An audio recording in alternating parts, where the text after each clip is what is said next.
Tantor Audio, a division of Recorded Books, presents A Perilous Perspective by Anna Lee Huber, narrated by Heather Wilds.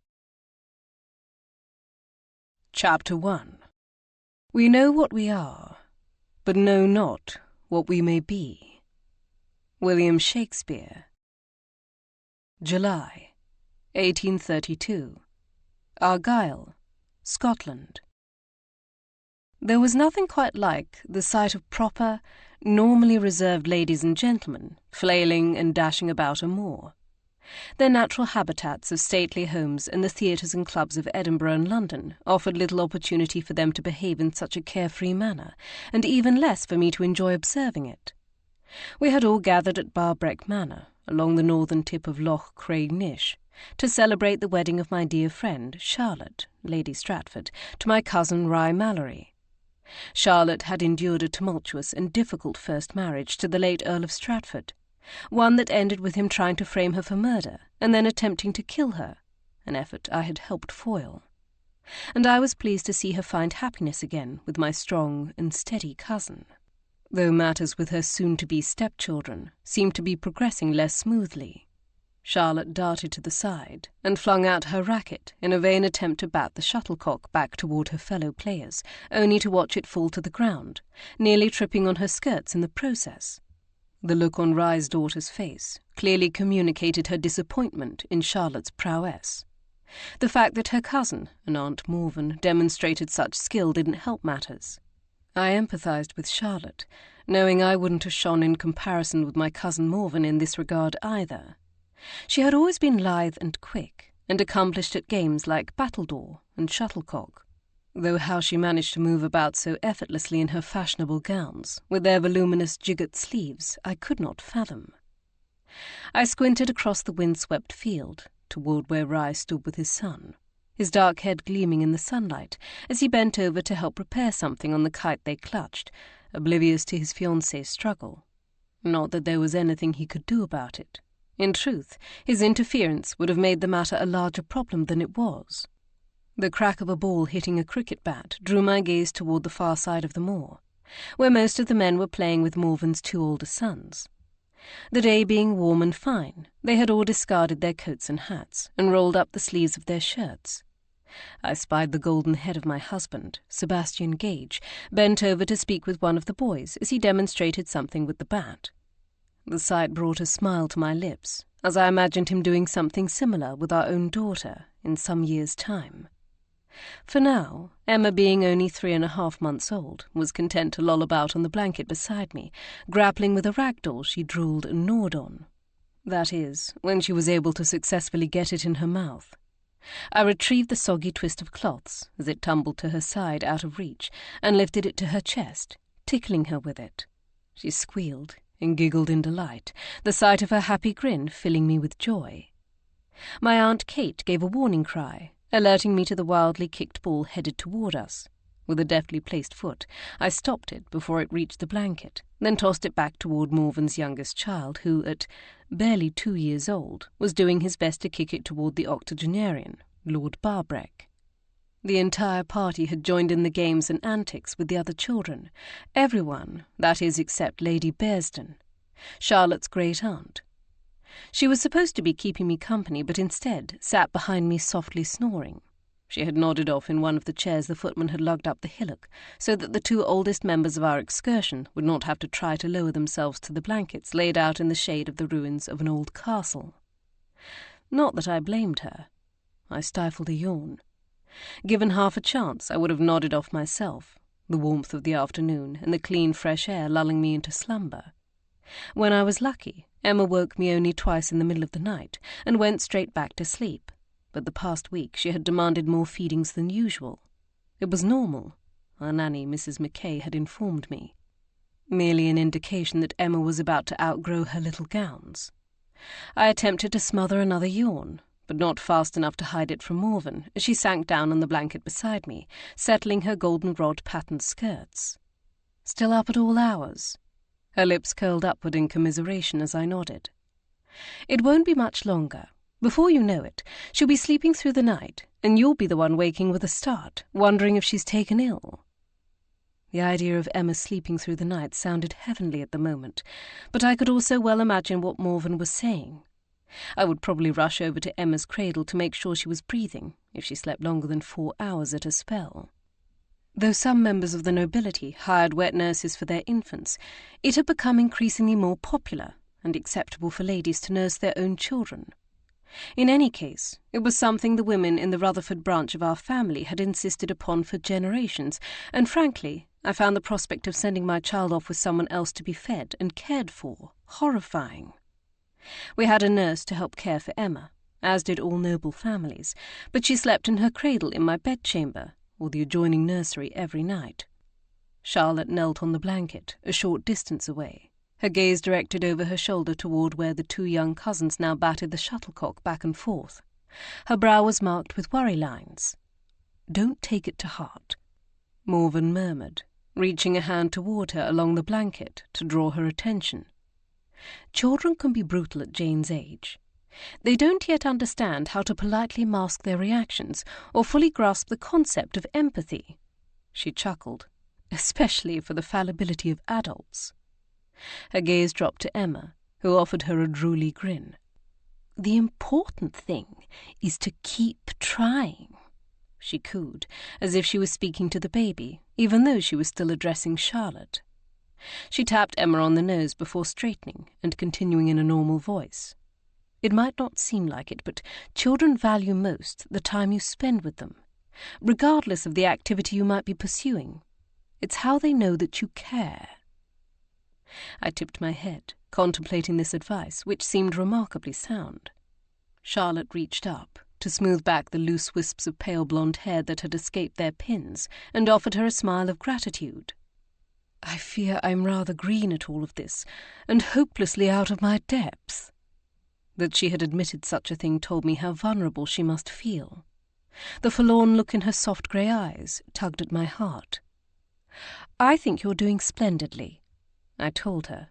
"You are. You truly are," Morven echoed in encouragement. "After all, children don't exactly come with instructions." I glanced down at Emma.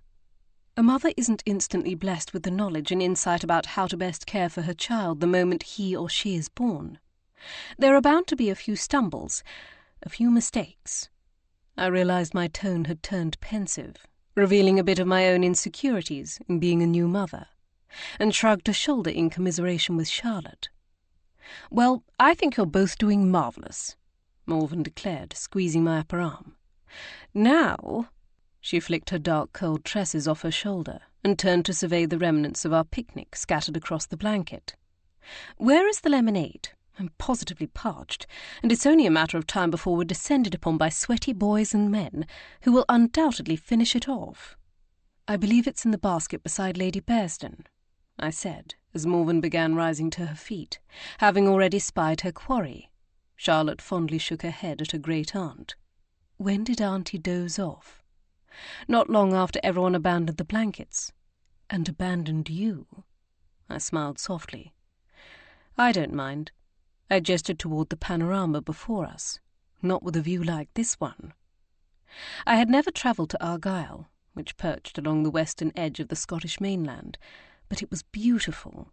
A multitude of rivers, lochs, and inlets divided the coast into peninsulas, and at the farthest edge were the inner Hebridean Isles.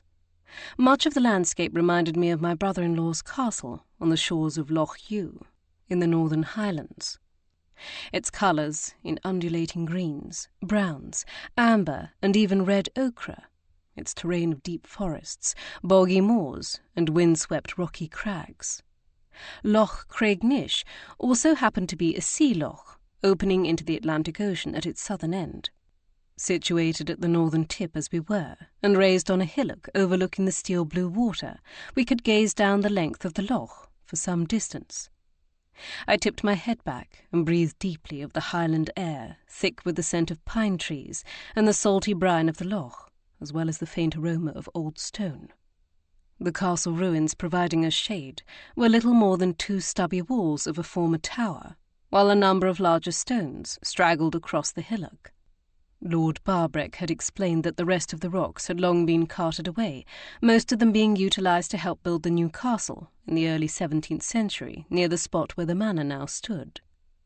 That building had been burned to the ground by Hanoverian troops following the Jacobite Rising of 1745, but if I looked to the north-east over the treetops, I could just spy the decorative chimneys and crenellations of the Georgian manor, which had been built to replace it some 50 years ago.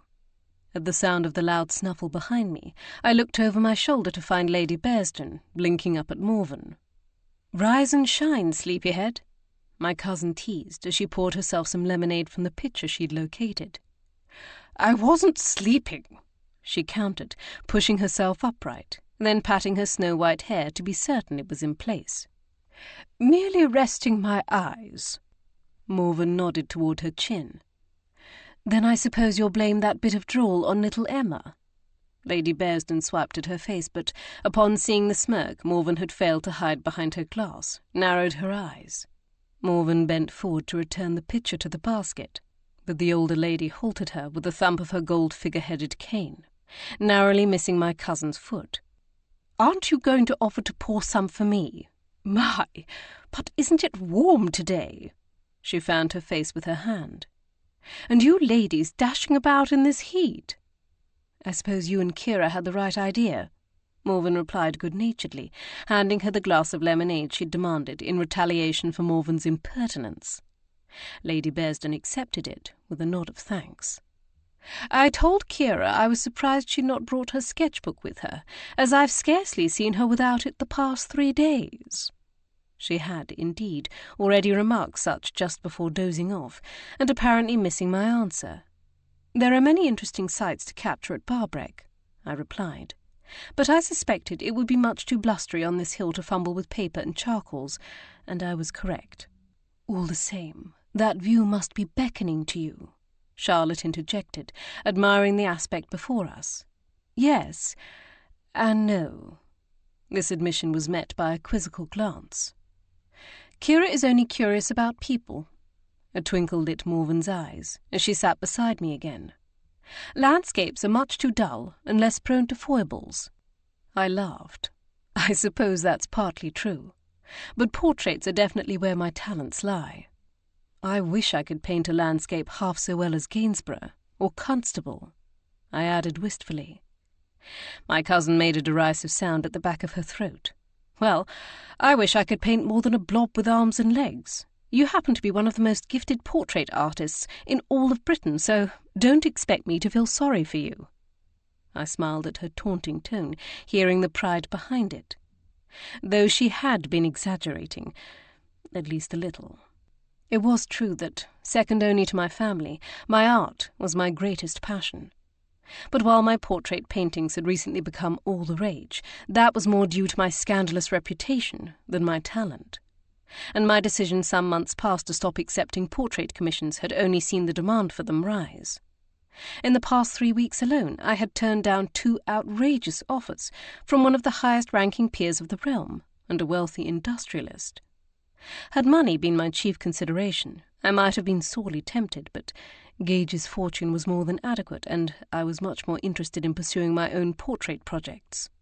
"I've 2 Gainsboroughs up at the Hall," the Marquess of Barbreck declared, shuffling over to rejoin us with the aid of his walking stick.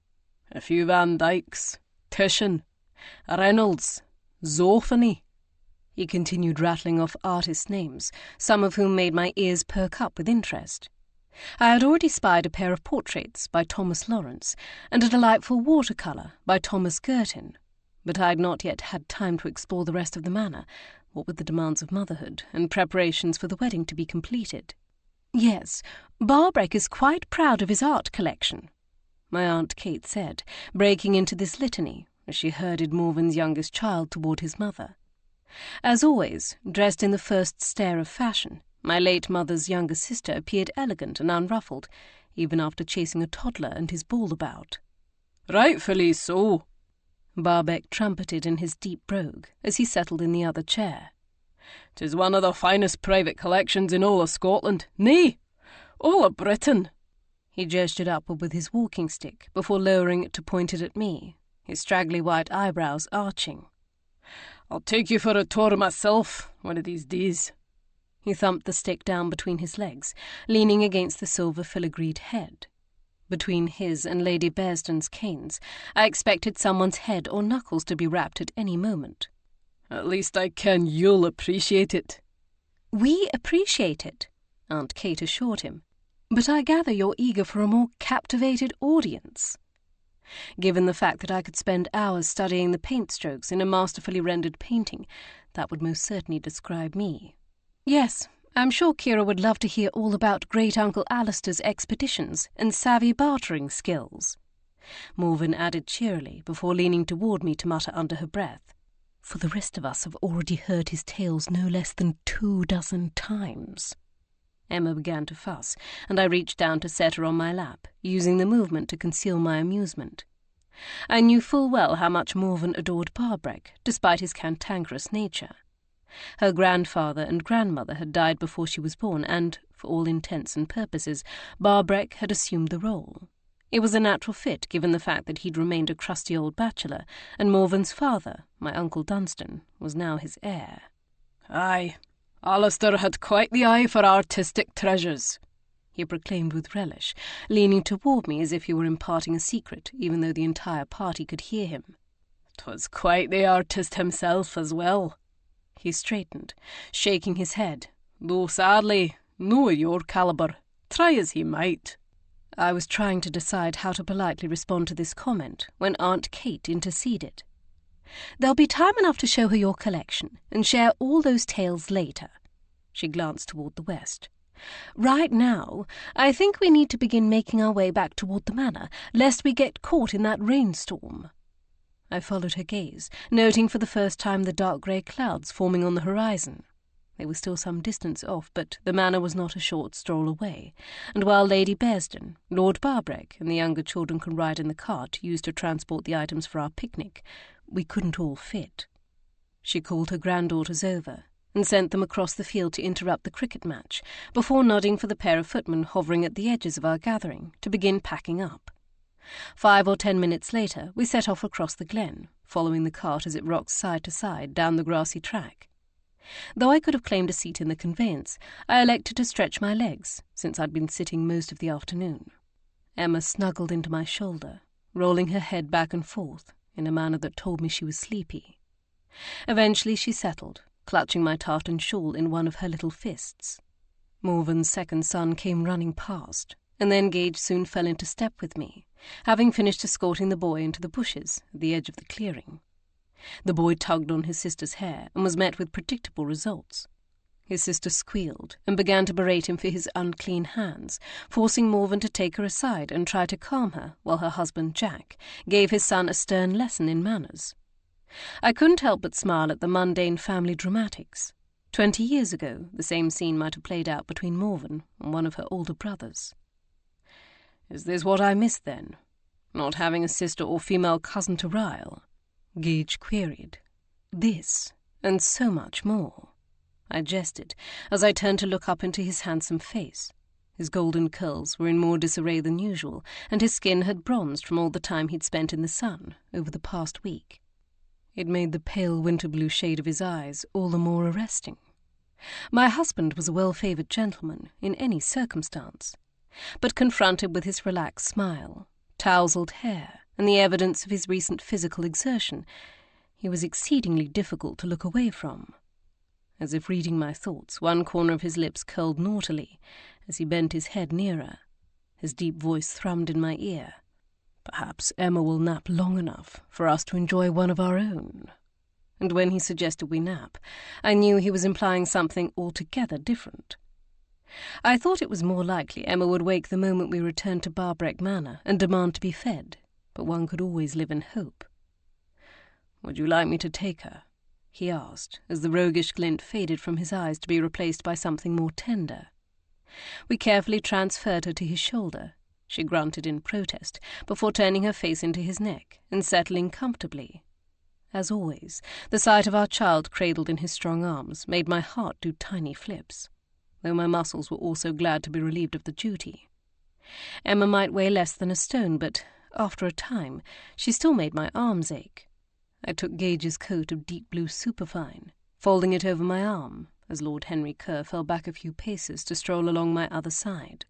Though the wedding party was to be a small one, made up predominantly of family, I had asked Charlotte to invite him for my husband's sake.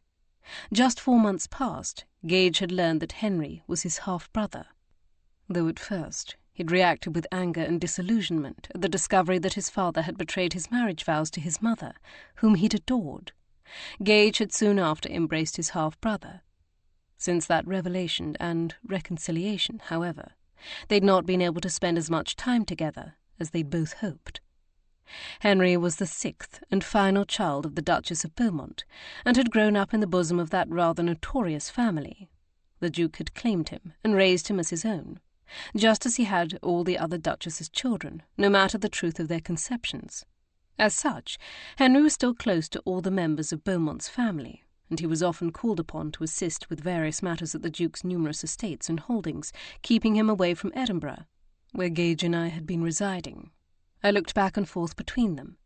Though their colouring was different, Henry's hair being an auburn shade that glinted in the sun, and eyes the silvery grey of their father's, the two men flanking me shared striking similarities in facial structure and physique. As such, I was somewhat surprised that no one had remarked upon it yet, or perhaps they were too polite to do so. "Lord Jack told me there are a number of hill forts and standing stones in the area," Henry said. "I gather he holds a keen interest in ancient sites." "That he does," I replied with a light laugh, recalling the story Morven had once told me about her then newlywed husband, and how he'd made her stand in the rain for hours while he tried to examine the grooves in the stone around a Neolithic cairn. "Well, he and Rye have offered to take us out to see them tomorrow." He glanced over his shoulder toward the grey clouds that were drifting ever closer. "If the weather clears. While I can't say I'm altogether enthused by such monuments, I would welcome the chance for a good gallop."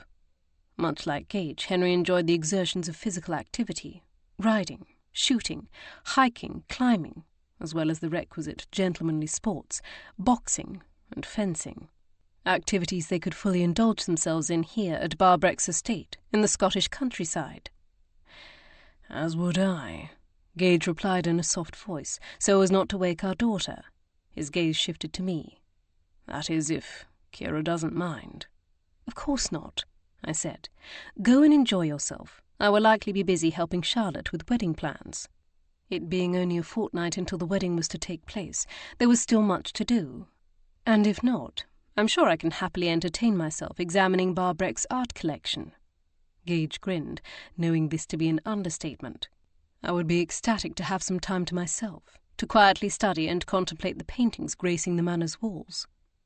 In any case, I could only be separated from Emma for 3 to 4 hours at a time, making a long ramble on horseback already difficult and, with Jack leading the excursion, all but impossible. Such long ventures would have to wait until my child was older. "Then tell Jack I would be pleased to join you," Gage told Henry before reaching out to wrap the arm not cradling Emma around my waist to pull me closer to his side. "And I hope you will be able to indulge to your heart's content." "May an enjoyable day be had by all," he declared light-heartedly. If only that had proven to be the case. Chapter 2.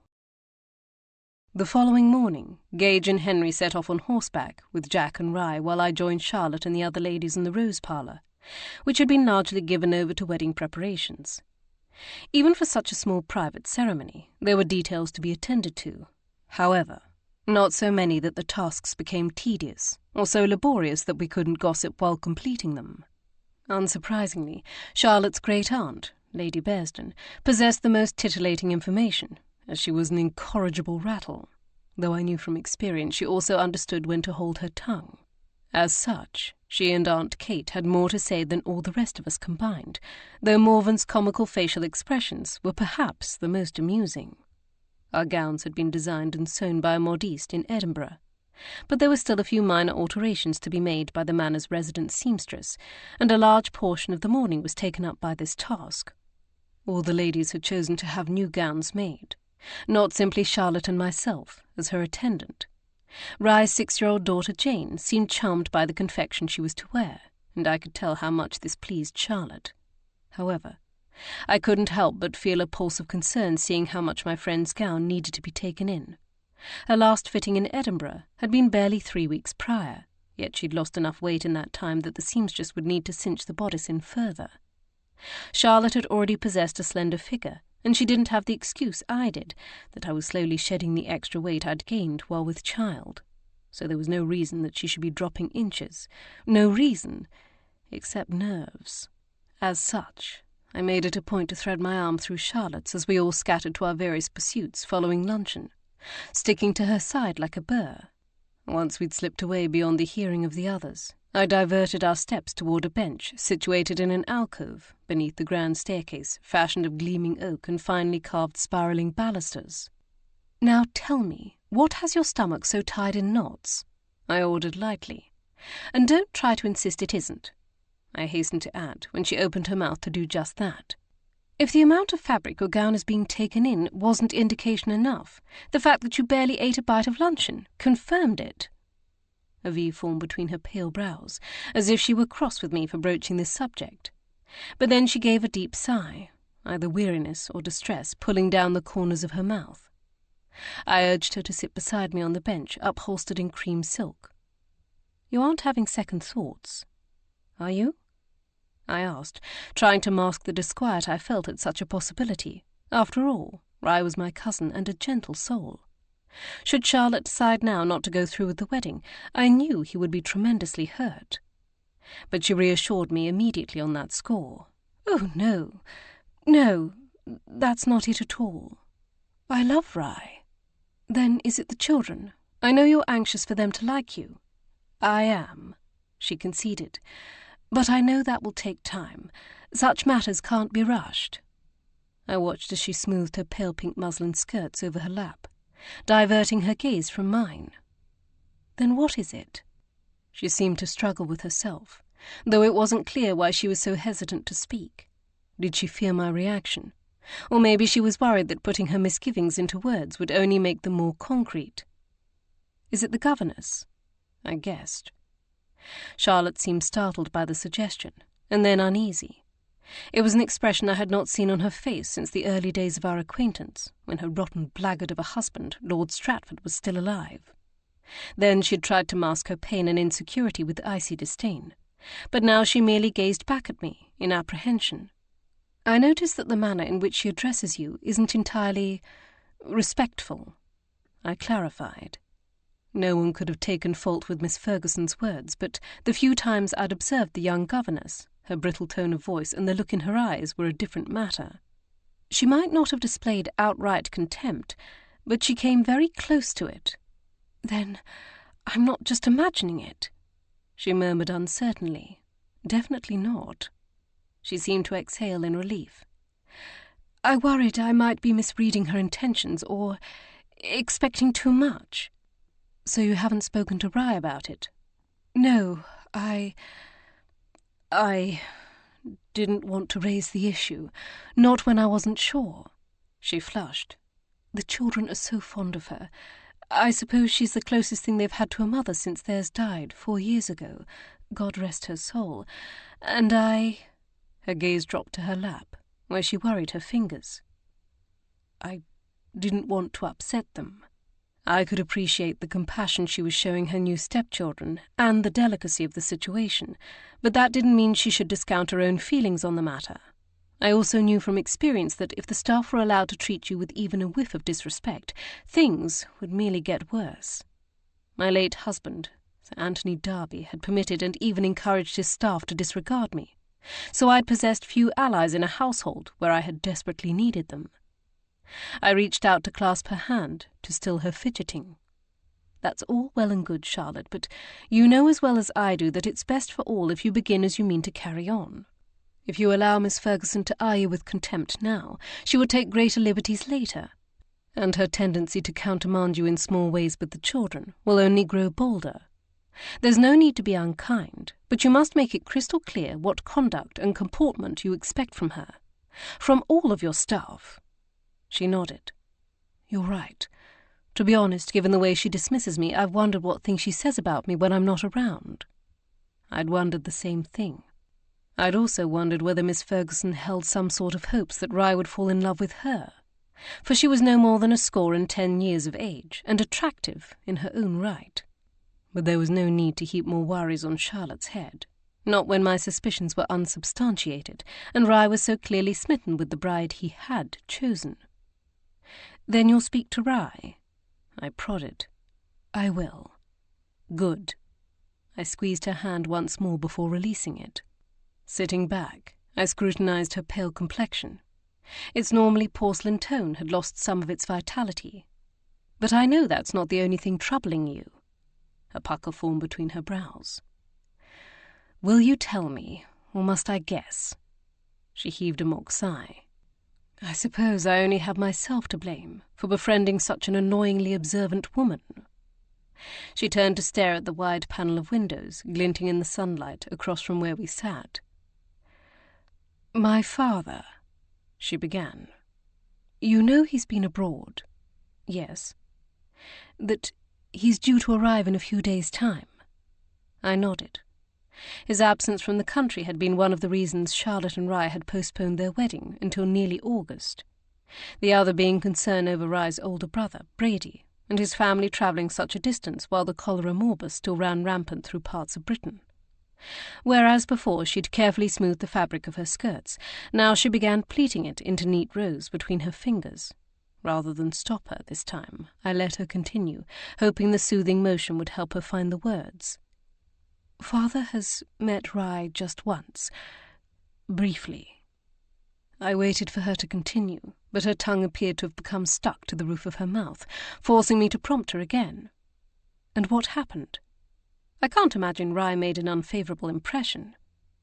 For all that Rye was shy and retiring, he also possessed impeccable manners and knew how to present himself among society so that his quiet demeanour was not seen as odd, but rather becoming. It was a talent I had never acquired, though my stilted awkwardness had eased somewhat now that I was more settled. Marriage to Gage, and the accomplishment I felt in solving our inquiries, had given me a confidence I'd lacked. Even if occasionally I said the wrong thing, or missed a cue, my worth wasn't tied to either. No, I could tell that Father liked him well enough, but we weren't engaged to be married then, and Father, well, he's rather a stickler to propriety, to rank." She looked up at me after this last statement, and I could see the desperation in her eyes, the desire to make me understand without having to say the words outright. "You're afraid your father won't approve of the marriage," I stated succinctly for her. Tears glistened at the corners of her eyes, and I touched her shoulder. "Oh, Charlotte." She sniffed and reached up to swipe away the wetness. "It's not that it really matters. I don't require Father's permission to marry, and I'm certainly not going to let him stop me. But—" her voice choked on a strangle of emotion. "But he's your father?" She nodded. I rubbed my hand up and down her arm, waiting to speak until she had gotten herself in hand. I knew very little about the Earl of Ledbury, only the few things Charlotte had told me, and my own impressions drawn from the facts I knew. When her mother had died, the Earl had become somewhat of an absent father, passing her off to his favourite aunt, Lady Bearsden, to manage. Although this wasn't entirely surprising, many gentlemen had little to do with the rearing of their children, but because he'd never remarried, even though his wife had given birth to but 2 daughters, meaning he lacked a direct male heir, I'd perhaps erroneously assumed he was a romantic. That he'd not taken a new wife because he could not bear to replace his first one, unless Charlotte was the one who was not seeing clearly.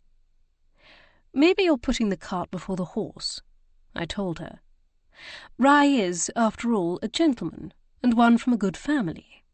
He may not bear a title, or be likely ever to do so, but his father will one day be a marquess. Even the most priggish of individuals can't wrinkle their noses at that." "You're right." She dabbed at her eyes with her handkerchief. "I'm probably being ridiculous. Now, I didn't say that," I countered. "But I am curious what gave you the impression your father might object, for I know you didn't make it up whole cloth." "It was my sister." I didn't bother to hide my adverse reaction to her mention of Alice. I knew my older sister and I had our differences and our fair share of disagreements, but I still considered her my dearest friend. And I knew that she would always be there for me, even in my darkest hour.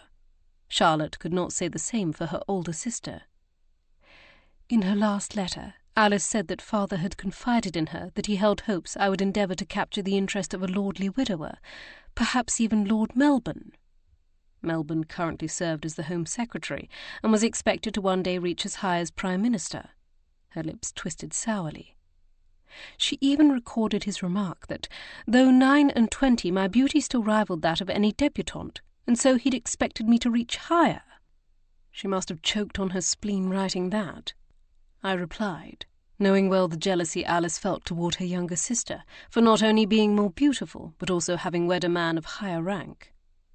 I was glad her sister had been unable to travel to Scotland, and thus Charlotte had been saved from her malicious company. Which means it must be true. She would never have been able to stomach sharing such a thing otherwise, not without knowing it would hurt me. She flushed angrily. She even suggested Melbourne would be glad to have me as a wife to give him another son, one without complications. Such a comment was unspeakably cruel on many levels.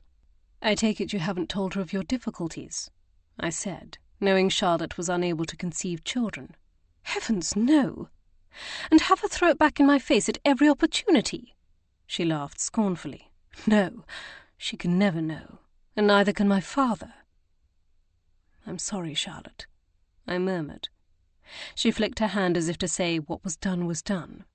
But just because your father thought and said those things doesn't mean he won't approve of your marriage to Rye. I took hold of her hands before she hopelessly wrinkled her gown and squeezed them between my own. You said yourself they'd barely met. With more time, I'm sure he'll come to love Rye. You'll see. Though truth be told, I wasn't certain I cared much for his good opinion, for Rye or myself. Not while knowing he'd heartily approved of Charlotte's first husband, Lord Stratford. Stratford might have been an earl, and a wealthy one at that, but he had also been a score of years older than Charlotte, and a notorious rake and scoundrel. I supposed I couldn't hold it against Lord Ledbury that Stratford had also proven capable of murder, as that had happened years after they'd wed. But the very fact that Ledbury should have been so eager to see his naive and innocent daughter married to such a depraved man like Stratford, and yet was possibly unwilling to embrace a good and kindly man like Rye, told me all I needed to know about his character. However, I said none of this to Charlotte, hoping it would be unnecessary for me to point it out. In any case, whether it was my reasoning or my determined optimism that persuaded her, I was relieved to see a glimmer of assurance in her eyes. You're right. I'm borrowing trouble, aren't I? She exhaled a long breath and then nodded determinedly. I'll stop anticipating the worst. Good. I smiled in encouragement. It's going to be a lovely wedding, Charlotte, and I couldn't be happier for you both.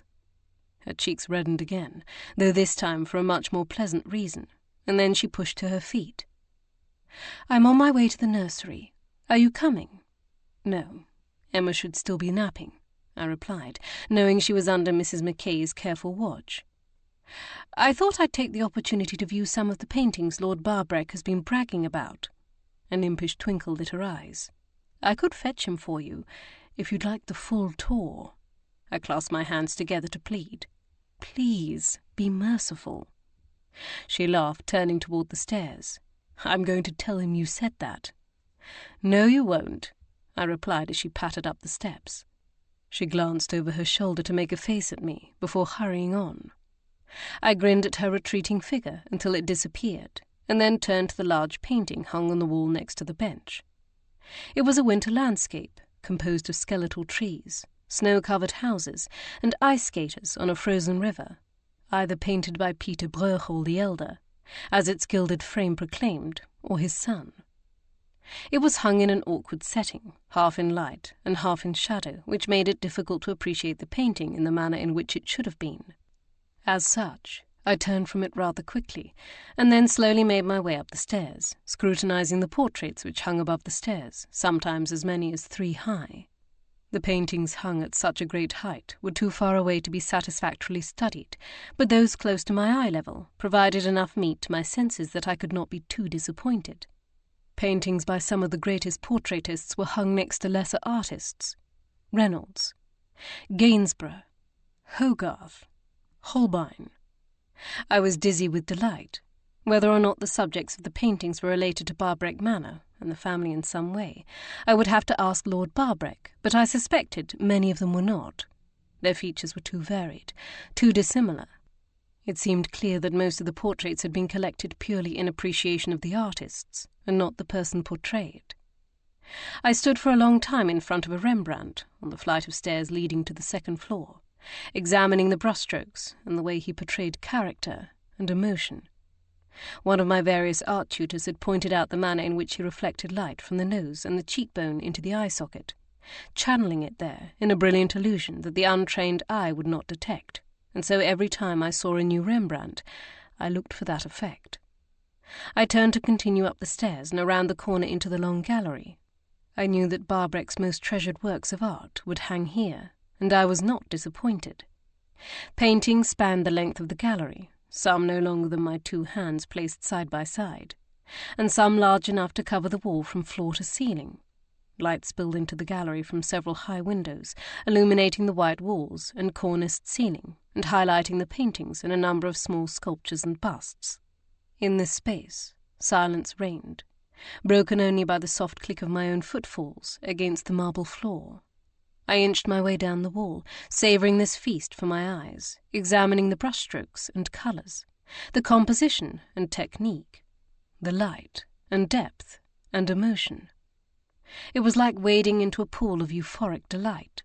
My fingers twitched at my side, eager to grip my specially weighted paintbrushes, impatient to discover whether I could replicate the method. I leaned close to see even the most minute detail, and then retreated to marvel at its broader effect. That is, until something jarred me from my reverie. It wasn't immediate, rather it began with merely a whisper of uncertainty, a stirring somewhere inside me that something wasn't quite right. I felt it first when I stood in front of the Titian, an artist I was greatly familiar with due to his popularity among Englishmen. I had seen numerous works by Titian, but this painting did not fill me with the same reverence and awe.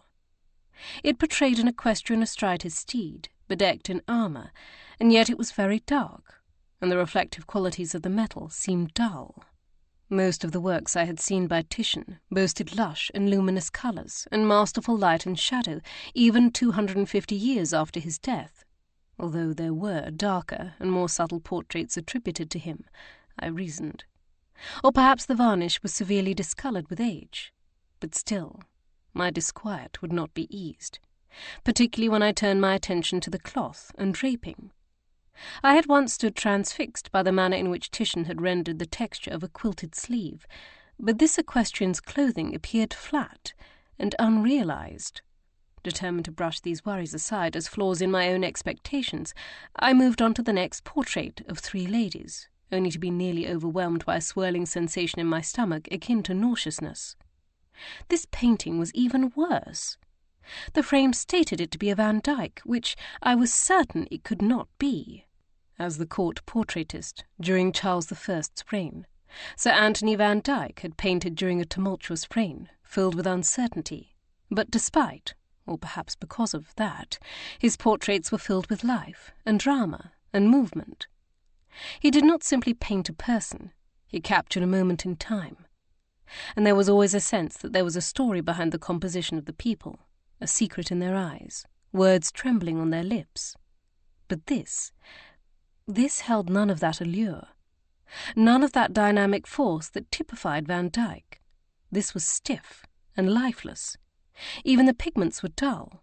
The saturated colours he'd applied, likely learned from studying Titian's works, non-existent. I was stunned, utterly stunned. This room held Barbreck's most prized paintings. He clearly believed this to be a genuine Van Dyck, and yet I could not deny the evidence before me, nor my years of visual and practical study, and the instincts they'd honed. I stood with both hands clasped over my mouth, wondering what on earth I should do, when suddenly a strong pair of arms wrapped around me from behind. I gasped and startled, only to sag back against Gage's chest at the sound of his deep chuckle. "I'm sorry, darling," he murmured into my ear. "I did stomp my way across the room and say your name a few times, but apparently you were lost in your study, as I knew I would find you." I exhaled a long breath. "Did you have a good ride?" I asked, smelling the musk of wind and sun and horse clinging to his clothes and skin. "We did." He turned me in his arms, arching a single eyebrow. "Though you were right. Jack enjoys talking about ancient monuments." His lips quirked. "An interest that my half-brother does not share." I nodded distractedly, my thoughts still on the alleged Van Dyke hanging behind me. At one point, I thought I might have to intercede when he started weighing the heft of a rock between his 2 hands, after Jack had waxed on for too long about burial cairns. I smiled reflexively at his jest, but evidently it wasn't convincing, for he lifted his hands to clasp my upper arms. "Kiera?" he said, waiting for me to look up at him. "You look troubled." His brow furrowed as his gaze searched mine. "What is it?" I hesitated, wondering if I should keep my suspicions to myself. But then I realized this was Gage. There was no need to keep such a thing from him, not when he could help me decide what to do. I'm fairly sure," I huffed, aggravated with myself for my vacillating, and then looked him squarely in the eye to declare with confidence, "I'm nearly certain this painting is a forgery." Chapter 3. I gazed down into Emma's sweet face, her blue eyes sparkling and alert. "Happier now?" I crooned, dabbing at the milk still lingering in one corner of her mouth. As if in answer, she waved one little fist and kicked. Smiling, I sat her upright in my lap, supporting her chest with one hand while I patted her back with the other. It had taken longer than usual to nurse her, due to my anxiety over the paintings. As a new mother, I had swiftly learned that if I was worried or distressed, then that would not only translate to the baby, but my milk would also not let down. At the best of times, I took several deep breaths before ever settling down with Emma. But when she was already fussy, because I was late in feeding her, that would only compound the problem. It was moments like these when my insecurities would rear their ugly head. For months before her birth, I'd fretted over whether I would make a good mother, whether my temperament and occupations would make me a suitable one. Fortunately, those fears had since all but faded, especially when I cradled Emma in my arms and gazed down into her little face, my love for her filling me to the brim until I felt it would surely run over. But there were still times when doubts crept in, when Emma could not be soothed, and I worried my abilities weren't equal to the task, which made me all the more grateful for Mrs. Mackay, Emma's nurse. This evening she had done her best to soothe Emma before my arrival, but it had already become apparent that my daughter had a mind of her own, and that meant when she wanted to eat then and there. The nurse had made it clear to us how important schedules were for children, as well as their parents, and recognizing the wisdom of this, we had done our best to comply with the suggestion. But to paraphrase the sage Robert Burns, our best-laid plans often went awry, and Emma seemed to revel in breaking them. The door to the dressing-room opened quietly, and Gage peered through, knowing well how any sight or sound could distract our daughter, even while she was eating, her curious mind at least temporarily overruling her hunger. Upon finding Emma seated upright, he mouthed the word, "Done." "Yes," I replied, and he advanced into the room, having changed from his riding attire into a coat of deep green superfine and brown trousers. His hair was still damp at his temples, and I could smell the starch from his fresh cravat, mixed with the spicy scent of cologne he must have reapplied. Catching sight of him, Emma offered him a toothless grin, just as a loud belch erupted from her tiny stomach. Considering all the air she'd swallowed while she was crying, I wasn't surprised. "Ate your fill, I see," Gage said, reaching down to lift her from my lap. He swung her around in his arms, and she laughed. One of her most recent developments, and one I was still charmed upon hearing every time. So I smiled, even as I was scolding her father. "She won't remain full for long if you keep swinging her about like that, and you'll be changing your coat yet again." I moved closer to tickle Emma's chin. "And I can just hear Anderley's reaction to baby vomit," I crooned, as if it were the cutest thing in the world. A chuckle rumbled from Gage's chest. "Point taken." Although Anderley, his valet, was tremendously loyal to Gage, it was obvious he still didn't know what to think of baby Emma. I suspected that, like most men of his station, he had little experience with infants, so that wasn't unexpected. In any case, he had little cause for interaction with her, especially here at Barbreck Manor. We had been assigned a large suite of rooms at the northwest corner of the house, and while Gage and I shared the bed in my chamber every night, contrary to the practice of many members of the upper classes, Gage utilized the bedchamber on the opposite side of the dressing room to shave and change clothes, and all the other tasks his valet assisted him with. Meanwhile, Emma largely remained in my bedchamber, and the small nursery conveniently placed next door. Upon our arrival, Aunt Kate had explained how the smaller nursery had been set up when her first grandchild was on the way, and how it had been used for each successive grandchild since. Then, once the child was weaned, they went to join the other children in the nursery proper. However it had come to be, I was grateful for the arrangement, particularly in a manor as large as Barbreck. Wide windows flanked by the long drapes of smoke-blue damask spanned the length of the rounded exterior wall, looking out over the boulder-strewn ridges and golden-green glens to the north, and the shimmering blue waters of the sea loch to the west. The walls had been papered in a delicate ivory hand-painted silk, and the fireplace was tiled with fine Italian marble. But the heavy oak furniture had clearly been transferred here from somewhere else, for it was older than the Georgian mansion by at least a century.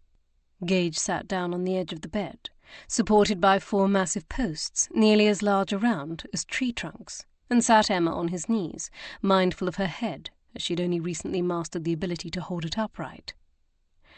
"Now, tell me what you meant in the long gallery," he prompted. I sighed, leaning against one of the posts as I continued to wrestle with myself.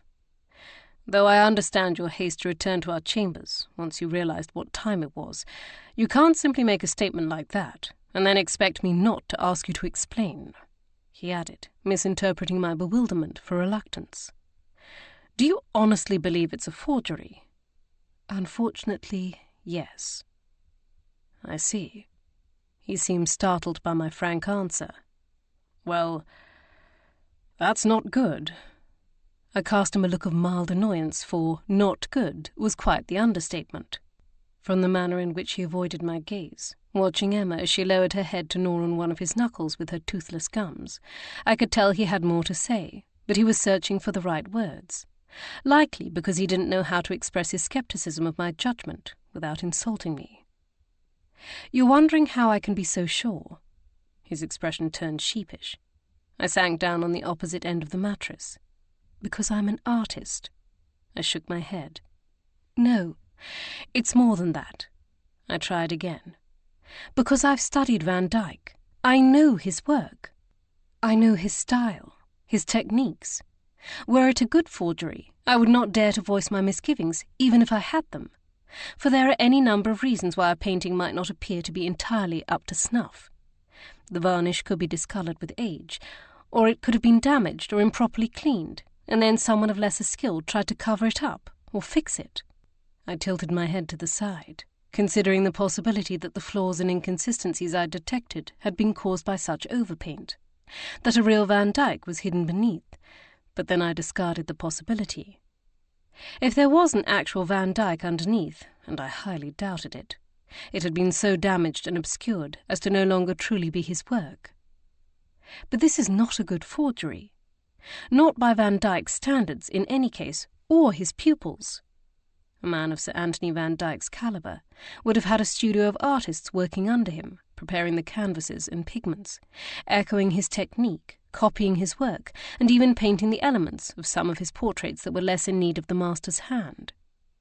I pressed a hand to my forehead, wondering how I was going to tell Lord Barbreck that one of his most prized works of art was a forgery, or whether I even should. But of course I had to. I couldn't let him go on believing it was a genuine Van Dyck, not when he might find out from another visitor to Barbreck in a far more embarrassing manner. In any case, if he didn't know it was a fraud, how could he attempt to recoup his losses? Either by investigating the theft of the original, or suing the fraudsman who sold it to him in the first place. Unless that had been his brother, Alistair. I cringed. This was not going to be a pleasant conversation. "You're worried about telling Barbreck," Gage deduced. "How can I not be?" I retorted, distress tightening my voice. He laid Emma in the middle of the counterpane, decorated with delicate twining silver embroidery, and gave her the rag doll, sitting on the table beside the bed. She cooed to her little friend before stuffing part of it into her mouth. Seeing this, I couldn't help but smile, especially when she began to kick happily. Gage slid closer, reaching out to clasp my hand where it rested against the coverlet. "He might be upset upon hearing the news, but he'll recognize it's not your fault." I nodded, hoping he was right. Barbreck might profess a fondness for me, but he was also quite the curmudgeon and, like many Highlanders, capable of keeping ferocious grudges for even the tiniest infractions. "Shall I come with you?" he offered. I supposed it was better to have it over and done with, but still I hesitated, wondering if perhaps I'd made too hasty an assessment. Except I knew that I hadn't. Actually, the more I questioned myself, the more certain I became. After all, when it came to art, I'd come to realize that the first instinctual impression was almost always the right one. Certain artists and paintings made you feel certain things. They resonated inside you like a pure sweet ring of a bell, or the deep peal of a gong, like the precision of a major chord, or the aching tension of a minor seventh, like the lyrical cascade of a mountain spring, or the grumble of thunder. Whatever tone that painting had been attempting to strike, it had succeeded in stirring only discord, and not even an intentional dissonance at that. "Would you?" I finally replied. "Of course. Shall we go now?" "Yes. I suppose there's no use dragging my feet."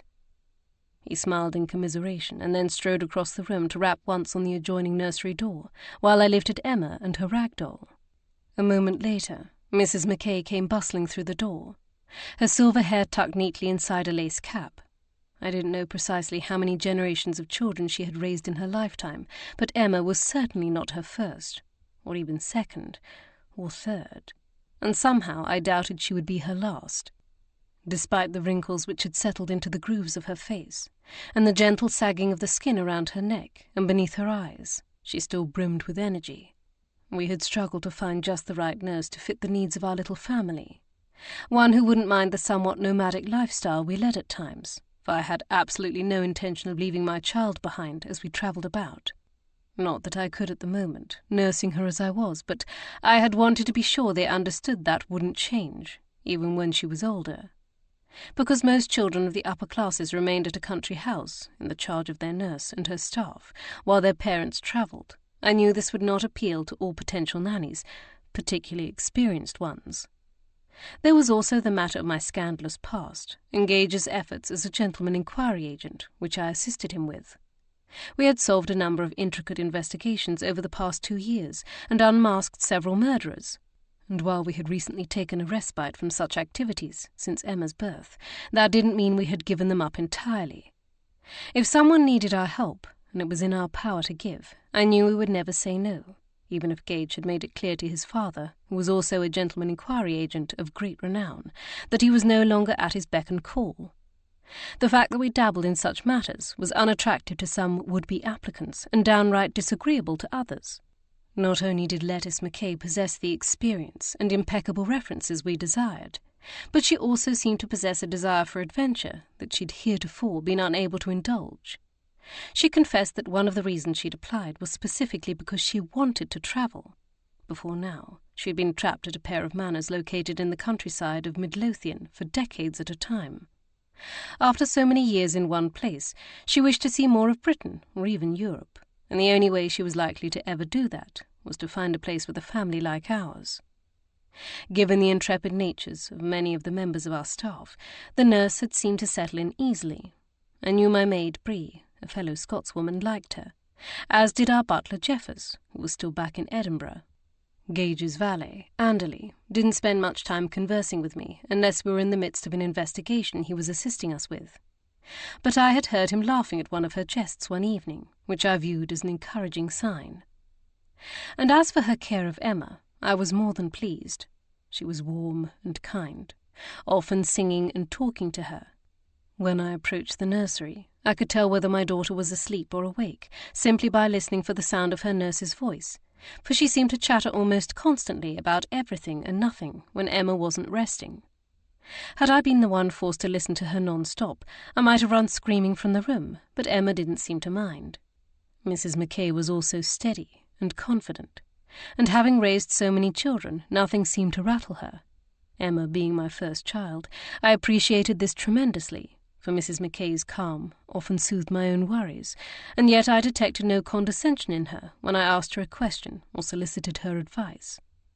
I had been warned by my sister Alana that some nannies could be very set in their ways and determined to have things done how they'd always done them, but thus far I'd had no clashes with Mrs. Mackay. Of course, with Emma being less than 4 months old, that might change, but for now it was not a concern, and I wasn't about to go borrowing more trouble when I already had a forgery to denounce. "Did we fill our belly?" Mrs. Mackay asked Emma as she approached, offering her a gentle smile.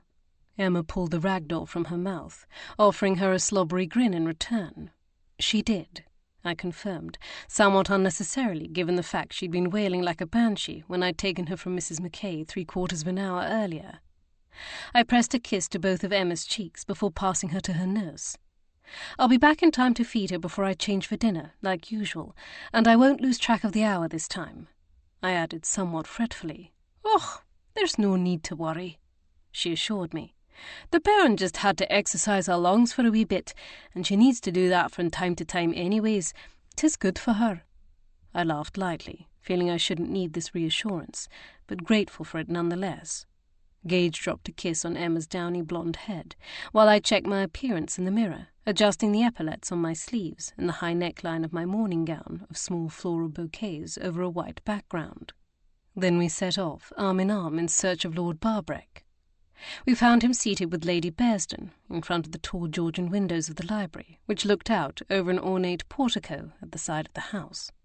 The pair of them were perched in tall wing-back chairs, upholstered in regal purple silk, with their heads bent together. A naughty timbre shaded Barbreck's voice as he made some sort of jest, to which Lady Bearsden tittered almost girlishly. I could only wonder what sort of mischief they were up to. We paused for a moment in the doorway, waiting for them to notice us across the expanse of the chamber. White-trimmed bookcases spanned the length of the 3 walls, from floor to ceiling, save for 2 doorways, one which led into the corridor and the other to Barbreck's private study. 2 sliding ladders were affixed to the tracks at the opposite sides of the rooms, allowing for access to the higher shelves. Groups of furniture were spaced evenly about the medallion carpet to allow one to cozy up with a book, indulge in a tete-a-tete, or tip one's head back to admire the magnificent coffered ceiling. "Ah, my dear Mrs. Gage," Lady Bearsden exclaimed, being the first to catch sight of us. "And your darling husband," she simpered as we crossed the chamber toward them. "If you're looking for Charlotte, she's gone for a stroll in the garden with Mr. Mallory. I believe they wished for a moment alone." From the twinkle in her eye, it was clear she believed this was for romantic reasons, but I had to wonder whether instead Charlotte intended to discuss her concerns about Miss Ferguson, the governess. However, if she hadn't confided as much in her great-aunt, I was not going to do so. "Actually, we're looking for his lordship," I replied, glancing at the man in question. His chin arched, and had I not been fighting the nerves fluttering in my stomach, I might have been amused by the sight of him preening. "Aye, lass, what can I do for my favourite niece?" I wasn't truly his niece, nor did I believe I was his favourite. Barbreck simply liked to bandy the title about from time to time, when one of us pleased him, as if to pit us against each other, or layer on the guilt. His gaze flicked toward my husband. "And do I need to take this gentleman to task for abandoning you last night for a game of billiards?" he queried with mock severity, lifting his walking stick to point it at Gage's chest before lowering it back to the floor. A corner of his mouth twitched upward. "Heard there was quite a ruckus when he and Lord Henry thrashed Ryan Jack." "All in good-natured fun," Gage answered calmly, knowing better than to let himself be riled by the wily old Marquess. Barbreck's eyes narrowed craftily. "Aye, naught but a brotherly tussle, then." My eyes darted to Gage's face, perhaps giving too much away. I'd known it would only be a matter of time before someone noted the similarities between Gage and Henry. Not that it was imperative to keep the matter private, but I felt the half-brothers should have the ultimate say in who was told and who wasn't, particularly as such a revelation was not without risks and repercussions to certain people's reputations if the knowledge became too widespread. Gage's lips curled softly in amusement. You could call it that. Which was neither a confirmation nor a denial, but delighted Barbreck nonetheless. Lady Bearsden, on the other hand, was scrutinizing Gage's features with too much intensity, and I knew a far more pointed comment would pass her lips if I did not divert her interest. "No, I have something a bit awkward to tell you," I replied somewhat gracelessly, not knowing how on earth to broach such a subject. My gaze shifted to Lady Bearsden before returning to the Marquess. "One that might be best discussed in private." I could tell from their rapt expressions that I had their attention now. Unfortunately, Lady Bearsden leapt to the wrong conclusion. "Has something happened?" She slid forward to the edge of her chair. "Emma hasn't fallen ill, has she?" "No, it's nothing like that," I assured her. "We are all well." "Then another guest?" She glanced at Gage. "Lord Henry, perhaps?" "No, it has nothing to do with the family or any of the guests," I replied with perhaps more force than was necessary.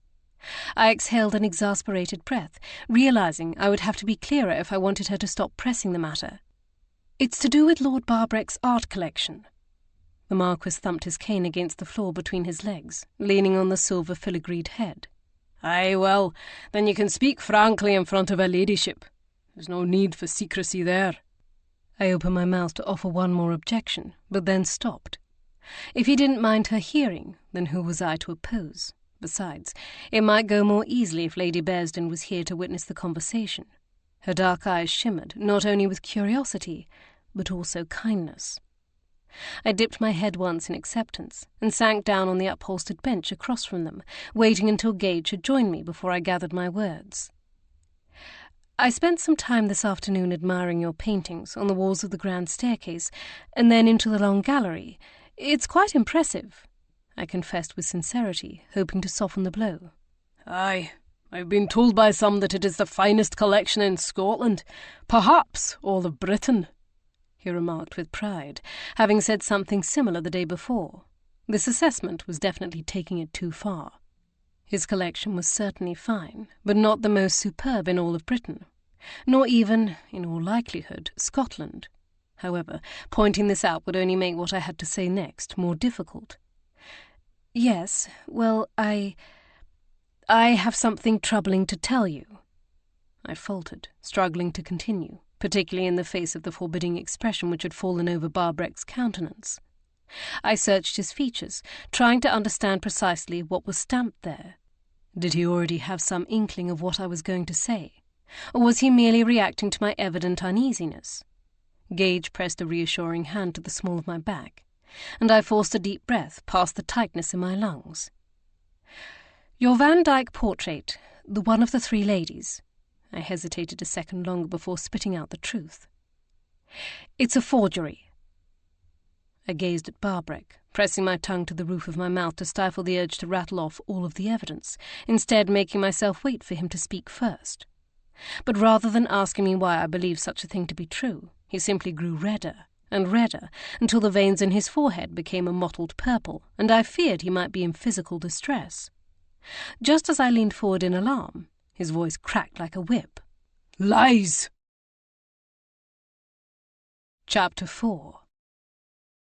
I shrank back, feeling as if I'd been struck, memories of my first husband making me want to shrivel up into a ball. "Lies!" Barbreck repeated, his voice growing in volume. "I'll welcome you into my house, allow you to view my collection." His eyes glittered with fury. "And yet, I no kenned I was clasping a viper to my breast. Now see here," Gage protested. "Did she put you up to it?" he snapped, rearing forward nearly onto his feet, which was no mean feat. I had seen how much effort it took him to stand, using his cane for leverage. "Did she?" he demanded again when I didn't answer. "No one put me up to anything," I finally managed to reply, but he shook his head in disgust and shakily stood. Lady Bearsden, who had been staring at the Marquess in mute shock, appeared to have regained some of her composure. "Barbreck, please," she pleaded. "You can't—" "I can," he shouted as he strode away, thumping his cane angrily against the floor. "And I do." "What in heavens?"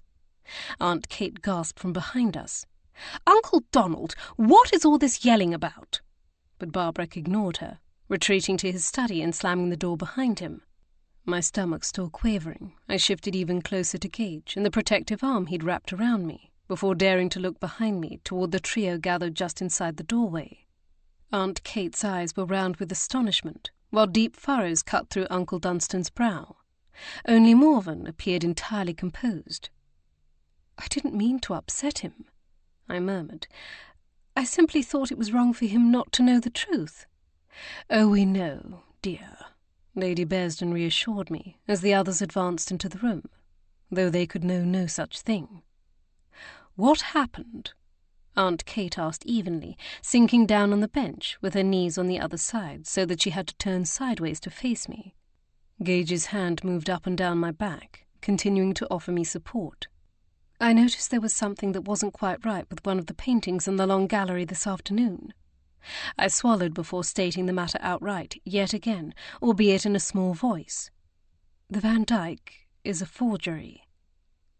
A pleat formed between Aunt Kate's deep blue eyes, the shade slightly darker than my lapis lazuli ones, as she exchanged a look with her husband. "You're certain?" "I would never have said anything if I wasn't." She pressed a hand to my arm. Yes, of course. I know you wouldn't have." She sighed. "And Barbreck should have realized that as well. I know he takes great pride in his collection, but I still can't fathom why he reacted so heatedly." "I suppose that takes you out of the running for his favourite," my cousin replied flippantly, spreading out her dusky blue skirts as she sank down into a mahogany armchair. "Morven!" her mother scolded. But I appreciated her effort to break the tension. In any case, she wasn't wrong. "I'll talk to him, lass," Uncle Dunstan told me. "Dinna fash yourself." He turned to look over his shoulder toward his uncle's study, reaching up to stroke the sides of his chin, covered in a curly grey beard. "There'll be an explanation." But he didn't sound very certain of that. Regardless, my thoughts had strayed back to Barbreck's words, in particular, the comment I hadn't understood. "Who is she?" My uncle and aunt looked to me in confusion. "He asked me if she put me up to it," I reiterated, using the same emphasis the Marquess had. "But I don't understand who she is." By the speaking look Aunt Kate and Uncle Dunstan shared, I could tell they had at least some inkling. "When Barbreck refers to she, he usually means Miss Campbell," Aunt Kate explained with chagrin. "I'm afraid there's no love lost between those two." Uncle Dunstan nodded. "For as long as I can recall, there's been animosity between Barbreck and the Campbells of Portalic, though I dinna ken exactly why. 'Tis likely no more than the continuation of some feud between clans.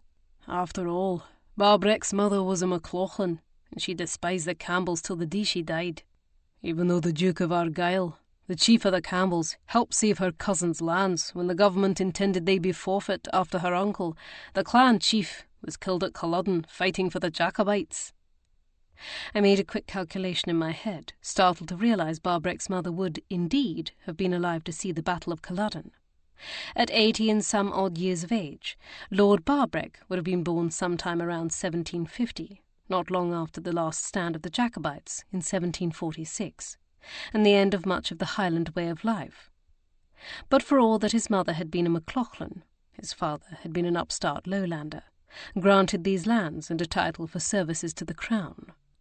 Part of me wondered if those services had anything to do with the events surrounding the final Jacobite uprising. If so, it made sense that he would have requested his lands to be at the edge of those controlled by Clan Campbell, for Argyll and the Campbells had been staunch Hanoverians, helping to crush the rebels and, as such, not likely to be as acrimonious to their new neighbour. It was possible Barbreck had adopted his mother's opinion of the matter and the Campbells, but that did not fit with what I already knew about the Marquess. He was nothing if not a savvy investor, a negotiator, and his politics leaned far more toward the Tories and a staunch support of a robust government and ruling upper class than the reformist Whigs. It wouldn't be the first time or the dumbest reason our countryman held a grudge. Morvyn stated bluntly, perhaps entertaining the same doubts I had as to the origin of his enmity. Yes, but he referred simply to her, Miss Campbell, not the entire family, I pointed out. Portalic. Lady Bearsden ruminated aloud, drawing our attention. Her gaze remained trained on the ornate ceiling, her eyes narrowed in thought. I wonder. Have you thought of something? I prompted, having learned never to doubt her prodigious memory. Sometimes it took her a bit of time to sort through the reams of gossip she collected over the past 70 years, but eventually she found the connection she was searching for.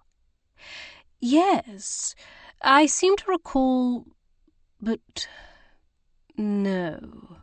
She lapsed back into silence, and just when I was about to press her on it again, she shifted forward in her seat, beckoning Gage closer.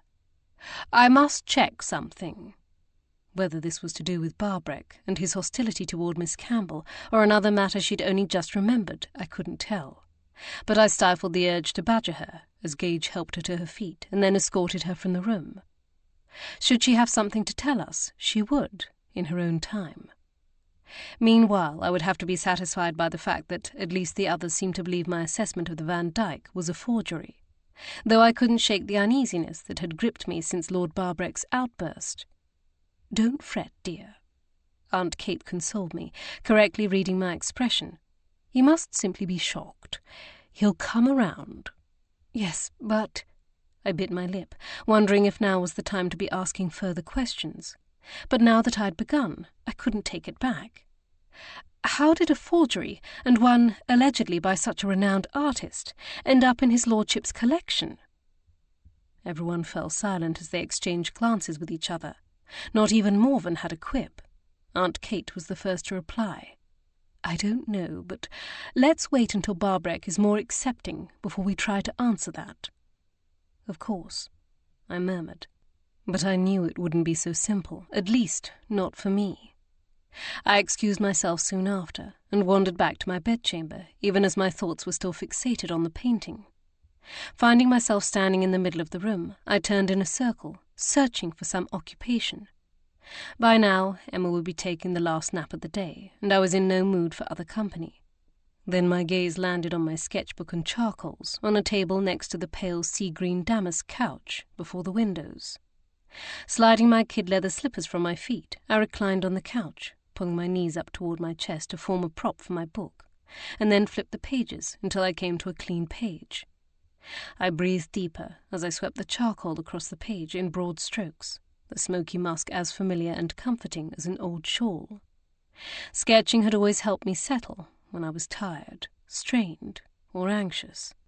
While painting fully absorbed all of my attention, sketching merely distracted me from the present, while still allowing my brain to ruminate on what it wished in the background. Inevitably my thoughts returned to the forgery, or forgeries, plural, for I had an unsettling feeling that the Titian hanging next to the Van Dyke might also be a fake. And what of the other paintings I hadn't even seen yet? Brushing aside that possibility for the moment, I focused on the question I'd posed to my relatives in the library. But my thoughts didn't travel very far before the door to the chamber opened. My maid Bree paused on the threshold, evidently surprised to see me. My apologies. Should I return later? No, I replied, gesturing for her to come inside. I knew she would be readying my attire for dinner, checking to see if any of my garments needed pressing or last-minute mending, and I didn't wish to put her behind schedule. She closed the door softly and then advanced into the room, her hands clasped before her primrose skirts. As ladies' maids and valets were not required to wear a uniform, but rather more simple garments or cast-offs from their employers. I could tell from the expression on her softly freckled face that she'd heard something of what had happened in the library. Given the swiftness with which gossip travelled among the staff of a large household, I should have expected as much. "Is there anything I can do for you, milady?" Bree asked in her gentle brogue. "No, Bree, thank you," I hesitated to say more, but then decided it would be best to know. What are they saying below stairs? She moved several steps closer, sympathy shimmering in her whisky-brown eyes. That his lordship lost his temper and started raging like he were fit to make a Highland charge. Yes, that about sums it up. I turned to look at my drawing. The background and shape of a man had only just begun to take shape. Did they say, does Lord Barbreck often lose his temper? In general, the staff seems to think of him as a rather cranky, if fair employer. I didn't get the impression he regularly yells at them. This matched my history with the Marquess. I had only ever seen his cantankerous side, not encountered the man in actual fury. But Callum, the second footman, says he's heard him arguing with some of the neighbouring landowners. She arched her fair eyebrows high, and that once he caught him yelling at his correspondence, as if he thought it would answer him. Then my altercation wasn't an isolated incident, though at least it appeared he was better mannered than to take out his frustration on his staff. "Here you are," Gage declared, opening the door to the corridor. Evidently he'd been looking for me after escorting Lady Bearsden to wherever she'd wished to go. "I think I'll wear the orchid-pink watered silk gown this evening," I told Bree, as I turned to lower my legs from the couch and leaned forward to set my sketchbook and charcoal on the table. "Aye." She turned toward the clothes-press. "With a pearl-drop necklace?" "Yes." While she busied herself on the other side of the room, Gage sank down beside me, his face creased in concern. He knew how angry men unsettled me, how my body still reacted instinctively, even when my rational mind knew I had nothing to fear. I wondered how long I would face the repercussions of my marriage to Sir Anthony. "I'm fine," I told him, as he took hold of my hand, not realizing until it was too late that my right one was smeared with charcoal. "Yes, well, I'm afraid I may have given you bad advice," he replied sheepishly, reaching into his pocket for his handkerchief. "No, you were right. He needed to be told, and besides, you couldn't have known how he would react." "Well, clearly, there's more to his reaction than simple outrage if he's accusing this Miss Campbell of being involved." I nodded, accepting the handkerchief from him to wipe off my own fingers. "Speaking of which," his pale blue eyes sharpened, "Lady Bearsden said she'd remembered something about her." "Did she?" I replied, perking up with interest. "But she said she wanted to give the matter a bit more thought." His mouth quirked wryly. "Or rather, she didn't want to be disturbed from her pre-dinner nap.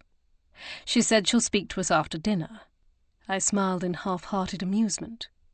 If she was prepared to wait until after dinner to share it, then it must not be that intriguing, for I had never known Lady Bearsden to be able to keep a juicy morsel of gossip to herself if it was something that should be known. Then another thought occurred to me. Perhaps she wants to confront Lord Barbreck and give him the opportunity to tell us himself first. If so, I'm afraid she's going to find that difficult. Lord Barbreck climbed into one of his carriages and set off at a spanking pace not a quarter of an hour ago. At this pronouncement, Bree straightened from where she'd been searching through one of the drawers and turned toward us. I nodded for her to speak.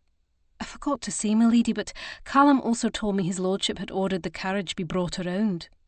I felt less irritated that she'd forgotten to share this detail than I was curious about this Callum she kept referring to. His being a second footman, it wasn't unusual that she would be speaking with him, but I also couldn't help but question whether I detected a subtle undercurrent to her tone when she spoke about him. If so, I wondered what Gage's valet, Anderley, thought about it. After all, not 4 months ago he and Bree had been romantically linked, even though they had since decided to revert to merely being friends. Though their relationship had been rocky and awkward for a time, things had since smoothed over, returning to the teasing camaraderie they had exhibited before. However, I wasn't convinced their feelings toward each other were entirely platonic, and if one of them were to become romantically involved with someone else, I'm afraid there might be a great schism. "Where was he going?" I asked. Gage shook his head. "No one seems to know." Bree simply shrugged. I contemplated this for a moment. It was a little over an hour until dinner, so wherever Lord Barbreck had set off to so precipitously, it must be urgent for him to abandon his guests. As such, there was only one possibility I could think of. "Where do these Campbells of Portalic reside?" Gage's eyebrows arched, as if he was surprised he hadn't thought of that, and then lowered almost in disapproval as he considered the question. Or perhaps it was irritation with Jack. "I would wager at Portalic Castle." Rye pointed it out to us in the distance from the top of one of the summits we climbed, looking for some ancient hill fort Jack was determined to find. "The castle stands on the shore of Loch Craignish, about 4 or 5 miles away, as the crow flies. But as rocky as the terrain was, that didn't mean the roads from here to there led directly to it. More than likely, the distance by carriage was double that, which meant Barbreck would never return before dinner, unless he regained control of his temper, came to his senses, and turned back before he reached Portalic. Well, I suppose we shall find out one way or another at dinner," I replied with as much sang-froid as I could manage. Then we would confront whatever Barbreck had to say whenever he arrived to say it. If he chose to disregard my concerns about the Van Dyck, then there was really nothing I could do about it. It was his painting. He was free to believe whatever he wished about it. Unless he tried to sell it. Then we might have a problem. But I didn't foresee him doing such a thing any time in the near future. No, he was much too attached to it. Much too attached to its provenance. As such, I didn't hold out hope of his giving any credence to my concerns. Whatever the case, I had a sneaking suspicion it depended on whatever happened at Portalic Castle. Chapter 5. Aunt Kate asked the staff to hold dinner for half an hour, while the rest of us waited in the drawing-room, but when there was no word from Lord Barbreck, she decided the meal could not be delayed any longer. As such, our party's procession across the great hall into the long formal dining-room was more sombre and subdued than on previous nights. And while everyone tried to ignore the empty seat at the head of the table, it was impossible not to be conscious of it, or at least, impossible for me, my eyes being drawn to it of their own volition. It appeared everyone was aware of my altercation with Lord Barbreck that afternoon, but much to my relief, it seemed no one blamed me for it, although, in general, we skirted the subject rather than addressing it directly. The closest we came to discussing it outright was an artless remark made by Jack about how obsessed Barbreck was with his art. Lady Bearsden, for her part, looked slightly dyspeptic. There had been no opportunity to speak privately before dinner, and now she sat with her lips tightly sealed, as if she was struggling to keep whatever she knew, and she knew something, from spilling from her mouth between bites of food. Charlotte kept casting worried looks her way, unaware of the real reason for her great-aunt's uncharacteristic silence. By the time the final course was brought forth, and still there had been no signs of Barbreck, the men started discussing whether they should ride out to ensure nothing dreadful had befallen him. After all, the roads in this part of Scotland are not exactly the most hospitable, Rye remarked. And it isn't unheard of for a band of ruffians to stop an unprotected carriage travelling at night, Jack added, causing somewhat of a stir among the ladies. Even I felt a pulse of alarm. "That's true," Uncle Dunstan conceded, sinking back in his chair as he directed a chiding look at his son-in-law. "But the same could be said about most of the roads in Scotland and northern England. Highwaymen are a problem everywhere." "Yes, but you can't deny they're more desperate here," Jack countered, lifting his glass of Madeira. "What with the clearances having taken away any chance of their scrabbling together much of an honest living." This was a familiar topic of discussion between the two men, one on which they normally saw eye to eye. For Uncle Dunstan was as concerned as Jack about the lack of land available to small farmers. A century earlier, the wealthy landowners had begun driving off the people who had lived and worked on the land of their estates for generations, in order to enclose it for more sheep. Many of those people had ended up immigrating to North America and beyond, but not all.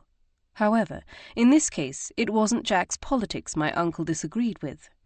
"Maybe so, but there's no need to be frightening the ladies with such talk, especially when we've no cause to jump to such a rash conclusion."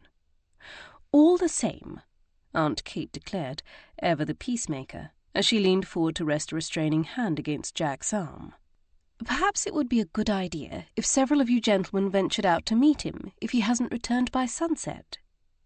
I glanced at the clock, seeing that it was almost 9 o'clock, which meant the sun would be setting soon. During the height of summer, sunset did not occur until late in the evening and was followed by the gloaming, the time between sunset and actual nightfall, when the soft smudge of twilight rained the sky. Here in the Highlands, the gloaming could last for hours after sunset. Uncle Dunstan nodded in agreement. Aye. Everyone's appetites being sated, if not spoiled, by that point, Aunt Kate rose from her chair but a few minutes later, to lead the ladies from the room. This left the men to plan their approach over their port. I trailed my fingers over Gage's shoulders as I passed his chair, letting him know that I was content with him joining the search, should he choose to do so. His hand lifted to briefly clasp mine before releasing me. Morven was waiting for me just outside the door, and looped her arm through mine to walk in step with me. Is it just me, or does Lady Bearsden look as if she's going to burst if she doesn't tell someone what she knows? She leaned toward me to murmur as our heels clicked against the flagstone floor of the great hall. These tiles appeared to be original to the previous castle, as did the stones in the enormous fireplace and some of the weaponry mounted on the walls. However, the white stucco work, tall corniced windows, and wide Corinthian columns were much newer. I eyed the lady in question, who strode arm in arm with her great-niece a few feet in front of us. Charlotte appeared to be whispering solicitously to her, but Lady Bearsden merely shook her head, which made the already taut line of Charlotte's back even more rigid. That will cause her great-niece to collapse in worry, I retorted. Then perhaps we'd best wheedle it out of her. Morven's dark eyes were lit with mischief, but in this instance I had to admit her mischief was warranted. Yes, I think you're right. For if Barbreck didn't return soon, we needed some understanding of what had sent him running off to Portalic Castle, or wherever he'd gone, without a moment's notice. Aunt Kate must have harboured similar intentions, for when we reached the drawing-room she was already dismissing the footman, informing him we would serve ourselves. I scrutinized the fellow as he was leaving, wondering if the ash-blonde-haired chap was the Callum that Bree had referred to twice during our conversation earlier. It was either him or the darker-haired footman who had also assisted in serving dinner. "Morven, dear, do please shut the door," Aunt Kate urged as she began pouring tea. "I feel a draught." Morven's eyebrows arched in wry disbelief, but she released my arm to comply with her wishes. I passed Lady Bearsden and Charlotte their tea, declining a cup for myself before I sank down on the sofa, upholstered in mulberry brocade, across from the pair of fauteuil chairs the two women inhabited. The drawing-room being as spacious as the library across the hall, we had naturally gravitated toward the seating arrangement closest to the hearth, and the metal screen depicting stags and Scottish thistles. The ceiling in this chamber was likewise ornately decorated, and the windows tall and numerous, flooding the room with sunlight during the day. But at this hour we had to be contented with the warm glow of the fire and the candles spaced throughout the room. "Now then, Lady Bearsden," Aunt Kate declared, arranging her full juniper-green skirts as she settled beside me, the width of her gauze oversleeves dwarfing my own. "Out with it! What have you remembered?" It was moments like these when I could see so clearly the resemblance between mother and daughter, for Morven was perched in the adjoining chair with the same expectant look as my aunt. Even Alana exhibited some of the same mannerisms, and I couldn't help but wonder whether she'd picked them up from our mother before she died, or Aunt Kate, mother's younger sister, when she resided with her in London for 2 years, as she and Morven made their rounds as debutantes in search of husbands. Unfortunately, Lady Bearsden did not appear as ready to admit what she knew. "What makes you think I've remembered anything?" she demurred, feigning interest in the exquisitely painted porcelain Sèvres potpourri vase set in the middle of the low table between us. Aunt Kate's mouth screwed into a tiny moue of irritation before she replied. "Because you were as quiet as a mouse at dinner, and I have never known you to be so." She lifted her chin almost in challenge. "Perhaps I'm not feeling myself this evening." Charlotte leaned toward her, as if fearful she might collapse. "Is that the line you mean to take?" Aunt Kate countered, nodding toward her soon-to-be daughter-in-law, who was visibly distressed. Lady Bearsden's expression softened as she turned to her great-niece, and she reached out to touch her cheek. "Don't fret, my dear. It will give you wrinkles on your lovely face, much like my lumpy. He was always working himself into a dither, and all the dear fellow got for it was more wrinkles. I suspected that, like me, Charlotte found her great-aunt's reference to her late husband to be reassuring. I had never discovered why Lord Bearsden had been given such a mildly insulting nickname, but the affection with which his wife used it told me that he must have been a good man. "Lady Bearsden, please," Aunt Kate pleaded, sitting forward in impatience. "The men are about to set off in search of Lord Barbreck. Would it not be better to send them off with some idea where his lordship has gone, and what they might find when they get there?" When still the older lady hesitated, bowing her head full of snowy white hair, I decided enough was enough. "He's gone to Portalic Castle, hasn't he?" Aunt Kate and Morven turned to me in surprise, and then chagrin, as if they felt they should have realized this sooner themselves. When she lifted her head, Lady Bearsden's expression was far more resigned. "It only seemed right that I should allow him the opportunity to explain himself. Well, it seems to me he forfeited that right when he unfairly lashed out at Kiera and then ran off, leaving us to worry about him," Morven admonished, revealing for the first time the genuine concern behind her glib facade. "True enough," she sighed. "Then, to answer your question, yes, I believe he's gone to Portalic, though I'm not entirely certain why." Her gaze shifted to each of us in turn. "The only thing I've recalled that may be pertinent is that when Lord Barbreck was a young man, he was engaged to marry a Miss Campbell of Portalic." Aunt Kate straightened in evident shock. "But the engagement was broken. I don't believe I was ever privy to the reason why." She shook her head. "In truth, I doubt they ever made that knowledge public. It simply ended." "And yet he never married," Aunt Kate said. "And neither did Miss Campbell." A look passed between the two women, and Lady Bearsden nodded. Just so. It was clear now why she had wanted to give Lord Barbreck the opportunity to explain.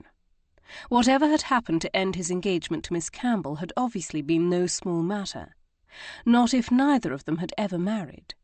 Not if all these years later he couldn't even say her name, but still referred to her venomously as a pronoun. I frowned. But why had he immediately thought of her when I mentioned the forgery? Why had he been so certain she was somehow involved that he set off for her home without saying a word to the rest of us about where he was going? "Is this Miss Campbell an artist?" I asked. Aunt Kate turned to look at me, almost as if she'd forgotten I was there. "Not that I'm aware. Why do you ask?" "Because someone forged that Van Dyke. And given Lord Barbreck's reaction, I thought perhaps he believed it was her." "Nay, but she undoubtedly hired whoever did," Barbreck declared gruffly, astonishing us all as he strode through the door. Aunt Kate exclaimed in relief, rising to her feet along with Morven and Charlotte to go to him. For my part, I remained where I was, still wary of the Marquess and his fury. I looked up to find Lady Bearsden watching me, her gaze kind. My stiff demeanour made it plain how I felt. Something Gage was attuned to as he and the other gentlemen joined us. He perched on the arm of the sofa beside me, rubbing a hand up and down my back as Aunt Kate attempted to convince Barbreck to let her call for a tray of food for him. "I'll eat when I'm good and ready, Catriona," he retorted, having had enough of all their fussing. "No, sit down, the lot of you." He plopped down into the bergère chair nearest the crackling fire. "I've something to say, and I'd rather have it out now and no have to repeat myself." He exhaled heavily, reaching into the pocket of his coat for a handkerchief to swipe his brow with. "Is everyone here?" I glanced around me, seeing that everyone had drawn close, either sitting, leaning, or standing. "Good. Now then, Edonia," he said, turning to Lady Bearsden. "You and your cursed memory recalled my long-ago engagement to Miss Campbell, didn't you?" She sniffed. "I cannot help it if I happen to be sharper than some people I could name." His lips curled into a small grin at this insult, but they flattened soon enough as he continued. "Aye, well, 'tis true. I was engaged to Anne Campbell some 54 years ago. He glared at his relatives almost belligerently, as if he expected them to argue. "'Twas a suitable match, with advantages to both our families." Though no one spoke, I had to wonder if I was the only one who found it interesting that he felt the need to justify their engagement.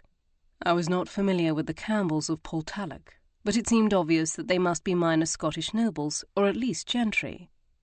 As such, Barbreck's marriage to the daughter of such a family, particularly one whose lands abutted his own, would have been sensible.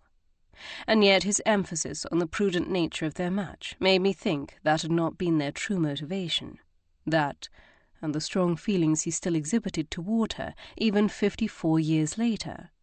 No, to quote Shakespeare, he definitely doth protest too much. "Then why did you no marry her?" Uncle Dunstan asked.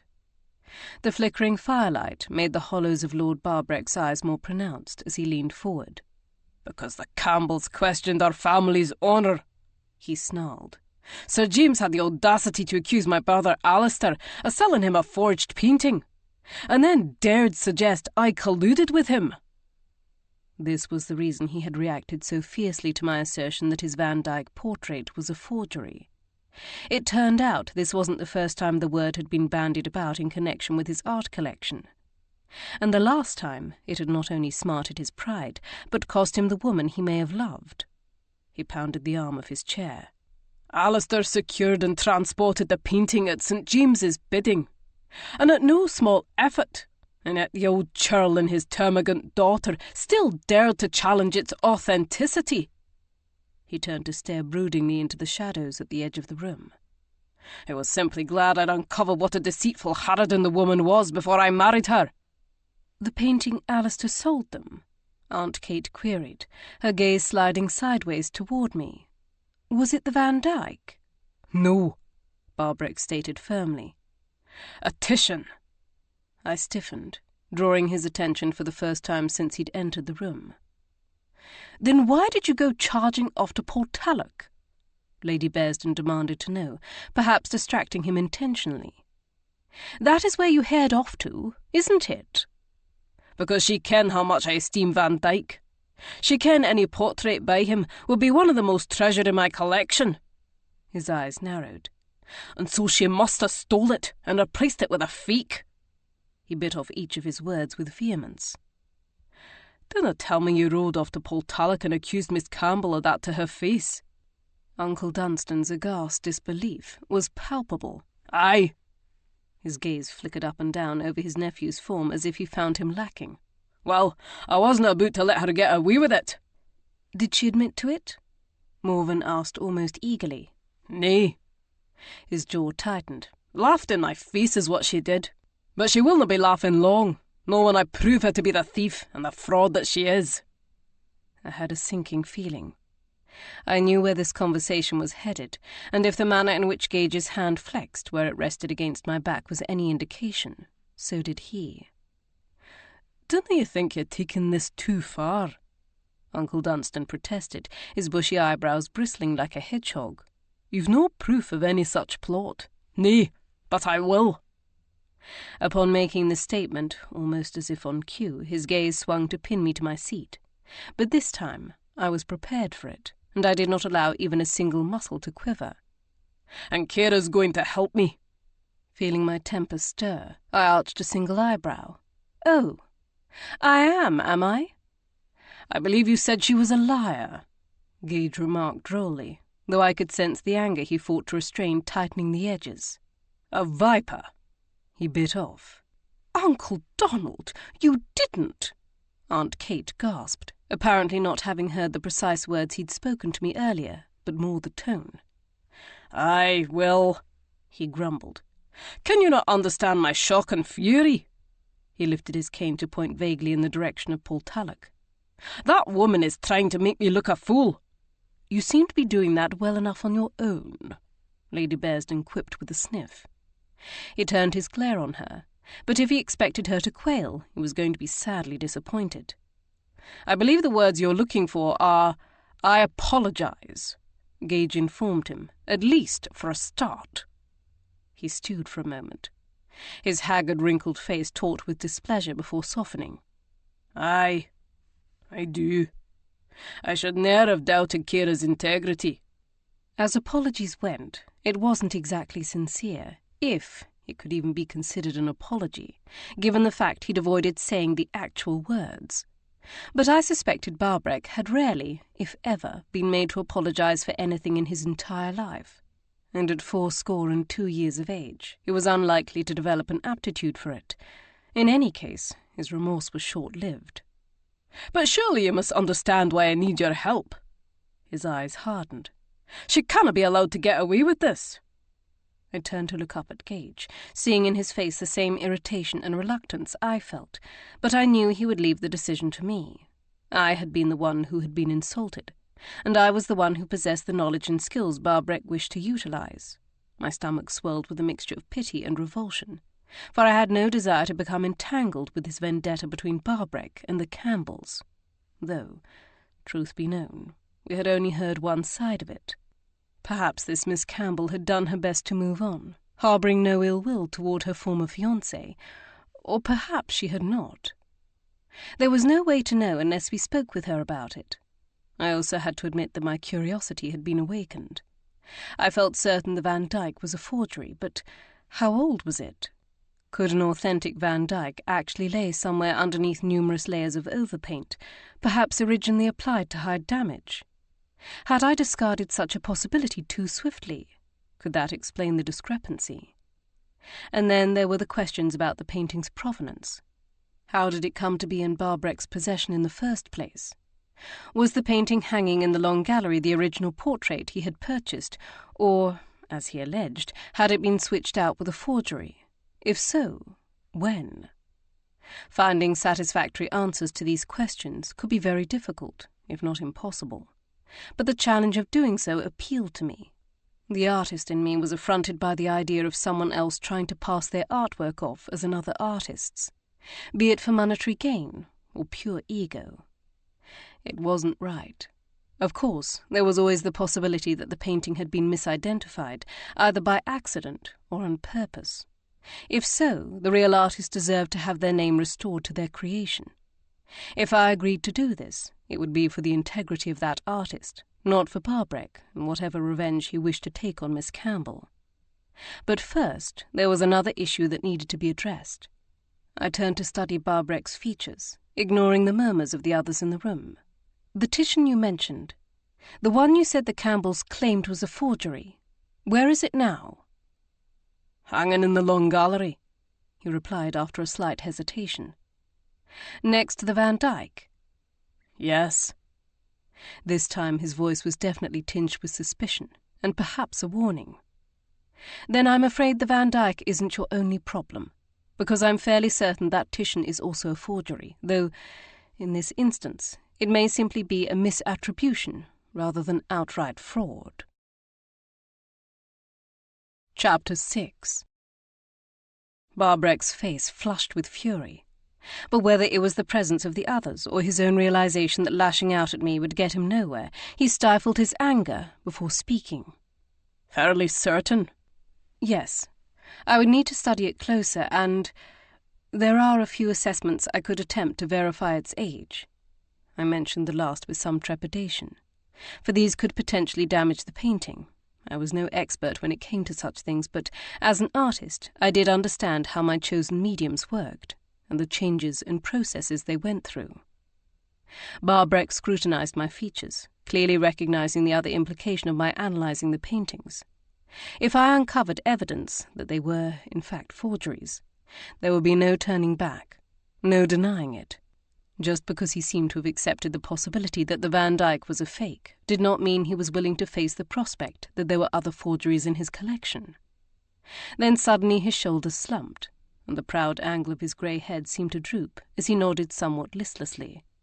It was such a rapid change from his prior bristling demeanour that it seemed all of us in the room leaned forward in alarm. "Do what you must to uncover the truth," he directed, the weariness he must have felt making his face pale. "'Tis better to ken than know." He clamped his hands on the arms of his chair, his own arms shaking as he attempted to rise.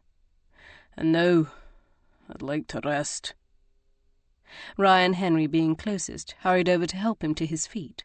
Then Rye escorted him from the room while Aunt Kate bustled after them, promising to send up his valet and a tray of dinner.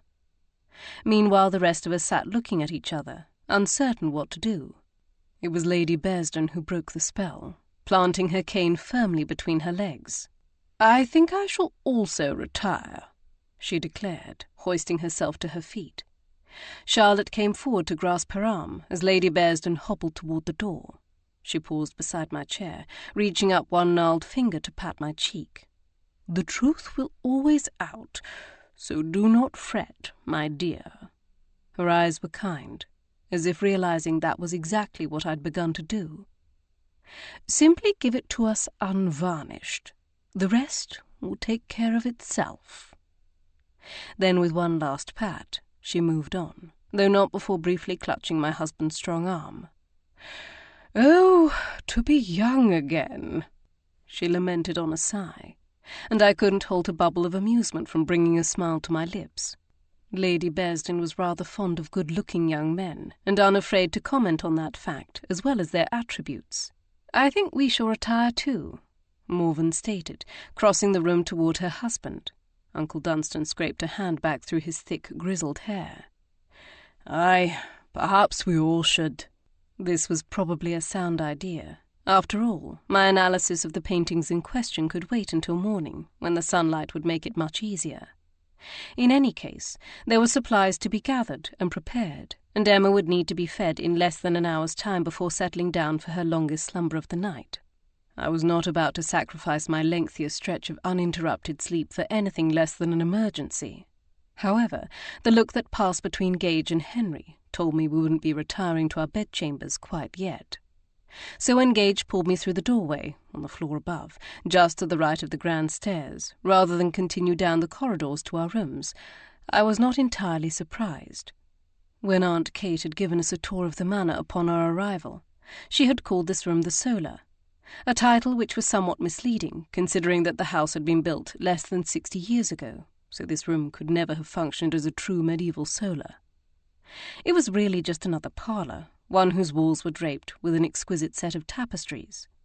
One depicted a scene from the Greek myth of Eurydice and Orpheus, while another portrayed 9 dancing women, who I suspected were supposed to be muses.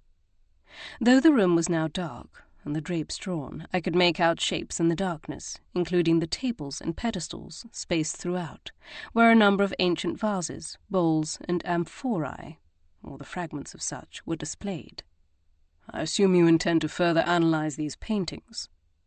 Gage turned to ask me just as Henry joined us, carrying a brace of candles. The small halo of light in which we stood created a sense of intimacy. "Yes, in the morning," I replied, curious to hear what he was thinking. "Then when you confirm your suspicions, as I have every confidence you will, whether you wish to speak in such concrete terms or not."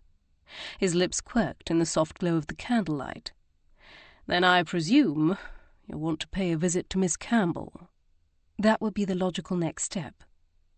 I crossed my arms in front of my chest, although I don't know how welcome we will be after Lord Barbreck went charging over there tonight to accuse her of fraud and theft. Your aunt and uncle and cousins all seem shocked by Barbreck's revelation of his broken engagement, but I do wonder at their never having guessed at it, after all his animosity toward her. Gage emphasized the pronoun, just like the Marquess did whenever referring to Miss Campbell. Was well known. How is it none of them tried to find out why? It was a legitimate question, no matter how little I liked it. Morven, in particular, was not only inquisitive, but also astute, as was my aunt. How had they never pursued the matter? "What do you know of the Campbells or Portalic?" Gage asked Henry. "Has your family had any dealings with them?" The Duke of Beaumont had vast holdings all over Scotland, as well as deep connections to many of the nobility. Henry reached out to set the candles he held on the sideboard nearby, their light burnishing his auburn locks. "Lord Jack asked me the same thing earlier today." "He did?" Gage replied in evident surprise. Henry nodded, the watchful look in his eyes telling us he found it an odd coincidence as well. After Rye pointed out Portalic Castle in the distance, I thought he was just making conversation, and perhaps he was. But now, I wonder. Yes. A slight furrow formed between Gage's brows, as he leaned against the back of the settee behind him, considering the matter. But to answer your question, I'm not aware of any dealings Beaumont or my brothers have had with the Portalic Campbells. They're a minor branch of the larger Campbell clan's tree, nowhere near the status of the Duke of Argyll. An old family, no longer of great importance, I surmised, and Henry dipped his head in agreement. Gage straightened. Then while you're examining the paintings, I think I'll speak with your uncle and see what he can tell me about these Campbells, he told me. I'd like to know what sort of situation we'll be riding into. It was a sound suggestion.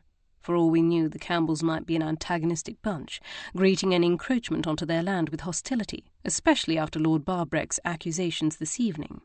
I doubted they would react to our arrival with violence, but that didn't mean we wouldn't be met with enmity. We needed to know how willing they would be to receive us on short notice, or whether doing the dance of social niceties and sending a request to pay them a call would achieve better results. I preferred not to give them time to formulate a coordinated response, but any element of surprise had already been ruined by Barbreck's temper. "Is there anything I can do?" Henry asked, his silvery grey eyes intent. Though he spoke evenly, I could sense his desire to help. The same way I'd sensed it in Edinburgh during our last murder investigation. "Not just yet," Gage replied, and I could almost see his half-brother's shoulders metaphorically slump, though he was holding himself too still to visibly do so. "But I was hoping you would ride with us tomorrow afternoon." His face lit with eagerness. "Of course, I'm at your service. I can't help but think it would be best to take as few of Barbreck's relatives with us as possible." "Good luck with that," I remarked wryly as I moved toward the door. "If I know my family, and I do," I glanced over my shoulder to add, "then half of them will be mounted and waiting for us the moment they discover where we're going. They'll use concern and politeness to mask their insatiable curiosity." "It seems you come by it honestly, then." His teasing grin stretched wider as I glowered at him from the doorway. The following morning, after breakfast and snuggles with Emma, I gathered up a small kit of my art supplies and asked Bree to join me in the long gallery. I half suspected to find Barbreck there waiting for me. In fact, I'd initially thought the wooden bench placed in the middle of the room was for him to sit on. But when he failed to join us, I began to wonder if he trusted me more than I'd believed. That, or now that he'd already confronted Miss Campbell, he hoped I would uncover definitive evidence of forgery, and believed by staying away he was more likely to get it. In any case, audience or no audience, it made no difference to me or my results. But it would be easier to work if he wasn't hovering over my shoulder. Warm sunlight filtered through the high windows, indirectly illuminating the paintings. I set my bag down on the bench and removed the magnifying glass I'd borrowed from the library. Then, with a deep bracing breath, I turned to my task.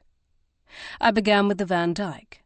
Once again, as I stood before it, I felt a sort of uneasy queasiness swirling in my gut. There was simply a sense of wrongness about it.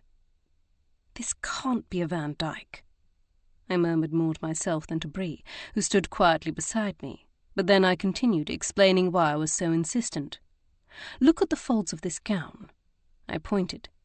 "The shapes and shadows are too certain. There's no flow or movement.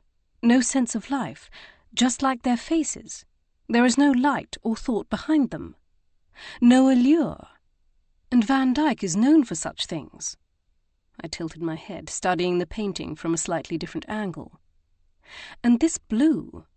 I swept my hand in the air over the train of the gown on the second woman. "I would swear this is Prussian blue, and yet that pigment was not used in Van Dyck's time.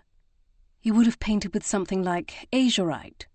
The last I knew was a highly subjective observation, for there was no real way to tell one pigment from the other with the naked eye. But I had seen Hans Holbein the Younger's painting, A Lady with a Squirrel and a Starling, in which he had used azurite as the background. This looked nothing like that shade. I sighed, shaking my head. Further visual analysis was not going to change my mind. It was time to employ another method, Bending over, I retrieved a small bottle of turpentine, a fine brush, and a linen rag from my bag. I would have preferred to examine the back of the painting first for any markings, for the rear often held more information than one would think, but there were no men nearby to assist us. I could have rung for a footman, but I felt so certain the portrait was a forgery that I decided to move forward with this swab test to try to determine its age. A sharp pine scent filled the room as I dipped the brush in the turpentine and carefully selected a small spot in the lower left corner of the canvas and began applying it in gentle strokes over the foliage. Almost immediately, I could see it beginning to have an effect, stripping away the paint. When I dabbed at the affected area with the rag, it came away smudged with pigment. Watching over my shoulder, Bree gasped. "Milady, isn't that ruining the painting?" she asked, as I applied more turpentine to the same spot, in short order revealing the canvas beneath. "Perhaps," I conceded. "But considering the fact this proves it's most definitely not a Van Dyck, I should think the damage is warranted. Because the paint dissolved." Hearing her confusion, I replaced the top on the turpentine before I explained. Van Dyck painted with oils, as I do. I knew she would grasp the mechanics of that, for I had taught her how to assist me in mixing my pigments with linseed oil, as well as other elements of the process, when I was expecting Emma, because the fumes were too harsh for me, and the pigments potentially dangerous while I was in that state. And while oil paintings are often dry to the touch within a few days to a week, it can take nearly a century for the oil to evaporate, so they dry completely. Her eyes widened as she turned back to the forged Van Dyck. "And so, if you apply turpentine, a dry painting will not dissolve." "If you apply enough solvent, it will eventually dissolve anything, but not this swiftly, with just a small amount. No. The painting before us is unquestionably of recent origin, likely painted sometime within the last 50 years. I'd hoped to discover an older layer of paint underneath, something that could possibly have been an original Van Dyck, but there's nothing beneath it but canvas." That was somewhat of a precipitous statement, for I should test other places near the middle of the canvas before making such a definitive assertion. However, I felt comfortable saying so nonetheless. There was no evidence of the canvas being joined to others or expanded upon, so this was likely its original size, and so would have been painted to its edge. Stepping back, I gazed up at the portrait of the three ladies again, feeling outrage building inside me. That someone should have forged Van Dyck's work, and succeeded in doing so, at least in fooling some people into believing it was such, was maddening and insulting. I was offended on the artist's behalf. If the forger had been able to replicate Van Dyck's style and technique more exactly, I think I would have been less upset, for then they would have at least exhibited skill equal to that of Van Dyck, or nearly so. I was no prig. I appreciated talent wherever it appeared. But to pass off this mediocre effort as the work of a master was frankly infuriating. I turned my back on it, my lips undoubtedly curled in a sneer, and exchanged the turpentine for the magnifying glass to analyze the second troubling painting. Once again, I was struck by the overwhelming sensation of wrongness. The light, the shadows, the colours, the textures, nothing felt right. Yes, there were pieces that were quite good if I separated them from the impact of the whole, but as soon as I widened my gaze, the composition once again fell flat. It was not as poorly executed as the Van Dyck, but it was certainly not equal to the genius of Titian. "This one too," Bree whispered aghast. "I'm afraid so." Moving closer, I lifted the magnifying glass to scrutinize the texture of the paint. What I saw made me grimace in disgust. If this portrait was by Titian, then it would be over 250 years old. There should be fine cracking in the mineral-rich pigments on the surface, not this soupy, coagulated mess. This has to be overpaint. I retreated a step to let my gaze sweep over its whole. Which means something is painted underneath, possibly something very old. I debated how to proceed. Whether I should gingerly test a small section of one of the lower corners, or wait until the canvas could be removed from the wall. Then I noted a discrepancy in the coat of one of the horse's forelegs, where it met the tasselled caparison covering. "Look here." I pointed at the spot where a jagged strip of paint had flaked off, revealing a sandy shade underneath, quite unlike the steed's deep umber coat. I knew that Titian had often layered his pigments to achieve a desired effect, but they would have dried at the same speed and would have not flaked off or congealed as the top layer of paint had done. Clearly the portrait we now saw had been painted over an older composition. "You were right, my lady." "Yes, though it's somewhat of a sour triumph." Bree glanced at me and then back to the painting. "So, what does this mean? Did someone paint over a Titian?" "There's no way to really tell, not unless the overpaint is painstakingly removed, and I'm not even certain that could be done without damaging the painting underneath." I scowled in frustration. "And even if such an undertaking were successful, there's no telling what we would find. The painting underneath might have been damaged, explaining why the overpaint was applied in the first place." "Do you think that's why they did it?" I shrugged. "I suppose that would be the kindest reason, but there are also artists who believe their talent is equal to or greater than a painter like Titian and think they can improve upon his works. Not everyone is as reverent of art as I am, or as clear-sighted about their abilities," I added dryly. I bent to replace my supplies in my kit. "Regardless, as it now appears, this painting is not a Titian, and I doubt it's by any of the other notable artists from Venice, who are sometimes mistaken for Titian, Tintoretto, and Veronese and others, either. The Venetian artists were known for their distinctive use of light and colour, and neither of those characteristics nor their level of skill were present." I straightened, gazing sadly up at the equestrian. The Campbells were right to question its authenticity. They had been right to demand answers, which meant that Barbreck had been wrong. "His lordship isn't going to like hearing that, is he?" Bree asked, correctly guessing the reason for my unhappy silence. "No, I'm afraid he isn't." Even if he was trying to coax himself into believing, now that he'd confronted Miss Campbell, he wanted the paintings to be forgeries, I knew the bald truth was that the discovery they were indeed fakes would be a hard blow. He would undoubtedly continue to insist she had somehow swapped and stolen the originals, but the logistics of such an enterprise would be staggering. Who had painted the forgeries? And how had the switch been made without anyone noticing? There were dozens of questions to be answered, but the one foremost in my mind was whether the Van Dyck and Titian were the only fakes in Barbreck's collection. Or were there more yet to be uncovered? Chapter 7. It had been almost a year since I'd enjoyed the pleasure of riding across the countryside on horseback, and nearly 2 years since I'd done so in the Scottish Highlands.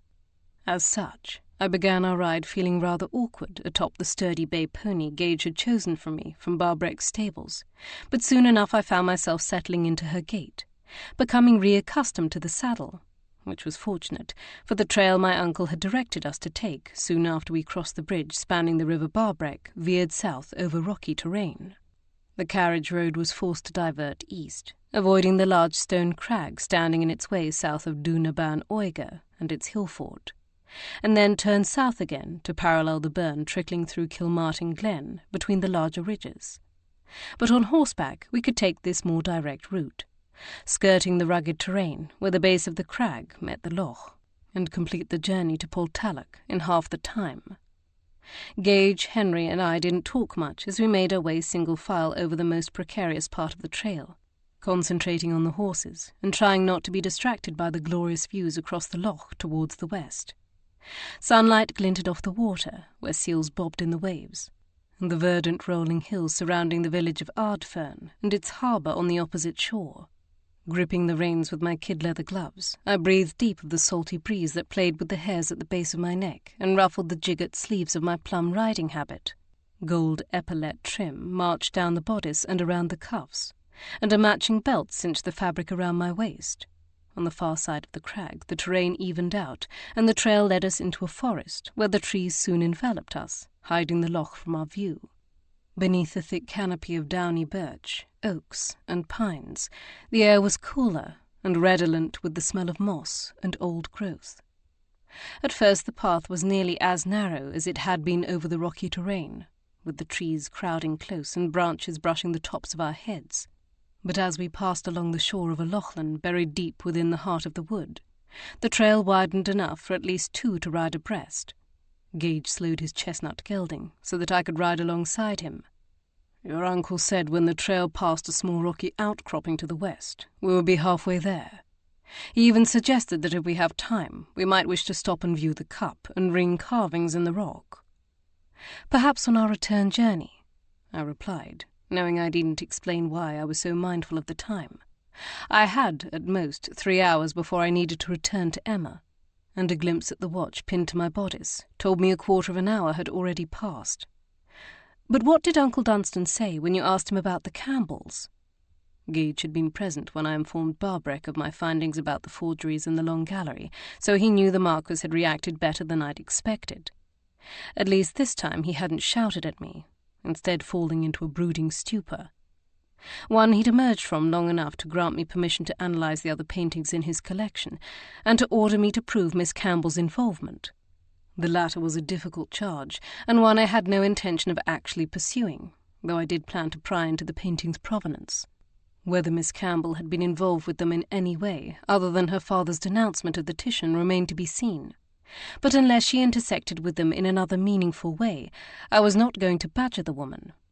After delivering this information, I'd hurried off to feed Emma and change garments while Gage and Henry arranged our transportation, and somehow contrived, undoubtedly with my uncle's assistance, to discourage the rest of the family from joining us. "What sort of situation will we be riding into?" I prompted, echoing his words from the previous evening. I knew he wasn't expecting to be met by angry men brandishing weapons, otherwise he never would have allowed me to accompany them, but I was curious what Uncle Dunstan had told him about the Campbells. Henry urged his steed closer, as if also eager to hear Gage's response. "Apparently, much of the time Miss Campbell resides at Portalic, with only her younger sister Margaret for company. The estate belongs to their nephew, Sir James Campbell, but he and his family live elsewhere for the greater part of the year." "Kindness or neglect?" I queried, wondering whether Sir James's elderly aunts wished to live at Portalic or were forced to do so. From what your uncle tells me, I deduced that Miss Campbell is rather a force unto herself. She may be over 70, but she's still healthy and vigorous, and often seen riding about the countryside. He cast an amused glance at us. He thinks it's likely she wields the real power at Portalic, and her nephew is happy to leave the management of it to her. I gained the impression he and his son, the next James, in a rather long line of them, are not the most frugal of gentlemen, so the estate isn't prosperous, as they've drained away many of the assets to pay for their expensive lifestyles. But it's obvious Mr. Mallory has great respect for this Miss Campbell. Says she takes care of her own. Then the animosity between her and Lord Barbreck must not extend to Uncle Dunstan or the rest of the family, I surmised. I gather not, though I don't believe there's much interaction between them. I frowned at the trail before us. We seemed to be travelling uphill, perhaps nearing that rocky outcropping Gage mentioned. It still puzzles me that none of them suspected Barbreck's broken engagement to Miss Campbell. The degree of his hostility seemed too extreme to be ignored. I wouldn't be so sure about that. I turned to look at my husband in question. Your uncle said something that made me think he suspected the truth for some time, though it's unclear whether he ever asked Barbreck about it. Perhaps he was rebuffed, or perhaps he believed it was none of his business. I thought back to Aunt Kate's reaction to Barbreck's confession. I'll grant you that he may have suspected it, but it was evident he'd said nothing to my aunt about it. Did none of them question Barbreck's resentment of their neighbour? I knew these were questions for my relatives, but I couldn't help but ruminate aloud. I know they suggested it was naught but a clan feud, and I would never underestimate the power of such a grudge. One need only delve shallowly into the history of Scotland to uncover tales of the savage vengeance one clan sometimes enacted on another. But I could tell they found that theory as doubtful as I do. Maybe they thought it was because he'd taken umbrage at her being granted so much control over Portalic, at least ostensibly, but were reluctant to say so, Henry remarked. I turned in my saddle to look at him, much struck by this. That actually makes a great deal of sense. After all, women rarely owned property, and so were rarely allowed to manage it as they saw fit. In this case, Miss Campbell didn't own the property, but her nephew's carelessness or disinterest had left her in charge. Even without the added strain of their personal history, a nobleman like Lord Barbreck might have resented this, particularly if her methods ran counter to his own. Such a resentment would not have been one Aunt Kate took kindly either, nor Uncle Dunstan, I imagined, as their marriage had always seemed to be a true partnership. That Barbreck would disdain Miss Campbell for such a reason would not have sat well with them, and so maybe they had avoided thinking it. The notion of a clan feud was easier to stomach. Regardless, we knew the truth now, that his antipathy stemmed from the forgery accusation and their broken engagement, though I was certain Miss Campbell's control of her estate probably also played a role in his festering resentment. The question was, how much did Miss Campbell resent him in return? The fact that she appeared to be friendly enough with Uncle Dunstan seemed to indicate that she didn't harbour a grudge against all the Mallorys, though Barbreck's accusations the previous evening might have stirred any lingering bitterness back up again. Whatever the case, we would find out soon enough, for the trees began to thin, and I spied the rock formation just ahead. As we passed, I allowed my gaze to drift upward over the craggy surface, but from such an angle it was difficult to see any of these cup and ring carvings my uncle mentioned. At the far end, the trail rounded the rocky outcropping to swing to the west nearer the loch before turning south again along a ridge at the edge of the forest. From this vantage we could see across the waters of the loch to the long narrow island near its middle. The undulating green isle appeared deserted, but perhaps there were buildings hidden from our sight by the scrubby trees clinging to the upland slopes. We fell quiet again as the path entered another forest, narrowing so that I was forced to drop back to ride behind Gage. This wood was less dense than the last, and we soon neared the edge where the trees opened up to offer us our first glimpse of Portalic Castle. The tower house was old, that much was apparent even from a distance. I wagered it had been built in the 14th or 15th century, and its moss-speckled north face edifice testified to that age. Judging from the large divots in the stone and the sizable chunk which had collapsed from the northwest corner, it had also survived multiple attacks over the ages. That, or its masonry was in such disrepair that it was falling apart. Uncle Dunstan had told Gage that the estate was in decline and being stripped of its assets, and the castle's exterior's poor condition attested to that, as did the ruins of a newer manor built in a glen some 500 yards to the east. There was no roof, only the remains of the outline of its walls. The vegetation growing on, around, and inside those walls made it clear it had sat in that condition for several decades. The trail converged with a wider one from the east, leading us toward the castle, which loomed over us, having been built on top of a rocky mount. The builders had taken advantage of this natural formation and constructed the low walls of a courtyard around its perimeter.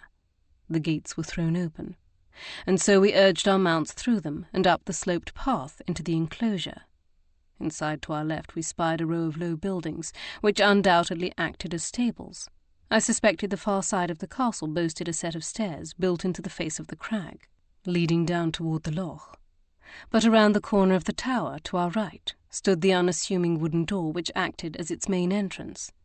Someone had evidently noticed our approach, for a tall woman, in a rather plain but impeccably tailored gown of the finest merino, dyed in a shade of spruce green, stood before the doorway.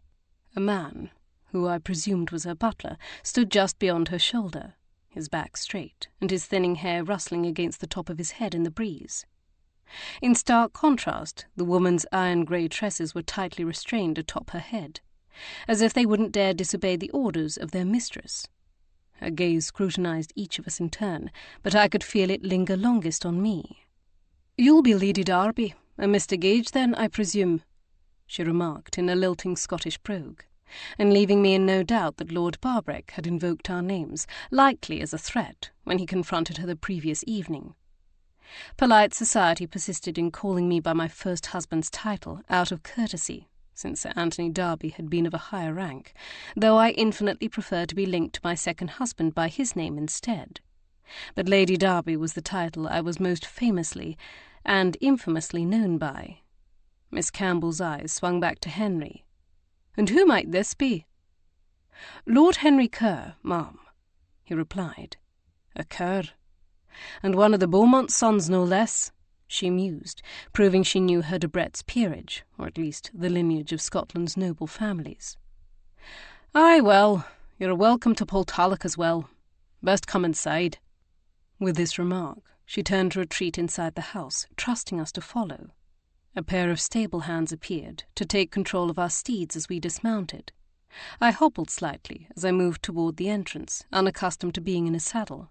Gage moved forward to take my arm, but after a few steps I found my gait again. The door was not tall. It appeared that the original opening had never been enlarged, as was done in many old tower houses. For a moment I wondered if Gage and Henry would be forced to stoop to enter, but they remained upright with mere inches to spare. Fortunately, the interior did not maintain its 15th century design. At some point, likely in the early 18th century, it had been refurbished and remodelled. Warm wood-panelled walls greeted us in the entry hall, and the patina of the oak floor spoke of its age. The butler gestured us through a doorway across from the main entrance, and we stepped through to find ourselves in a worn but tidy drawing-room. The faded upholstery and threadbare rug had seen better days, but not a pillow was out of place, nor did a speck of dust touch the surfaces of the room's contents. Miss Campbell stood just inside the room, waiting to greet us properly. From a distance, I had not been able to appreciate the lovely sea-green shade of her eyes, or the regal structure of her features. With her height, several inches above my own, and commanding appearance and presence, I could easily imagine her being a queen, let alone a marchioness, as she would have been if she'd wed Barbreck. The niceties being observed, I expected her to directly address the reason for our being there, as her practical demeanour seemed to suggest. But she astonished me instead by remarking, "I certainly see the resemblance. You have your mother's eyes." I blinked in surprise. "You knew my mother?" "Oh, aye, my dear," a voice from behind our hostess said with a titter. "Quite well." Miss Campbell stepped to the side, giving me a glimpse of the woman seated in one of the armchairs upholstered in burgundy-figured silk near the rough stone hearth where a fire crackled in its grate. Better to ward off the chill of the castle, even on such a warm summer day. A tartan shawl was draped around her shoulders, which seemed to bow forward with frailty. "Come closer, so I can get a look at you," she beckoned. "My sister, Miss Margaret Campbell," the elder Miss Campbell explained. Miss Margaret's soft brown eyes twinkled at me as I approached, as if we might be sharing a private joke. I could see the resemblance in their facial structures and the widow's peaks at their hairline, but whereas Miss Campbell appeared tall and robust, her younger sister seemed to be small and delicate. From the manner in which she sat hunched in front of the fireplace, I would have suspected her to be an invalid, if not for the healthy flush of her cheeks and that liveliness in her eyes. But perhaps her fragility only seemed so pronounced when compared with her sister. After all, both women were over 70 years of age, and life in the Highlands was hard on the body, even the most pampered of aristocratic ones. "You are someone I never thought to have the chance to meet," she declared with relish. "But Barbreck does have interesting friends. Dunstan Mallory is her uncle," Miss Campbell reminded her, as if to say the odds of us meeting had not been as remote as her sister implied. "Aye," she replied in acknowledgment, but she didn't seem to give the comment much credence. "Forgive me for no rising, my dear. My knees are no what they once were." Of course. My head swam with a dozen questions I wished to ask of them pertaining to my mother, and how they had known her, but before I could begin, Miss Margaret lifted the tambour embroidery hoop in her lap that my gaze had dipped to. "Do you like it?" Focusing on the intricate stitches, I was immediately struck by her skill and the artistry of the design. "I do. The depth and subtlety of variation in your shades of colour, and the complexity of the motif, it's remarkable." I tilted my head to study it from yet another angle. "Is it your handiwork?" "Why, yes." Her eyes sparkled with pleasure. "You must embroider yourself." "Not very well," I admitted with a light laugh. "I'm afraid I never acquired the aptitude, but I am a portrait artist." My good humour abruptly faded as I recalled the reason we were there in the first place. Lifting my gaze to Miss Campbell, I saw that her lips had tightened. "Let's be seated, shall we?" she instructed us, gesturing toward the chairs and sofa arranged before the hearth. I sat on the end of the floral settee, nearest Miss Margaret, and Gage joined me, leaving the remaining chairs to Henry and Miss Campbell. "No," Miss Campbell proclaimed once she was settled.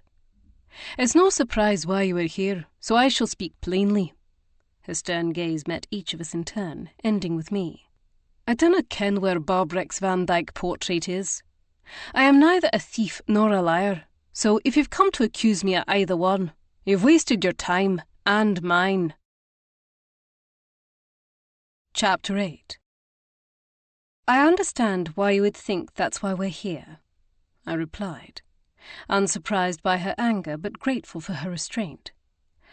"I'm not certain precisely what Barbreck said to you when he paid you an unexpected visit yesterday evening, but I gather it was unpleasant, to say the least." "Called her a thief, a liar, a termagant, and a harridan," Miss Margaret declared almost gleefully. My eyebrows arched. I apologize. It appears unpleasant was too kind a word. Vile, perhaps, would be a better adjective. My point is that I'm not here to accuse anyone of anything. I'm simply trying to gather information, and, as I understand it, you have a unique and, in some ways, possibly more objective perspective. I studied Miss Campbell's taut expression, trying to gauge how receptive she was to my explanation. "Will you answer my questions?" She clasped her hands more tightly together in her lap, scrutinizing me in return. For a moment I worried she might decline.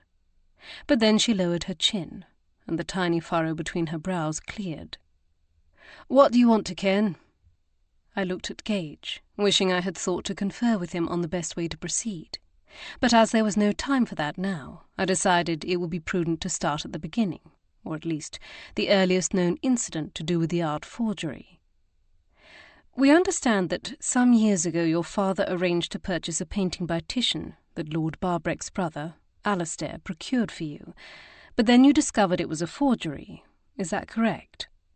I'd deliberately chosen not to mention their broken engagement, wondering if it might be too sensitive a topic, but Miss Campbell seemed to have no qualms about speaking of it. "Aye, and if you ken that much, then you also ken it led directly to the ending of our betrothal.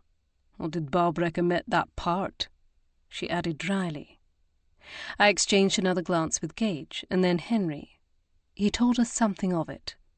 She huffed. "Made a big fuss, more like. Called it an affront to his honour and that of the Mallory name. Though he had no trouble questioning father's, nor yours," Miss Margaret remarked almost blithely, as she picked up her needlework to begin stitching again. Miss Campbell turned to look at her, her eyes narrowing in displeasure before she returned her attention to me. "But if you identified the Van Dyke as a forgery, then I'd wager you've taken a look at the Titian as well." "I have." Her eyes glittered like hard emeralds. "And?" I hesitated, perhaps out of some misbegotten loyalty to Barbreck, but then I decided she deserved the truth. The Titian is either a blatant attempt at a forgery, or some later artist painted over the original for some unknown reason, effectively destroying it. I'd expected her reaction to be one of immense satisfaction over this vindication that she and her father had been right to question the painting's authenticity, but my response seemed to subdue rather than delight her. In the jumble of all the emotions reflected in her eyes, pleasure was not one of them. Miss Margaret noticed this as well, lowering her embroidery as she watched her sister closely. "You were right, then," she said evenly. "And now Barbreck kens it too." Miss Campbell smoothed her hands over her lap, her gaze still lowered to the rug at our feet. "Aye." But that didn't change the past. It didn't change the 50-some-odd years that had passed since then. She couldn't help but be thinking of this, for I was, and I was merely an observer, and a latecomer at that. I had suspected there was more to Barbreck's emphasis on the monetary and dynastic advantage to both families as the primary reason for their engagement, and now seeing how Miss Campbell struggled with her own emotions, I was even more convinced of it.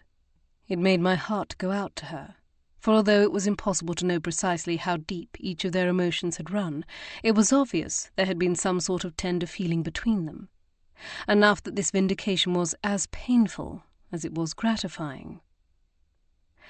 "How did you and your father know the Titian was a fake?"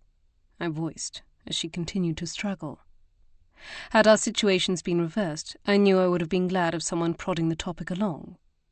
"There was a chip." Taking a deep breath, she lifted her gaze and spoke more firmly. "Near the middle of the canvas, it had flaked away to reveal a different shade of paint underneath. Near the horse's legs." "Yes, I believe so. It's been some time since I last saw it, since I last thought of it." Her shoulders straightened. "Father invited an art expert to visit, a man a friend of his had recommended, and when he showed him the painting, the man studied it for less than a minute before declaring it to be a fraud. Something by a lesser artist that had either been mislabeled by a fool or deliberately misattributed in order to exploit the gullible." Her eyes had narrowed, as if in remembered outrage. "So you confronted Barbreck?" Gage queried. "Aye, and his brother Alistair." "He'd acquired the painting?" Gage asked in confirmation, and she nodded. "Do you know from where?" "He brought it home from one of his trips to the continent. He was always dashing off to Italy and Greece, and sometimes Spain and France. That's where he obtained most of Barbreck's art collection, here and there, wherever he found an eager seller. Truth be told, that was how most gentlemen acquired their art and antiquities collections. These treasures were procured either on voyages they'd personally undertaken, beginning as young men with their grand tours of the continent, a journey which had been almost a rite of passage among aristocratic young men after coming of age and completing university, or through the services of one of the many dealers established throughout the continent, who had made a name for themselves and a fortune to go with it by catering to the whims and avarice of British collectors. Unfortunately, these dealers' scruples were not always all that one would hope them to be. I'd once had an interesting and informative conversation with Gage's friend, Mr. Knightley, about this acquisition of antiquities from the classical civilizations, and the corrupt means by which such items were sometimes obtained. It turned out that Mr. Knightley was rather an expert on the subject of antiquities, and one whom Gage had consulted on 2 previous inquiries, which was how they had met. He was also more well-versed than most in the tricks of these dealers' trade, as well as the methods of the Italian restorers they worked with, the jugglery they used, joining together different fragments of statuary, some ancient, some more modern, to create a pleasing piece, the methods they used to age them, and the tales the dealers wove to distract the purchaser from making a closer inspection of the item, appealing to the collector's desires and self-conceit. Had Lord Alistair fallen for such ploys? I turned toward the sunshine streaming through the narrow window, contemplating Barbreck's deceased brother. Much of this mystery seemed to centre on him, and yet I knew little about him. Was it possible he'd been duped by an unscrupulous dealer? Had he even used one, or had he obtained the artwork and antiquities he'd brought back to England by another method? A dozen questions sprang to mind about Lord Alistair Mallory, most of which would have been directed to Barbreck, but there was 1 or 2 I could put to Miss Campbell. "Did Lord Alistair acquire the painting in question specifically for your father?" "Father had expressed an interest in procuring a Titian," she said. "Told him that if he found one that could be had for a good price, he would pay him a handsome finder's fee." That certainly made it sound like the painting had come directly to them, leaving no time for it to have been swapped or forged after its arrival in Argyll. And yet that fleck of paint bothered me. I tilted my head, frowning at the ceiling. "Do you know how that chip of paint came off the portrait?" Miss Campbell stiffened. "We didn't damage it on purpose, if that's what you're implying." No, that's not what I meant. It's only—" I heaved a sigh, trying to find the right words to explain myself. "Paint shouldn't flake off like that, not unless the canvas has been improperly treated. But we can see from the underlayers of paint that's not the case. Is it possible someone's hand slipped, and it was jarred or dropped while it was being carried? I'm simply trying to ascertain the viscosity of the paint, which could tell me when that overlayer might have been painted." The angry glint in her eyes faded, but her demeanour did not relax. "I don't recall the painting being mishandled, even accidentally," she answered crisply before glancing at her sister, who shook her head. "I didn't even see it until it was already hung." There was an odd note in Miss Margaret's voice I couldn't quite identify. Wistfulness, perhaps. Given her skill with embroidery, perhaps the artist in her wished the Titian had been real. Regardless, I was far from satisfied with their answers, and uncertain whether I believed them. If the painting had been unintentionally damaged while it was being examined, that would tell me one thing, but if the overpaint had flaked off without human assistance, that could indicate something else. Without a definitive answer, that line of inquiry was impossible to follow. "What of Lord Alistair himself?"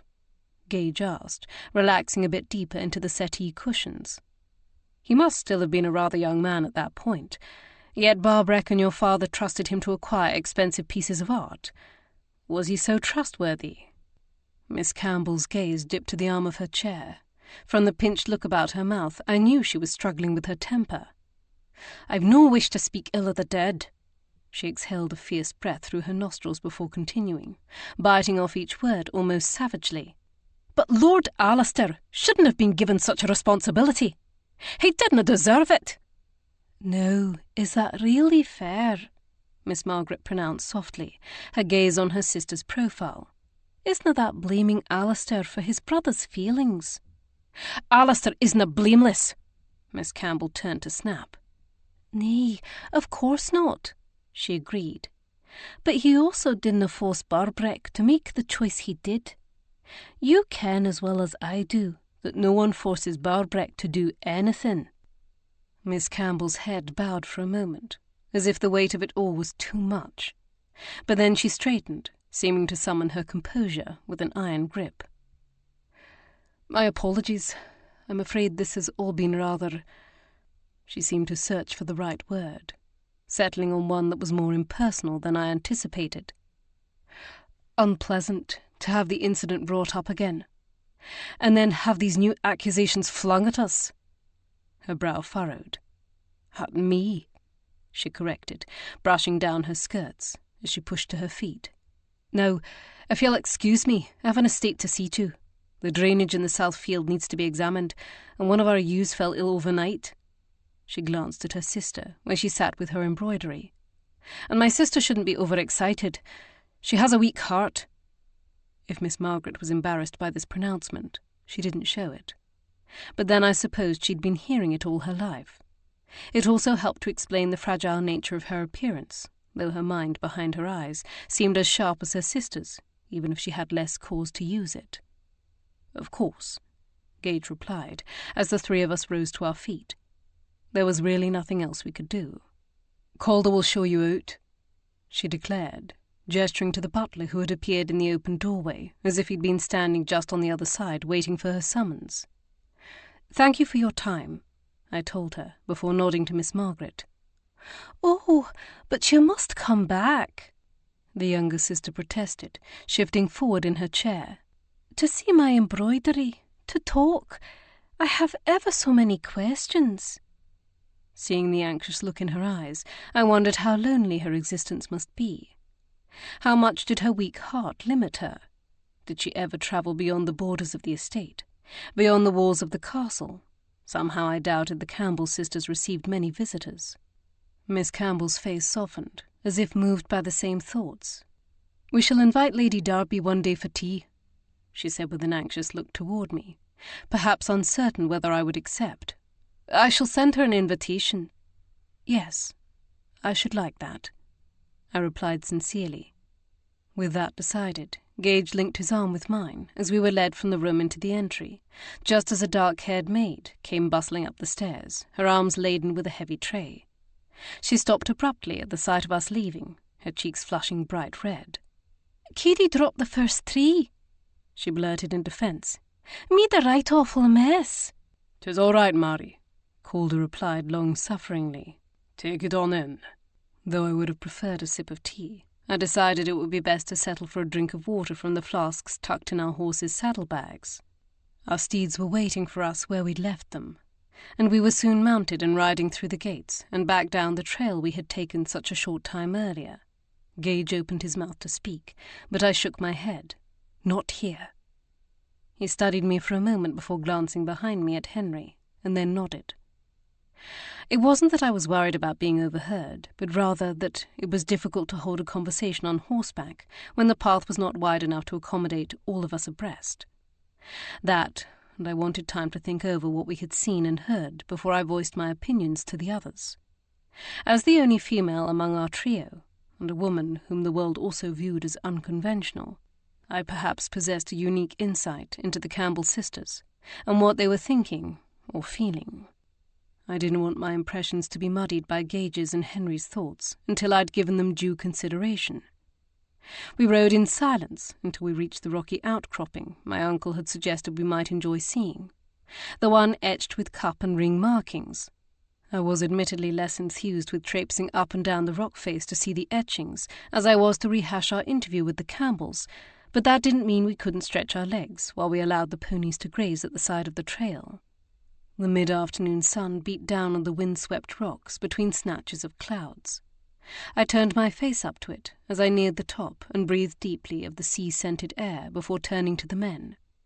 Henry had squatted to examine what did indeed appear to be intricate carvings swirling over the stone only to disappear under a patch of moss or sod. I suspected if anyone ever took enough of an interest in them and decided to remove the vegetation grown over the rock's surface, they would find more of the ancient etchings. Perhaps they would even be able to discover what they were for. But I brushed the thought aside in favour of the more immediate issue at hand. "What did you think of Miss Campbell, and what she had to say?" I asked Gage, who stood with his feet braced apart to steady himself at the steepest slope of the rock face, studying something his half-brother had pointed out. He looked up at me, and then climbed the remaining feet between us, while Henry straightened up to stand. "I think—" Gage broke off, removing his hat from his head to let the wind riffle through his golden tresses, while he gazed off over the loch toward the Craignish Peninsula. A furrow formed between his brows. "I think that forgery caused more heartache than it had a right to." I had to agree. Despite Barbreck's and Miss Campbell's attempts to pretend that their broken engagement some 54 years earlier had not mattered, it was more than obvious that it had, that it still did. I wanted to shake my head at the foolishness of their allowing the painting and their outrage over their family's honour to come between them, but that was not the matter at hand, nor our charge to fix. As for Miss Campbell herself, Gage continued, she seemed to me to be an intelligent, capable, forthright person, if not a bit mistrusting, but given her circumstances one can hardly blame her. She certainly seems to take pride in Portalic, I replied, doing her best for it, even as her nephew continues to direct funds towards his own pleasures, if my uncle has the right of it. And I have no reason to doubt he does. Uncle Dunstan wouldn't cast aspersions unless they were well proven. Henry nodded. "I've met the current Campbell of Portalic, and nothing your uncle has reported about Sir James surprises me. He's rather a careless ne'er-do-well, and his heir, who is nearing his majority, appears to be following in his footsteps. Then it's no wonder Miss Campbell feels so protective of Portalic, or that those living on the estate feel protective of her," I murmured. "They must know what's coming when Miss Campbell passes." As such, I suspected it would be difficult, if nigh impossible, to get any information out of her staff, if we even needed to. I clamped my hands onto my hips, turning my head to stare over the green treetops in the direction of Portalic. Truth be told, the involvement of the Campbells seemed straightforward. Miss Campbell's father asked Lord Alistair to acquire a Titian. The painting he sold him proved to be a fraud, so he confronted Lord Alistair and Barbreck. Lord Alistair denied fault. Barbreck backed him, and the painting was returned to Barbreck, the money presumably returned to Sir James, and the engagement broken. That timeline of events does not appear to be in dispute, even if my confirmation of the Titian being a forgery has dredged it all up from the past. However, there doesn't appear to be any evidence that the Campbells had anything to do with the Van Dyck. Nothing, that is, except the fact that Barbreck believes they did. Gage kicked at a tuft of moss with the toe of his riding boot. Barbreck claims that the Van Dyck must have been switched. But when exactly in the last 50-odd years does he allege that happened? And why did no one notice? I frowned. They should have. He should have.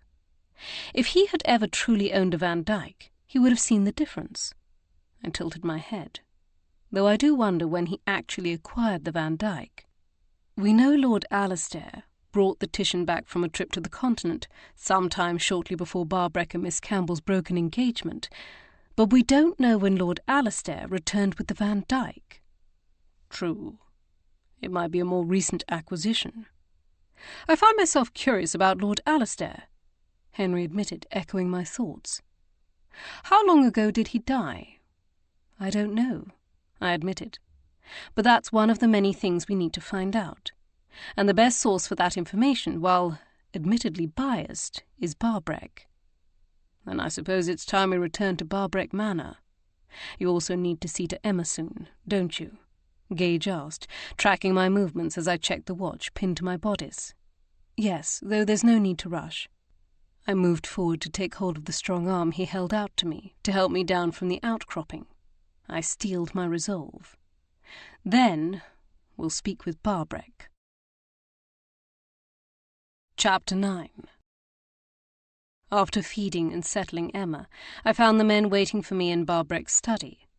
Contrary to the dark wood-panelled affair most gentlemen seem to prefer for their inner enclaves, the room was light and airy, just like the rest of the house.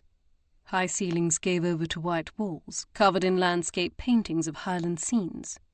I arrived to find Lord Barbreck, Gage, and Henry ensconced in the leather chairs and sofas at the centre of the room, cradling glasses of amber liquid in their hands. I'd opened my mouth to apologize for my delay, when the portrait hanging between the two tall windows above the sideboard arrested my steps. It was one of mine. One of the paintings I'd created at Gairloch Castle following my first husband's death and the ensuing scandal. While most of my past works were painted from subjects who posed for me, this one was from a series of portraits I'd created largely from my imagination. Sometimes the people portrayed were drawn from my memories of interesting faces I'd seen in a park or a village street, but other times they were pure whim, as was this one.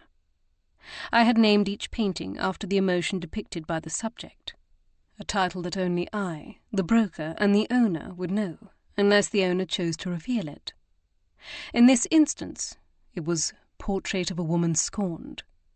Her body swathed in a deep forest green gown was painted in three-quarter profile, as if she were moving away from the viewer, but her head had turned back to look directly out of the canvas.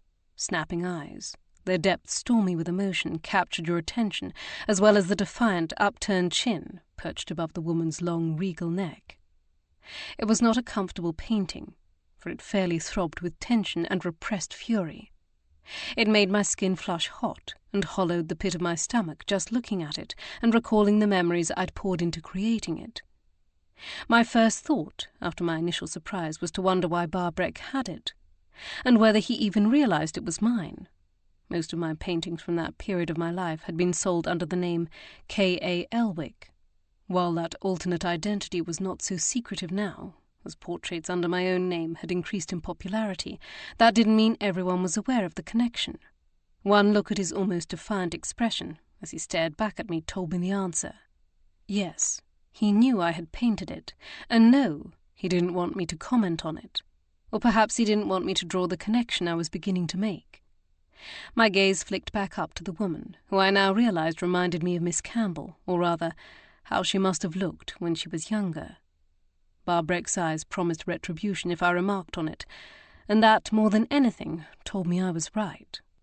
My apologies for the delay, I said instead, sinking down onto the sofa next to Gage and settling my skirts. What have I missed? Nothing but Barbreck's grunts of impatience, Gage replied, the twinkle in his pale blue eyes telling me he had enjoyed provoking the Marquess. Aye, well, I've waited all day for your report, so let's get on with it, he growled. I arched my eyebrows in mild chastisement at this curt demand, but the V between Barbreck's winged eyebrows only grew deeper. We spoke to Miss Campbell and her sister, Miss Margaret, I confirmed. But before we can determine anything, we need some more information. Barbreck appeared as if he was about to argue, so I charged ahead before he could do so. We understand the alleged Titian was acquired by your brother, Lord Alistair, in continental Europe sometime in 1777 or 1778, and he acquired it specifically for Sir James Campbell. Is that correct?" "Aye." He frowned. "At least—" He broke off, considering something. But whatever it was, he quickly discarded it. "Aye, that's correct." I eyed him askance, wondering if I should press him about whatever had caused him to pause, but then Gage pressed on. "Do you recall any of the details? The date of his trip? Where in his travels he acquired the alleged Titian?" "Nay. Alistair made many trips to the continent over the years, and on most of them he acquired artwork for me." Barbreck huffed. "I cannot recall the exact dates, no for a voyage so long ago, nor the details of where he acquired what. But surely he recorded the details somewhere, made a record of the purchase." "Aye, but if you wish to go poking through those files, you'll have to speak to my steward." I'd expected such an answer, and Gage's resigned expression told me he'd anticipated much the same. It would be tedious work finding the information we sought, especially if Barbreck couldn't narrow the search any further. "He must have had a dealer acting on his behalf," I interjected, thinking that would at least give us a name to look for, listed at the top of the bill of sale. "Someone with the knowledge and connections to seek out interesting art for sale. Did he share his contacts?" "I'm sure he did, but I dinna recall him now. No this many years removed." My hands fisted in my lap as I began to grow frustrated with the Marquess's lack of information. I couldn't tell whether he was being deliberately obstructive, determined to have the finger of blame point at Miss Campbell, or he truly didn't know. "But surely you must have at least asked your brother where he acquired that purported Titian. After Sir James's allegations, you must have discussed it." "Of course we did," he snapped. "But Alistair assured me the man he purchased it from would never have sold him a forgery, that he was too august, too well respected to even countenance such a thing, and to even ask him about it would have been the height of insult and sever his chances of ever doing business with the man again." "Which is exactly how you would react were you a dealer who sometimes traded in forgeries," Henry remarked with a cynical curl to his lips. "Aye, Will. Alistair was my brother, and I trusted him. And he trusted the man, so I trusted him." He sank back in his chair, a troubled expression creasing his brow. "And it was as simple as that?" Gage said, laying out the logic he must have used in making that long-ago decision. "You trusted your brother, so he must be telling the truth, which meant the Campbells and their expert had to be lying. Except your brother was wrong," I added in a gentler voice than I wished to use. "Whether he knew the truth or not, that Titian is a fraud." His eyes rekindled with fury. "No, if they switched." "They didn't," I stated firmly, halting his denial. "The damage that proved it was a fraud 54 years ago is still evident today." His lips were pressed together so tightly they quivered, but then he heaved a deep breath. "Near the horse's legs." He was familiar with it too, then, which most definitely confirmed it. "But couldn't that damage be replicated?" I shook my head. It would be almost impossible to make it look natural, and I felt I could detect the difference. Barbreck turned away, as if he still couldn't face the truth head-on. "What about the Van Dyke?" I asked after giving him a moment to reflect. "Did your brother acquire it at the same time as the forged Titian?" There was no point in continuing to use the word alleged, even if it made Barbreck flinch. "Nay." He pulled a handkerchief from the inside pocket of his coat, wiping his brow with it. "Nay. He purchased that for me some years later, from somewhere in England." "So it wasn't obtained through the same dealer?" "Nay." Perhaps Lord Alistair had been more suspicious of the dealer who sold him the forged Titian than we realised. Or maybe I was trying to give him more credit than he deserved. After all, Van Dyke had painted in England, so one did not have to go far to find his work, while the dealer from whom Lord Alistair had acquired the Titian had likely been based in Rome, or even Venice, where Titian had done most of his painting. They were unlikely to be the same man. Yet, they were both forgeries. And there still might be more forgeries in Barbreck's collection. This did not speak to Lord Alistair's abundance of caution. I searched Barbreck's weary face, curious if he'd done what I asked. "Have you gone to look at the Van Dyke, since I told you my suspicions?" "Aye." With the aid of the walking stick propped between his legs, he hefted his bulk so that he could sit taller. "And?" I prodded.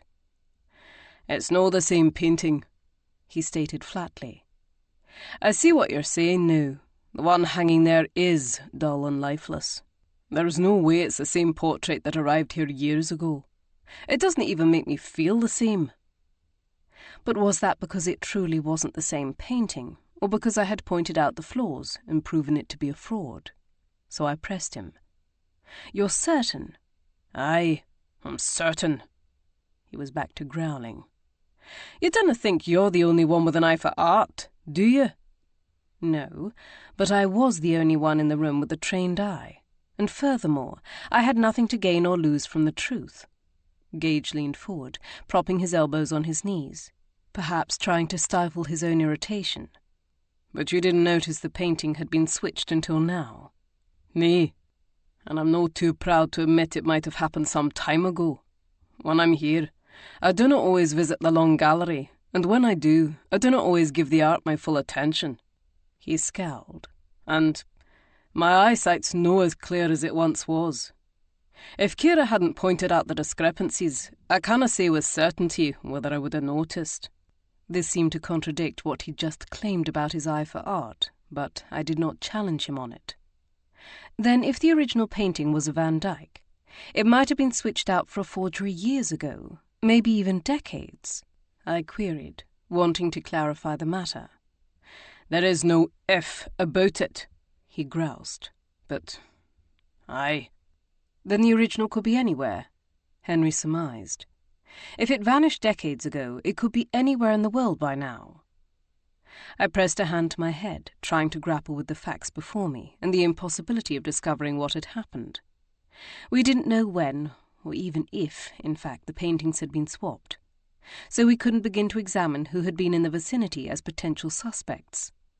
The original Van Dyke could be thousands of miles away, and tracing it would be almost impossible. The only element that might be able to provide us with any further lines of inquiry was the forgery itself. After all, while it was no Van Dyke, the forged portrait had still been painted by a gifted artist. It was not the work of an amateur.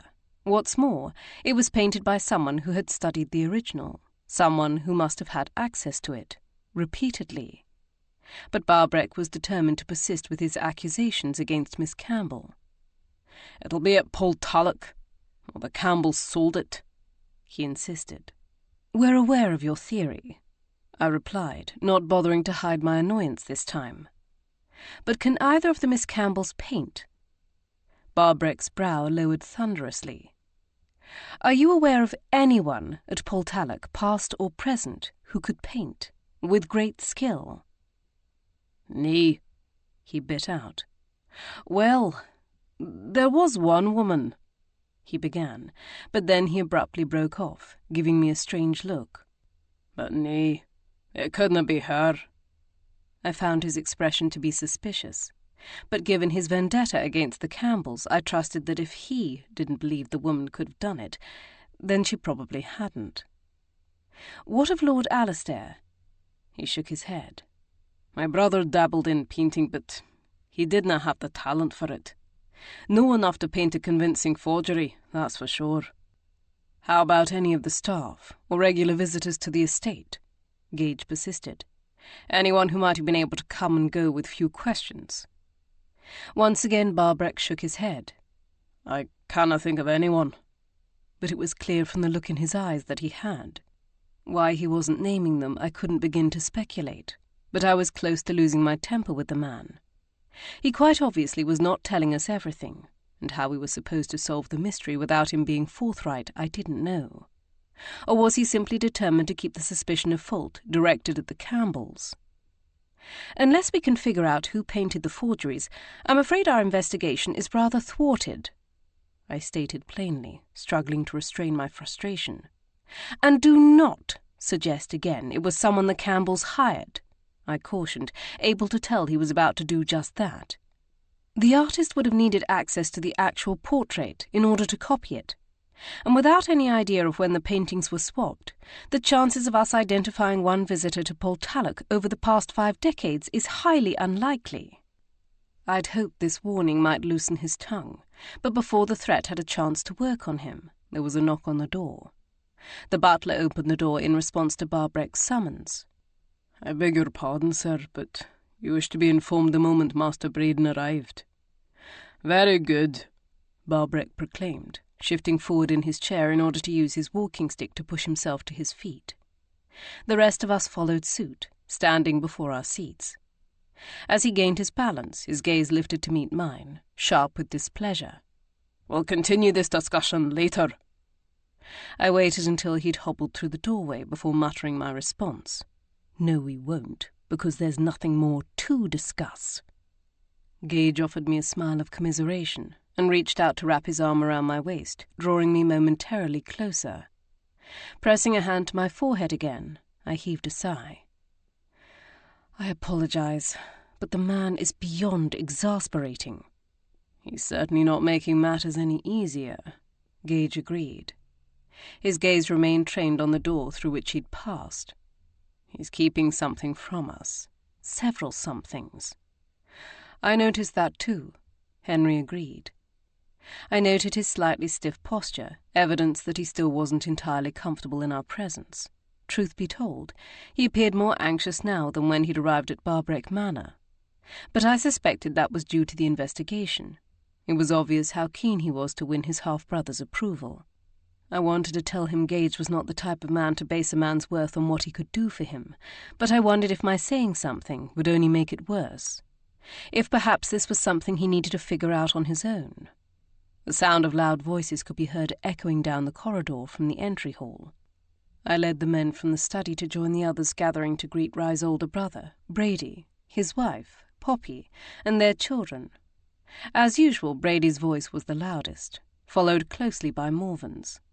Sandwiched between those two bombastic personalities, I'd often thought it was no surprise that Rye had turned out to be quiet and reserved. He'd probably never been able to get a word in edgewise, but it was clear they held each other in esteem all the same. I watched as Brady clapped Rye heartily on the back, making him grin at his enthusiastic salutation. When he turned to greet Charlotte, rather than politely taking her hand, he swung her off the floor. For a moment my dear friend appeared aghast, but then she began to giggle, a sight that brought a smile to my own face. Poppy turned from Aunt Kate, shaking her head good-naturedly at her husband's antics, and stepped forward to take my proffered hands. "He can't help himself," she declared in her gentle voice. "But you already know that." Her dark eyes twinkled with mischief. "You're probably next."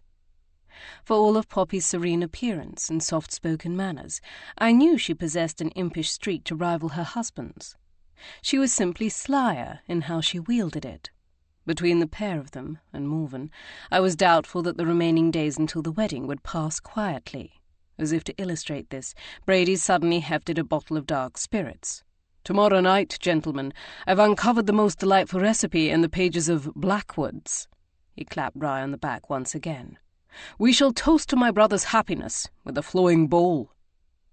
All the men cheered in approval, and I turned to meet Gage's eye, rolling my eyes in resigned amusement. All of Edinburgh society, perhaps all of Britain, was well acquainted with the recipes for punch touted in the pages of Blackwood's magazine, often in the column Noctes Ambrosianae, Ambrosian Nights. Rum punch, brandy punch, hot whiskey punch, and while the ones I tasted were often delicious, they were not without risk, for depending on the formula, it became all too easy to imbibe too much. Punch often being the preferred beverage at clubs and other gatherings of gentlemen, Gage had more experience with the flowing bowl, as Brady and the other wits called it. Usually he kept his head about him, but once or twice he had returned home giddy and rather amorous after a night of punch swilling, and woke the next morning with a pounding skull. Not that I'd minded his impassioned overtures, not in the least. But with an infant already interrupting my sleep, it did complicate matters somewhat. Heat sparked in Gage's eyes, and I turned away, even as he sidled closer, leaning down to murmur in my ear, "Perhaps I should ask Mallory to make up a bowl for the ladies as well." I seem to recall how much you enjoyed the punch that Dalmay served the night before his wedding to Lady Caroline." I flushed, my skin prickling as much from the gust of his breath over the sensitive skin behind my ear as the titillating memory. We had been married for less than a month when Michael and Caroline's wedding took place, and the punch in question had made me rather uninhabited. Certainly more so than usual.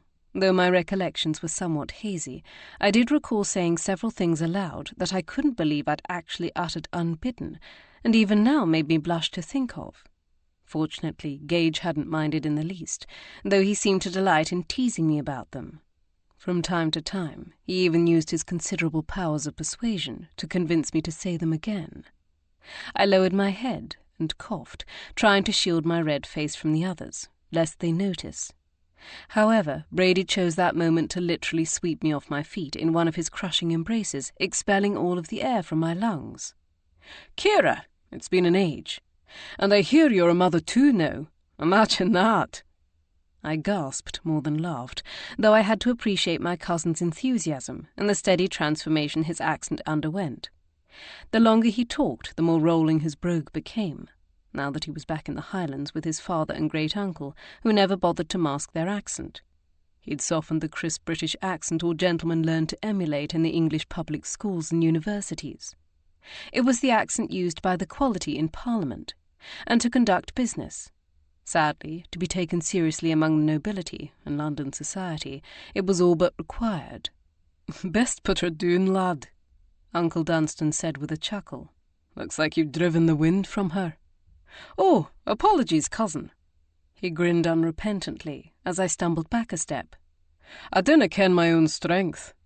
I thought it was less his strength, for he was shorter and sparer than many of the men in attendance, and more the energy that bristled through him, like a voltaic pile conducting an electric current. Even his chestnut-brown hair seemed incapable of being restrained, sticking up in tufts around his head, much like mine constantly escaped from its pins. "It's good to see you too, Brady," I replied, and I meant it. With him around, the festivities would undoubtedly be livelier, and maybe that's what we needed. The art forgeries had distracted us from the real reason we were there, Charlotte and Rye's wedding. While serious, the only clear victim of the frauds and possible theft was Barbreck, and since those crimes had been committed some time ago, there was no real need for urgency, not when there were other more important matters to attend to. I moved to stand next to Charlotte, who glowed with happiness. I'd not had time to even think about, let alone ask her about her concerns over the governess and her father, and I was relieved to see they didn't seem to be troubling her then. Of course, that didn't mean they were resolved, but at least she wasn't letting them steal her joy over the upcoming celebration. She turned her radiant smile on me before reaching out to thread her arm through mine. I squeezed it in affection as she tilted her head to the side, resting it on my shoulder. Chapter 10. Since I'd spent much of the past 2 days distracted by the art forgeries, I deliberately banished them from my thoughts that evening and the next day, and focused my attention alternately on Charlotte and baby Emma. I would be lying if I said that part of me wasn't also doing it in retaliation for Lord Barbreck not sharing everything he knew about the frauds with us. If he wished to know the truth, then he needed to stop keeping things from us. Dinner that second evening was spent segregated, with the men inhabiting the library, study and drawing room in the southern wing of the castle, and the ladies cloistered in the rose parlour and morning room to the north. Though none of the ladies anticipated actual harm from the gentlemen toasting rye with copious amounts of rum punch, we knew our men well enough to realize that mischief was not out of the question. So, as an unspoken rule, we kept well clear of their impromptu party. However, that did not stop us from making merry ourselves. Morven and Poppy confiscated multiple bottles of wine and porter from Barbreck's extensive cellars, and we gathered before the hearth in the rose parlour to toast Charlotte with much laughter and delight. At the edges of the room were scattered the fruits of our labour in preparing for the wedding, but in the warm glow of the fire we amused ourselves with songs and stories and discussions that would likely have shocked the men, the spirits and company loosening our tongues and hearts in more than one way. A companionable lull fell over the gathering at one point, one that I was more attuned to, as I'd chosen to limit the amount I imbibed. After all, I had a wriggling infant to nurse in a few hours. As such, I found it impossible to ignore the sight of Poppy and Morven, with their heads bent together, giggling nearly uncontrollably. "What on earth is so funny?" I asked them with a smile. "We're just expressing our appreciation for great-uncle's art," Poppy managed to reply before she began tittering again, nearly spilling her wine down her pale blue gown. "Especially the painting of Mars," Morven concurred. "Or is it Ares?" She waved her hand through the air as if to brush the question aside. "One can't help but admire his attributes." A wicked grin split her face as she shared a look with Poppy. "Or is that arse-tributes?" This set both women off into peals of laughter, and their hilarity spread to Lady Bearsden, and then Charlotte, who snickered into her glass. Even Aunt Kate chuckled, after rather half-heartedly chiding her daughter for such a joke. I had no trouble deducing what they were referring to, but I wasn't certain I'd yet seen this particular piece of art. "Where is that painting hung?" "Very well," Poppy quipped, before dissolving into another fit of mirth. I shook my head at her ribald humour before persisting. "Who's the artist?" "It's in the long gallery," Morven replied with a gasp. "Surely you've seen it." "Oh, I do hope it's not a forgery," Aunt Kate said, her voice taut with concern. "Not that it matters. It's still an exquisitely rendered painting." At this pronouncement, Lady Bearsden began guffawing so hard she nearly fell out of her chair. Charlotte tripped on her skirts, struggling to control her own hilarity as she tried to help her great-aunt. I laughed. "You're chirping merry, the whole lot of you." "Aye, well, only you, dear cousin, wouldn't notice such an exquisitely rendered piece," Morven managed to retort with a titter, consciously repeating her mother's words. "Too lost in the brushstrokes and glazing and high impasto." I couldn't help but smile, for I had been waxing on rather poetically about such things to her the other day. The painting of Mars must have hung among the artworks on the side of the long gallery I'd yet to examine. However, I wasn't about to let Morven's remark go unchallenged. "Well, I hardly need to look at a painting to see a spectacular male form." This set everyone off again into gales of laughter, and for once my cousin did not insist upon having the final say. Instead, she tipped her glass to me. "Touché." We fell quiet again, long enough to hear the faint echo of male voices on the other side of the manor. Aunt Kate sat forward, as if she meant to rise. "I do hope they're not damaging anything." Then she lapsed back in her chair with a sigh. The fire crackled in the hearth, silk rustled, and a servant could be heard passing quietly along the corridor outside, but no more was heard from the men.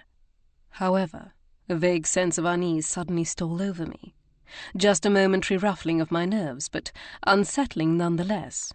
I reclined deeper into my corner of the sofa, listening to the others with half an ear as I tried to identify the source of my sudden twinge of worry. As always, my thoughts first went to Emma and then Gage, but I knew if either of them was distressed in any way, I would soon hear of it. I sent up a brief prayer for them anyway, as well as for my family farther afield, considering all the recent political troubles. My gaze dipped to Charlotte, who had yet to rise from where she'd stumbled to her knees beside Lady Bearsden's chair. She sat with her head resting lightly against the chair cushion, her spine, for once less than perfectly straight, as she leaned to the side. I searched her face for signs of apprehension, but she seemed entirely at ease, her worries about the wedding, Rye's children, and her father forgotten.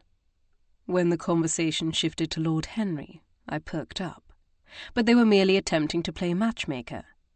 It was an irresistible urge for ladies who were currently, or formerly happily wed, to see those they liked similarly paired off, which left only the conundrum those forgeries presented.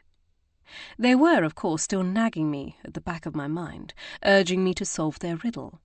I decided that was the likeliest explanation for my disquiet, and then did my best to dismiss it from my mind, but it would not dislodge, not completely. So when Charlotte confessed her desire to retire a short time later, I told her I would join her. Even if Emma was asleep, I could still look in on her to ensure all was well. We bid everyone a good night, and turned toward the doorway, only to be brought up short by the appearance of Miss Ferguson, the governess to Rye's children. Her simple dress was neat, and her honey-blonde hair was plaited in a coronet on her head, telling us she hadn't yet retired. For her to be on this floor at this hour of the evening could only mean something was wrong. "Miss Ferguson, has something happened?" Charlotte said with a gasp, hastening toward her.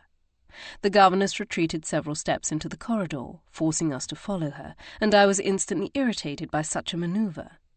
Rather than dip a curtsy as was customary, her chin arched upward, and her dark eyes flashed. "I was instructed not to disturb Mr. Mallory, but rather that I should inform your ladyship." She glanced toward the doorway as her mouth grimaced ever so briefly in disapproval. "Though I do hope I wasn't interrupting anything important." My eyes narrowed, letting her know that I was aware of her disrespectful demeanour despite the correctness of her words and the polite manner in which she'd uttered them. If she noted my displeasure, she gave no indication of it. Her attention remained fixed upon Charlotte, whose brow had furrowed uncertainly. "Go on," she murmured. "Jane has an earache." Charlotte's eyes widened in alarm. "Oh, no. The poor dear. Should we send for a physician?" "I took the liberty of consulting with Mrs. McKee." The governess nodded toward me. "She told me that pouring a few drops of oil in her ear should help." She rolled her shoulders, clasping her hands before her, as if congratulating herself. "Jane appears to be resting comfortably now." A soft "oh" was all Charlotte seemed to be able to manage, but I was not similarly distraught. "I see. Then you've done your job and managed the situation." I arched a single eyebrow, echoing the same barely concealed scorn she had shown Charlotte. "Well done. I'm glad Mrs. McKay was able to assist you. Now you shall know better in the future." Miss Ferguson's gaze lowered to the floor. "Aye, well, I simply thought you should ken," she sniffed, "since you're to be her stepmother shortly." I couldn't help but feel this was meant to be yet another jab at Charlotte, and perhaps she realized it as well, for she regained some of her self-possession. "Please let me know if it returns," she replied crisply. This time Miss Ferguson remembered her curtsy before spinning on her heel and hurrying away. Charlotte waited for her to disappear around the corner, and then turned back to me, as if she knew what I was going to say. I told her anyway. "Charlotte, you cannot let her treat you this way," she sighed. "I know. It is possible to live amicably with your staff. In fact, such a situation is ideal. I was fond of all the servants in our employ, from our stable lads and kitchen maids to the butler, lady's maid, valet, and nurse." I shook my head, threading my arm through hers as we began to stroll down the corridor. "But not if they don't respect you." She nodded.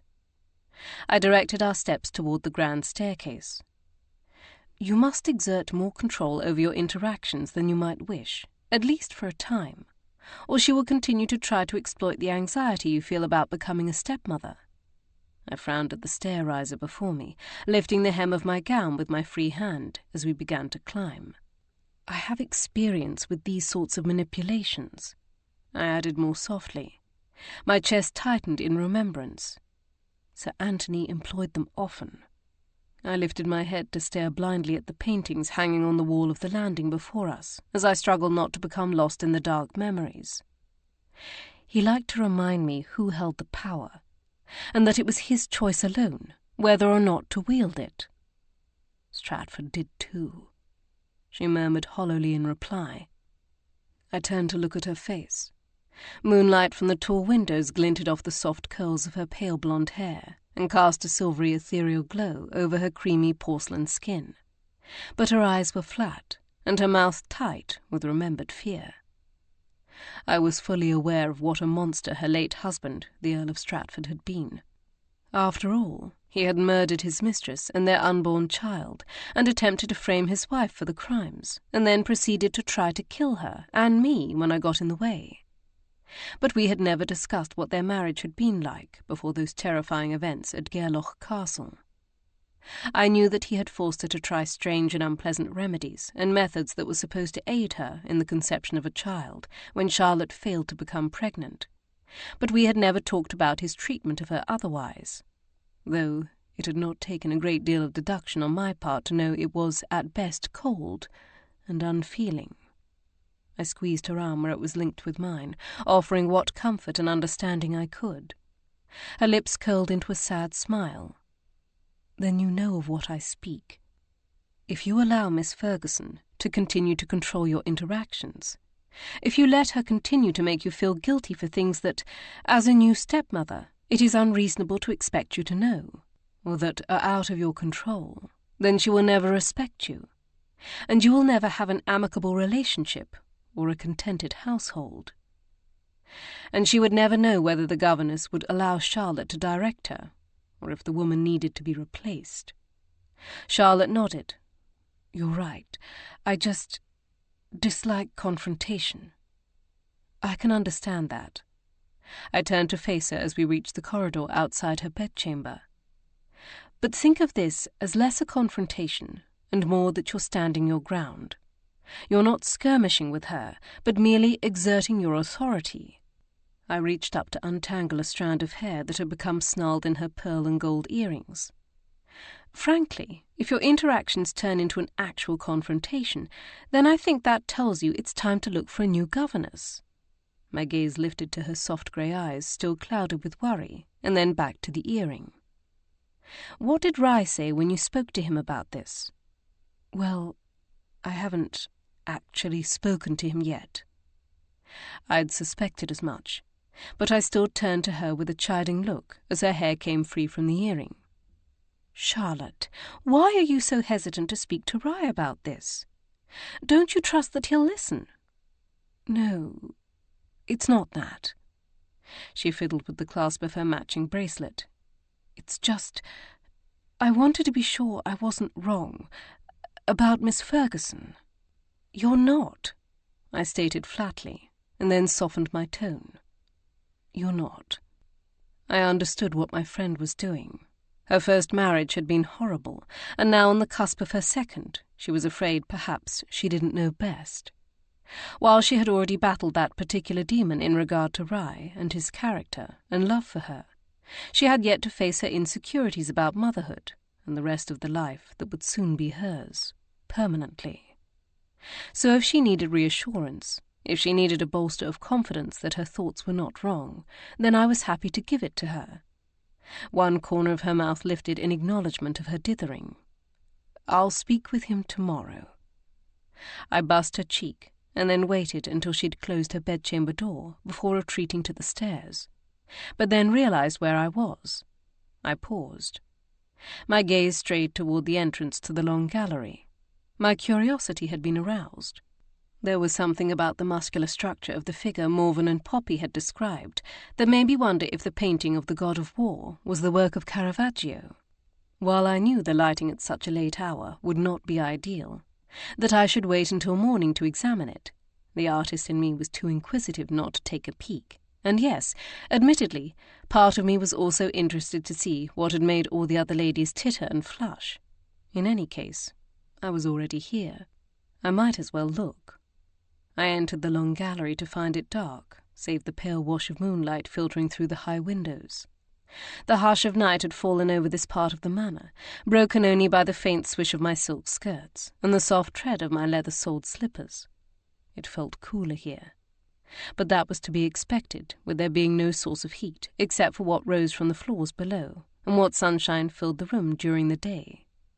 Clouds covered the moon, shrouding its glow, and I stood still, debating whether to return to the corridor in search of a candle, when an arm suddenly snaked around me from behind. I gasped, nearly leaping out of my skin. Only the familiar sound of the perpetrator's chuckles and the scent of his spicy cologne restrained me from lashing out with an elbow to his solar plexus. "Good heavens, Sebastian!" I scolded, even as my husband's mouth pressed to the skin at the junction of my neck and my shoulders. "Did I surprise you?" he drawled, before his lips trailed up my neck, leaving a string of tingling nips and kisses in their wake.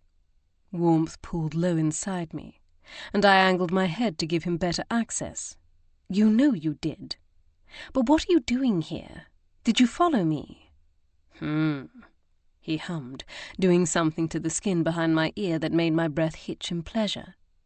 "Saw you going up the stairs," he replied distractedly, his words slurring slightly, Meanwhile, his hands had begun to wander, leaving licks of heat wherever they touched. I swiveled in his arms, gazing up into his heavy-lidded eyes in the pale moonlight. "Enjoyed the punch?" I asked, unable to repress my amusement.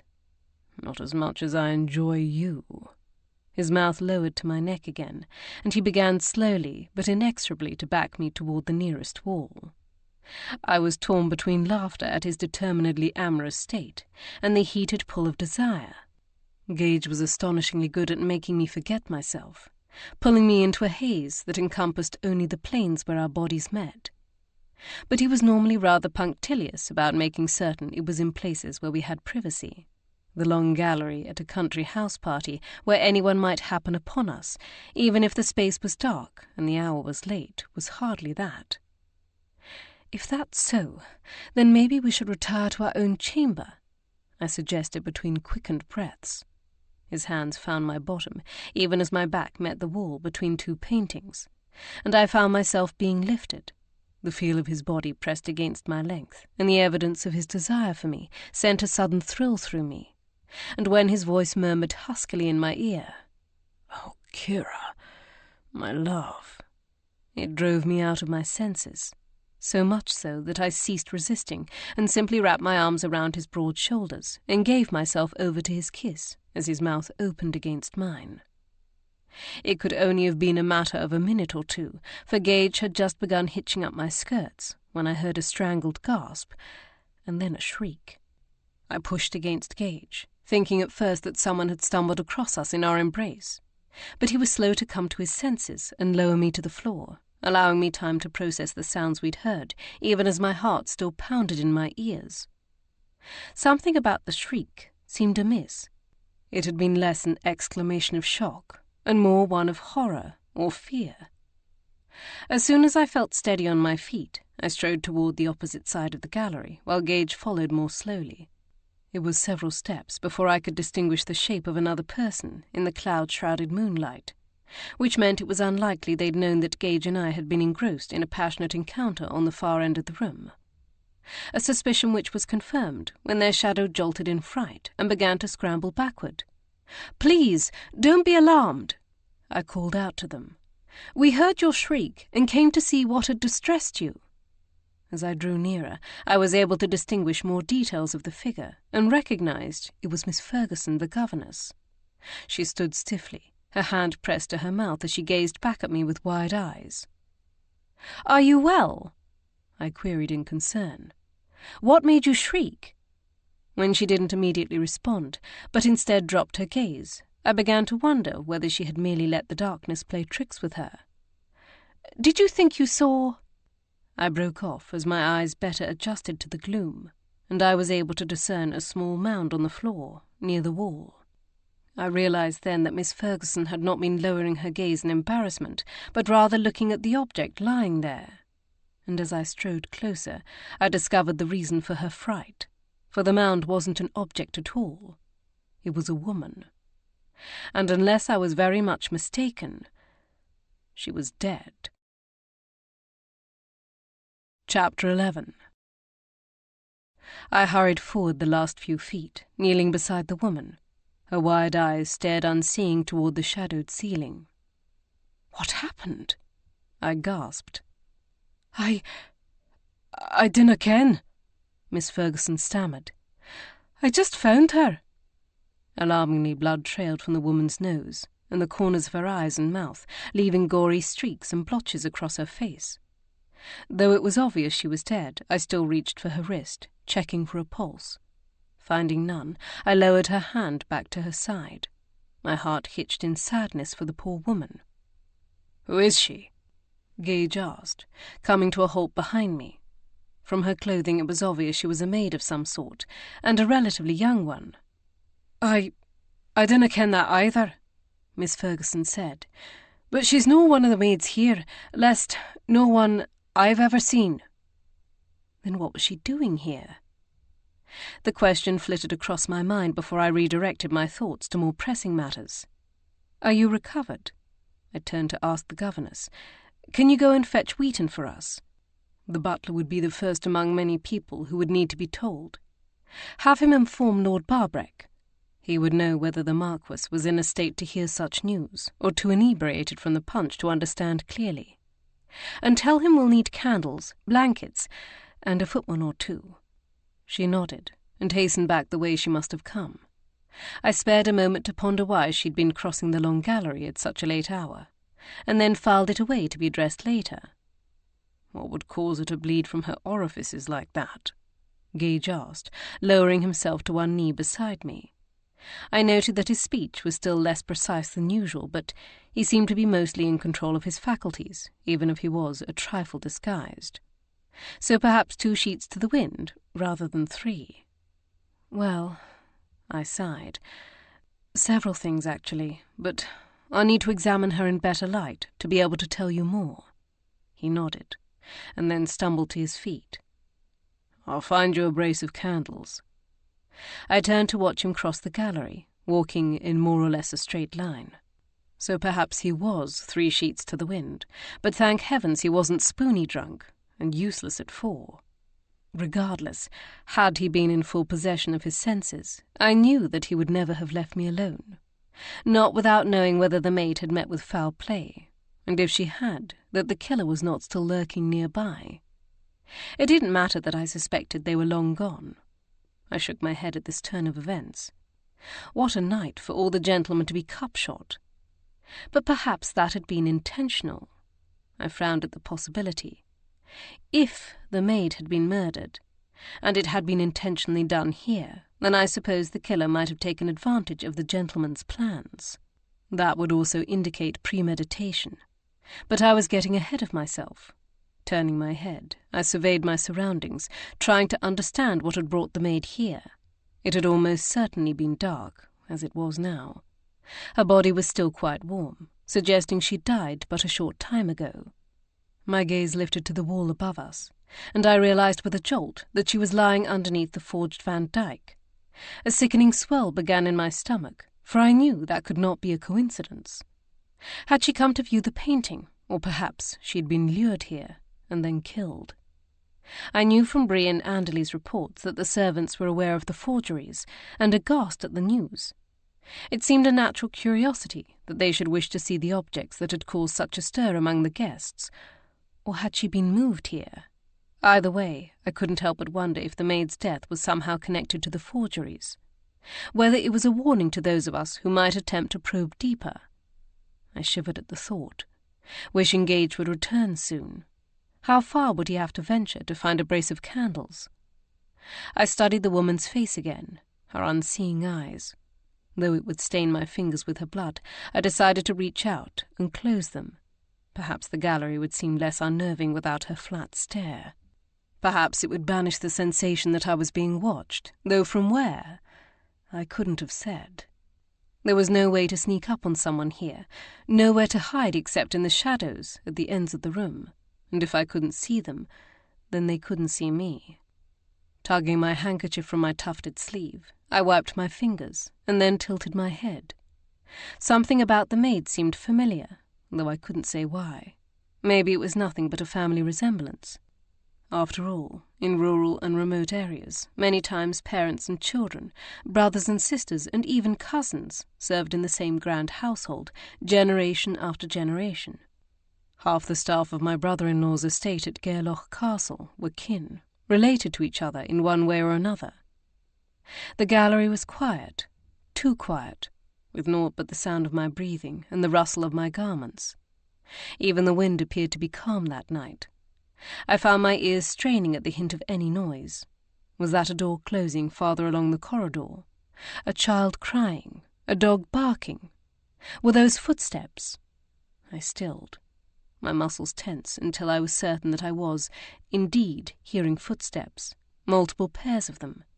A faint light appeared at the end of the gallery, growing ever brighter, and then Gage and Wheaton, Barbreck's butler, appeared, followed by at least one other servant. They each held a brace of candles, making me blink at the sudden brightness as they approached. Something of my unease must have communicated itself to the men, for Gage's eyes anxiously scoured my face. Is something amiss? I shook my head, not wishing to dwell on my own fevered imaginings. Bring those candles closer." The bleeding from the maid's orifices was even more ghastly in the light. The red blood mottled her features and stained her dark hairline. However, I was still able to recall now where I had seen her. "This is one of the Campbell's maids," I exclaimed. "From Portalic." I looked up at the men for confirmation, and Wheaton and the darker-haired footman both leaned closer. "You're correct, milady," Wheaton declared, sorrow settling over his features. "That's Mary McCowan. Her father is an old retainer of Lord Barbreck. Lives in a cottage no far from here," he added in his gentle burr. "Just up the river." "Is?" I repeated. "Then he's still alive?" "Aye. He'll take the news hard, I imagine." I frowned at the maid, puzzled by another of the butler's comments. Her father served Lord Barbreck, but she chose to work for the Campbells. "Aye, milady. The people here need the work, and they'll take a position wherever they're offered one." I studied his sturdy features. At no more than 20 years of age, he was one of the youngest butlers I'd met, and couldn't have been in his position long. However, he spoke confidently about the locals, making me suspect he was one of them, perhaps having worked his way up the ranks here to his current position. I recalled what Jack had said at dinner, about the lack of land and employment. Those who hadn't been driven off by the clearances, moving to Glasgow or Edinburgh to find work, or immigrating to America, must take employment where they could. After all, what good was clan loyalty when your stomach went empty? All the same, the dubious nature of a Campbell maid being found dead here, under the forged Van Dyck painting of all places, by pure chance, could not be ignored. And the fact that her father had been a loyal retainer of Lord Barbreck set off even more alarm bells. "Did you know how she came to be here?" Gage asked, swaying slightly. "Did she have friends among the staff?" "I would have to ask," Wheaton replied, "but I imagine so." "Mary went her in with Liam," the dark-haired footman interjected, drawing his superior's gaze. "You ken, regular like." What the butler thought of this comment, I wasn't entirely sure, but he seemed doubtful. "You mean he was her beau?" I tried to clarify. The footman nodded. "Aye." Wheaton continued to eye the younger man askance, even as he explained. "Liam Gillies is our first footman, and if what Callum says is true—" He hesitated briefly, as if to indicate he would be verifying that assertion with the remainder of the staff, a task easily done, so he'd better not be lying. "And the fact that Liam disappeared from his duties earlier this evening is troubling." Callum's brow tightened, clearly disliking having his honesty questioned. So this was the footman Bree had spoken of so often during the past few days. I couldn't say I blamed her. He was a good-looking lad, possessing a youthful vigour and a rugged Highlander's physique that was certain to turn heads. However, I found myself wondering what it said about him that Wheaton didn't entirely trust his word. Was this merely an indicator of the inherent rivalry that must exist between a first and second footman, or something specific to Callum? Whatever the case, Liam's absence was, indeed, noteworthy, if not outright suspicious. "Please let me know when he turns up," Gage told the butler. "Of course." I lowered my gaze to scrutinize the maid's face, while he instructed the 2 men to leave their candles and collect blankets and something sturdy to carry her on. As they hastened away, I offered my husband a tight smile of gratitude. He knew I preferred to conduct my examinations without others looking on in shock and disgust. That my reputation preceded me, having been forced to sketch my first husband's dissections for the anatomy textbook he was writing, lessened their astonishment somewhat, but not the revulsion many still felt at the idea of a gentlewoman assessing a corpse, no matter my and Gage's renown as inquiry agents. Gage made a slow semicircle around me and the corpse, scrutinizing the floor carefully before he stepped, and set a brace of candles near her head and feet. "What do you think? Was Miss McCowan curious about the portrait Lord Barbreck accused her employer of forging and stealing? Maybe she overheard him blaming her, so she asked her beau to sneak her up here to see it." "Maybe," I replied obliquely, leaning closer to examine the maid's nostrils. But then what? Gage continued in bafflement. He attacked her. With what? How did he make her bleed from her mouth, nose, and eyes? I pulled down on the maid's jaw, peering into her mouth. "Bring that light closer," I instructed him, as I tilted her head to get a better look inside her mouth. "What is it? What do you see?" "Ulcers," I replied absently, sinking back on my heels as I racked my brain for something that would cause these symptoms. Furrowing my brow in consternation, I felt her lymph nodes and down her neck. I examined her head for any indication of a blow, but there was no fracturing, and the only blood appeared to be from her facial orifices. A brief scrutiny of her torso and limbs showed there were no punctures, abrasions, or scrapes, and no defensive wounds either. There were no injuries of any kind, save a small burn on the inside of her arm, and she could have easily suffered that from mishandling a clothing iron or dropping a pair of curling tongs. "So strange," I murmured to myself, scrubbing the blood from my hands as best I could with merely a handkerchief to hand. "What is?" Gage asked, gripping my elbow to help me rise to my feet. "It seems she was poisoned." I gestured toward the body, the flickering light of candles casting it in a yellow glow. "For I can find no evidence of physical violence. But I've never heard of a poison that causes bleeding from the eyes, nose, and mouth." I tilted my head. "Not that I'm all that versed in poisons to begin with, but I did familiarize myself with the symptoms of the most common ones after the events in Edinburgh last spring." "A poison?" Gage repeated. I nodded. "Yes, ones you probably ingested. At least, the ulcers inside her mouth seem to indicate so." "Then the footman, Liam, might not be responsible. That is, if he's the person who helped her gain access to the long gallery." "Not necessarily. Some poisons act quickly, but others do not. She might have ingested it hours ago, long before she arrived at Barbreck Manor." My mouth flattened. "But you raise an interesting point. Clearly an outsider could gain access to the long gallery. An outsider from the Campbell's household, though, as far as we can tell, she wasn't carrying anything." I lifted my gaze to the Van Dyke, verifying it was the same one I'd examined 2 days prior. "You think someone was trying to make a point?" He widened his stance, planting his hands on his hips. "But to what end? And why poison the maid?"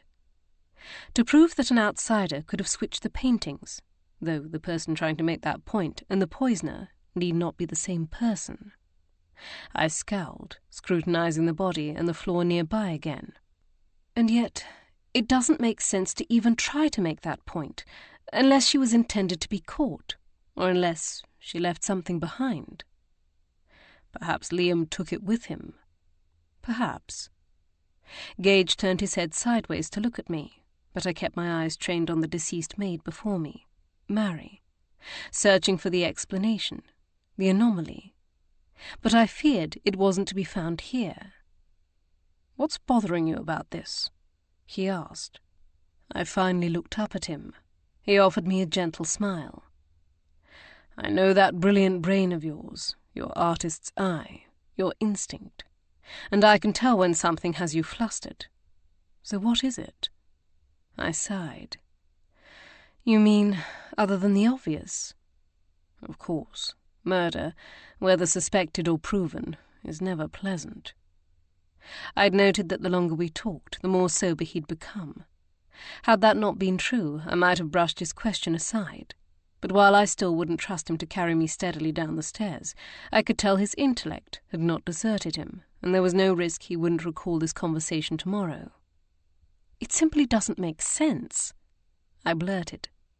"What was Mary doing here, and why? If it was simple curiosity, then how did she end up poisoned? And if it wasn't? If she was sent here to make a point, then how did she make it to this room without raising Liam's alarm?" I shook my head in frustration. "She must have experienced some symptoms before reaching the gallery. Cramping, or nausea, an elevated heartbeat, sweating, something. It's highly improbable she just dropped dead without any idea of what was happening." Are we certain she died here? It was a logical question, and I gave it due consideration. I'm sure you already spotted the drops of blood on the floor and wall, there and there. I pointed. And there may be more underneath her body. Her hands are covered with it, as would be expected if she lifted them to her face to try to find out what was happening. The pattern of the blood pooling on the floor and onto her bodice seems consistent with the way it would have flowed from the position she was found lying in. I glanced in both directions down the gallery. You didn't spy any blood droplets leading away from the body? No. But whoever moved her here might have cleaned them up. True. I clamped my lips together, reviewing everything I had said for flaws. But I still think this is where she died. Gage nodded, trusting my judgment. Then we have a whole slew of questions that need to be answered, starting with how she gained access to the manor. Hearing the sound of footsteps approaching, indicating the return of the butler and the second footman, I knew we hadn't much time for further private consult. Has Barbreck been informed? I told Wheaton not to bother. He was already as drunk as an emperor when I left the library. I dare say he's insensible by now. We'll inform him in the morning. He grimaced. And what a pleasant conversation that will be. Considering the ferocious headaches and hangovers I'd expected all of the gentlemen, and even some of the ladies, to have, I'd already been anticipating a fraught morning, best spent in the garden, or the long gallery, far away from the grumbling and growling. But it looked like that was no longer going to be possible. I'll make certain Wheaton secures Miss McCowan's body somewhere cool, and then take Anderley with me to uncover the likeliest path of her entry and speak to what servants we can. Perhaps one of them saw something, or knows where we can find the alleged beau, Liam. The rest will have to wait until the morning. Good, and I have Emma to attend to, I replied, wondering how I was going to settle myself before then. She could sense even the smallest hint of anxiety, and would then begin to fuss, rather than feed. I took a deep, calming breath, stepping back from the body as Wheaton and Callum drew nearer. Mary's father will have to be notified, as well as the Campbells. Tomorrow, Gage asserted, and pulled me in close, draping a protective arm around me. I turned my head into his broad chest and shoulders, drawing strength from his warmth and solidity. After one final inhalation of his scent, which always seemed to steady me, I stepped away. Then, with a nod of farewell to the men, I slipped away in the direction Miss Ferguson had come and gone. Exiting into the corridor, I discovered an opening to a second set of stairs directly to my right. I realized that these must lead down to the staircase across the hall from Gage's assigned bedchamber. Then this corridor led to the nursery and the governess's room, as well as several other bedchambers. If so, then perhaps Miss Ferguson utilized the long gallery as some sort of shortcut. But to where? I continued to puzzle over this question as I descended the stairs, confirming their position inside the manor. However, the faint sound of a baby's cry soon drove everything from my mind. Emma had awakened early, and it sounded like settling her to feed was going to be difficult enough without me adding my worries to the matter. Chapter 12. One blessed consequence of motherhood, and being awakened at odd hours to nurse, was that when I did get to eventually sleep, I fell into it faster and more deeply than I'd ever done so my entire life. There was something incredibly soothing about cradling my child skin to skin, and knowing that I was meeting her needs. Some nights I sat holding her long after she'd fallen back into a milk-induced slumber, simply to study her tiny little face. But once I'd settled her in her cradle, I would stumble back to bed and collapse, barely making it under the covers before I drifted back to sleep. So I did not stir when Gage climbed into bed some time later, my hearing only being attuned to wake me at the sound of Emma's crying. But when I woke to collect our daughter for her 3 o'clock feeding, I discovered he was there. He rolled over and grumbled, so when I was roused by her again, around 7 o'clock, I decided to leave her in Mrs. McKay's care, rather than bring her into our bed with me, as I did on some mornings. Her giggles and chatter and drooling baby grins were the perfect start to the day. However, I returned to our bedchamber to find Gage propped up by his pillows, with one arm flung over his head. His torso was bare, and the sheet had slipped down to his abdomen, revealing his muscular physique. His gaze shifted to me, where he had been staring unseeing at something across the room. I could already see the thoughts churning in his head, analysing the previous evening's fatal discovery, but he made an effort to alter them, smiling softly at me as I strode across the room. "No, Emma." "I thought you might be suffering some ill effects from last night's indulgence," I replied, lifting aside the covers to slide under them. The tightness of his brow and the slight pallor of his features told me he hadn't escaped entirely, but he was in far better condition than I anticipated. He slid his arm underneath me and turned toward me as I snuggled in close. His voice was still husky from sleep. "It's just as well, for I do believe we were interrupted in the middle of something last night." Yes. In the middle of the long gallery," I teasingly arched my eyebrows, "where anyone could have stumbled upon us." Rather than turn sheepish, as I expected, Gage slid his other hand up my leg under my nightdress, pulling the limb over his hip. Not the most sensible place for a seduction, I admit, but the configuration that developed proved interesting. "Did it?" I replied rather breathlessly as he rolled me beneath him. His lips found the sensitive skin behind my ear, the bristles on his jaw lightly abrading my skin and making me arch my back in pleasure. "Don't tell me you didn't find the idea of my making love to you against that wall exciting. I know you did," he drawled, reminding me that my husband had never been meek when it came to bedroom matters, even if he had been tamer in recent months because of my being heavy with child and then recently delivered. "Yes," I admitted, "until—" I broke off, some of my ardour fading at the memory of what had come next. "Maybe we shouldn't." Gage lifted his head to gaze down at me, his pupils wide with desire, but tenderness was there as well.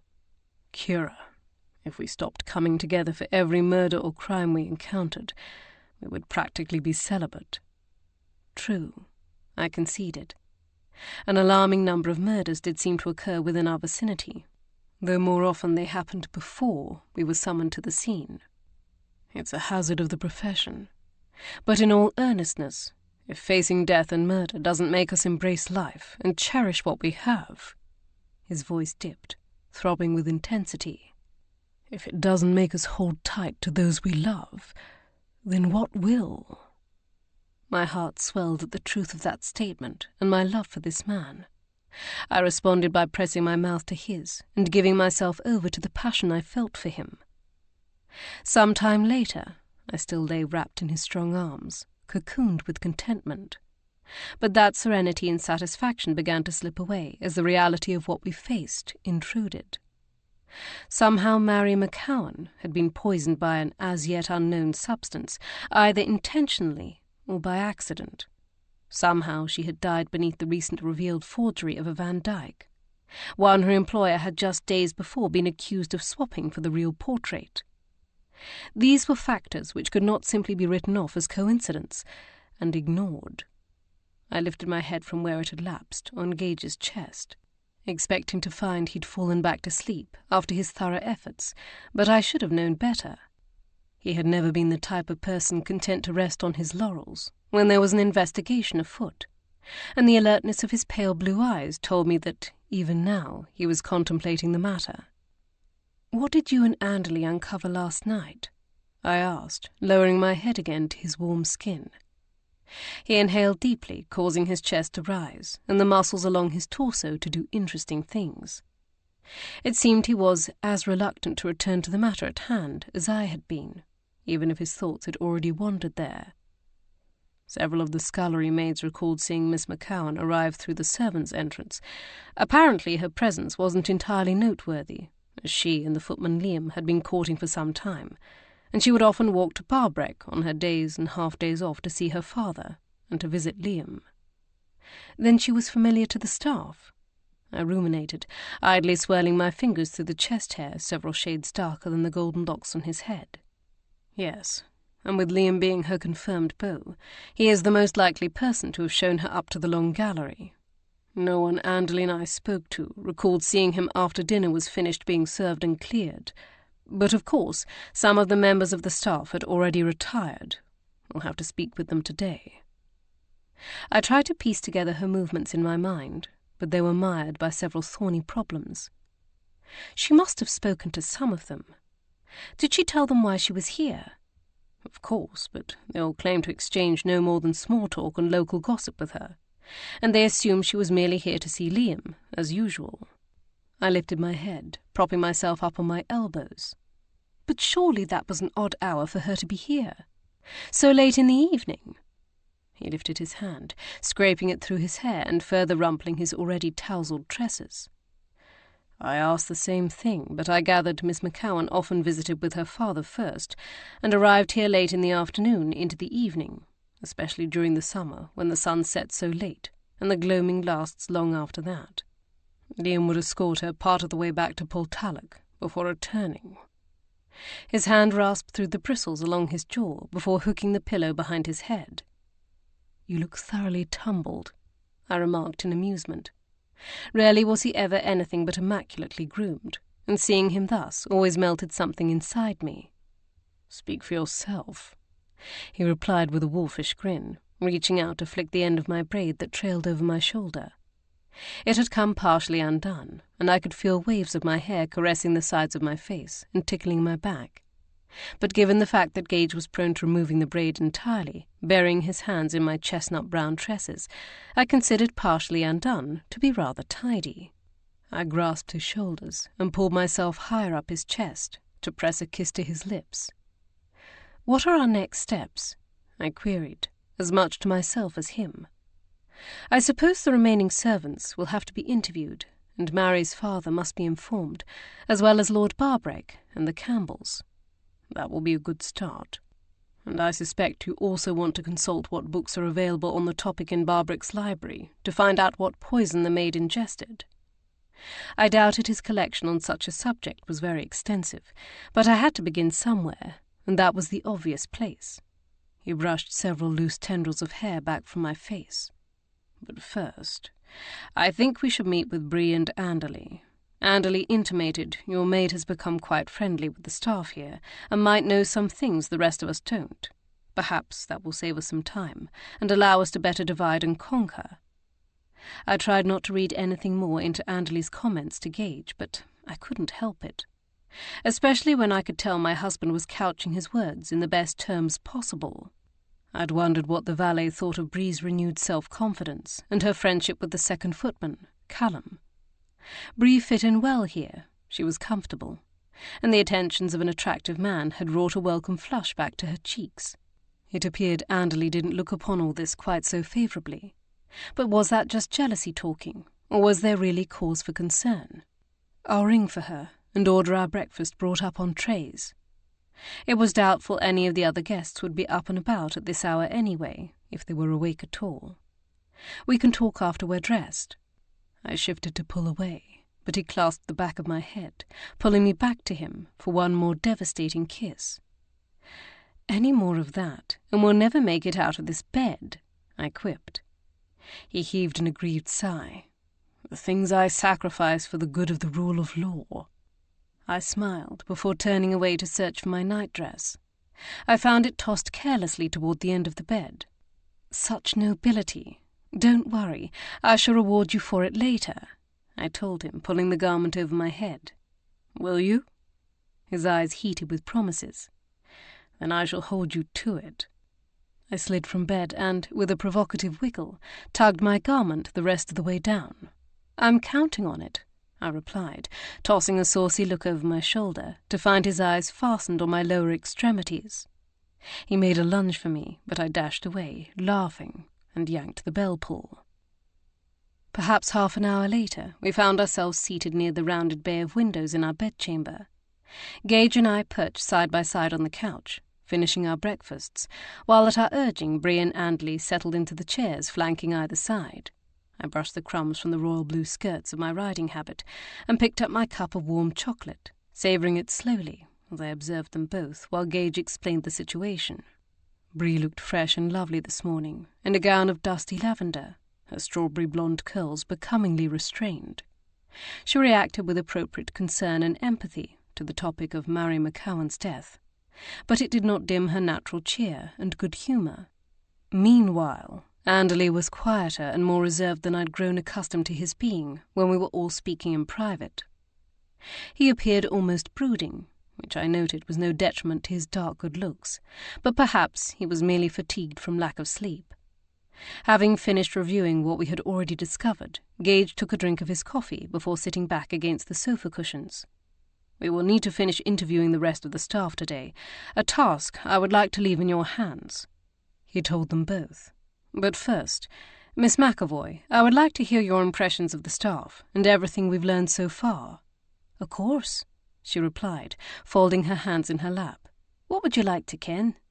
"First of all, did you have any interactions with Miss McCowan?" "Aye, I spoke with her for about—" She tilted her head in thought. 5 minutes, I would say." She glanced toward me. "I was mending a rip in one of my lady's hems." "And how did she seem?" She shrugged. "She seemed nice. We didn't have time to exchange more than the usual pleasantries and light-hearted grumbles of a maid's life." Her eyes narrowed, lifting to the ceiling. "Though, now I think about it, she did seem a trifle pale and nervous, and she had a bit of a cough. I thought she was merely anxious to see Liam, and a bit embarrassed, failing in the way with all the comings and goings from both the gentlemen's and ladies' dinners, but maybe I was wrong." Gage's gaze shifted to meet mine. "What about the footman Liam? What do you make of him?" "As far as I can tell, everyone seems to like him, kens his business and doesn't make trouble for others, but he's quiet and mostly keeps to himself. I don't think he said more than a dozen words to me since our arrival, but he's always very pleasant."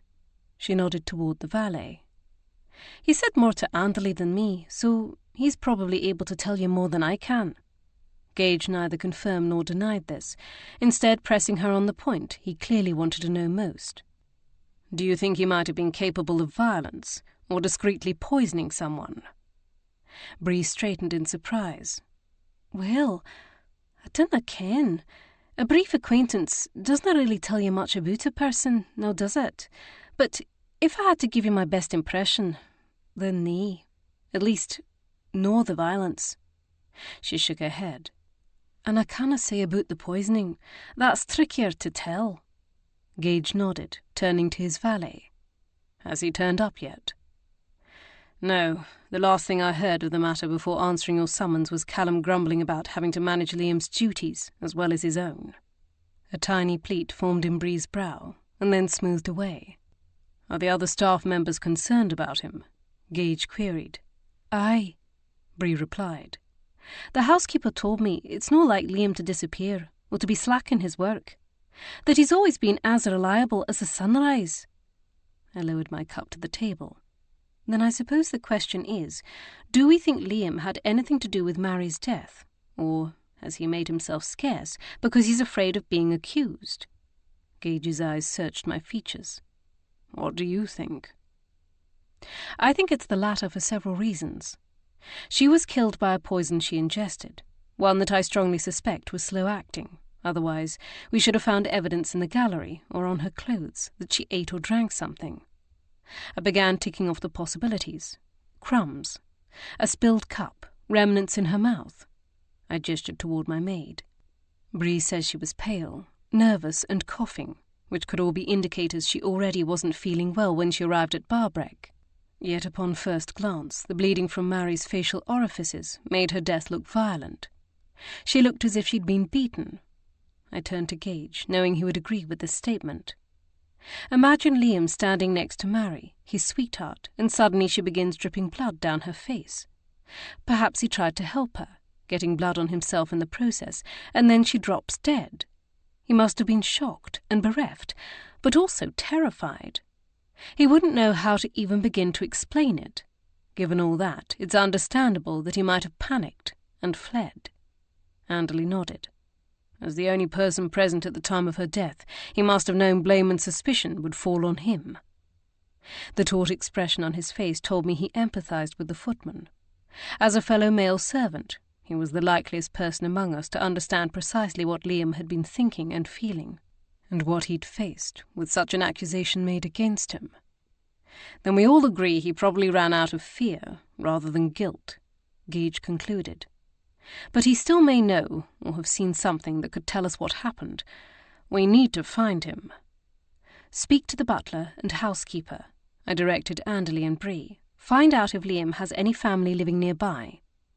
I'll speak to Callum as well, Bree said.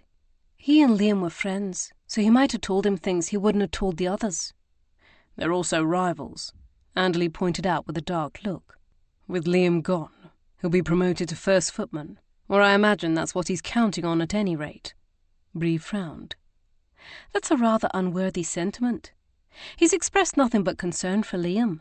Between grumbling about the extra work he has to do in his absence, he reminded her.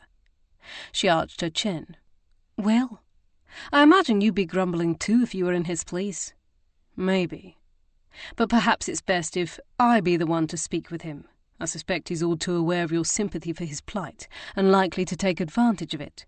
I'm not so easily gammoned as that, she retorted, bristling with anger. Besides, he'll no likely to talk to you. Thinks you're stuffy and self-important, a regular English knob. Does he now? Anderley drawled warningly, leaning forward in his chair. Enough! Gage cast a quelling look at both of them. Miss McAvoy, because you're already on friendly terms with Callum, you will speak with him. Out of the corner of my eye, I noticed Anderley's hands tighten on the arms of his chair before releasing. This may have been done chiefly in frustration at not getting his way, but I suspected the rather smug tilt to Bree's lips provoked some of it. However, Gage wasn't finished speaking. But you should know, Miss McAvoy, he added soberly, repeating her name in order to reclaim her full attention, that Callum was the first to point out Liam's connection to Miss McCowan and his absence. And I couldn't help but notice that Wheaton was not impressed with the young man. The smirk faded from her lips, and her gaze slid toward me, perhaps seeking confirmation of those assessments. Bear that in mind as you weigh what he has to tell you, Gage warned. She nodded, and the conversation moved on to my and Gage's intentions for the day, some of which should have been abundantly clear, as we had both dressed in riding attire.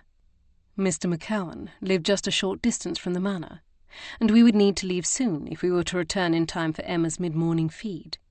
Then we could depart on the lengthier trip to see the Campbells. Bree, I would like you to be ready to ride with us to Portalic, I told her. We need someone below stairs to assess the reaction of the staff members to the news of Mary McCowan's death, and as a fellow Scotswoman, I'm hopeful they'll be inclined to speak with you. I suppose that means I'm to remain here, Anderley remarked in a voice that was carefully indifferent. Too carefully to my mind. Before Gage or I could reply, reminding him of the mistrust many Highlanders held of outsiders, Bree spoke up. "Oh, I dinna ken. I suspect you could still prove useful." A glint of devilry hit her eyes. "Putting that legendary charm of yours to work on the meads. Even a Highland lass falls for such a lure from time to time." Anderley stilled, seeming uncertain how to react at first, and I couldn't blame him. One of Bree's chief complaints during the months they'd courted was about how Anderley couldn't seem to resist beguiling and flirting with other females, especially during the course of our investigations, when he needed to gain information from them. To hear her jest about it now was surprising. We could be excused for searching her words and tone for hidden barbs and meanings. When she flashed him a brilliant smile, however, I joined in her amusement, realizing she was poking fun at herself as much as him. Anderley, for his part, seemed equally as startled by her dazzling smile as her teasing. I couldn't help but wonder if this time around he was the one being beguiled. Gage dipped his head. "Then, Anderley, be prepared to join us too." The matter being settled, we scattered to our various tasks, but not before I noticed Bree observing Anderley surreptitiously beneath her lashes. I had known better than to believe that whatever had been between them was entirely over, and I could only hope that whatever happened next was less fraught than what had come before. Chapter 13. Mary McCowan's father lived in a small cottage about a mile to the east, along the banks of the river Barbreck. Tucked into a bend of the river near a slight elevation increase, it was perfectly situated to catch the musical cascade of water over rocks. Upon first glance, it appeared like many crofter cottages, a spare rectangle built from weathered stone topped by a steeply pitched thatch roof. But the closer we drew, the better able I was to pick out the finer details. Wooden trim had been fitted around the windows and carved with vines and flowers, and before the door had been built a porch of about the size, shape, and construction of a lich gate. From these hints alone, it was clear Kennan MacCowan not only took pride in his home, but also was a skilled carpenter. In fact, I began to suspect that this was the position he'd held at the estate before he was pensioned off, and when we were ushered inside by a lean, stoop-shouldered man with nothing but wisps of grey hair clinging to his head, this was all but confirmed. The stone floor was crude, though neatly swept, and all but bare except for the finely crafted furnishings. They were simple and unassuming, but fashioned and smoothed, and stained with such mastery that they had to be the work of a true artist. So much so that my husband was momentarily distracted from the reason for our visit. Being an amateur carpenter himself, taught by his grandfather, he possessed a genuine appreciation for such craftsmanship, one that was evident in the number of questions he peppered Mr. MacCowan with, if not the avid gleam of admiration in his eyes. For a minute or two I was content to allow their talk of planes, marquetry, and dovetailed joints to wash over me, but the longer their conversation dragged on, the more uncomfortable I became. I wandered nearer to the hearth, where he was scrutinizing the mantel, ostensibly to examine the single picture hanging on the whitewashed walls, an embroidered verse from the Gospel of Matthew, part of Beatitudes, though I kept darting looks at Gage, hoping to catch his eye. When that didn't work, I cleared my throat once, and then twice, finally drawing both men's notice. I widened my eyes briefly at Gage, trying to nudge his memory, but it was Mr. MacCowan who spoke first. "Did you wish to commission me to make something for you?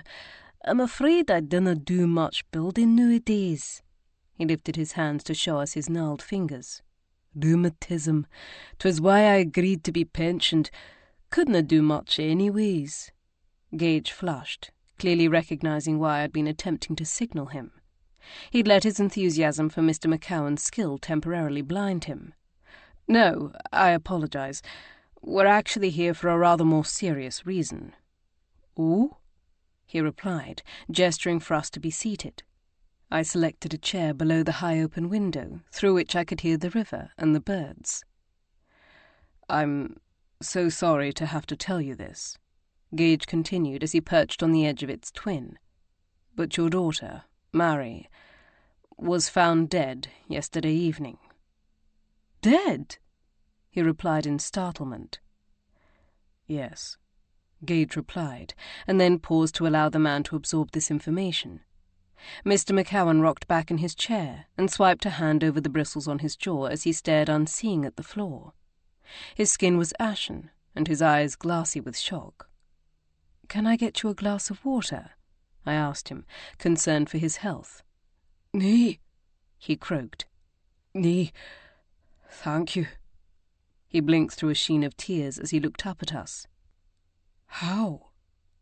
"We believe she was poisoned, though we're not certain if it was accidental or—" Gage broke off, suddenly hesitant to continue, perhaps concerned how the elderly man would react. "Or murder," he finished for him, swallowing thickly around the word. Gage nodded. He inhaled a ragged breath, as if making himself face the possibility, and then he eyed us both evenly. "You mun have questions for me." Gage and I exchanged a glance, and I nodded for him to continue. My throat was too tight to speak. Somehow this man's quiet grief and acceptance was more difficult to face than the histrionics such news was often met with. "We understand that Mary visited you yesterday afternoon, that she often came to see you on her days off, and then stopped at the Manor." "To see Liam, aye," Mr. MacCowan said. "And aye, Mary was here yesterday. She cooked dinner, and we ate together before she left." At this he blinked rapidly, and turned his head to the side, perhaps confronting the fact that that was the last time he would ever see his daughter. I lifted my eyes to the embroidered verse, at least here on earth. "What did you eat?" "Mince and tatties." "No mushrooms, no berries?" I interjected. Nae mushrooms, but we did eat a few of the blaeberries she picked on our walk here. They were from a patch we ken well. They're no poisonous." I nodded. Bilberries were a common enough fruit. Those stains caused by their juices were the very devil to get out. Or so I'd been told. "Did your daughter eat anything that you didn't?" Gage pressed, just to be clear, but Mr. McCowan shook his head. "How was she?" I asked, switching topics, for it seemed that whatever poison she'd ingested, it had not happened here. "Did she appear healthy? Was anything preying on her mind?" "She seemed tired," he replied, "but she often did." His brow furrowed. "And she had a bit of a cough." "A wet one, or was it dry?" "Wet. I asked if she wished to pass the night here, but she had to be back to Portalic by midnight in case Miss Margaret had need of her." "That's who she served?" I asked, having wondered what her exact position was. On our visit to Portalic, she had acted as more of a downstairs maid, carrying the tea tray, but I suspected that wasn't her normal duty. "She did a little of this and a little of that," he replied. A reminder that, due to their nephew's profligate ways, the Campbell sisters had to do with less staff. He sighed. "And she said she needed to see Liam." I resisted the urge to look at Gage, thinking that might be too telling. "Did she say why she was anxious to speak with him?" Gage inquired. Mr. McCowan shook his head listlessly. "Nay, but surely he can tell you that." When neither of us responded, he looked up at us warily. "Liam Gillies is missing," Gage explained. "And it's believed he was the last person to see your daughter." I expected to encounter some sort of doubt or recriminations from Mary's father about the first footman, but I was swiftly proven wrong. "Then he maun have been frightened," he declared. "Liam Gillies wouldna harm a flea, let alone my daughter. That lad has more honour in his little finger than most gentlemen possess in their whole body." I found this to be a curious statement, and rather a scathing indictment of the gentleman he'd had contact with. But before I could ponder more than Lord Barbreck and his broken engagement to Miss Campbell, Mr. McCowan continued with a derisive snort. "Why else do you think I allowed him to go on a Scot and marry home? I'd no have done that for just anyone." "We presumed as much," Gage told him calmly. "But all the same, we need to speak with him, to find out what he knows and whether he might have some idea how she ingested the poison. Do you have any idea where he might be? Does he have any family nearby?" Mr. McCowan's stooped shoulders seemed to bow even further under the weight of all we'd told him. "Nay, his brother works at the shipyards doon in Clydebank, and his mum passed away a few years back." Gage silently studied the man, perhaps uncertain how hard to press him. "Is there anything else we should know? Anything that might help us piece together what happened and find the perpetrator, if she was, indeed, poisoned deliberately?" His gaze lifted toward the door in the far corner, which I suspected led to a bedchamber. Perhaps he was thinking of his failure to convince Mary to pass the night with him. What he didn't know, but I suspected, was that his daughter had already been poisoned before she arrived here. It was only a matter of time, then, before the toxic substance worked its way through her system. He shook his head before allowing it to hang low. "Well, if you should think of something, send for us at Barbreck Manor," Gage told him as we rose from our chairs. We had already taken several steps toward the door before he finally answered. "Can you tell me?" I turned to look at his haggard face. "Where was she found? Where is she now?" "The Long Gallery," Gage replied. His head reared back in shock, clearly as surprised as we had been to find her there. "And we placed her in the ice house. It was the coolest location to put her until the authorities release her for burial. Since we had yet to speak to Barbreck about the matter, we didn't know who that figure would be. Whether the Procurator Fiscal would need to be called in, or a local magistrate or other official could handle the matter. Few things were uniform throughout the Highlands, including their method of policing. "You'll no be cutting her, will you?" His eyes suddenly blazed. "Because I will not give you permission for that. I will not allow it." I wasn't surprised to hear he was so adamant against it, or that he directed these comments toward me. Apparently, even in the depths of the Highlands, people were aware of my past. Many still viewed dissections and autopsies with fear and revulsion, convinced that if their bodies weren't interred whole and complete in a Christian burial, they wouldn't be able to rise again on Judgment Day. A fear that the present laws, which made the bodies of executed murderers the only legal supply of corpses for medical schools and anatomists, did nothing to help assuage. Even now, however, Parliament was debating the merits of a second attempt to pass the Anatomy Act, changing all that. I anticipated word from Philip, the Earl of Cromarty, my brother-in-law and a strong proponent for reform in the House of Lords, any day now, on whether those efforts had succeeded. An autopsy of Miss McCowan might tell us more about what the poison had done to her internally, whether it had damaged her heart or lungs, her liver or kidneys. But I hadn't the heart or stomach to try to convince Mr. McCowan otherwise if he was so set against it, and I certainly didn't have the authority. "No autopsy is intended, at least by me, and will inform the authorities of your wishes," I said, refusing to flinch from his fiery gaze. He held my gaze for a moment longer, as if gauging my trustworthiness, and then the fight seemed to drain from him. He subsided back into his chair with a weary nod, slumping forward in defeat. I couldn't help but grieve for the old man, forced to bury his daughter when, by all rights, she should have long outlived him. I wondered who would look after him now. And I was surprised when I received an answer of sorts.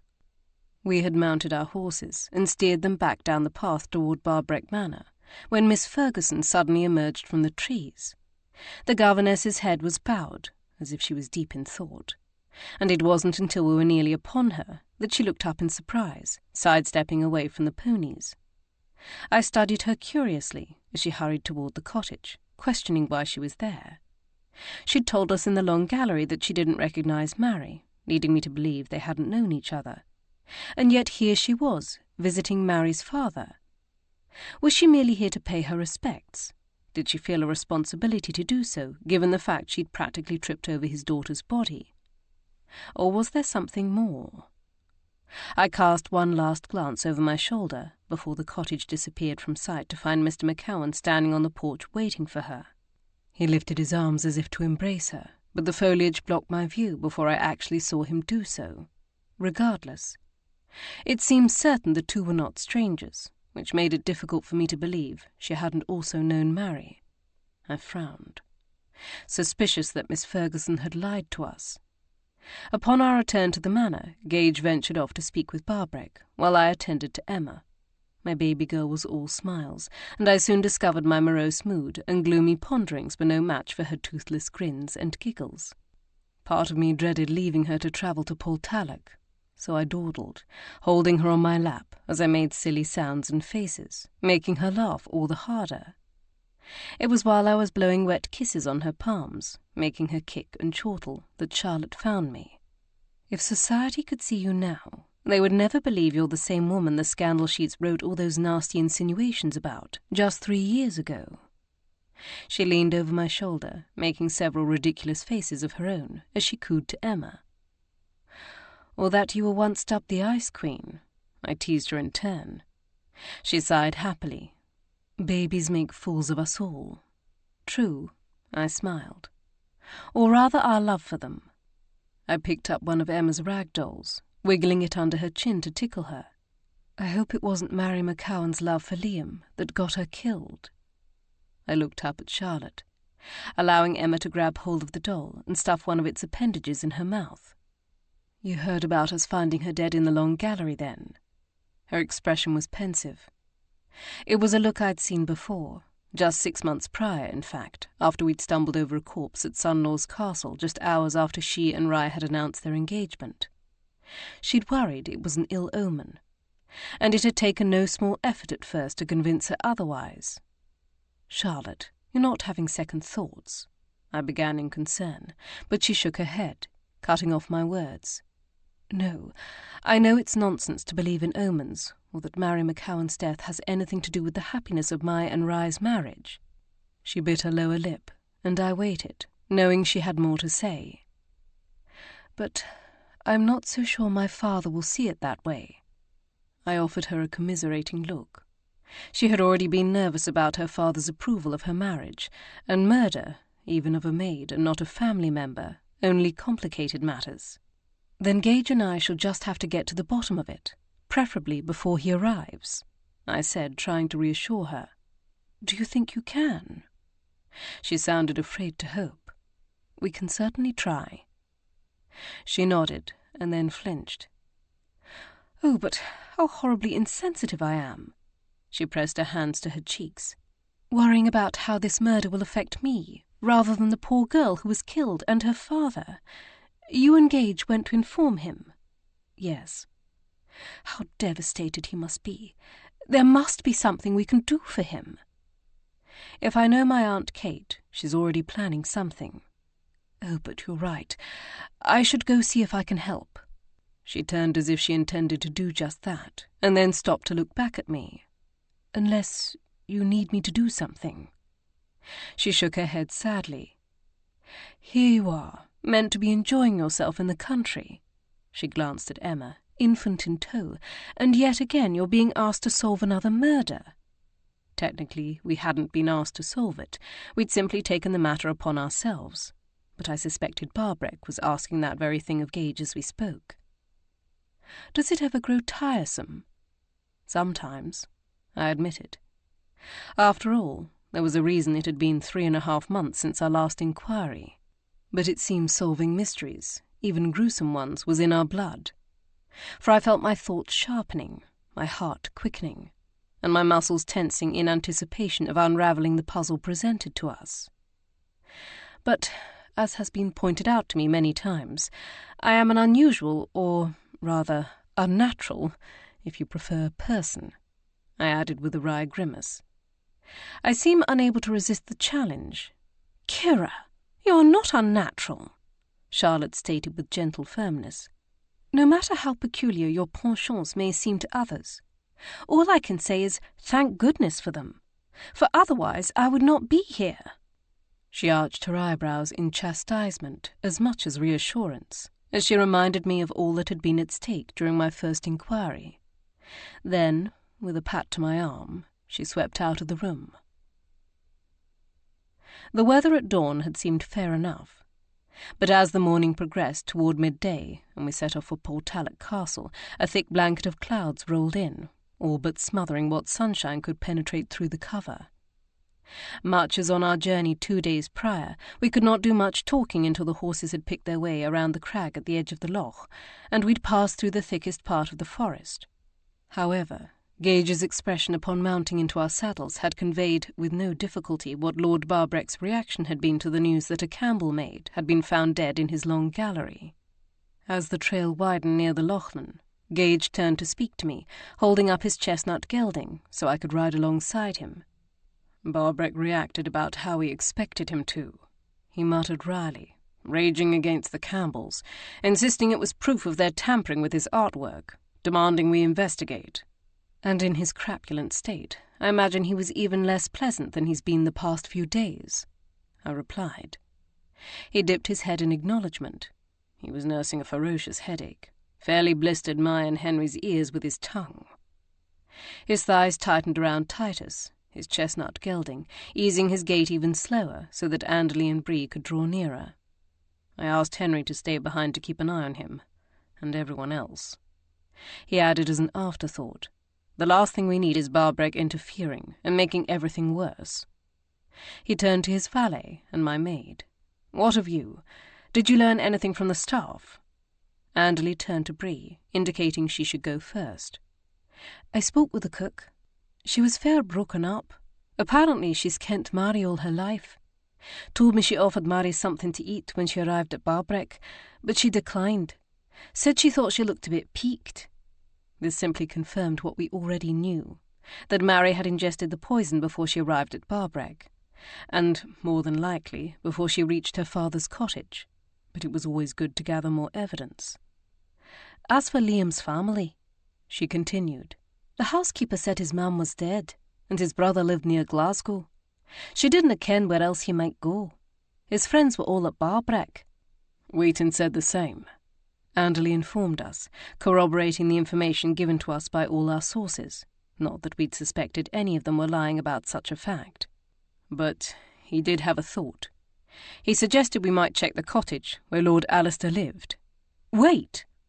I turned abruptly in my saddle to look at him. Lord Alistair? Barbreck's brother who acquired the paintings I've uncovered were forged, didn't live at the manor? Not according to Wheaton. The tone of Anderley's voice told me he understood exactly why I was irritated by this revelation, and the fact that no one had seen fit to inform us of it.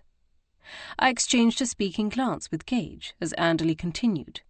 He told me Lord Alistair had lived in a cottage south of Barbreck, a few miles north of the village of Kilmartin, for as long as he or anyone on the staff could remember. That he'd liked his privacy too much, and butted heads with his older brother too often to remain at the manor. We need to take a look at that cottage, I stated firmly. Whether it was still owned by Barbreck or not. And if I knew Barbreck, it was. Not only might Liam be hiding there, but it might also offer up some clues as to Lord Alistair's life and his relationship with the forgeries. "What do you think of what Mr. McCowan had to say about Liam?" Gage asked me. "You mean his vehement defence of the man?" The look in Gage's eye told me he didn't view it as being so straightforward either. I couldn't help but wonder if he might be masking something, though it might simply be his own guilt over not having been able to protect his daughter. The thought of the odd expression that had passed over his features near the end. "I'm not sure he told us everything he knows." Gage nodded. I had the same thought. He darted a glance over his shoulder toward Bree. What of the footman Callum? What did he have to say? Nothing useful, she grumbled under her breath. "What do you mean?" I pressed, when she didn't say more, risking her aggravation. It was clear she didn't wish to elaborate, but Callum's less than helpful comments could also prove to be illuminating. All he wanted to talk about was how much extra work Liam's absence cost him, but that he'd do it without complaint, to show Wheaton how he can be relied upon. My gaze lifted to the trees along the path, where a squirrel leapt from branch to branch before scurrying down a trunk off into the forest. It was clear Callum had missed the irony of such a statement, just as it was clear how unimpressed Bree was. It sounded as if the bloom was off the rose in regard to any admiration she'd felt for the lad.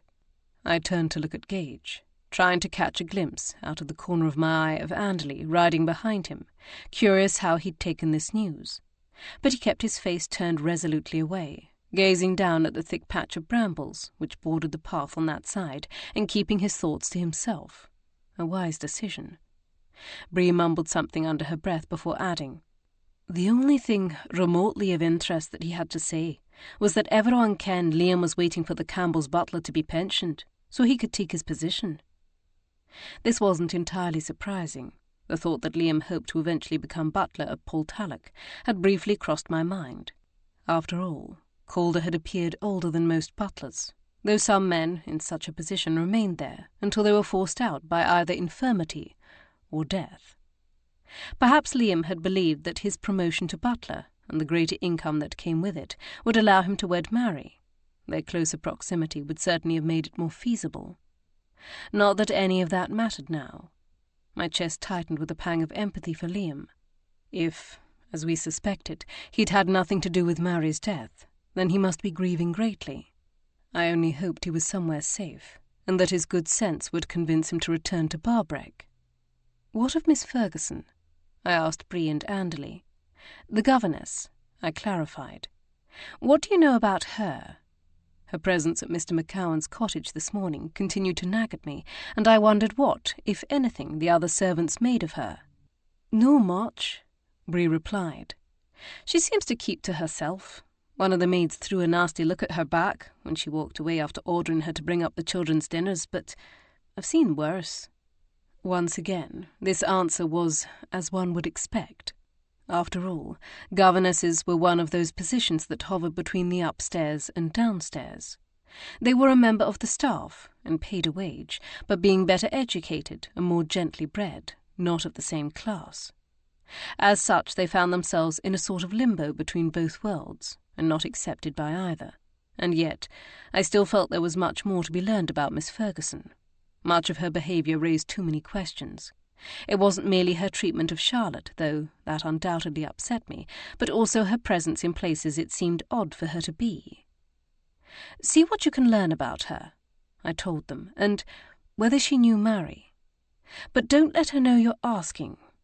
The less she believed we knew about her, the more easily she might slip up." Chapter 14. We were surprised to discover that news of Mary McCowan's death had already reached Portalic before our arrival. When asked, Calder the butler told us one of the tradesmen who had called at Barbreck earlier in the morning had shared the sad report. While possible, I couldn't halt the suspicion it might have been Liam who'd shared the distressing tale, a suspicion which was only heightened when Calder told us that Miss Campbell had ridden out to speak to one of her foremen, but that he'd been instructed to allow us to speak to the staff about Mary, if we wished. As that was exactly one of the things we'd hoped to do, we seized the opportunity before it could be rescinded. Bree and Anderley went to the servants' hall to speak with the lower servants, while Gage and I were invited into the housekeeper's Spartan sitting-room. A ladder-back chair from somewhere below stairs was added to the 2 stiff armchairs, the cushions on their seats worn so thin they might have been non-existent. The rug was serviceable, but neither plush nor attractive, and the small bookshelf looked rather forlorn with just half a dozen books perched on it.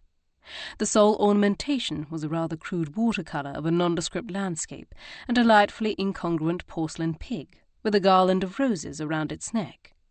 I found myself wanting to ask questions about the porcine figure, and had to force my thoughts away from it as the housekeeper began prattling on about Mary the moment we settled into our respective chairs. Mrs. Kennedy was a spare woman with a neat bun of white hair perched on her head, and evidently an aversion to clutter, in regard to objects, that is. In the case of words, it seemed there could never be an overabundance. "Poor lamb, to die so young and so terribly." She dabbed at the corners of her eyes with a handkerchief before leaning forward to vehemently add, "The lass didna deserve it, I can tell you that. Mary was a good girl, a hard worker. Best mead I had," she scoffed, shaking her head. "The others are helpless. A lot of scapegraces who couldn't find work elsewhere. But Mary was different. I was grooming her to take my place." She sighed. "Now it'll have to be Katie." Her mouth puckered. "Or an outlander." I remembered that Katie was the name of the maid who had dropped the tea-tray during our last visit, but apparently the prospect of someone foreign to this area was far more horrifying. "Your porcelain might be safer, but who knows what else might be at risk?"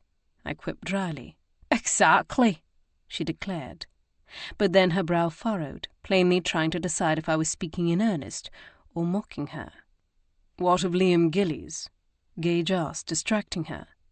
"Was he known to the staff here?" "Aye. And when I heard he was suspected of the crime, I couldna believe it. No, Liam. He doted on Mary.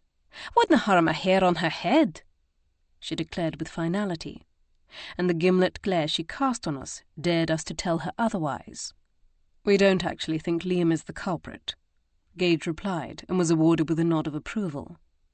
"We've been able to deduce that Miss McCowan was dosed with the poison that killed her before she reached Barbreck, most likely before she even reached her father's cottage, which means she probably ingested it here or between Portalic and Barbreck." Mrs. Kennedy's eyes widened with surprise. "Poison? I thought the lass met with violence." "No. The effects of the poison were not pretty, but it was definitely poison that killed her," Gage stated. "Do you know when Miss McCowan departed from Portalic? What did she eat that day? Did she take any food with her?" Mrs. Kennedy continued to stare at us in shock. I dinna ken. I'll have to ask." I nodded. Those were things it was more likely the cook or maids would know. "Has anyone else been ill?" She blinked rapidly, understanding the implication. "Nay, no that I ken." Stiffening, she sat upright. "Should we be worried?" "We can't say for sure," I answered honestly. "But at this point we have no reason to believe anyone else is in danger. Her face was pale with uncertainty, but I could offer her no further reassurance. And you're certain it wasn't something she ate or drank at Barbreck? It wasn't. Because that would at least make some kind of sense. Gage and I shared a look. Why do you say that? He asked. Her mouth clamped shut, and her eyes darted back and forth between us. You mustn't ken about the broken engagement between Miss Campbell and Lord Barbreck.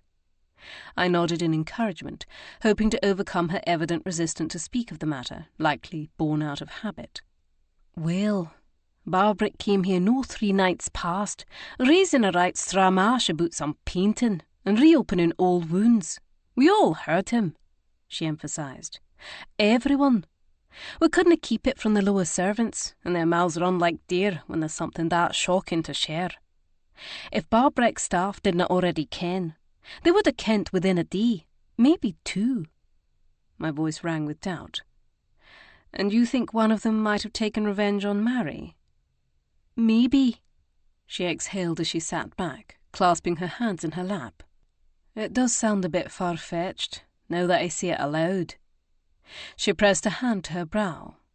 My apologies. The whole castle's been at 6s and 7s, and then to learn that Mary's dead. Her face tightened with emotion. Well, it's easier for me to think of it happening because of something there than because of something here. That's understandable. She sniffed and dabbed at her nose with a handkerchief. Could it have been an accident? We haven't discarded any possibilities, Gage assured her. But the fact that no one else has fallen ill makes it seem less likely that it was an accident. She tucked her handkerchief away and lifted her chin as if determined to face the rest. Right then. So it happened here, or somewhere between here and Barbreck. Is there anyone here who didn't wish her well? Anyone with ill feelings toward her? Well, the other maids thought her a mite too high in the instep, but that's only to be expected. As first maid, 'twas often her job to order them about or check their work.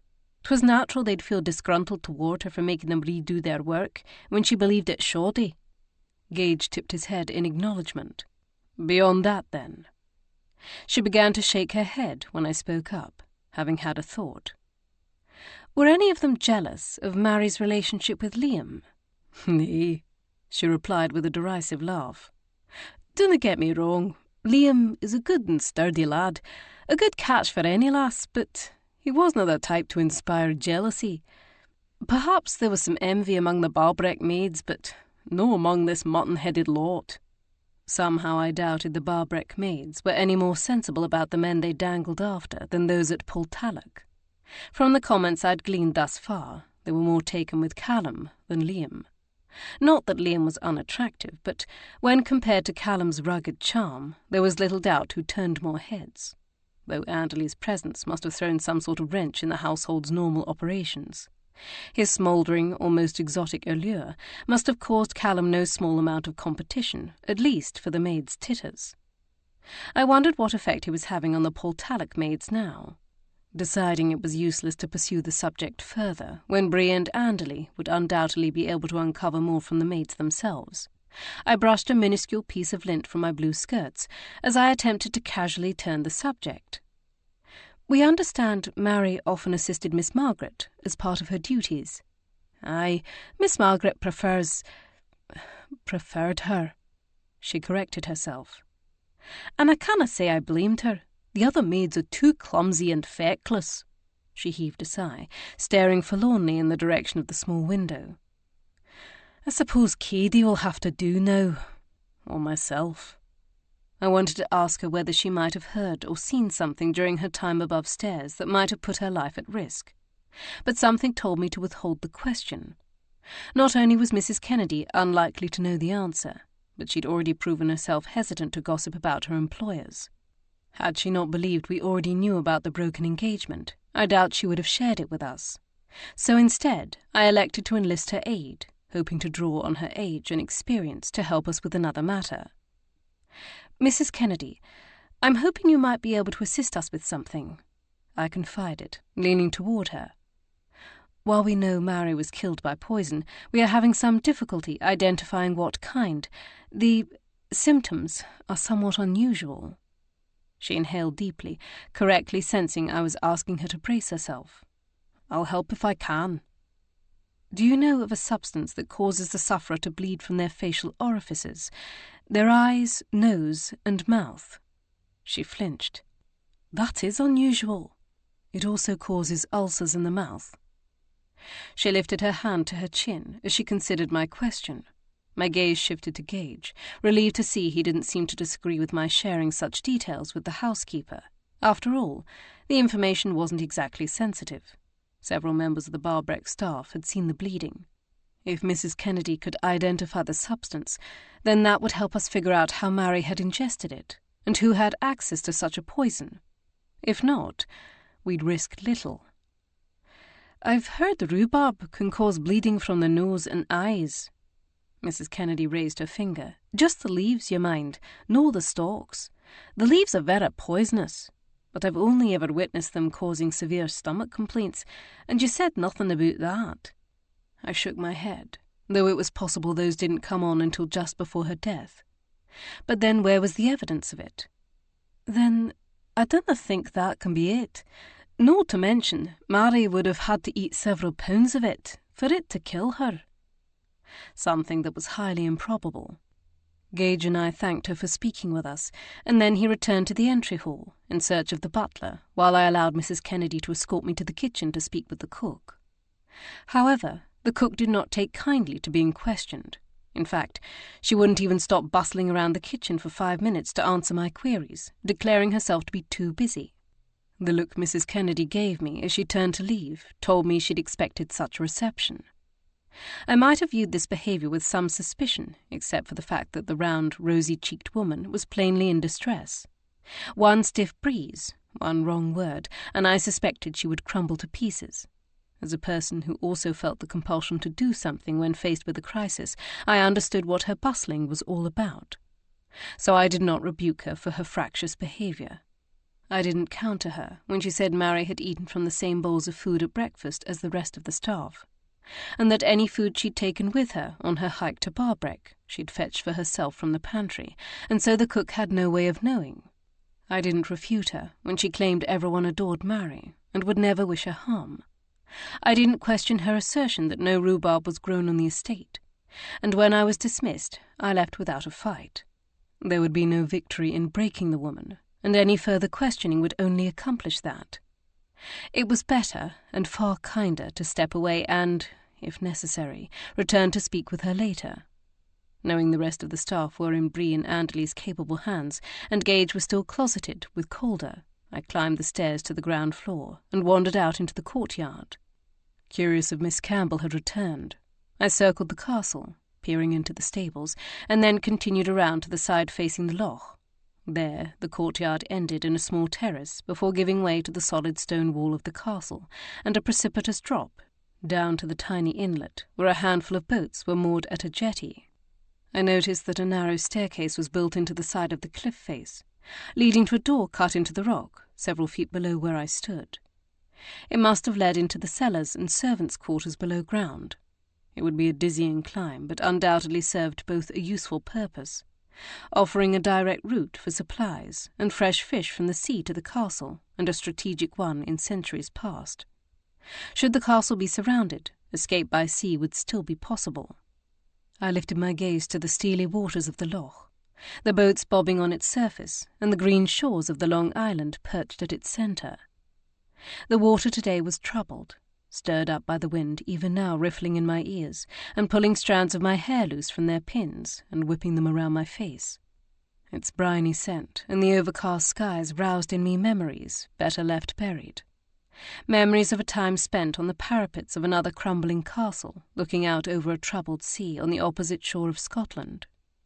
It had been almost 2 years since Will had been killed, and yet my memories of him, of his death, still threatened to steal the breath from my lungs.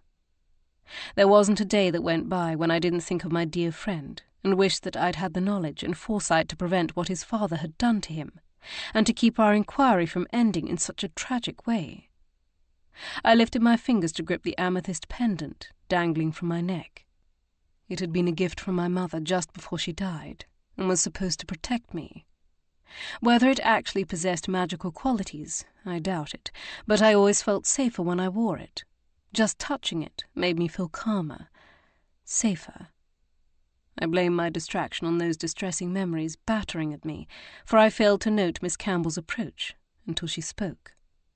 "'Tis called Elan Ree," Miss Campbell declared, coming to stand beside me. "In Gaelic it means King's Island, though no one kens precisely what king it refers to." She stood tall and erect, her slim body encased in another simple but expertly tailored garment, this one the shade of new leaves. "Myself, I think it must be connected to the ancient kings at Donad." She turned to me. "You've Scottish blood. You've heard of it, no?" An Iron Age hill fort, believed to be the capital of Dalriada, lying just a few miles of the south to the edge of Kilmartin Glen. It had once been an important citadel of the Scots. Miss Campbell swept her hand out, as if to encompass all the land and sea before us and behind us. "There are prehistoric places dotted all over this glen. Cairns, hill forts, cists, and standing stones. Some say it is the richest concentration in all of Scotland." I watched her face as she surveyed her domain. I heard pride brimming in her voice, but there was a tenderness also. It lit her face and softened her features. "You love it here, don't you?" I asked softly. So softly, in fact, that I wondered at first if she'd heard me. But when she turned to look at me, I could see the reticence in her remarkable green eyes. Perhaps she feared she'd been too unguarded, or that I might misjudge her. There was no danger of that, but perhaps she didn't realize it. Her eyes dipped to my neck, where my fingers still gripped my amethyst pendant. Something shifted in her gaze, and she lifted her hand as if to touch the pendant, but then, remembering herself, she halted. "Your mother gave you that?" The words didn't sound like she was guessing. "Yes." "How did you know?" She nodded at the pendant. "She used to roll it between her fingers in much the same way, whenever she was troubled." I blinked at her in shock, and a strange tingling sensation began in my chest and spread outward as I waited for her to continue, somehow knowing whatever she said next would be significant. "You dinna ken, do you?" "Know what?" I whispered, feeling almost as if I was standing outside myself, watching this conversation unfold. Tilting her head, she studied the pendant as if sifting through her words before she answered. "I ken that was your mother's because I gave it to her." I stared dumbly at her as she continued. "'Twas a wedding present, after she married my nephew, Edmund." Chapter 15. I stumbled back a step, almost losing my footing, and Miss Campbell reached out a hand to steady me, but I pulled away. "You're—" I stammered, unable to form a coherent thought, let alone a question. Closing my eyes, I shook my head, trying to jar some sense into me. "No, she married James St. Maur." "Aye, later." She eyed me with something akin to pity. "A few years after Edmund died."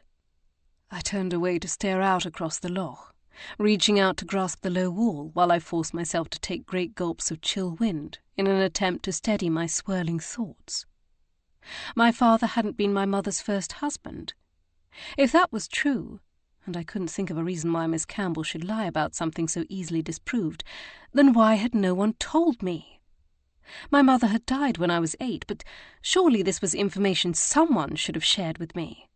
When I came of age, when my first husband died, when I remarried. How could I have reached the age of 67 years and not been informed of this? Did Alana know? Did Trevor? I wanted to demand answers, but my sister was in London, and my brother at Blakelaw House in the Borders region, both of which were hundreds of miles away. My father had long since joined my mother in heaven. However, my mother's younger sister was close at hand, and Aunt Kate was going to answer some very pointed questions, or I would know the reason why. But in the meantime, it was too much to grapple with. I could barely face the eddy of disquieting feelings myself, let alone dissect them before a virtual stranger. "I'm sorry," I told Miss Campbell, gripping the wall so tightly that the gritty stone bit into my skin, but I welcomed the pain. "I'm not ready to discuss this." "Of course," she replied kindly, though she must have had as many questions as I did. I need to speak with you about Mary McCowan," I said, floundering for something solid to latch onto. Something not related to my mother, or her pendant, or this man named Edmund. "You've been informed she is dead." "Aye, this morning. So it's true." "I'm afraid so." I studied her eyes, scrutinizing every shift of light, every subtle tightening. "My husband and I were there when she was found, in the long gallery, on the floor beneath the forged Van Dyck painting." She stiffened. "Do you have any idea why she was there?" No," she stammered, seeming truly disconcerted for the first time in our acquaintance. "Perhaps out of curiosity." "We were told that Miss Margaret preferred Mary, that she was more often in the family rooms of the castle than other servants." She stared at me in bewilderment. "Aye, I suppose so." "Perhaps she overheard something sensitive, something she shouldn't have." I arched my eyebrows. "Something that others didn't want her sharing." I knew I was being sharper than I needed to be, that I was in many respects lashing out because Miss Campbell had upset me with her revelation about my mother. In that regard, I was no better than the cook who had been so brusque with me such a short time ago. But I was restraining myself so rigidly, I feared if I softened my tone, I might begin to come apart at the seams. As such, I expected her to take offence, but instead she blinked rapidly. "I dinna understand. If she was killed at Barbreck, then wouldn't the culprit be—" "She was poisoned," I interrupted, "by a substance that was slow in acting, and we've determined she must have ingested it prior to arriving at her father's cottage." "Then she ingested it here," she deduced. "Or somewhere between Portalic and Barbreck," I added for the sake of clarity. She pressed a hand to her stomach. "I honestly dinna ken what to say. Why would someone here poison Mary?" I searched her face for any sign of prevarication, but she seemed genuinely perplexed. "I don't know, but it's becoming increasingly difficult to believe she poisoned herself by accident, which means someone wished her ill." I glanced back toward the stables, recalling my earlier suspicions about Miss Campbell's location upon our arrival. "Liam Gillies is missing. He was with her when she died, and we think he panicked, believing he would be blamed. It's imperative we talk to him to find out how she was acting just before she died." Her green eyes met mine steadily. "And you wonder if he came here?" "Did he?" She scrutinized me in turn, seeming to come to some decision. "I have no seen him, but I will ask my staff if they have, and, if so, urge them to send Liam to you." I realized there was a great deal of leeway in those statements, but under the circumstances I suspected it was the best I would get. Gage joined us soon after, and the next few minutes were spent relaying to him the information I'd already gleaned. Though I should have been watching Miss Campbell more closely and listening for discrepancies, I found my attention wandering to my mother, to the things Miss Campbell had said. Her confession had knocked me off my axis, and I barely had the wherewithal to wonder if it had been on purpose.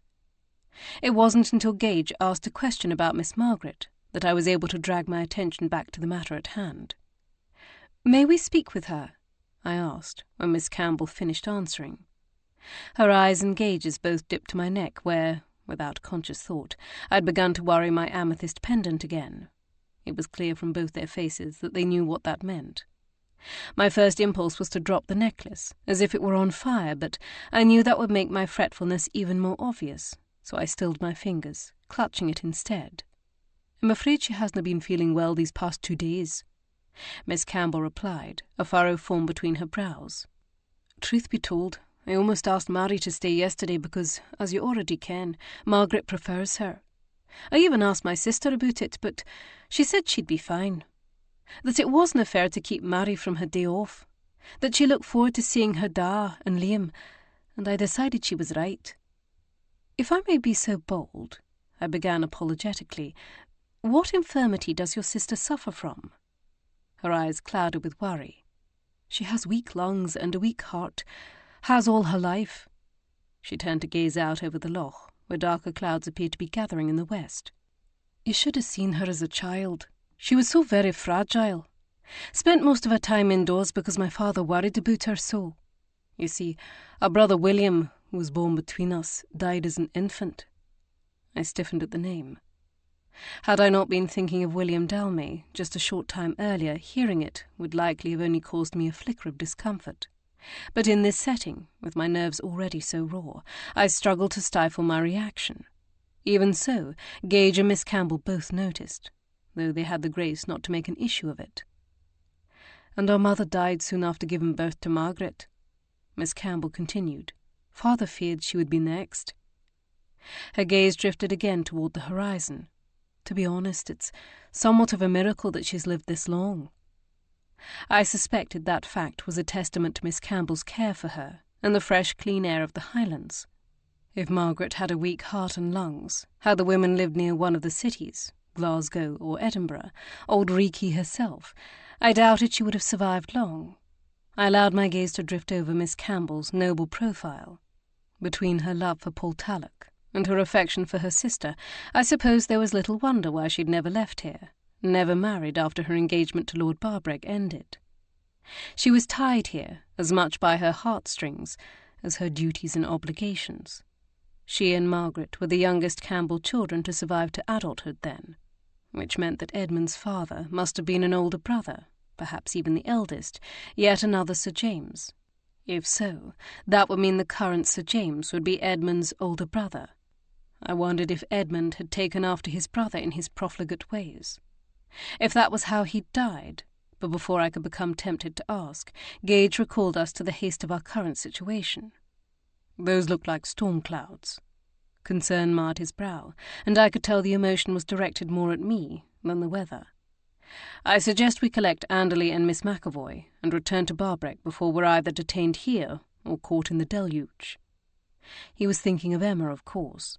Mrs. Mackay had told us that our daughter could be fed goat's milk in an emergency, but I would prefer not to have to resort to that. In any case, I suddenly felt very anxious to return to her. Yes, we should go.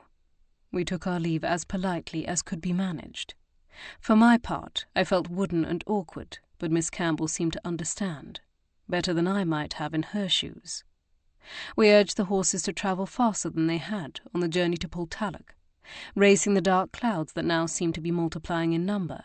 As such, we mostly rode single file, and there was little opportunity for discussion, something I was not altogether disappointed by.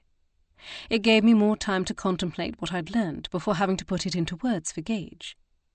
He continued to cast me worried glances and, when the trail widened enough for my pony to trot by his gelding's side, opened his mouth to speak. "Not now!" I cut him off. He continued to stare at me until I turned to him with as level a look as I could manage while posting to the bay's trot so as to avoid being jolted.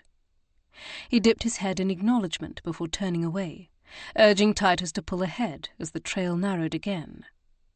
What I had to say could wait, as could whatever Bree and Anderley had learned from the rest of the Portalic staff. We reached the drive leading up to Barbreck Manor just as the first fat drops of cold rain began to fall.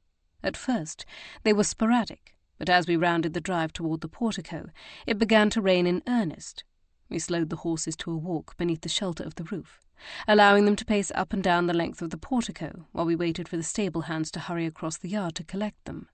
Normally Barbreck's staff was much more prompt, but I attributed their delay to the rainstorm. It took a hearty soul to willingly run out into a Highland downpour, no matter one's station. "Give him a good rub-down and an extra bucket of oats," Gage directed the man who took hold of Titus's reins, as he gave his steed an affectionate pat on his shoulder. Then he turned to collect me, guiding me through the door, where Wheaton took my damp summer cloak. It had been a fortuitous decision to drape the garment over my riding habit, and I was glad Bree had suggested it. Gage had not been so lucky. A footman passed him a towel, which he used to wipe the dampness from his bronzed face and neck, and blot the worst from his hair and frock-coat.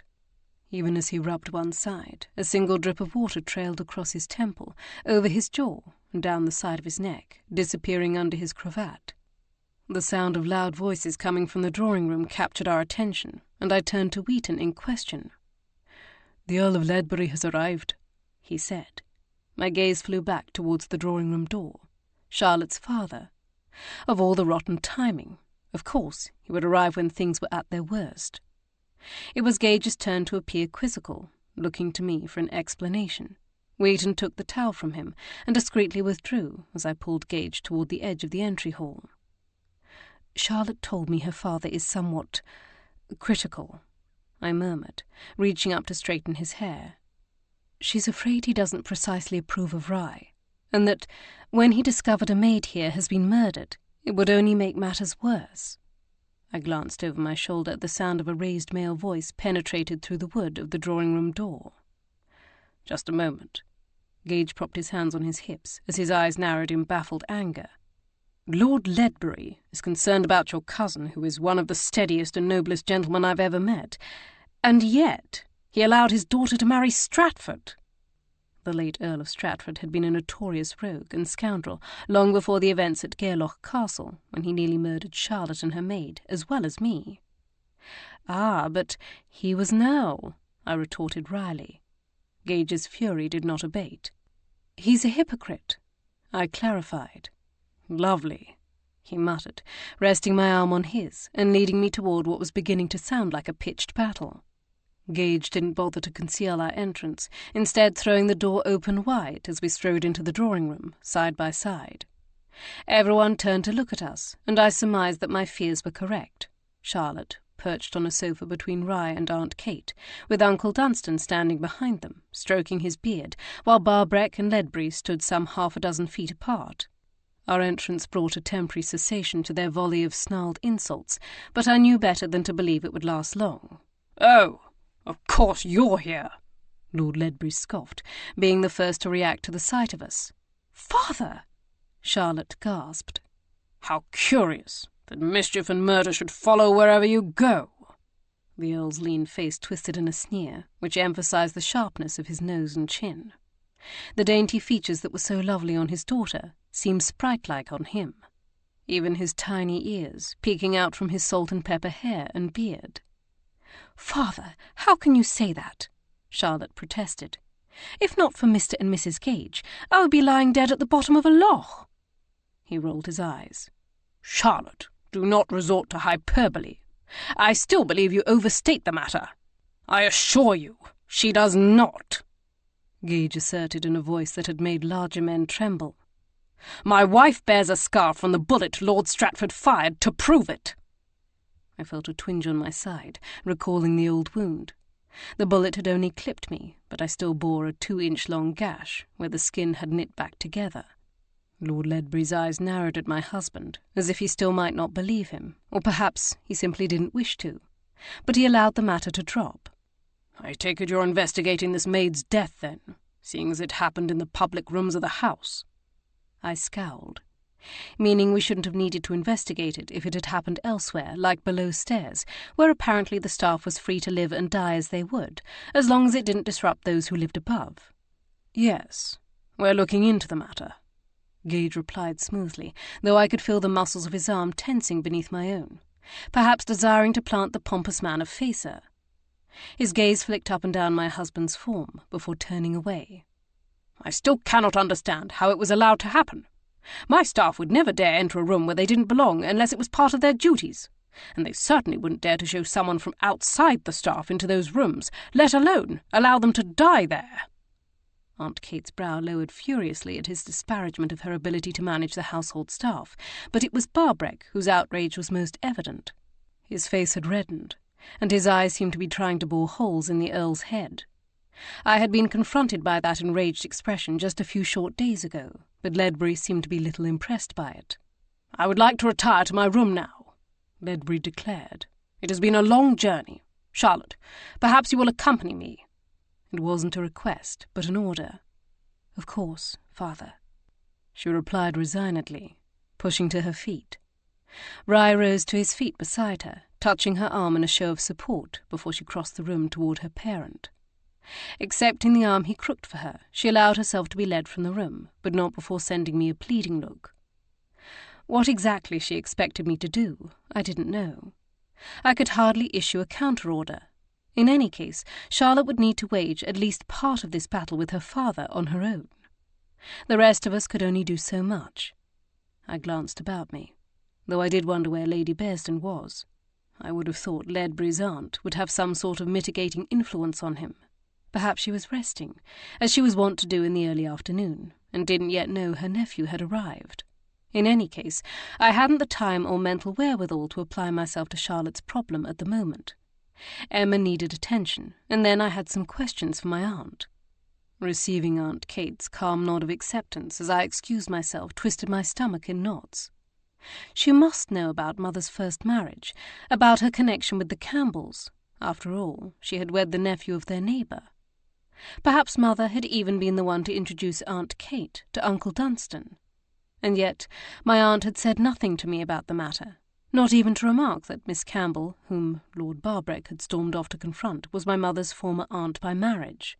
That fact alone made it difficult for me not to suspect she had intentionally been keeping the association from me. But why?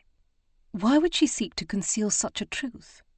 Why risk allowing me to learn of it from Miss Campbell, a virtual stranger, making me feel like a fool and a child who must be cosseted from such information? And after all that I'd endured, whatever my mother had suffered in her first marriage, I should say I was the most likely to understand it. I paused inside the door to our bedchamber, realizing I'd worked myself into a temper. Taking several deep breaths, I resolutely pushed the matter from the forefront of my thoughts, to be confronted later. There was a time in my life when that was all I ever had done, shoved disturbing thoughts inside the closets of my mind, sometimes to be contemplated, and sometimes to be locked away forever. It was how I'd survived. Providently, I no longer needed to live such an existence, though sometimes the tactic still proved useful. I closed my eyes, exhaling one last long breath, and heard Mrs. Mackay chattering away to Emma next door. A smile tugged at the corners of my lips at the sound of her cheery voice. I was discovering there was nothing like having a child to shift one's priorities and make things that had seemed so dire suddenly appear less all-consuming. As inconvenient and tiring as it was sometimes to have to pause every 3 to 4 hours to feed my daughter, it also forced me to slow down, to reshuffle my concerns, and it afforded me the opportunity to regularly reconnect with my daughter, even in the midst of the most hectic moments.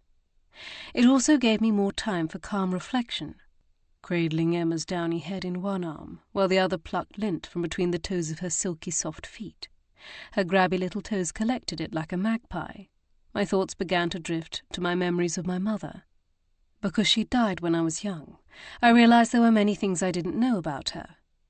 Had she hired a wet nurse, or tended us herself? Had she struggled to adapt to motherhood, or taken to it easily? What had her life been like before we were born? Had she loved Edmund Campbell? I knew she had loved my father. It had been evident in their care for each other, both when they thought we were watching, and when they believed we were not. I had been one of those children who had often liked to squirrel themselves away under furniture and in tight places, making the tiny space my own. Our nursery maids used to become cross with me, thinking I was intent on mischief, but our nanny had known this was simply my natural inclination. As a consequence of this, I often saw things I might not have otherwise, and sometimes that included my parents' private interactions. But that didn't mean Mother couldn't have loved Edmund Campbell too. The spectre of him was still haunting the edges of my thoughts a short time later, when Gage joined us. I had spread a blanket across the floor over the rug and stretched out on my side, encouraging Emma as she kicked and squirmed on her belly. Mrs. Mackay had informed us she'd rolled over twice now from stomach to back, but I had yet to witness it. He smiled at the sight of us and the sound of my ridiculous cajoling. "What is this?" he declared, planting his hands on his hips. "Are we having a floor party? And no one invited me?" At the sound of her father's voice, Emma rounded her back, lifting her head and shoulders to try to see behind her. "Your invitation must have gotten lost in the post," I jested. "Lost in the post? Is that honestly your excuse, madam?"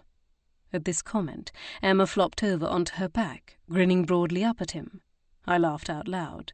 "Of course, the prospect of seeing your father would do the trick. Not even babies can resist him," I teased, smothering her with kisses and praise for her accomplishment. He soon joined us on the blanket, and we spent several happy minutes playing with her and coaxing her to roll over for us again. When Emma settled contentedly on her back with a silver rattle, Gage looked up at me.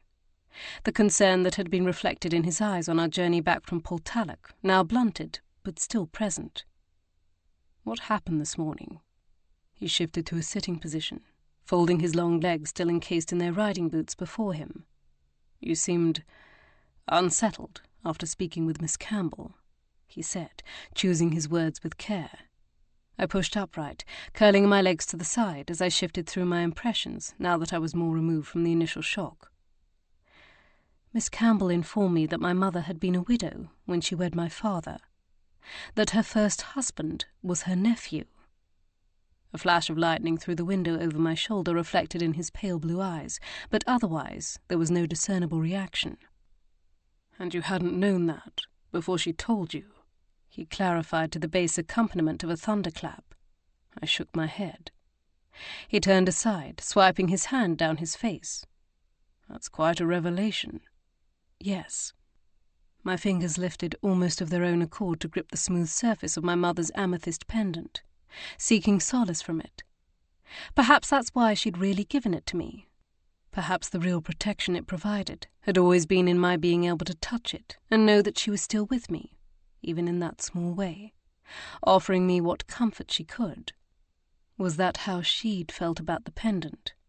Was that why Miss Campbell had given it to her?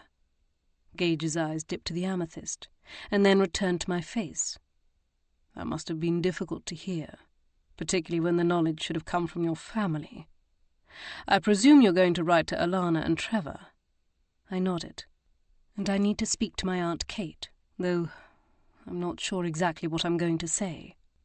I pushed the rattle Emma had dropped closer to her as she rolled toward me, reaching for it. She gazed up at me in contemplation, and then smiled. Unable to resist, I grinned in return. "Just tell her you want to confirm whether it's true," my husband suggested. "I suspect she'll carry the rest of the conversation." My eyes scoured his face for reassurance. "Do you think so?" He held out his hand for mine, and I gave it to him.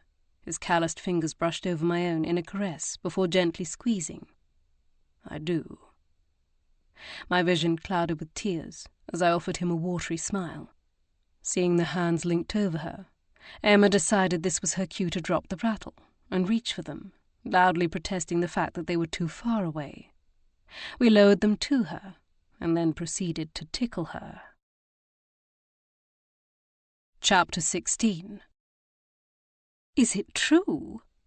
my Aunt Kate repeated a short time later, when we were closeted alone in her bedchamber. Her eyes widened.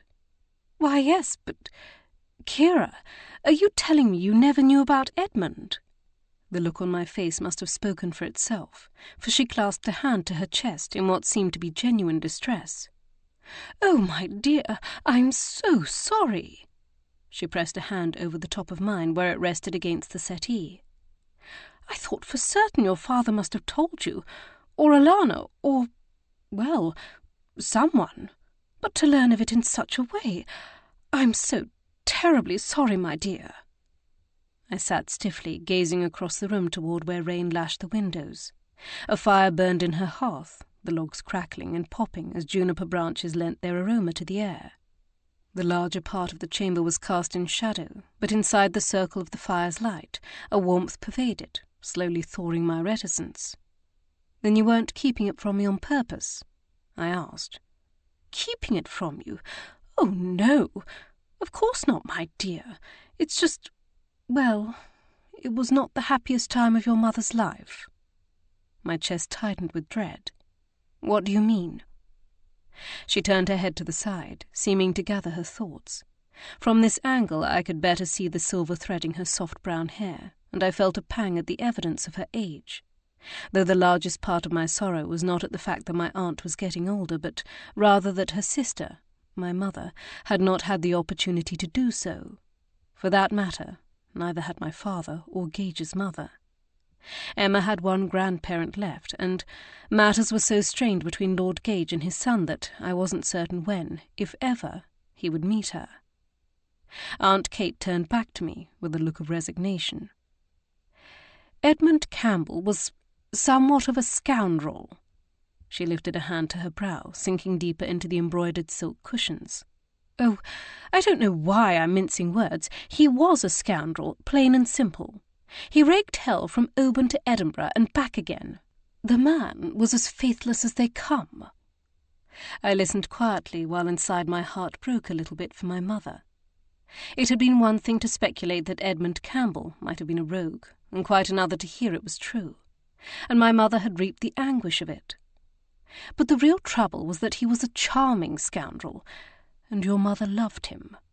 She lowered her gaze from where she'd been staring at the ornate stucco work decorating the ceiling. Each time he was caught, each time he was less than discreet, he would make the prettiest apology, and she would forgive him. He would dance attendance on her for a month or two, and all would be well. And then he would grow bored, and, well, you can surmise the rest. She shook her head, her brow creasing in pain.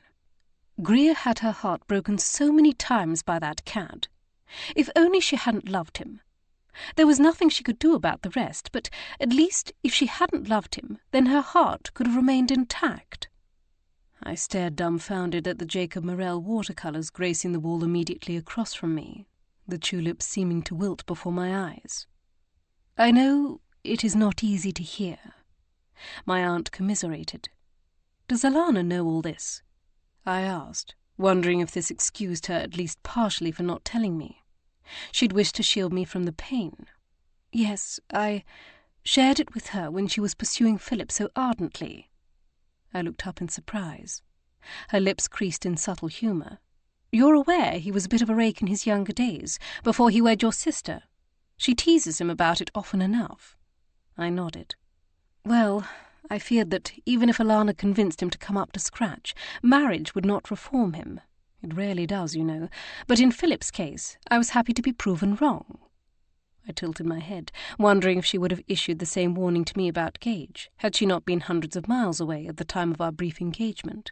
Of course, in Gage's instance, his rakish demeanour had been more of a role he employed in order to disarm others and gain information. Something that, in hindsight, Philip and Alana must have realised, or else they would not have allowed us to spend so much time alone together during those early weeks of our acquaintance. Eager to shift the subject, I turned my thoughts to Portalic.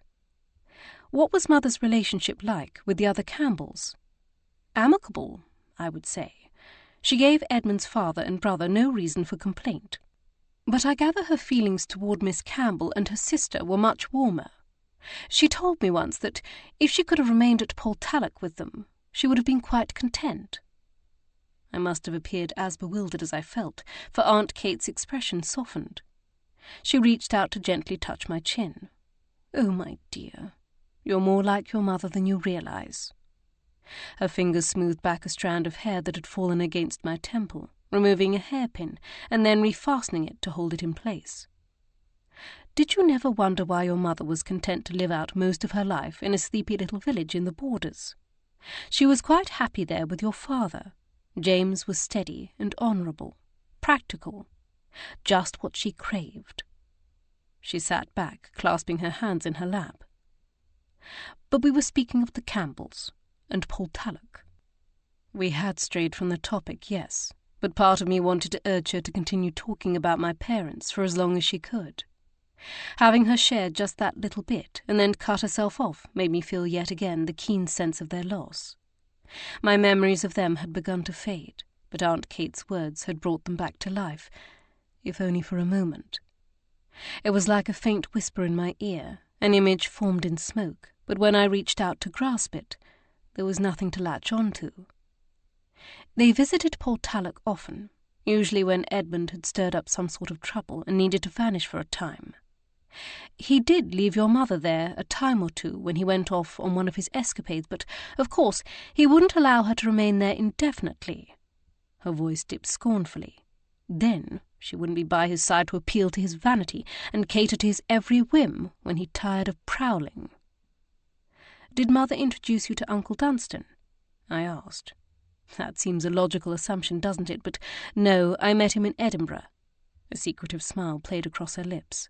"Though I did contrive to pay my sister a visit at Portalic some weeks later, when I knew Dunstan would be in residence at Barbreck." My lips curled in amusement. It wasn't as difficult as one would think, given the proper lady my aunt presented herself to be, to imagine her contriving such a plot. All I needed to do was think of her daughter Morven. She and my sister had given Aunt Kate the devil of a time when she chaperoned them for their debuts into society. She laughed aloud. "Yes, I can see the exact comparison you're drawing in your mind.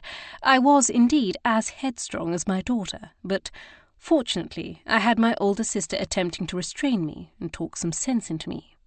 Otherwise my already brief engagement to your uncle might have had cause to be scandalously short." The glint in her eyes was waggish. "I knew precisely what tricks my daughter and your sister were up to because I had been up to them myself at their age." Her merriment faded, and she reached out again to touch my chin. "I wish you would have let me chaperone you for a season," she confided almost wistfully, allowing me to see for the first time some of what she felt in knowing what I had endured in my first marriage.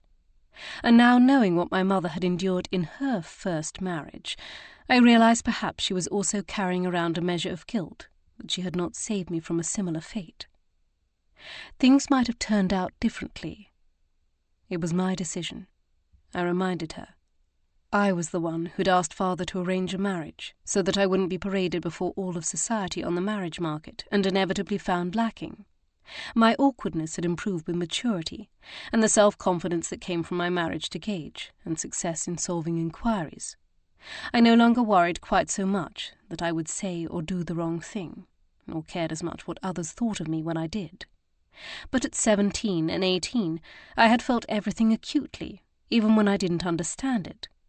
Society would have sharpened its claws on me and tore me to shreds. I know, dear, it's useless to speculate. She took hold of my hand. The fact of the matter is, in spite of all you've been through, you've emerged stronger and wiser. You triumphed in the end. And had you not been through it all, who's to say whether you would have ever captured Gage's heart, or given birth to darling Emma, who, as you'll recall, I predicted would be a girl? She reminded me with a wag of her eyebrows. I shook my head. "I've been waiting for you to remind me of that." I still wasn't convinced my aunt had the ability to know the sex of the baby an expectant mother was carrying simply by looking at her, but I had to admit she had astonishing luck, though, to be fair, the odds were in her favour, given she had a 50% chance of being correct. "And who's to say whether these murder investigations you've undertaken would ever have been solved?" She tapped my knee. "I know Charlotte is glad you put your experiences to good use, and so is Rye." I couldn't argue with that, but it did remind me about what had happened in the drawing-room a short time ago. If only we can convince Lord Ledbury of that, as well as the suitability of their match. Aunt Kate's mouth pursed with displeasure as she adjusted the neckline of her gown striped in alternating patterns. As always, she was dressed in the first stare of fashion. At least that was something Ledbury couldn't disapprove of. When she looked up, after gathering herself, her blue eyes snapped with repressed ire. "I know Lord Ledbury is a bit of a stickler for propriety, and frankly a pretentious bore, but I would have thought he'd learned from the tragedy of his daughter's first marriage that greater rank does not necessarily equate to greater quality in terms of the character of men. Apparently I gave him more credit for good sense than he deserves."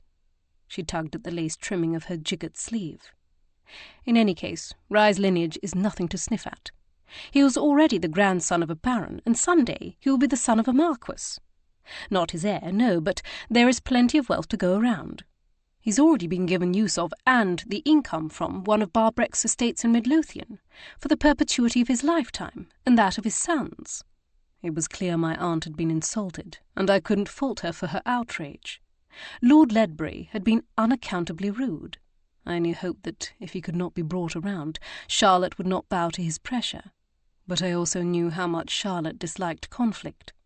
It tied her stomach in knots and gave her megrims. I wished her father could be more considerate of her.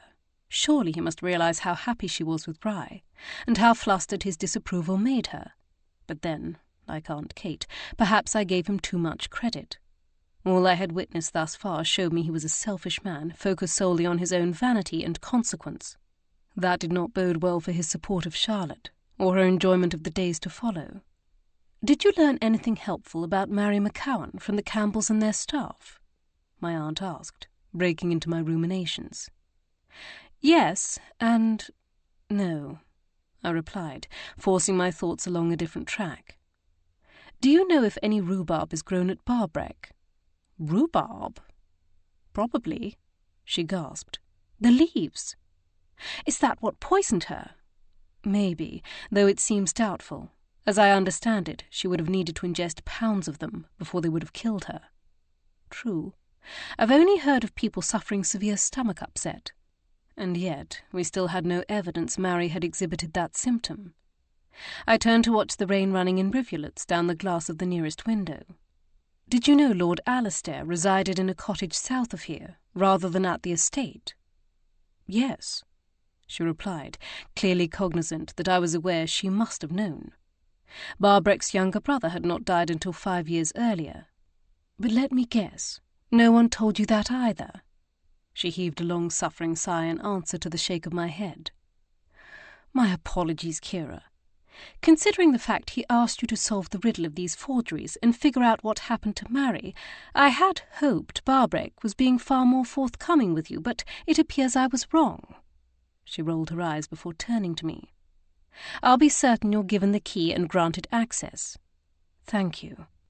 Her head tilted to the side, and her eyes narrowed in scrutiny. "Did he tell you about Lord Alastair's Italian friend, the painter who came to stay with him from time to time?" I sat forward in my seat. "No!" Aunt Kate closed her eyes and shook her head in disappointment. I suspected Barbreck was going to be shown the sharp side of her tongue in short order, and he well deserved it. "Signor Pellegrini." It rolled off her tongue with a trill. That was his name. He dined with us from time to time, and he was very charming. But I know you must be wondering why Barbreck did not mention his existence before. I assume, like you, it's because Signor Pellegrini would be an obvious suspect for who created those forgeries. Did you ever see any of Signor Pellegrini's artwork?" She crossed one leg behind the other. "As I understood it, he mainly painted murals. There are a few inside Uncle Alistair's cottage." Her expression turned wry. "But that is not to say he did not, or could not, paint on canvas." I turned to scowl into the hearth, wondering what to make of this revelation. My aunt was right. Barbreck had clearly kept it from me because he knew Signor Pellegrini would be a suspect. But that did not mean the Italian was the forger, although, thus far, the only artists whom I had been made aware of, who may have had the necessary skills to be our potential forger, and the proximity to Barbreck Manor, were Lord Alastair, despite Barbreck's assertions to the contrary, and his Italian friend. The way I saw it, the forgeries were either created before they reached Scotland, or Lord Alastair and Signor Pellegrini were our culprits. The likelihood of yet another gifted artist suddenly popping up nearby, close enough to gain access to the paintings in the long gallery, was incredibly slim. But why would Lord Alastair do such a thing? To sell them? I supposed it was possible he needed money. I had always derived the impression that Barbreck was generous with his family, but maybe Lord Alastair had acquired gambling debts, or wished to make a large purchase he knew his brother would not approve of. Whatever the truth, apparently the matter would require a great deal more thought. It was also high time we availed ourselves of the steward's help to search Barbreck's records, as he'd given us permission for. However, I didn't want to just review the art purchases, but all of Lord Alastair's expenditures. Perhaps something would stand out. "Is there anything else I can tell you?" Aunt Kate said when I was quiet too long. "Any other way I can help?" "Not at the moment," I told her. "I needed to confer with Gage, but I may come to you again. Of course, whatever you need. And thank you." I murmured, feeling somewhat awkward, for explaining about my mother. The corners of her lips curled in a sad smile. I'm just sorry I didn't realize you were unaware of her first marriage sooner. I could have at least saved you the pain and shock of hearing of it the way you did. She pulled me toward her, enveloping me in her enormous puffed sleeves and the scent of rose and sandalwood. It was the same scent my mother had worn, and a lump formed in my throat as it tickled at places in my brain that had long laid dormant. I'm here for you any time, Kiera. Please know that. I sniffed, blinking back tears as she pulled away. Thank you, I choked out, seeing the same brightness in her eyes. I somehow managed to extract myself from her chamber without dissolving into a sobbing mess, hastening toward the grand staircase, but I paused at the top. When the day came, I wondered how I would tell Emma, tell all my eventual children, about Sir Anthony Darby. How would I explain the pain and fear and disenchantment? How would I ever be able to put it into words? For some day I would have to do so before they learned of it in some casually cruel way from a fellow debutante, or a schoolmate, or a member of society. I couldn't hope to keep it from them, no matter how I strove to protect them from it. Contemplating that gave me a better appreciation for what my father, sister, and brother had faced in telling me about Edmund.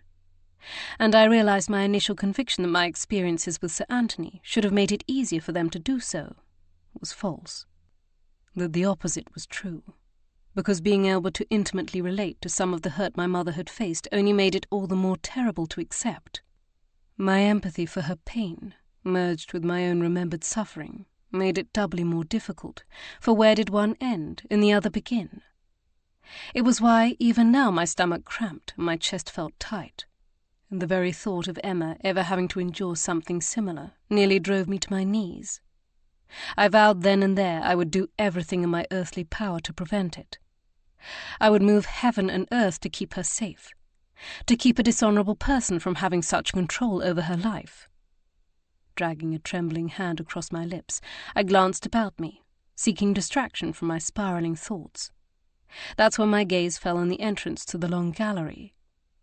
I hadn't returned to the room since the evening before, when Mary's body had been found, but perhaps the light of day would illuminate something we'd missed. Redirecting my unsteady steps, I entered the gallery, the hairs prickling along my arms as I stopped to stare down its length. I'm not sure what I expected to find. Any mess from Mary's sad demise had long been cleared away by the staff, but even so, a melancholy atmosphere seemed to linger over the space, though perhaps that was courtesy of my mood and the stormy light filtering through the high windows.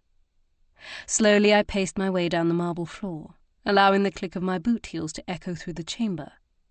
It somehow made it feel less forlorn to fill the space up with sound.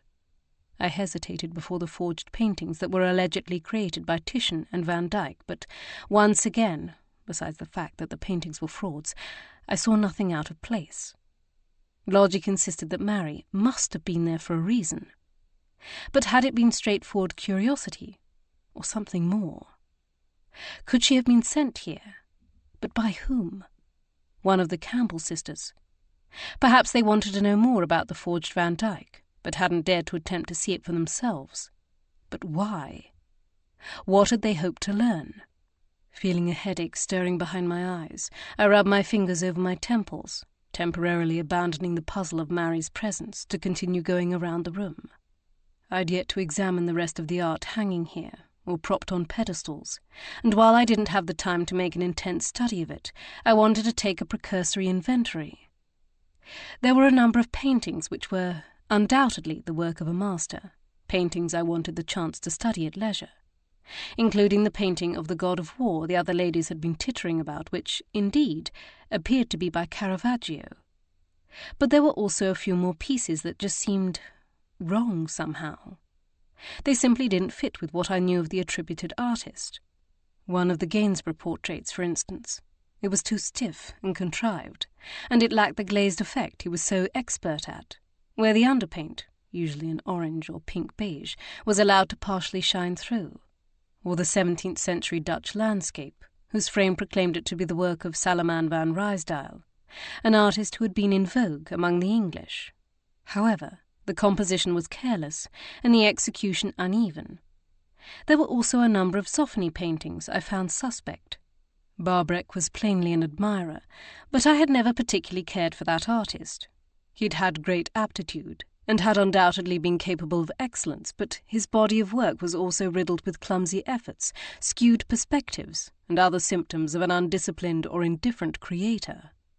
Such things made it difficult to tell whether the paintings hanging in the long gallery were forgeries, or simply mediocre efforts by Zoffany himself. The only thing that was clear was that the Titian and Van Dyck were not the sole forgeries in Barbreck's collection. How many potential forgeries there were, and how endemic the problem was, could not possibly be known until a full inventory was made. A task that would have to fall to me. I closed my eyes for a moment as the dull ache behind them intensified. A pang of hunger reminded me that I hadn't eaten since breakfast, and now it was nearly 3 o'clock. No wonder I felt out of sorts. I decided to return to my chamber and ring for Bree. She could bring me a tray and track down Gage and the others. It was high time we compared notes and formed a plan of attack. Chapter 17. Upon returning to my bedchamber, I discovered there was no need to ring for Bree.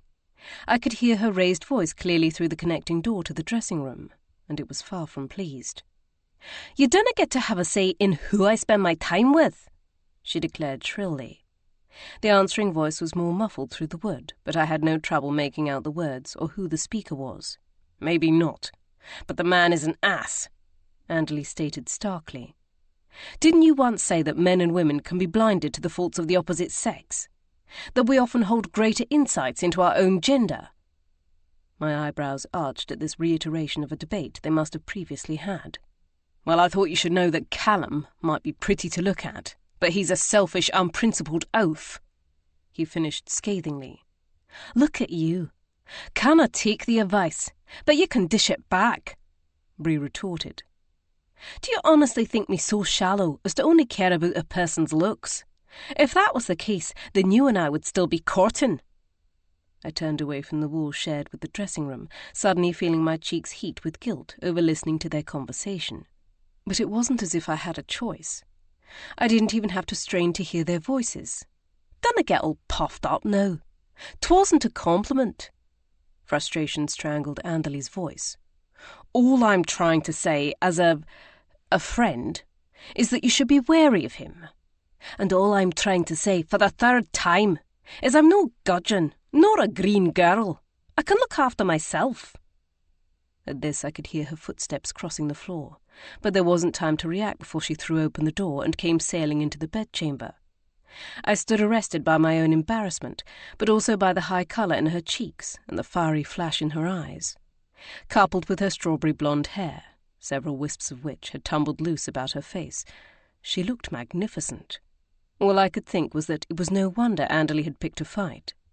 My fingers twitched at my side, anxious to capture her image in charcoal or, better yet, paint. Portrait of a woman in a righteous fury. When Bree caught sight of me standing near the outer door, for I'd taken no more than 3 steps into the room before the argument had distracted me, she flushed crimson from her neckline to her hairline. There was nothing I could say to ease either of our mortifications, so instead I decided to pretend nothing had happened. "Bree, I've just realised I haven't eaten since this morning. Would you bring a tray up?" "Of course, my lady," she said, sounding relieved, even as her brow crumpled in concern. "You need to keep your strength up, especially while nursing the bairn. I know. With everything going on, I simply lost track of time." I crossed toward the writing desk, opening the drawer to look for paper. "Bring the tray to Mr. Gage's chamber and send for him, Lord Henry, and Anderley to meet us there." I looked up to meet her gaze. "I've learned a few things in the last hour, and I imagine others will also have news to share." "Aye." She dipped a curtsy and then left. I sat at the desk and jotted off a list of questions and points to consider, as well as a number of tasks to be completed, partly to organise my mind, and partly to allow plenty of time for Anderley to retreat from the dressing chamber before I crossed it to reach the bedchamber that had been assigned to Gage on the other side. When I judged it to be sufficient, I picked up the list and strode toward the connecting door. I had to force myself to take a bracing breath for courage before rapping on the door.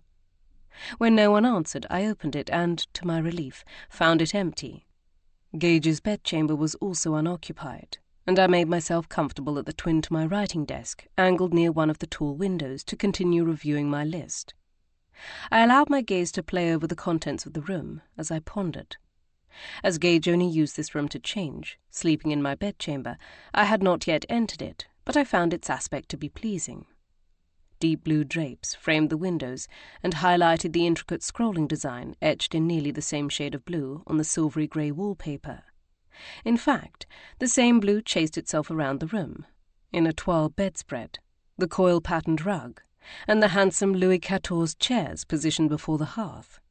Rather than a painting, a large mirror in a carved wooden frame had been hung above the fireplace, reflecting the light. I'd barely had time to take it all in before there was a rap at the door, followed by Bree's entrance, carrying a tray with a pot of tea and a plate of tiny sandwiches, which I attacked with relish. Gage and Henry followed swiftly on her heels. "An excellent idea, darling," my husband declared as he crossed the room toward me. His voice was light, but his gaze was watchful, scrutinizing me for some indication of how my conversation with Aunt Kate about my mother had gone. I offered him a tiny smile of reassurance. "I was just going to suggest something similar." He dropped a kiss on my brow before snagging one of my sandwiches. There were plenty of them, more than I could eat, but I rolled my eyes nonetheless, for he and my brother were both notorious for filching food from my plate. He flashed me a grin around his bite of food before turning back toward the door as Anderley slipped inside. If the valet felt any concern about my having overheard part of his and Bree's conversation earlier, he must have heard Bree talking to me after she left the dressing-room. He didn't show it. However, I did note he cast a glance in Bree's direction before focusing on Gage. "I'm sure you can all guess why we're here," Gage began after polishing off his sandwich in 2 bites. "So while Mrs. Gage finishes her meal, I'd like to hear from Miss McAvoy and Anderley. Did you learn anything of interest from the Portalic staff?" Anderley looked to Bree again, where she stood with her hands clasped before her. I wanted to urge them all to sit, but there weren't enough chairs. "I'm not sure there's much to tell," he said. "It seems Mary was well liked." Bree snorted, cutting him off before he could say more. His brow furrowed irritably at either her rude interruption or her contradicting him, perhaps both. "Nor by the other maids," Bree insisted, crossing her arms over her chest. "Of course they said they liked her. Most people aren't so rude as to speak ill of the dead. But they were a slovenly bunch, stains on their aprons, tears in their sleeves, missing caps. At any other house, they would have received a scolding or worse for presenting such a careless appearance." I lifted my gaze to catch Gage's eye. Mrs. Kennedy, the housekeeper, did indicate they have difficulty keeping staff, that she relied on Mary a great deal. Bree nodded. I figured as much. 'Twas her job to train the others and keep 'em in line, and they resented her for it. She paused. "But I dinna think they killed her for it, no even by accident." She turned to Anderley, her mouth curling derisively. "No the way they were carrying on. Terrified they would be poisoned next." Anderley joined her in her disdain. "2 of them even claimed they felt ill, but seemed to feel well enough after I'd escorted them to the servants' yard." What precisely he meant by that, I didn't know, and for Bree's sake, I decided not to ask. "It could all be a clever ruse," Henry pointed out from where he leaned against one of the bedposts. "Maybe," Bree admitted, sharing another look with Anderley, "but I doubt it." "Did the maid say anything about Mary's regular duties, or whether they'd seen her eat anything that morning before she left?" I asked, before taking a sip of tea to wash down the cucumber and watercress sandwich. "They said she ate the same food as the rest of them," Anderley said, "and as to her duties, she seemed to do a bit of everything." "Had her hand in everything," Bree contributed with a nod. "That's the way they put it." "Did they mention Miss Margaret preferring her?" I pressed. "Oh, aye," she replied with a humorless laugh. "We heard plenty about what a jammy assignment that was. How Miss Margaret would make you putter around her room, doing nonsensical things or fixing her hair 3 different ways just so she could talk to you. Sometimes she'd even ask you to sit and share her tea tray. Something that was not often done, except perhaps with the housekeeper, depending on how close of a relationship she had with the lady of the manor. Or so they claimed, she added, seeing my arched eyebrows. It sounded to me like Miss Margaret was lonely. What must it be like to be generally limited to the same building all of one's life, with mainly your sister and the staff for company? Her sister Anne at least got to ride out across the estate and to the neighbouring village, but Miss Margaret was largely confined to the walls of Portalic. I felt my heart stir with empathy for her, and I wondered how hard she would take the news of Mary's death. Perhaps we should have insisted on speaking with her. Gage perched on the edge of the writing table, propping one leg over the corner. "What of you, Henry?" He turned to ask his half-brother. "Anything to report?" Between Henry leaning against the bedpost with one leg crossed over the other, and Gage half on and half off the desk, I could only surmise that the fine art of perfecting the elegant slouch must be a family trait. In my husband's case, I knew he employed it whenever he was giving something or someone a great deal of deep consideration, but didn't want to seem as if he was doing so. I studied Henry's countenance, wondering if his motivation was similar. "Nothing other than Lord Ledbury's arrival." He dipped his auburn head toward his shoulder. "Unless you want to hear about Lord Barbreck's periodic bursts of temper." None of us wanted that. And given everything I now knew he'd been keeping from us, I no longer had patience for his petulant outbursts. I set my cup down on its saucer with a decisive click. "Well, unless Gage has something to say, I have a number of things to share." The others turned to me with interest, and when my husband didn't speak, I took that as my cue to begin. "First of all, I confirm with Mrs. Mallory that Lord Alistair did, in fact, live in a cottage at the edge of the estate, but I also learned that he often had an Italian friend who visited him. Had Gage not been perched on the desk next to me, I might not have noticed his subtle shift in posture. My gaze lifted to his, letting him know he was correct to assume this was important evidence. A friend named Signor Pellegrini, who also happened to be an artist. I turned to the others, focusing on Anderley in particular, whose country of origin was Italy, but he made no discernible reaction. A muralist, apparently by trade, but I presume he also worked on canvases. Gage scowled. "And yet Lord Barbreck failed to think this was pertinent, even when you specifically asked about artists visiting the area." "Yes, that makes 3 lies of omission. 3 key pieces of information he certainly knew and should have told us about." "3?" Henry questioned innocently, and I realized only Gage knew about my mother's connection to the Campbells of Portalic. "Yes," I began hesitantly, trying to decide how much I wanted to tell them. But then I realized the matter shouldn't be a secret. The most distressing thing about it had been that it had been kept from me for so long, whether intentional or not. I recently learned that my mother was wed to Miss Campbell's nephew before she married my father. They all reacted with varying degrees of surprise. Bree's eyes flared wide, while Anderley barely flicked an eyelash. But Henry's was the most evident. His fair skin flushed to the roots of his hair, likely from embarrassment at his having asked the question that required me to make such an admission. I offered him a reassuring smile, not wanting him to blame himself. But now knowing those 3 omissions, I continued, reverting to the original topic, omissions Barbreck should have known we would find out sooner or later. I have to wonder whether there's more. Gage's fingers drummed against the desk. "It sounds like it's time we had yet another discussion with our host." I nodded. "And we also need to take up his offer to have his steward assist us in searching the records. But not just for the forgeries, but all the paintings Barbreck acquired, particularly through his brother Lord Alistair." My husband recognized the grim tone of my voice. "You found another forgery?" 3, actually. Possibly 4. This time their reactions were not stifled by politeness. Bree shook her head as if astonished at the absurdity. Gage mumbled a curse beneath his breath, while Henry found slightly more polite words. I thought Barbreck was supposed to be some sort of art expert." "Clearly not," Andley muttered wryly. "Then exactly how many forgeries are in this lauded collection of his?" Gage demanded to know. "We won't know until a complete inventory is taken," I replied. He scraped a hand back through his hair in frustration. "Which comprises what? Several hundred pieces of art?" "At least."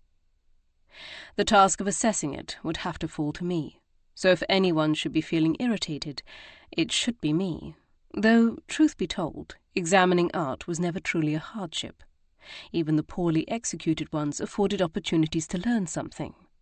Henry straightened from his slouch. "I presume you believe the likeliest explanation is that Lord Alistair, and consequently Lord Barbreck, was duped at the beginning, when he purchased the art. That's why you think the documentation of each sale will reveal something." I admit that would be the easiest and most logical conclusion. I frowned. But there are several things that trouble me about that solution, such as Signor Pellegrini, and Lord Alistair insisting on living in his own cottage, and Barbreck's insistence they were authentic when they arrived. Clearly, at some point, the Marquess was deceived, but I have a difficult time believing he was deceived multiple times. "Yes, but sometimes the eye sees what it wants to," Andley argued, gesturing with his hands. "That's how people are tricked all the time, and Barbreck's brother, and his brother's dealer before that, knew that they wanted to see a painting by a master." "Perhaps, but after the debacle with the Titian, and his broken engagement with Miss Campbell, I have to believe Barbreck would have been more critical than before of the pieces his brother brought him, whether he wished to be or not." "Actually, I believe the debacle with the Titian would have had the exact opposite effect," Andley countered. "After all, he'd sided with his brother over his intended and her family. He'd willingly broken his engagement in defence of his brother's and their family's honour. If anything, he had even more invested in believing anything his brother brought to him was legitimate. For if he began to question his brother's honour, then what did that mean for his own?" I had to admit he had a point, and I tipped my head, conceding this to him. Whatever the case, what is certain is that Barbreck has not spent much time in the Long Gallery in recent years, not with it being on the topmost floor, and his trouble with his knees. I lowered my gaze to where my hand rested against the writing desk's oak surface. Age is also not kind to the eyes, and part of me wonders whether his lordship is too proud to admit he cannot see as well as he once did. So if the paintings had been switched later, that could perhaps explain why he'd not noticed the uneven quality of the paintings in the last 10 years or so. However, if they had been changed out much before then, I had to think Andley was right.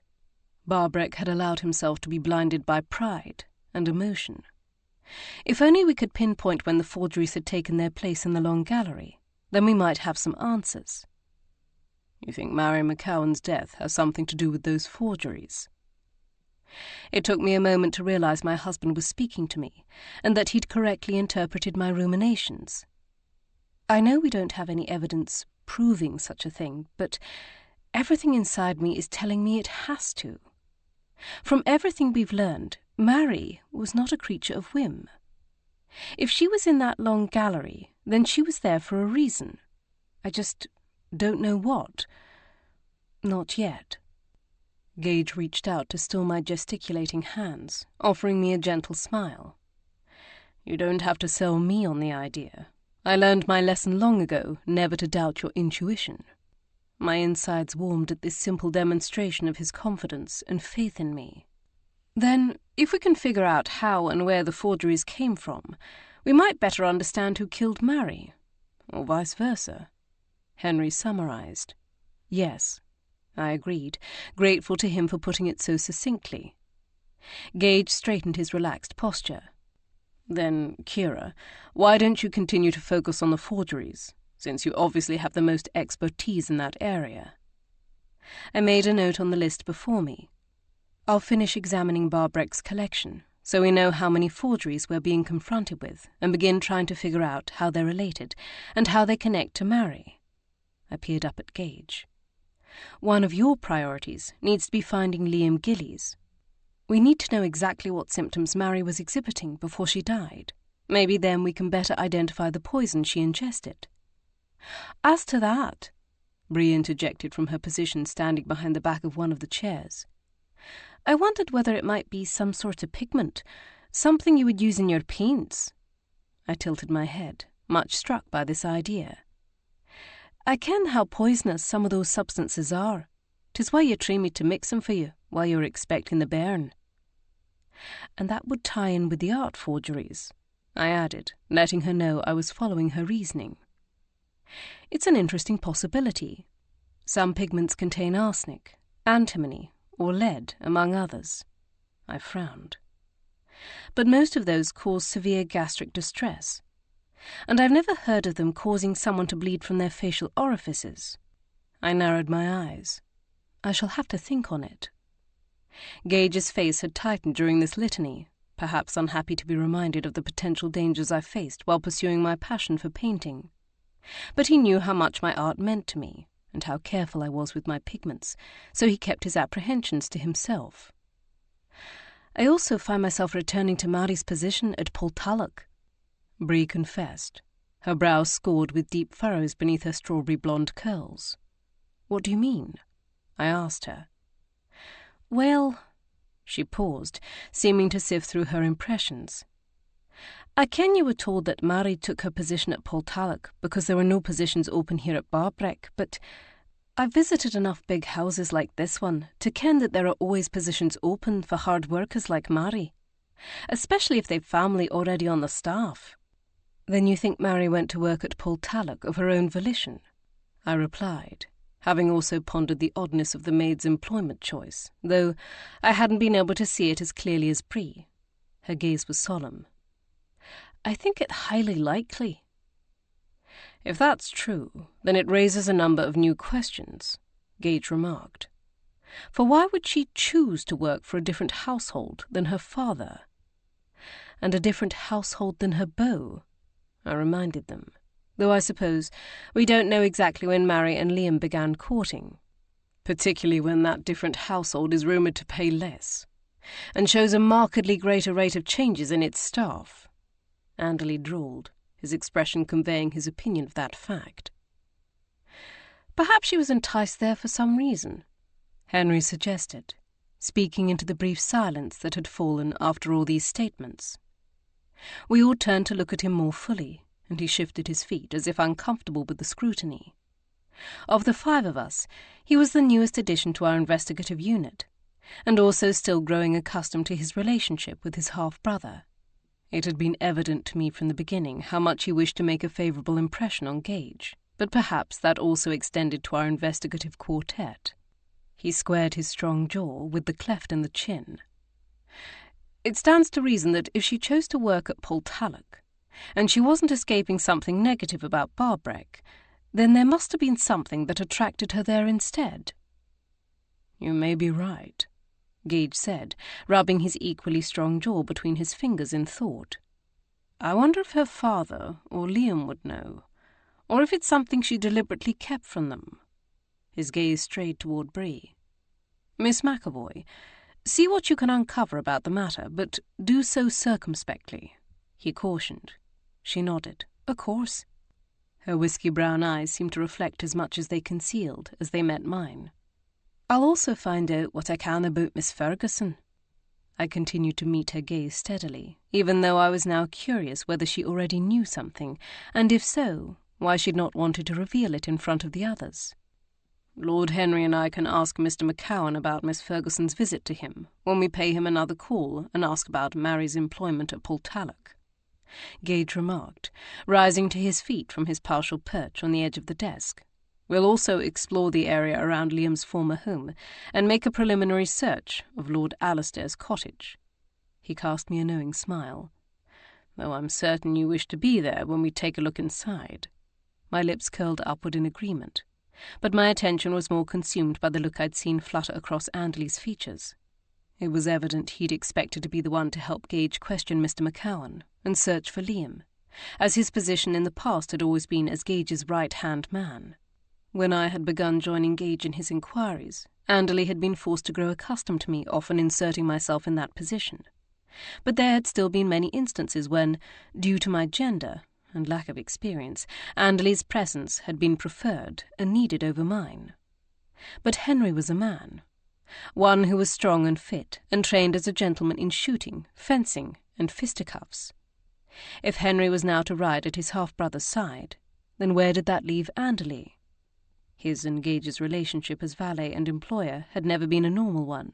After all, Anderley had originally been an Italian boy, one of the countless number of children indentured by their families back in Italy to padrones, believing they would be taken to a more prosperous country and taught a trade, only to find themselves in a strange land being exploited, mistreated, and essentially enslaved. Anderley, or Andrea Landi, as he'd been named at birth, had managed to escape from his master in London and make his way to Cambridge, where he'd saved Gage from a gang of thieves who had set upon him. Since then he had worked for Gage in capacities that far surpassed the simple description of a valet, and had shown himself to be as much a confidant and friend as an employee. Watching Gage's newly discovered half-brother encroach on the place he'd always held in Gage's life clearly bothered him, though I knew he would be horrified by the idea that I had been able to glean such a thing from a simple look.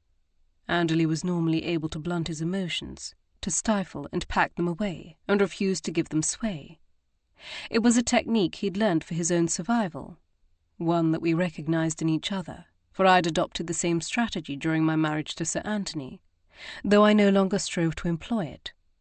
For Anderley to have allowed even a quiver of his feelings to slip through told me just how keenly he felt the cut of Gage enlisting Henry's help over his own. "Then does that leave Anderley to search through Lord Barbreck's files with the assistance of his steward?" I prompted, careful to keep my voice strictly neutral. "If there's time," Gage replied, levelling his gaze at his valet. "But first and foremost, I need you to assist Mrs. Gage. She may be the expert, but I know you are better informed about art than you would lead others to believe." I turned to Anderley in surprise, not having guessed this about him. He responded with subtle mockery. "Because I'm Italian." Gage arched his eyebrows in response. "You're the one who mentioned how Napoleon appropriated countless pieces of art from all the Italian states, particularly Venice, when he conquered them 30-odd years ago, sending the best to museums and auctioning the rest for profit." I'd not thought of that, but it presented an interesting possibility. Could some of Barbreck's collection have been acquired by his brother during those sales? If so, the discovery would be scandalous, for a British noble would have then poured money into the coffers of the enemy. However, Barbreck would not have been the first British collector to do so. At times, the acquisition of art and antiquities could be as much a madness as anything else, tramping all other loyalties, even to country. Anderley did not respond, but stalwartly stared back at him as Gage continued. "I need you to help Kiera sort through the collection and all the implications of it. And I need you to be available to assist Mrs. Gage or Miss McAvoy in any capacity, should they require it." Though this was phrased in as understated a manner as possible, I knew what my husband was actually saying. He wanted Anderley nearby for our protection. I couldn't fault his instincts, not when I'd found myself in dangerous situations before, though the same could also be said for Gage. But rather I chose to focus on Anderley, hoping he recognized the confidence Gage had in him to trust him with our well-being in his absence. For a moment Anderley seemed reticent to agree to Gage's request, but then he nodded once in acceptance, their eyes communicating more than their body language. Whether Anderley had agreed simply because he felt he was required to do whatever was asked of him, or because he acknowledged the responsibility of his assignment, I didn't know. But I could tell he was far from satisfied. "Then we have our tasks," Gage declared. "Henry, why don't you see that our horses are saddled while Kiera and I have a word with Barbreck?" I grimaced, preparing myself for the snarls and snaps to come. Chapter 18. Contrary to what I'd expected, Lord Barbreck met our questions and accusations with sullen silence, rather than loud rebuttals. Each new complaint and demand for answers was only met by more stubborn brooding. At first, I found his display as maddening as Gage, whose temper seemed to build with every unanswered query. But then I recognized our anger would get us nowhere, not when the Marquess was clearly even more infuriated with himself than we were.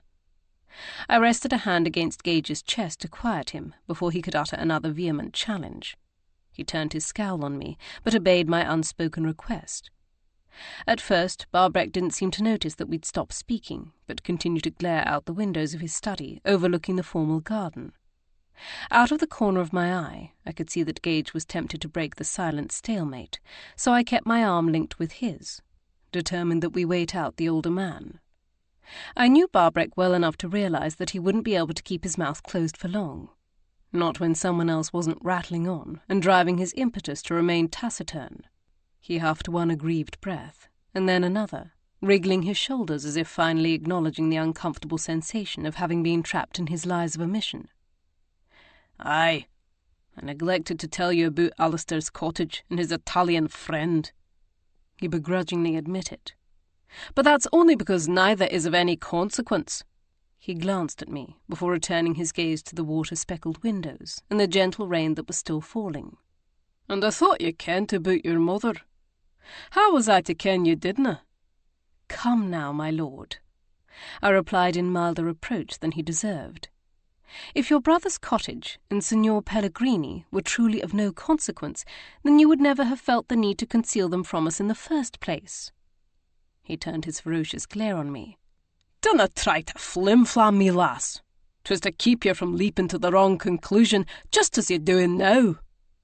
If we're inclined to leap to any conclusions, it's because you tried to keep it from us, when you must have realized we would find out eventually. My voice tightened as I struggled to stifle my frustration. You're lucky I don't view it as an insult to my intelligence. I would like to think one of the emotions that flashed in Barbreck's eyes before he turned away was shame, but I couldn't be certain.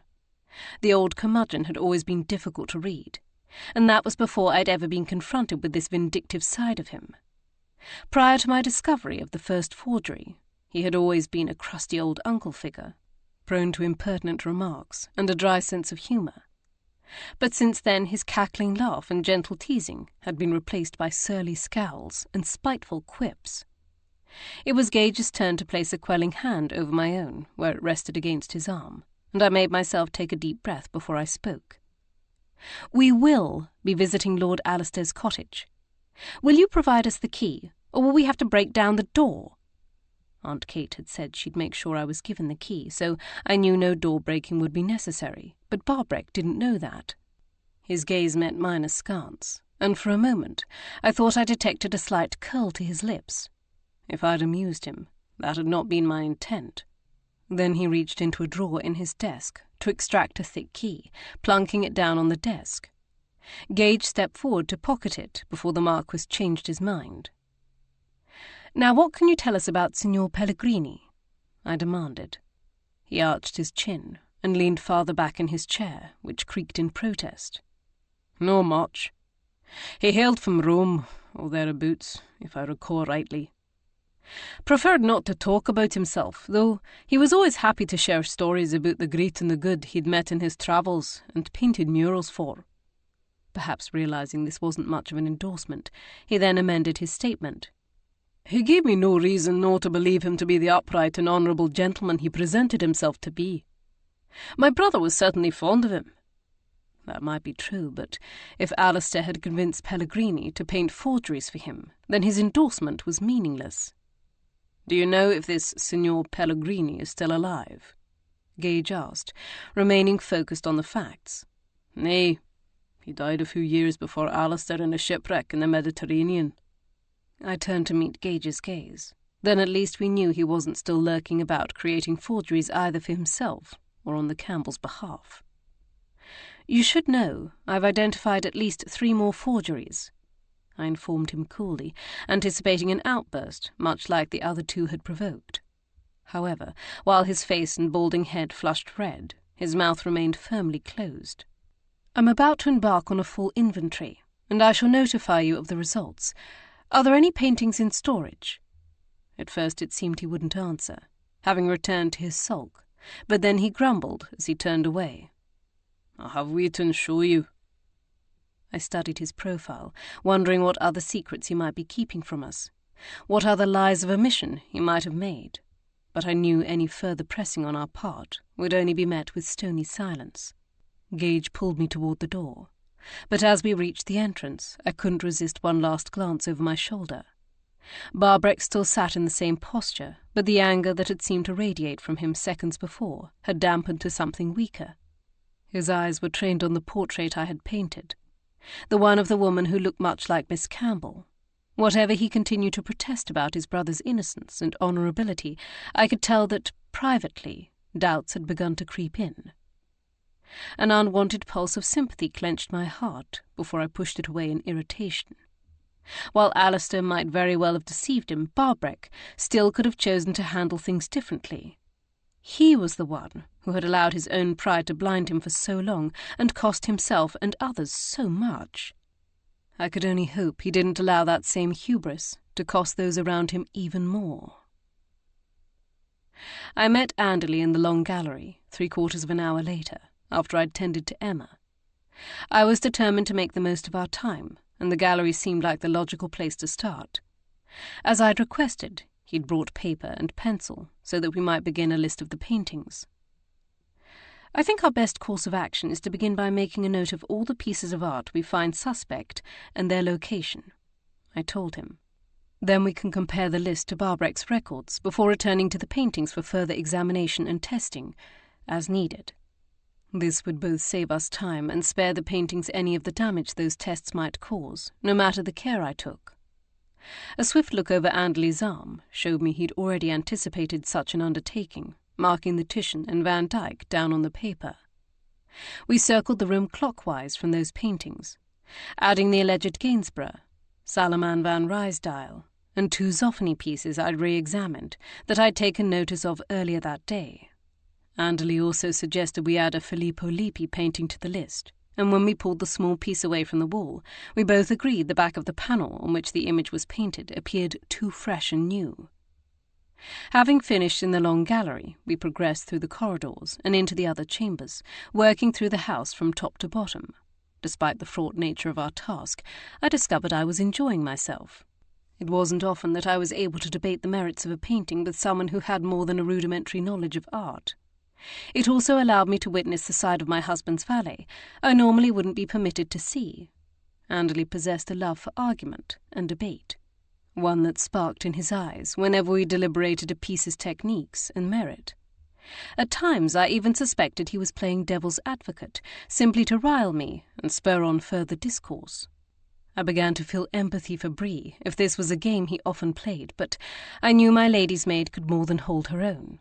Truth be told, I wonder if she might have derived as much enjoyment out of it as he did. Anderley's dark good looks were certainly heightened rather than diminished while making an impassioned argument, his entire body, arms, face, and feet entering into the appeal. And then there were times when we both found ourselves arrested by the splendour of a painting, falling silent as we stood side by side to appreciate its beauty and mastery. It was during one of those moments when my attention shifted to the man beside me, pondering the mystery he continued to present. "I wish I'd known how much you appreciate art," I remarked lightly. He turned to look at me and then shrugged. "I enjoy it, but it's not a passion, not like it is for you." "But you're so well informed." I gestured to the Velasquez hanging before us.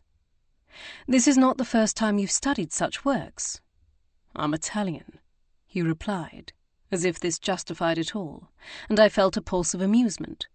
But then he paused, perhaps recognizing that did not fully explain it. "And I have a love of art, of beauty running through my veins." I nodded, recognizing what he was trying to convey. Gage had told me his mother had been a soprano, and a successful one, before her marriage to Anderley's father. Had Napoleon not come trampling through the country, and the war had not ravaged the fragile economies of the Italian states, then it was unlikely there ever would have been a need for his family to apprentice him to the padrone, believing he was joining a travelling theatre troupe. I had heard his rich tenor singing voice, and wondered if he would have followed his mother onto the stage. "What is your great passion, then?" I asked, as we moved on to the next painting. Music? He shook his head. No, not like Mum. There was a slight hesitation in his voice, as if he wasn't accustomed to allowing himself to speak her name or invoke her memory. I'm not sure I have a great passion. I'm not sure there is room in my life for one. I wasn't certain how to respond to this. Sometimes I forgot how the life of a servant, of anyone who was reliant on the sweat of their brow for their daily bread, could not be beholden to the whims of their desires and passions.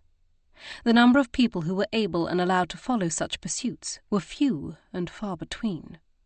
Even as a woman doing so, I was in the minority, for Gage, as my husband, could forbid it at any moment. Not that he would ever do such a thing, but the fact remained that he could. Di posizioni di Cristo, di Tintoretto, he declared, as we came to the next painting, the language of his birth rolling off his tongue in easy cadence. I turned to gaze up at the emotional scene of Christ being removed from the cross. This was the 4th or 5th Venetian artist whose work we had encountered. Perhaps there was something to Anderley's theory that some of the paintings had been acquired from the auctions that followed Napoleon's conquering of the Italian states, and his confiscation of their art. I could only hope the records reflected that, though I strongly suspected they'd been modified to display a more palatable origin, and so we would have to read between the lines. Neither of us raising objections about the Tintoretto attribution, we strolled on, entering the music room, which featured a beautifully carved harpsichord and a mermaid statue poised between the 2 pedestal feet, supporting the wider end with the keys. The inside of the lid was painted with a pastoral scene of a forest and glade, with blue mountains rising in the background. A pair of lovers stood hand in hand next to a river, winding lazily toward the viewer in the far right foreground. It appeared to me to be Italian in origin, but I was no expert in musical instruments. "Make a note of this," I told Anderley. "I'd like to know if paintings and sculptures are the only acquisitions Lord Alistair made." While he bent to the task, I lifted my gaze to look around the chamber, intrigued by the mural which covered 2 of the walls. It was a depiction of Apollo, tended by the nymphs as he plucked on his lyre, while satyrs skipped about in the background, playing pipes and flutes. From a distance, the colours and movement were captivating, but the nearer I drew, the more flaws began to emerge. A clumsily executed profile here, and an awkward positioning of an arm there. The vibrant pigment had cracked in the shading of the sky in the background, and yet appeared coagulated in the marble dirt at the figure's feet. "I wonder," Anderley ruminated, as he came to stand beside me. "Could this be the work of Signor Pellegrini?" I finished for him, for it was obvious we had the same thought. "Lord Barbreck didn't mention anything about his having painted a mural within the manor." I sighed. "But then, he hasn't been precisely forthcoming." I heard the scratch of his pencil across the paper, telling me he was already making a notation to ask the Marquess. Or better yet, my aunt. She had been by far the most informative about such things. Narrowing my eyes, I scrutinized the brushstrokes in the folds of the nymphs' gowns. A prickling sensation began along the back of my neck, for I recognized this handiwork. I had just seen it in the long gallery and in a painting in one of the corridors. An artist's brushstrokes were as distinctive as fingerprints, as unique as the swirls of colour and specks of light within a person's eyes. A student or follower could seek to emulate a master's style, but they were never entirely successful.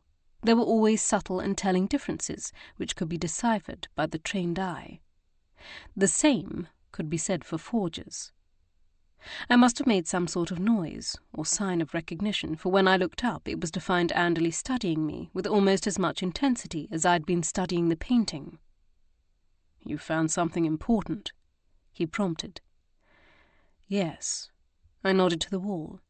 "Whoever painted this also painted that Van Dyck, and one or more of the Zoffanies, and he may have painted the other forgeries we've found." Anderley grasped the implication as rapidly as I had. "Then Lord Alistair wasn't fooled into purchasing forgeries. They were created later." I tilted my head.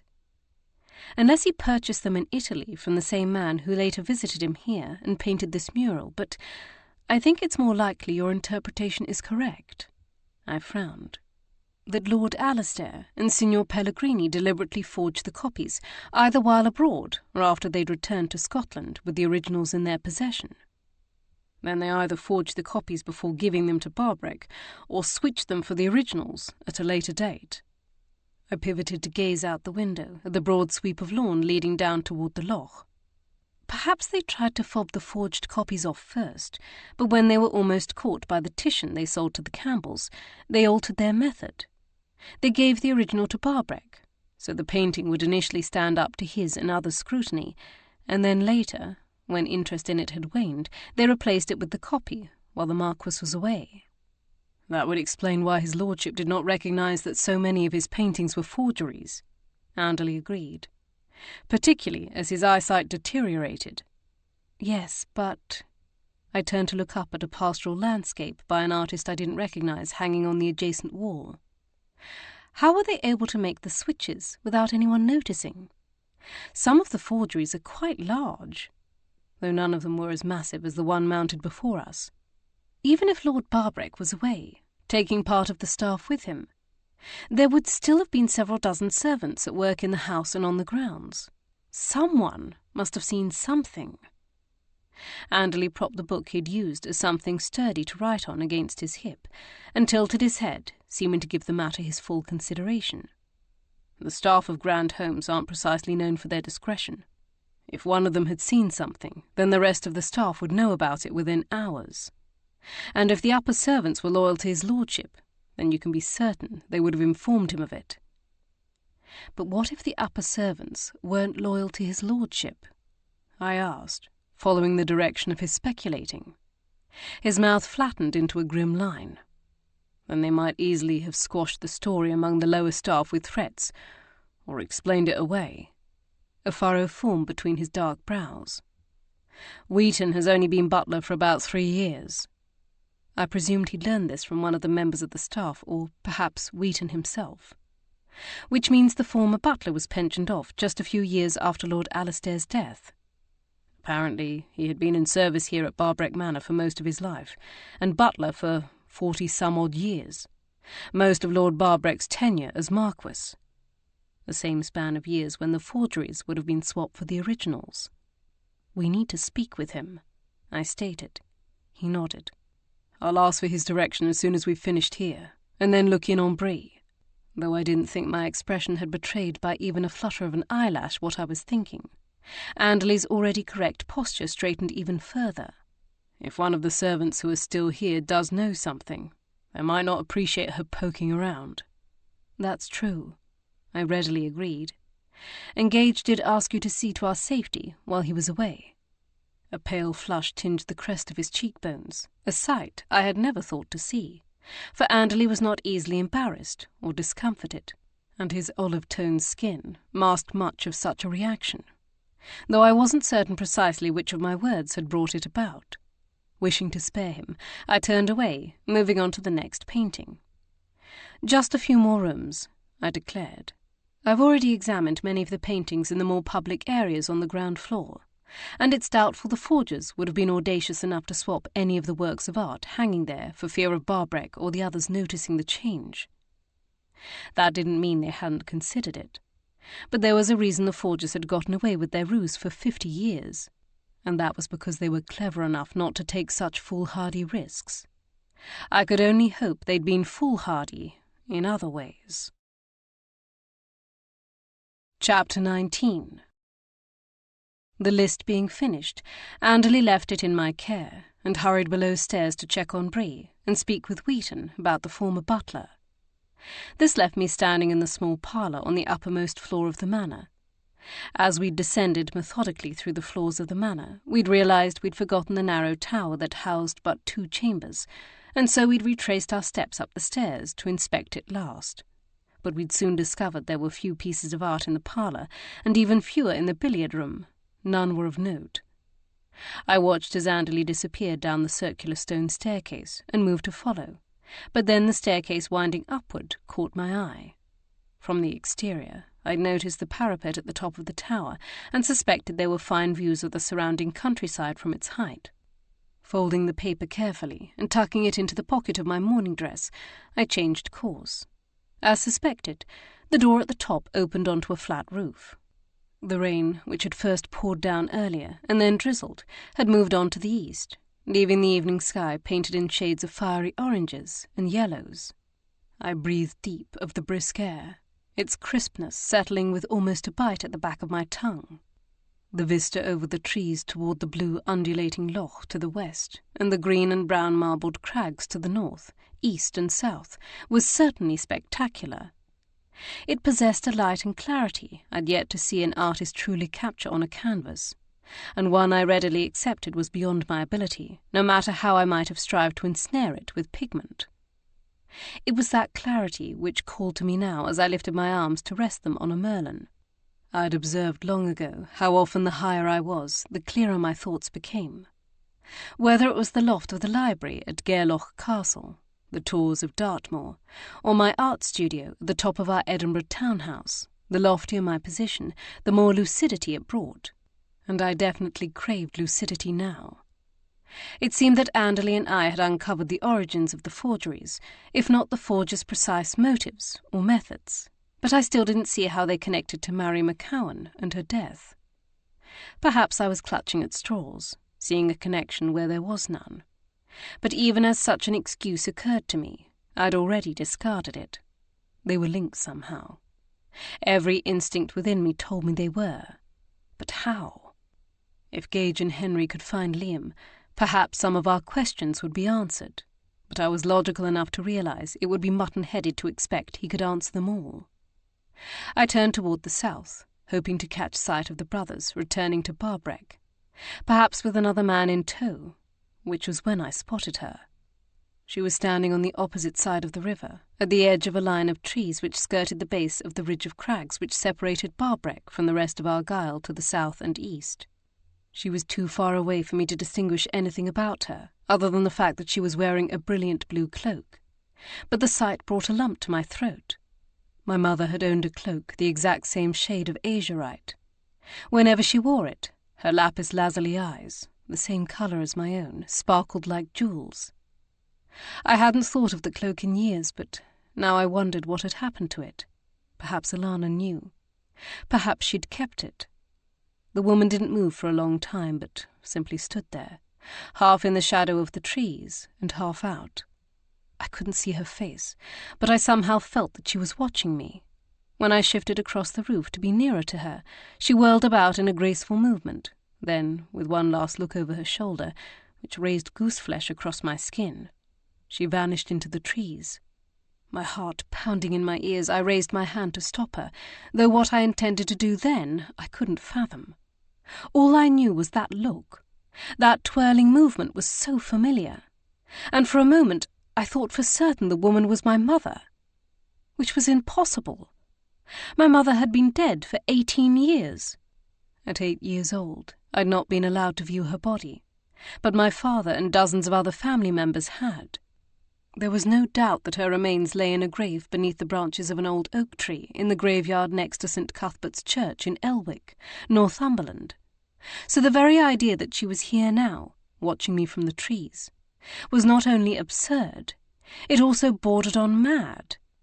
I forced a deep breath past the tightness in my chest, feeling it flutter in my lungs as I tried to dismiss the unsettling feelings that had crept over me.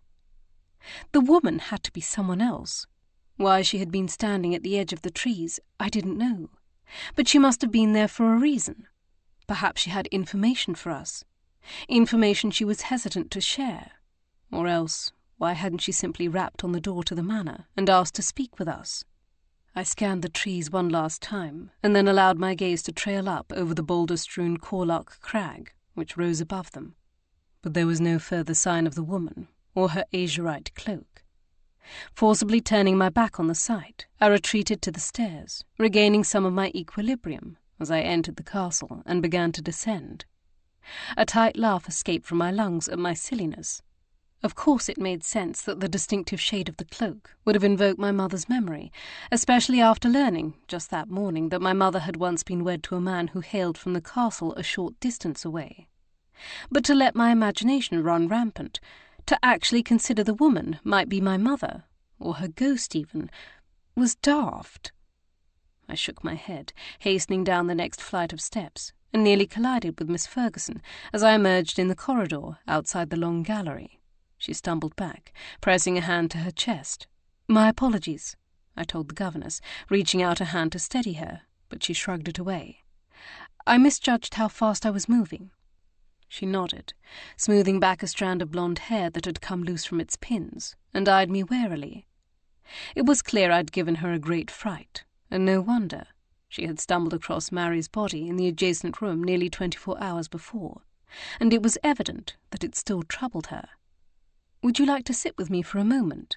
I asked, hoping to soothe the woman, and also take advantage of the opportunity to question her. But she shook her head and began to back away. "The children! I must return." "Of course," I replied. I would have to ask Rye what, if anything, they had been told of the incident, and how they were handling the news. When a murder had taken place at the seat of my brother-in-law's earldom, he and my sister had agreed to keep the disturbing occurrence from their children. But with Rye's children's governess being the one who had found the body, less than 100 feet from the nursery, that changed matters. Before I could say more, she disappeared into the long gallery. I suppose this answered my question about whether she often used the chamber as a shortcut to the rooms and stairs on the opposite side of the castle. Not that I begrudged her its use. There was no reason she shouldn't do so, but it helped explain her presence there the previous night. With that discovery filed away in my brain, as well as my observations about Miss Ferguson's demeanour, I continued to my own chamber, and Emma. By the time Gage returned with Henry from their errands, there wasn't time for a lengthy chat before dinner about what they'd uncovered. Moreover, the taut line of his lips as he hurried into our bedchamber from the dressing-room gave me some indication that such a chat wasn't even necessary. I reached up to adjust his cravat and affix his garnet stick-pin deep within its snowy depths while he straightened his cuffs. "No luck?" I asked sympathetically. "Liam Gillies still eludes us," he muttered in response. "There was no sign of him at his mother's croft, or Lord Alister's cottage. We didn't enter, but the dirt hadn't been disturbed before the entrances, nor the grass from under the windows. His jaw still glistened from his shave, and the hair at his temples was damp. I reached up to give the artful toss of curls that fell over his brow a further twist. "Well, have patience," I reminded him as well as myself. "It's only been a day, and this land isn't exactly the most hospitable or easy to search. There are any number of places he could have concealed himself, at least for a short time." He exhaled a long breath, and some of the tension eased from his shoulders. "The stable-master warned us the inland terrain is some of the roughest in Britain, boggy valleys between rocky ridges, and that being unfamiliar with the landscape, we should be careful." I stepped back, allowing my gaze to sweep over his appearance from head to toe. His lips quirked at the corner. "Well, I do." Returning to his side, I smiled softly up at him. "Always." I arched up onto my toes, meeting him halfway as he bent to press a tender kiss to my lips. "But we should hurry," I declared, pulling away, "lest they begin dinner without us." "Hungry?" Amusement lightened his voice. "Ravenous." "Then let's not dawdle." "What of Mr. McCowan?" I asked, as we made our way down the corridor arm in arm. "Not at home." "So no progress made there either?" I glanced sideways at him. "Did Anderley tell you about our afternoon?" "Briefly. Oh, he did ask me to mention that he'd learned the direction of Barbreck's former butler." I met his gaze eagerly. "Elgin?" "In Murray." 200 miles away. He nodded. "Well, that hampers our ability to question him. I'd assumed the man had retired to a cottage nearby, but apparently I was wrong. Maybe he'd gone to live with family." "Is it important?" I opened my mouth to explain, only to snap it shut as Lord Ledbury exited the chamber immediately to the right.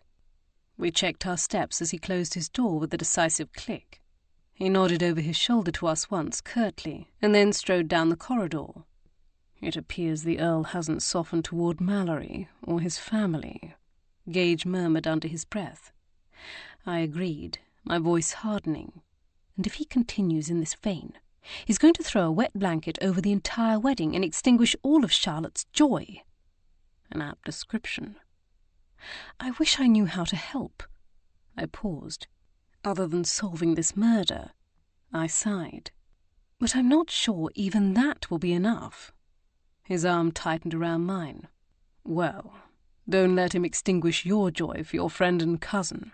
They'll both need it to tend their own fires over the next few days. His gaze sharpened as it focused down the corridor, toward where the Earl had turned to disappear down the stairs. As for Lord Ledbury, let me have a crack at him. After all, I am supposedly known for my charm and diplomacy, he added with a self-deprecating grin. That you are, I replied in gratitude. Unfortunately, Lord Ledbury showed every indication that he refused to be influenced by that legendary charm. He scowled through dinner, and his scowl was still in place when the men joined us in the drawing-room, following their after-dinner port. When he retired soon after, I had to bite my tongue to stop myself from uttering "good riddance" aloud.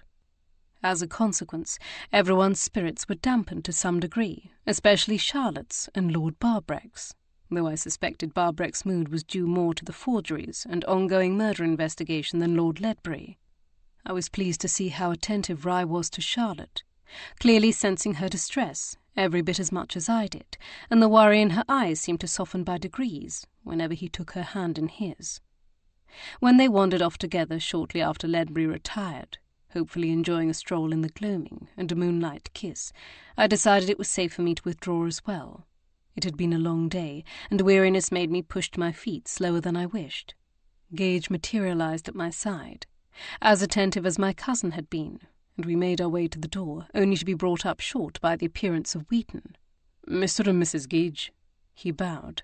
"You are just the people I was looking for." I arched my brows in query. "Your manservant, Mr. Anderley, asked me to inform you that he has something urgent to relay." His eyes sparkled with a curiosity he was struggling to mask. "He asked that you meet him and Miss McAvoy in the chapel." Gage and I shared a look of surprise before he thanked the butler, and we hurried to answer Anderley's summons. The small chapel was located on the opposite side of the manor from the drawing-room, in an extension off the main block. Rising 2 stories, it boasted 6 stained-glass windows, each depicting events from Christ's life, from his birth to his resurrection. The stonework was of the finest quality, with intricate tracery around the Gothic arched windows and vaulted columns supporting the roof, and the wooden pews and rood screen were topped with fleur-de-lis and representations of the 12 apostles. Anderley was waiting for us outside the doors. He didn't wait for us to address him before answering our most obvious question. "It's Liam. He wishes to talk." I inhaled sharply, more relieved than I'd anticipated to discover that the first footman was uninjured and willing to speak. I supposed part of me had harboured some fear that he might have come to harm himself, though I'd refused to allow myself to contemplate it. One of the doors was swept open by Anderley, allowing the scent of candles and old stone to sweep out and engulf us as we entered the hushed interior. I had only entered the chapel once, on my initial tour of the manor, and without the benefit of sunlight streaming through the tall windows and casting patterns from the tracery across the floor, the chamber was dim and shadowy. Several braces of candles had been lit near an alcove on the left, their flames flickering as we disturbed the air with our passing. Bree glanced over her shoulder from where she sat in the pew nearest that alcove, her strawberry-blonde curls a bright halo in the gloom. Next to her slumped another figure, with ash-blonde hair. Liam Gillies. We crossed the room toward them, and Liam jerked his head up to meet our gazes as we rounded the pews to stand before him. It was clear that wherever he'd been hiding, it had been crude and susceptible to the elements, for the smell of dirt and damp wool assailed my nostrils. A towel was draped around his shoulders, and dirt streaked the side of his forehead, near his hairline. His face was pale, and dark circles ringed the eyes that stared up at us guardedly. "Liam Gillies?" Gage asked evenly. When he didn't answer, Bree nudged him with her shoulder. "Go on." "I heard you were looking for me," he murmured hoarsely, his eyes darting from Gage to me and back again, as if searching for confirmation. When neither of us leapt on him, he craned his neck forward, the veins on either side standing out as he made his plea. "I didna kill Mary." "We know," I replied softly. His eyes flew wide, searching my face as if to be certain this wasn't some kind of trick. It was poison. At this pronouncement his shoulders sagged, and his head bowed, the heavy burden of his pain and grief evident in every line of his body. I sank down on the pew in front of him, turning to the side to look over the back of it. "Please, can you tell us what happened? What you observed?" Gage said as he joined me. "It could help us figure out how this happened to her." Liam nodded, still staring at his feet. "What do you want to ken?" "Had you and Mary planned to meet yesterday evening?" He swallowed before lifting his head. It seemed like he had to force himself to speak, and I wondered if he'd gotten any rest today or the night before. "Nay. 'Twasn't her usual day off, but I was happy to see her nonetheless." Of course he was. They were in love, though I found it interesting that no one else had mentioned that yesterday was not Mary's usual day off. Not Mrs. Kennedy, or the rest of the staff at Portalic, and not her father. "How did she seem to you when you saw her?" I inquired. "Was she her normal self?" She seemed tired, and she had a cough, but I just assumed she'd caught a bit of a cold, or the beginning of an ague." "Did she complain of a stomach upset at any point?" He shook his head. "Nay, but she felt cold and clammy. I asked if she wanted to lie down for a bit, but she kept insisting she was fine." His mouth turned down at the corners. "Then she begged me to show her the painting. The one you'd discovered was a fake." "Did she say why?" Though I had tried to keep my tone even, my eagerness must have been evident, for he hesitated a moment before answering. "She said Miss Campbell had sent her to look at it." Gage and I shared a speaking look. "Miss Campbell sent her?" I repeated. "Aye. Wanted her to report back on what she saw." And yet when I'd asked Miss Campbell earlier that morning if she knew why Mary had been in the long gallery, she had denied knowing anything. "Did she say why she wanted her to report back?" I asked, struggling to suppress the flash of anger I felt at Mary's employer. "Nay." Gage draped his elbow over the back of the pew, his watchful expression telling me he was aware of my irritation. "What happened when you reached the gallery?" Liam swallowed again, his arms clutching the tower tightly around him, and his gaze far away. "Mary's coughing. It grew worse. It got so she couldn't catch her breath. And then she dropped to her knees and started twitching, like she'd fallen in an icy loch." His tone was rough with emotion. "I tried to help, but there was nothing I could do. And then she started to bleed from her eyes and nose, and I didn't ken what to do." His voice dropped to a whisper. "But before I could even cry for help, she was dead." We all sat silently for a moment, contemplating the horror of what he'd just told us. "Poor Mary," Bree murmured, voicing all of our thoughts before crossing herself. Her lips moved in a short prayer. I bowed my head to silently join her. I tried to place myself in Mary's shoes. She must have been terrified and in great pain. But how had she come to be in such a state? What poison had she been given? And who had given it to her? And why? I amended what we now knew about the poison. It caused not only bleeding from the facial orifices, ulcers in the mouth, and coughing, but also convulsions. Toward the end, the symptoms seemed to have progressed at a rapid rate. Liam said that she'd struggled to catch her breath, which made me wonder if her lungs had also been hemorrhaging and filling up with fluid. Whether that hemorrhaging ultimately caused her death, or her heart gave out from the strain on her system, I couldn't say, but the results were the same. Either way, this was not a natural death, nor was it caused by physical violence. Mary had undeniably been killed by some type of, as yet unknown to me, poison.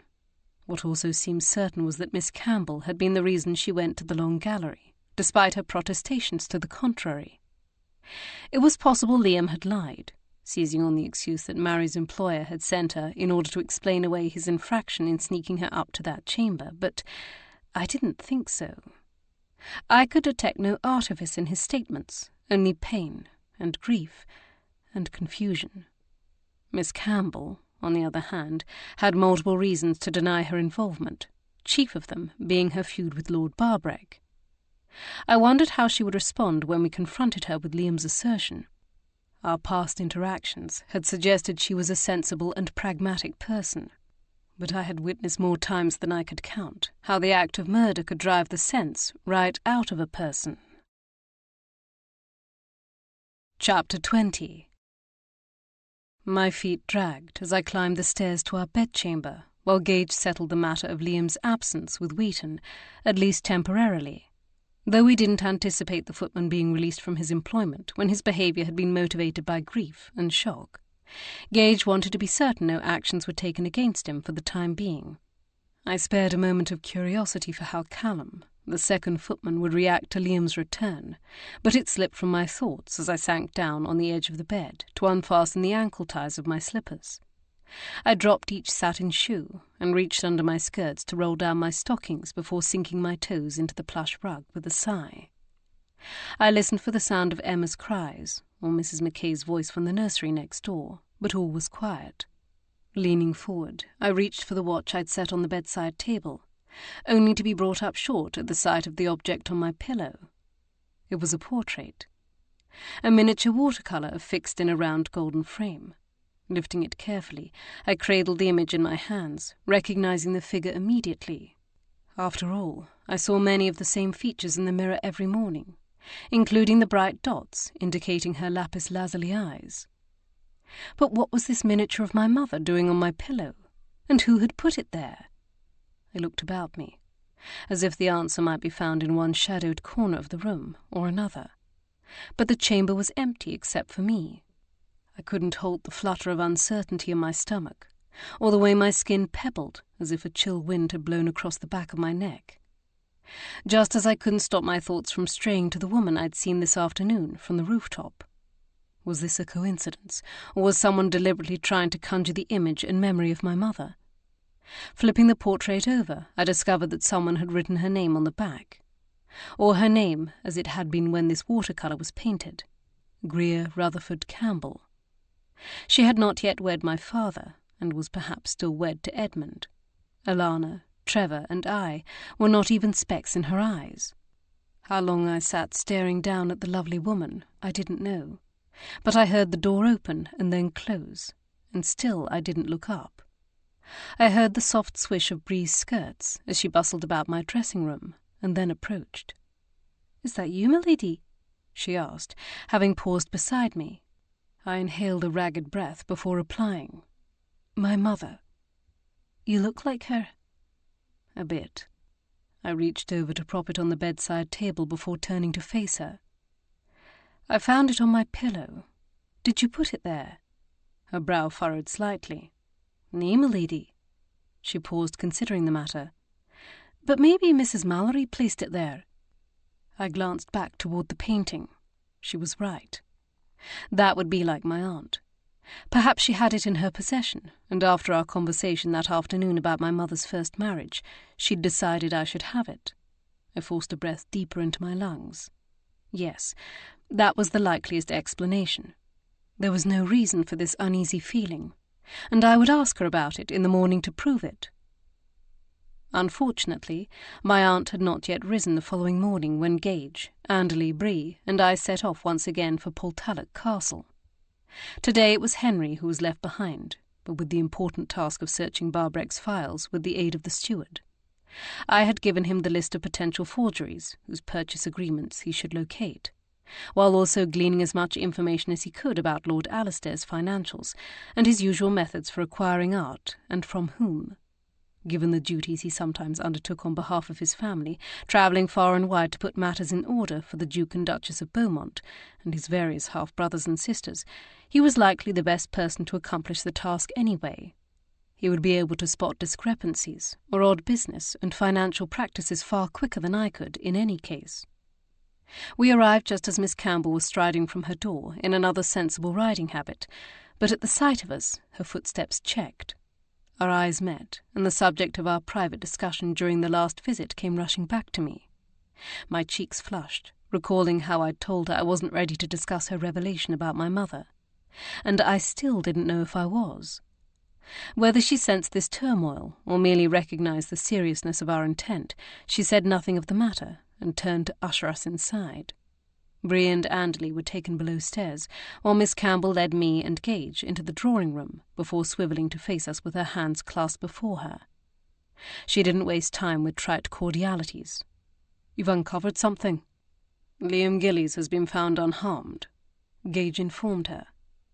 Miss Campbell's hand lifted briefly to her chest as she inhaled swiftly. Though her relief appeared genuine, I couldn't help but scrutinize each movement, each flutter of her eyelashes, searching for any hint that her reactions were feigned.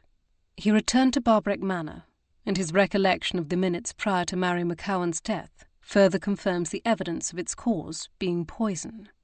"Do we ken yet what kind?" Her gaze shifted back and forth between us, almost in anticipation. Not yet. I tilted my head, trying to decipher whether this pleased her or not. "You told us yesterday that you didn't know why Miss McCowan would have gone to the Long Gallery." "I did," she confirmed after a brief pause, "and I do not." "That's interesting, because we learned that Mary claimed that you had sent her, that you'd asked her to examine the forged Van Dyck."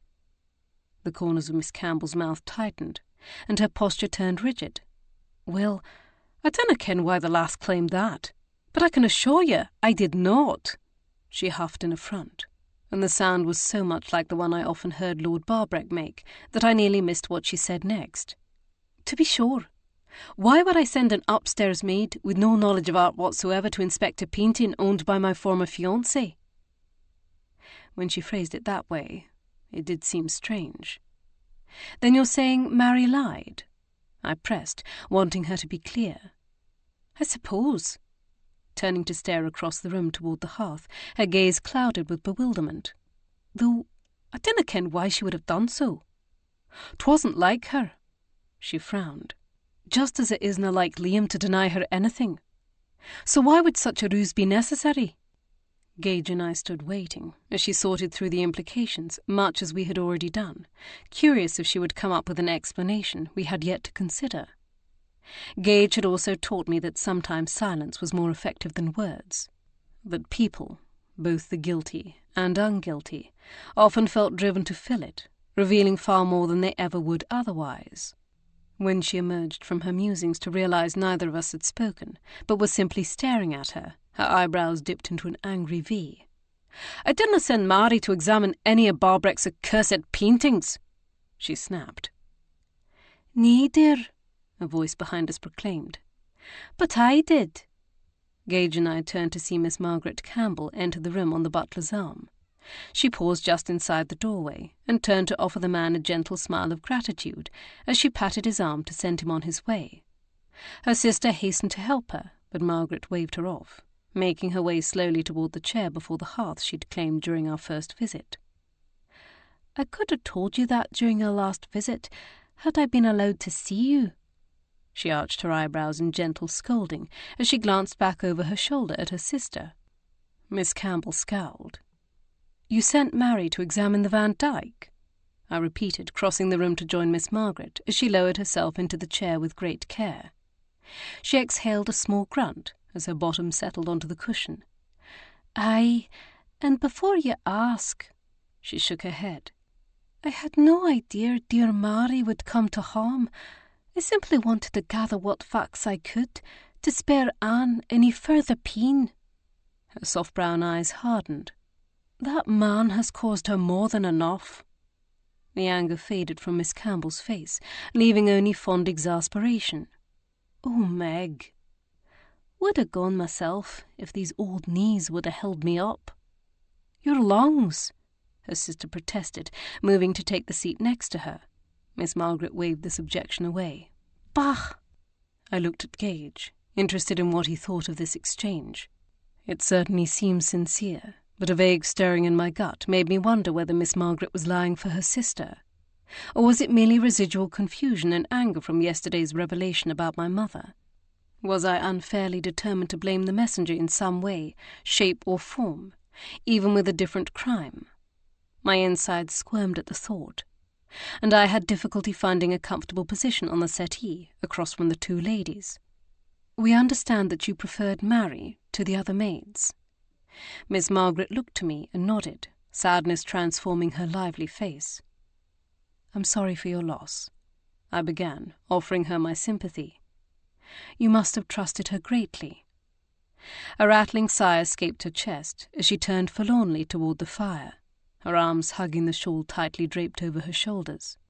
"Mary was a kind lass, didna make me feel awkward like the other maids do, and she wasna forever dropping trees or touching my things without being invited, as if my eyes didna work right, instead of my lungs and my heart." I couldn't help but feel empathy for Miss Margaret. It was never easy to be thought of or treated differently, to be eyed with pity or suspicion or disfavour. According to Miss Campbell, her sister had been sick all her life, forced to endure the slights and stares and complaints of the staff, both petty and great, silent and verbal. To lose the maid she could both trust and feel comfortable with must be a crippling blow, for I could only imagine she held Mary in some degree of affection. "Did you see Mary the morning before she left for Barbreck?" Gage asked, adjusting the tails of his charcoal coat as he sat beside me. The gleam of his riding boots caught the morning sun spilling through the windows. Straightening in her seat from the slumped posture she'd settled into seemed to require a great deal of effort, but she managed it, turning toward us with a grimace. "Aye, brought me my breakfast tray before she departed." "And that's the last time you saw her?" She nodded. Gage's fingers tapped against the side of his leg before he realized what he was doing and stilled them. "I don't know precisely how to ask this, so bear with me, but could Mary have overheard or discovered something in another manner?" His jaw hardened in aggravation at himself for his clumsy wording. "Could she have known something that might have gotten her killed?" The icy expression returned to Miss Campbell's face. "I presume you're asking if she discovered," she pronounced the word witheringly, "that something while she was here at Portalic, something from us, or from her father, or during one of her trips to and from Barbreck," Gage added, though we all knew Miss Campbell's interpretation was what he truly meant. "No, Mr. Gage," she bit out. "We have no secrets here." Her gaze darted to me and then back. "None that we've ever intended to keep, in any case." "Why are you spending so much of your time here?" Miss Margaret interjected. "Didna Mary die at Barbreck? Isna that where she was poisoned?" "Except the poison was ingested," I explained, realizing she had not been privy to our previous conversations. "And she ate nothing at Barbreck. She shared dinner with her father at his cottage, but she appeared to have already been showing signs of illness before that, which makes us think the poison was slow to take effect, that she must have consumed it earlier in the day with something she ate." "Then you believe whoever dosed her with it intended for it to take effect while she was at Barbreck?" Miss Campbell's face registered her doubt. "Perhaps," I conceded. "If they were familiar enough with the effects of the poison to predict its course and the moment of its lethality." Such a thought caused a slight trembling inside me. "Then if that's the case, maybe, whoever they are, they intended to throw suspicion on us. For why would we send her to die in a place that was certain to raise questions about our involvement?" Except Miss Margaret had sent Mary to the Long Gallery, apparently without her sister's knowledge. So if Miss Campbell had poisoned her, she would not have anticipated her dying in such a place, only that she would be far from Portalic when the poison took effect. But I didn't say this aloud, instead conceding her point with a dip of my head. At the least, it was something to consider. Had someone wished to point the blame at the Campbell sisters? And if so, who and why? "May I take a look at your library?" I asked, knowing the question was somewhat abrupt. But I hoped that might work in my favour. However, Miss Campbell was much too sharp. "So you can search it for books on poisons?" she countered, with arched eyebrows. I sat still, willing the flush that was crawling its way up my neck into my face to stop. I refused to feel guilty for pursuing the information I must for the sake of our investigation, for justice for Mary. "I can already tell you we do. For household purposes. She pushed to her feet. Come with me. I'll show you.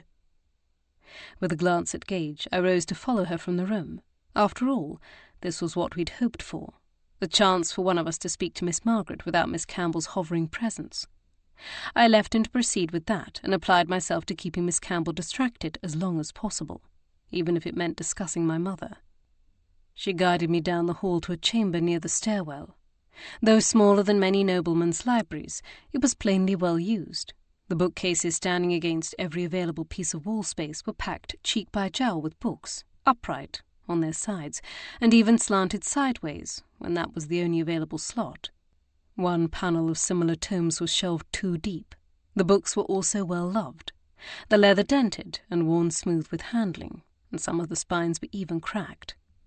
A short stack of recently read books sat on the table between 2 worn chairs, which had been positioned to best capture the light filtering through the windows above and behind the hearth before. I could just picture the 2 Campbell sisters seated here, side by side. Miss Campbell pivoted to gesture toward a shelf in the middle of the wall near the door, her stature combative. "These 3 books are all we have." I stepped closer to peruse the titles indicated. "Well, that's one more than Barbreck's library can claim," I told her with a sigh, having sent Bree to locate them the evening before. One of these was a duplicate, but the other 2 were different. "Would you mind if I borrowed them for a time?"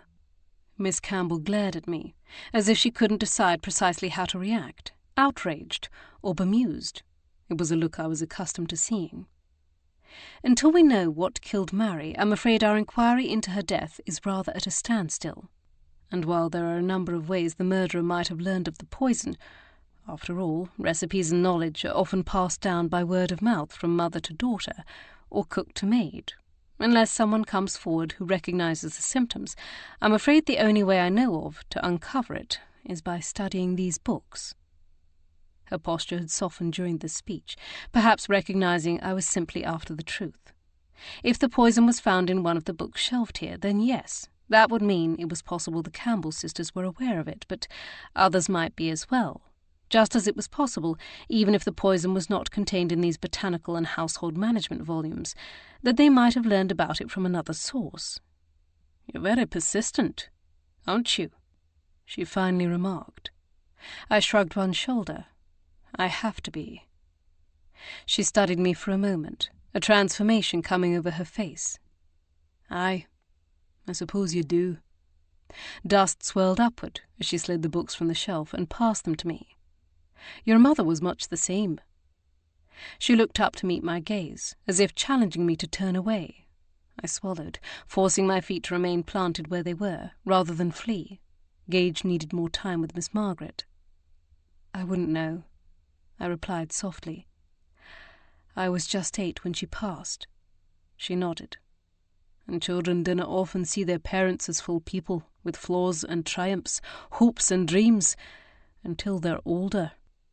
I suppose this was true, and I'd barely had that chance, as my father had died when I was just 22. "My aunt, I asked her about what you told me," I explained. She said that Mother was happy here at Portalic, with you, but—" I broke off, uncertain how or if I should continue. "But she wasna happy with Edmund," she finished for me. I nodded. She turned away for a moment, and when she looked back, her expression was troubled. "It's true. I held no illusions where my nephew was concerned. Edmund was a scoundrel, and a rotten husband. But her husband he was. I took this to mean, and so he held all the power over her, for it was true. And she loved him. Despite it all, she loved him." She shook her head, as if at the futility of it all. "If he'd allowed her to remain with us at Portalic, it might have made matters bearable. For a time, even we thought he might do it." Her mouth flattened. "But no one would have ever described Edmund as considerate. So off he took her." Her gaze slid toward the door. "I think Meg took it hardest." "Your sister was close to my mother," I replied, not entirely surprised to hear this. "Grier was kind." Her eyes glistened with a soft wistfulness, one that brought a lump to my throat. That's what I remember most about her kindness, even in spite of the fact that life was no always so kind to her. All I could manage was a nod, remembering her kindness too. Even as a child I had seen it in the way she treated others. Whether a maid or a countess, I'd recognized its extraordinariness because so many others were not. When Edmund died, we invited her to live with us here at Portalic, but neither of us was surprised when she decided to return to her family. Her mouth curled up in an attempt at a smile. Years later, when she met your father, we were relieved to hear what a steady, honourable gentleman he was. Reports were they were very happy together. She seemed anxious for reassurance that this was true, and I was relieved to be able to give it to her. They were, I said with a gentle smile as I conjured up an image of my parents together. The glint in their eyes, the way they leaned into each other. I often hear that your sister, Lady Cromarty, is thought to be very like your mother, but I must say you remind me of her. Rather startlingly, in fact. At least, the way I remember her. She was right. Alana was often compared to our mother. Once upon a time my sister might have been annoyed by this, but now she viewed it as a high compliment and badge of honour, while I, on the other hand, had never been favourably linked to her. Yes, I had her lapis lazuli eyes, but on me the colour and shape had become too garish, too big, too witch-bright. I knew I possessed some of her other features, for I saw them in Alana's lovely face, but in me these were ignored. To hear Miss Campbell say that I reminded her of my mother made me want to weep, even as I wanted to ply her for more details, except I suspected I already knew what she meant. When she had known my mother, Greer's life had been in turmoil, filled with sorrow and pain. She had likely been more subdued, more contained, something that had marked me all my life. Even now, when I was happier than I'd ever been, could ever imagine being, my past marked me. The trials I had been through and the anguish I had experienced had transformed me, perhaps permanently. It was those scars Miss Campbell saw in me as much as the physical traits my mother had passed along to me. My voice quavered when next I spoke. "Did you ever see my mother again?" She smiled sadly. "Once. When she came to visit her sister at Barbreck. Oh, we were invited time and again, even to her wedding to your father, but travel is hard for Meg. She had a bad spell, and was even almost too sickly to see Greer when she visited, but your mother insisted on seeing her in her room anyway." Her eyes crinkled with amusement. "Even in spite of your father's mild protests. She was expecting your sister, so he was very protective of her in her condition." This brought a smile to my own face, able to empathise with my mother, for Gage had been much the same way. However, I could not dwell on that thought long, not seeing how Miss Campbell's gaze strayed toward the door again, perhaps realising how long she'd been away from her sister. I had no way of knowing how much time Gage needed, and I had one more question, so I launched into it before my hostess could begin inching her way toward the door. "It's come to our attention that Lord Alistair Mallory often received visits from a Signor Pellegrini, an Italian muralist," I told her, hoping she would view the clumsy change of topic as my having been persuaded to confide in her. "Did you ever suspect he might be the forger of the Titian?" I admit, the thought did cross my mind. And yet she'd not raised the possibility herself when we visited to speak with her about the discovery of the Van Dyck as a fake. I tilted my head, wondering whether her reticence was long born of habit, or something else. "Did you ever wonder if it could be Lord Alistair himself?" I pressed. She'd felt no qualms about speaking ill of Barbreck's brother before. That is, until her sister reminded her it wasn't fair to tar the man with the same brush as his brother. But I was curious to hear what she would say, now that Miss Margaret wasn't here to chide her. "Aye, but then it seemed more likely the forgeries were created elsewhere and Alistair was duped into purchasing them." Her eyes narrowed. "Are you telling me you believe differently?" "I don't know exactly what to believe yet," I hedged. "But the fact that both of these men were painters, even if they weren't exactly masters, intrigues me." She seemed to understand what I was trying to say. "All I can add to your evidence is more suspicions, I'm afraid."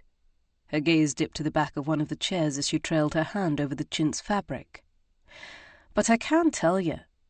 I've always struggled with the idea that Alistair is behind it all, not from any sense of loyalty or affection, but rather because I'm no certain he would have been clever enough to come up with such a ploy." She glanced up with a wry frown before dropping her eyes again. "He was always easily led, usually by one of his brothers, but perhaps this Signor Pellegrini was the one leading him, nor the other way around." That was an interesting point to consider. I'd assumed Lord Alistair had dragged his Italian friend into the scheme, but perhaps Miss Campbell was right. Perhaps Signor Pellegrini was the instigator. There was a creaking sound outside the doorway, and then the shuffle of footsteps slowly climbing the stairs. "That must be my sister," Miss Campbell exclaimed, hurrying out. When I followed her a moment later, Miss Margaret was already halfway up the steps. I paused to watch as Miss Campbell solicitously offered her arm. But while her sister took it, it seemed to me she didn't need the assistance quite as greatly as Miss Campbell assumed. I'd witnessed such a thing many times before, when loved ones smothered those who were ill, infirm, or simply old. The recipient usually either accepted the help so as not to cause an argument, or was forever fighting against it. Miss Margaret seemed to have settled on the former. I felt another vague stirring in my gut and frowned, turning back toward the library doorway. The creak and shuffle on the steps seemed to have indicated someone had passed by the library a much shorter time ago than Miss Margaret's position on the stairs would seem to suggest. Had someone followed her and stopped to listen? The butler, or a maid perhaps? I glanced about the hall. But then, where had they gone? Down the servants' stair, undoubtedly. I shook my head. If someone had been listening, all they'd heard was a lot of speculations about the motivations of the forgeries. Dismissing the suspicion from my mind, I carried the books Miss Campbell had loaned me into the drawing-room. "Any luck?" I murmured as I joined Gage, where he stood gazing out the window at the countryside beyond. "None." His eyes cut toward me before returning to the expanse of land, sea, and sky. She knew what I was about and proved to be far more interested in talking about me. My shoulders slumped. "She's a canny one. Isn't that how the Scots would say it?" I offered him a weak smile in answer to his jest and leaned my head against his shoulder as he shifted his arm to wrap it around me. She did reveal one thing to me, whether consciously or not. I turned to study his profile questioningly. Miss Campbell is more distressed by all of this than she cares to reveal. Having her past and the pain it's caused her dredged up over and over again is eroding her composure. I could relate to that. To feel that the grief and turmoil of one's past has been buried and laid to rest, only to be forced to confront it and all of its anguish, not once but multiple times in succession. Such a thing would prey on anyone. That realization wedged a sharp fissure in my suspicions about Miss Campbell. For why would she do such a thing to herself, even in the pursuit of revenge? I simply couldn't see the pragmatic mistress of Portalic choosing such a course of action. Chapter 21. The fine mist, which had hung over the loch and clung to the winding glens early that morning, had dissipated by the time we departed Portalic, leaving behind calm winds and clear blue skies. Even so, I found myself distracted as we picked our way down the trail, my eyes scanning the trees on either side of us for anything out of the ordinary, such as a woman in a blue cloak. I knew it was only my discussion with Miss Campbell about my mother that had conjured such a fanciful notion, but try as I might, I couldn't seem to dismiss it. I had learned more about my mother in the past 2 days than I had in all the years since her death. She felt more real to me now than she had in 18 long years, and I couldn't halt the sensation that I was chasing something I'd longed for as long as I could remember, perhaps all my life, and it somehow involved my mother. So wrapped up was I in my own thoughts that I almost missed Bree's remark about what they'd learned from the staff at Portalic. Mary kent her before she went to work at Portalic. She kent the Campbells, particularly Miss Margaret." "Well, of course she did." I turned in my saddle to reply, confused by such a remark. In this isolated area, everyone would have known everyone, even those of higher class. "Nay," Bree retorted. "I mean she kent her, as in, they'd interacted before. Mrs. Kennedy said that's why she was hired despite her father working for Lord Barbreck's brother." "But how can that be?" Gage's mount moved closer to mine as the path narrowed. "Miss Margaret is an invalid. She rarely leaves the castle, so where could they have met?" I watched as a pair of dragonflies whirled and darted to and fro above our heads. "Perhaps it hasn't always been that way. Perhaps her illness hasn't always kept her so confined." I turned to look into my husband's eyes, shaded by the brim of his hat pulled low. "Maybe she used to be able to venture beyond the walls of the castle. They could have met then." "True." He glanced over his shoulder.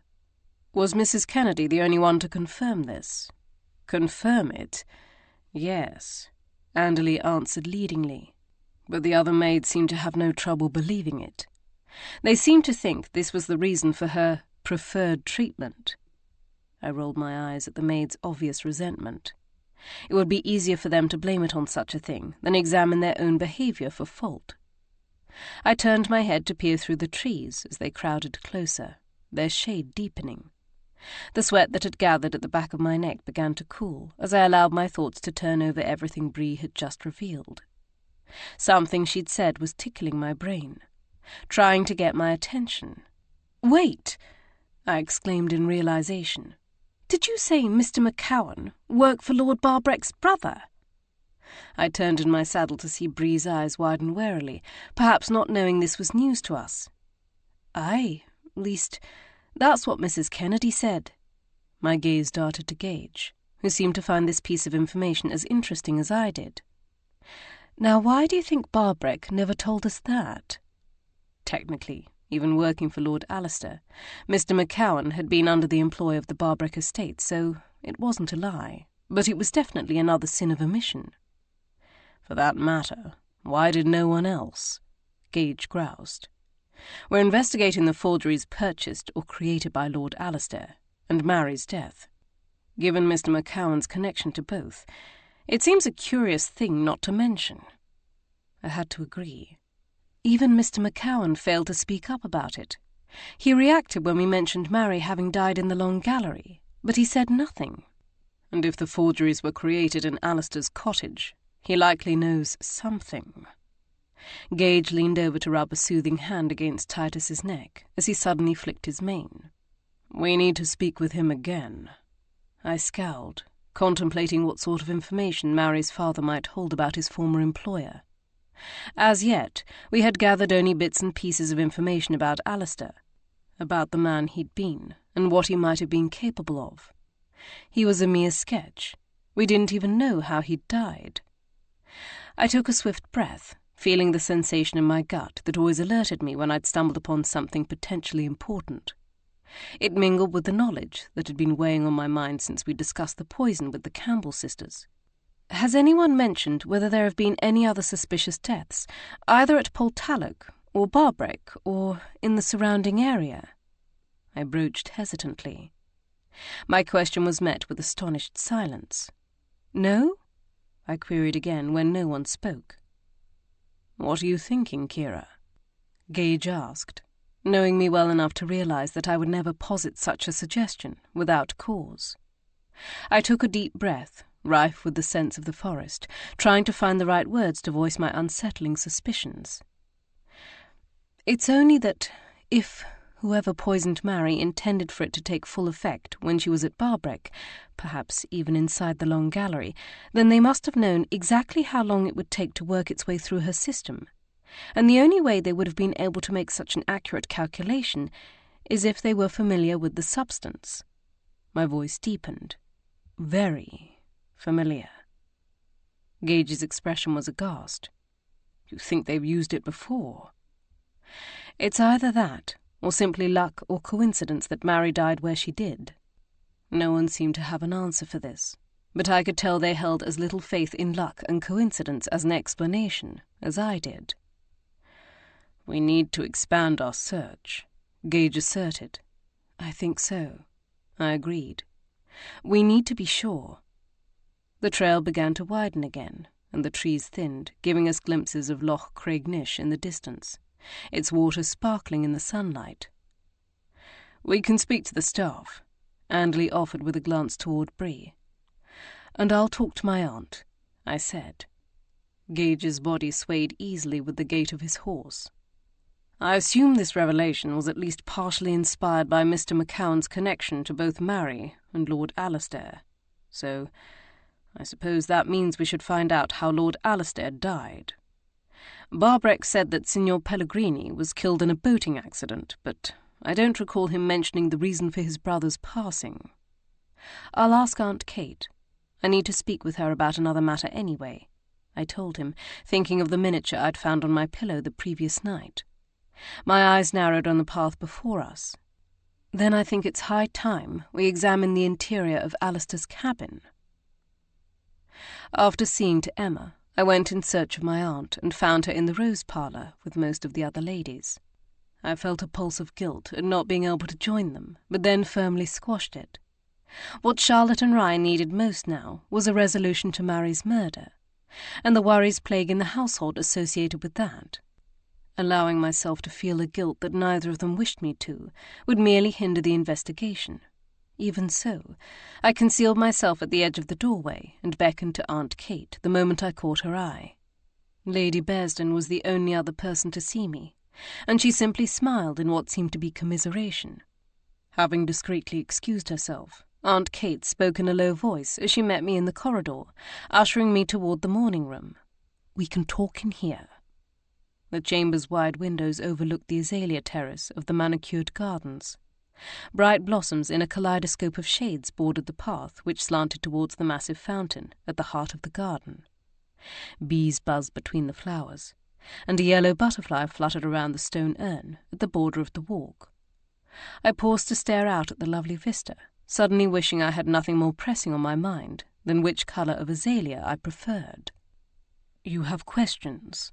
my aunt prompted. "Yes," I replied, forcing my gaze back to her face.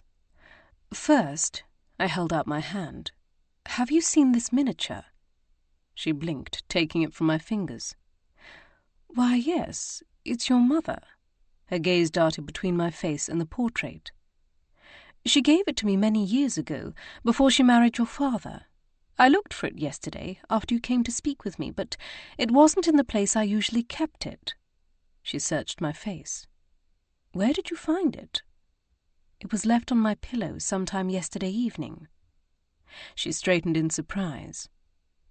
"I found it there last night, when I retired." Furrows formed in her brow. "Perhaps one of the maids found it and assumed it belonged to you," she suggested, though her tone of voice said she was no more convinced of this than I was. If a maid had found it outside Aunt Kate's chambers, she would have shown it to the housekeeper, who in turn would have asked the mistress of the house, my aunt, who the object belonged to. It was possible that the housekeeper might have realized I was the daughter of the woman whose name was inscribed on the back, but then she would have also known Aunt Kate was that woman's sister, and would still have enlisted her assistance in ascertaining the correct owner. "I'll ask our housekeeper about it," she said, offering to do exactly as I'd hoped. "Was that all?" "No. 2 more things, actually. The mural in the music room. Can you tell me, was that painted by Lord Alastair's friend, Signor Pellegrini?" "Oh, I'd forgotten about that. Why, yes, it was." "I suspected as much. It gives us a sampling of his work, his technique and brushstrokes," I elaborated. "And you can then compare that to the forgeries?" "Precisely." Her eyes brightened with interest. "And have you?" I knew what she was truly asking, and decided there was no harm in informing her of what we'd found. Everyone would know soon enough anyway. "I haven't yet had time to study them in depth, but there are indicators of his handiwork in at least some of the forgeries." Her mouth turned down at the corners, and she shook her head.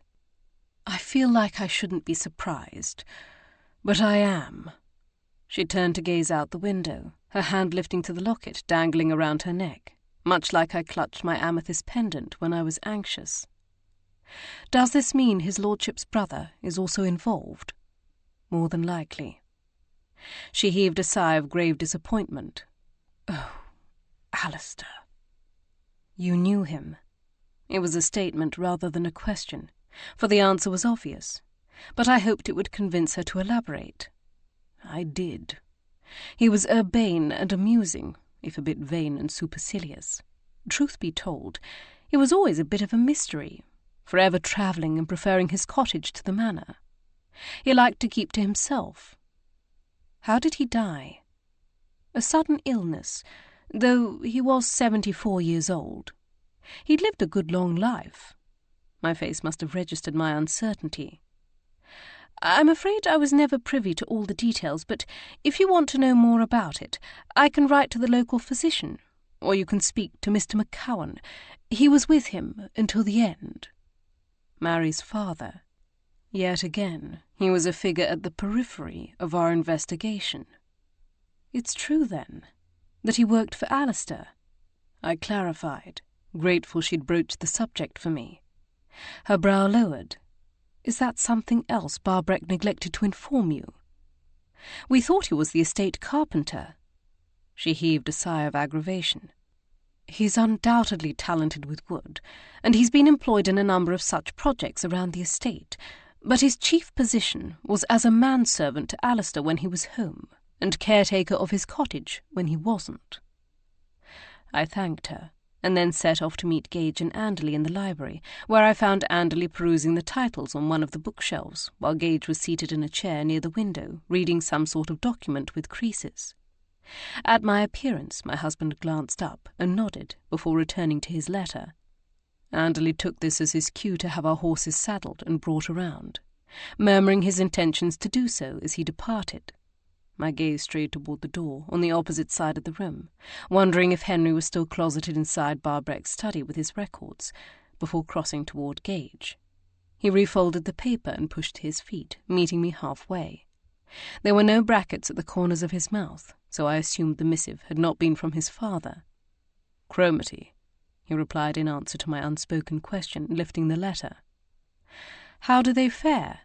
I asked, knowing my brother-in-law Philip always began each letter with a report on his family, a fact I had become tremendously grateful for this past spring, during the turmoil that had flared up in London.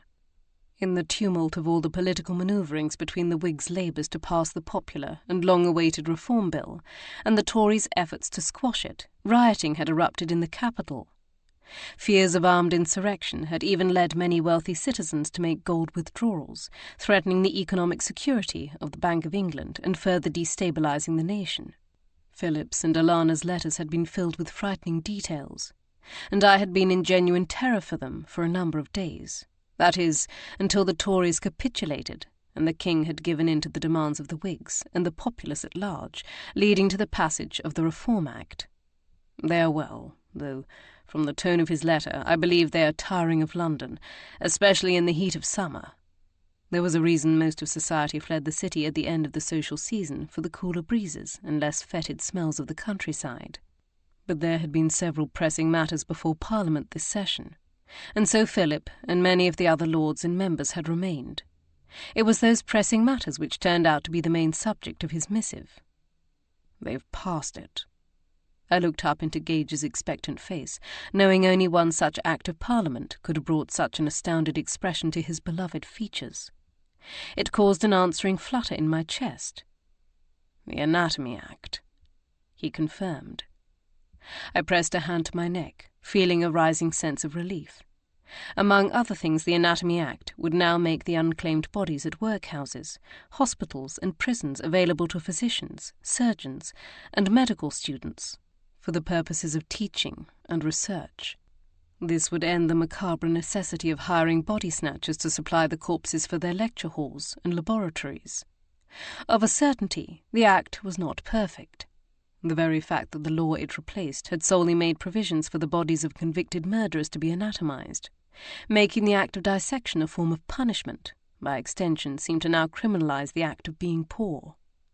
But at least it was a step in the right direction, and should serve to eventually end the trade of the resurrectionists and their robbing the recently deceased from their graves. Given my history with the subject and the false accusations that had repeatedly been levelled against me, that I'd known about and assisted Sir Anthony in his procurement of bodies from body-snatchers, it was no wonder such news should impact me so greatly. I suspected it would not be the end of the issue, not while cholera still raged throughout parts of Britain and Europe, spurring violence and protests where people believed the physicians treating the ill were allowing the poor to die so that they could put their bodies to use on the dissecting table. There had been an article in the newspaper about an incident in Caithnessshire only a week before, but that didn't lessen the impact the bill's passage had on me.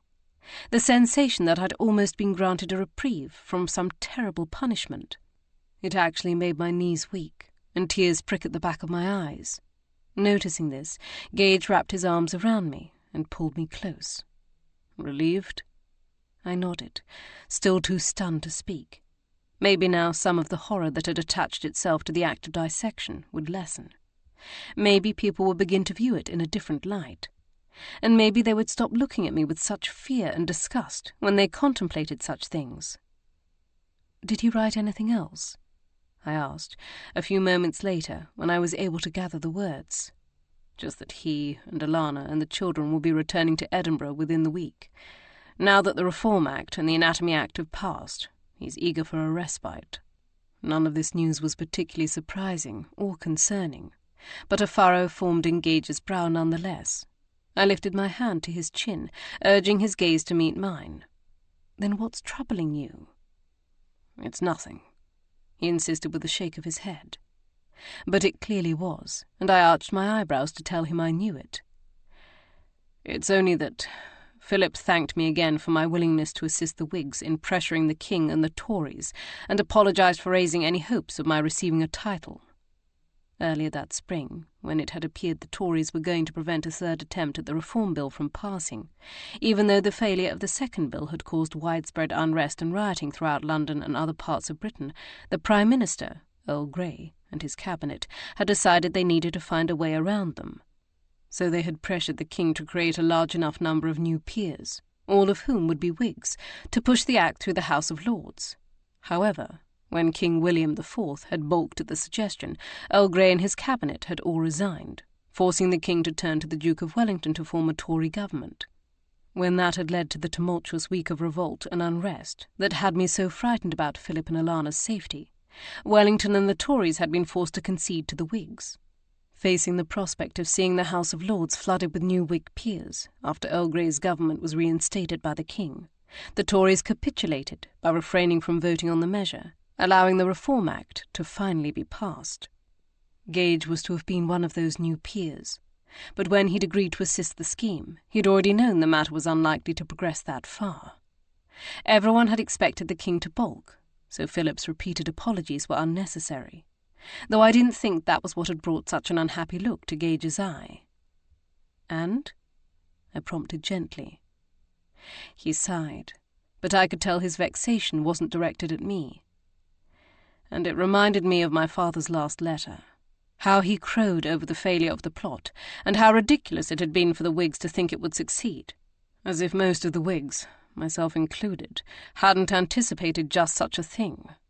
"He is friends with His Majesty," I ruminated. "Perhaps he felt affronted on his behalf." "Yes, but why does he never feel affronted on my behalf?" The words were spoken evenly, almost blandly, in fact, but I sensed the pain and disappointment roiling behind them.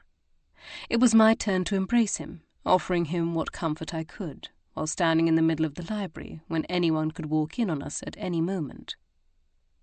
"Then you haven't heard from him since the Reform Act passed?"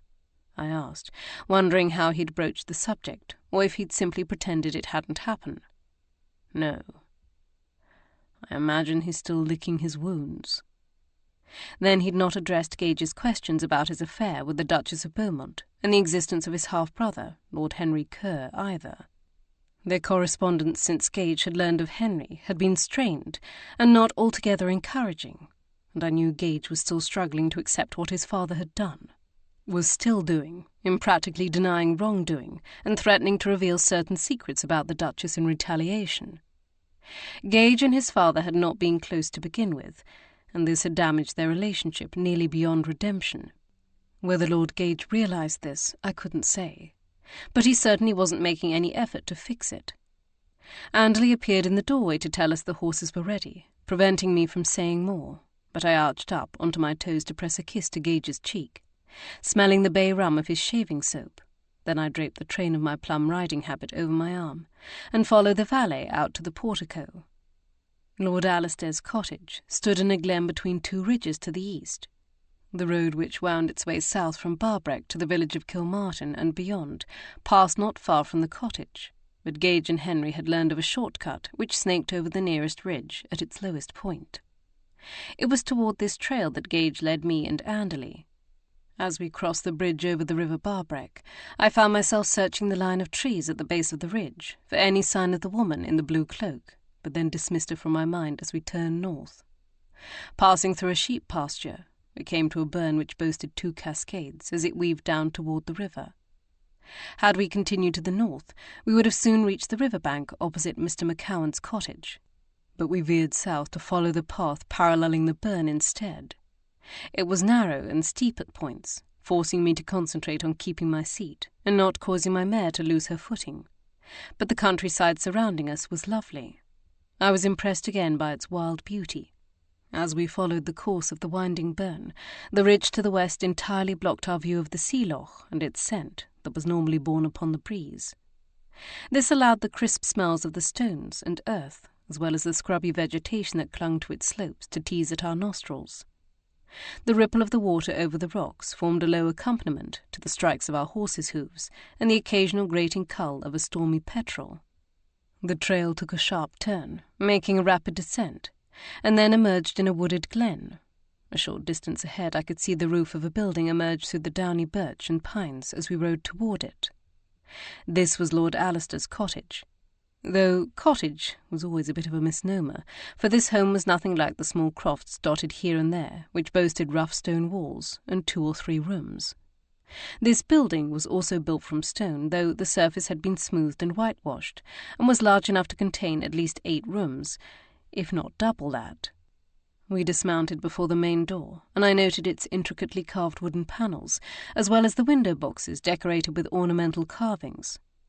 It reminded me of Mr. McCowan's home, and my speculation that he had been the estate's carpenter. Clearly he'd still put his skills and craftsmanship to good use here, on the exterior of the home. I wondered if he'd put his mark on the interior as well. When Gage unlocked the door and pushed it open, I immediately discovered I was correct. From the entry hall, through the rooms, and up the brilliantly rendered staircase, the wooden details of the furnishings and ornamentations were stunning. I found myself distracted by the artistry and entranced by its whimsy, more so than the murals which covered several of the walls. I had to remind myself to focus on the reasons we were there, rather than the richly textured pattern of flora and fauna carved and burned into the panels of one wall in the drawing-room. The mural of woodland nymphs and sprites, many scantily clothed, which was plastered across the wall of the dining-room next door, seemed almost garish in comparison. And this wasn't the only eyebrow-raising sight. Signor Pellegrini had evidently exercised restraint while painting the mural in the music-room up at the Manor, for he'd not done so in these bachelor quarters. I could spot the similarities in the technique of the artist, but these murals clearly catered to a certain salacious taste. One of them even caused Gage to blush at my being exposed to it. But the murals and exquisite woodwork aside, there were no other pieces of art gracing the walls. Whatever had hung there before had been stripped away to be displayed at the Manor or placed in storage. Only one room yielded any interesting discoveries, and that was the back parlour. By the appearance of the paint-splattered floor, I surmised it had served as an art studio. In one corner stood a massive wardrobe, and I opened it, expecting to find old paint supplies. Instead, I located a stash of old frames and paintings jumbled together. "Take a look at this," I told them, and waited for them to hasten over to peer inside. By the look Andley darted at me, I could tell he'd grasped the implications, but Gage needed an explanation. Forgers often use old paintings from the era and location of the artist they're attempting to replicate to get the look and feel of the canvas or wooden panel. After all, materials and techniques change over the years. These wooden stretchers, for instance, I turned over one of the paintings to show him, which keep the canvas stretched taut, as their name implies. The ones we use now are slightly different from those used, say, 200 years ago. Forgers will seek out these old paintings of lesser quality and paint over them because they further the illusion of age and authenticity. Gage nodded in understanding. Then there's no legitimate reason Lord Alistair would have kept a wardrobe full of paintings like this. I turned to Anderley as I answered, curious if he would contradict me. None that I can think of. And given everything else we've discovered, I can only assume these are here for exactly the reason we think they are. But otherwise, any evidence or indicators that Lord Alistair and his friend had been creating forgeries had been cleared away. The cottage had been tidied and straightened years before, following its owner's death. Dust covers had been laid over much of the furniture, and the home stripped of its valuables. If any other evidence, or even the original paintings, had still been here, they had long ago been taken away or sold. Unfortunately, I don't think there's anything more to see here, I said with a forlorn shake of my head as I surveyed the rest of the chamber. I agree, Anderley seconded. I turned to Gage with a look of resignation. I suppose it's time we updated Barbreck. He didn't appear any more enthused by the prospect than I did. After all, the Marquess was not going to like what we'd uncovered. If you'd rather I do it, I can spare you the confrontation. I moved forward to loop my arm through his. That's very noble of you, but unpleasant tasks are always less so when they're shared, don't you find? His lips twitched upward at the corners. Just don't tell Barbreck he's the unpleasant task.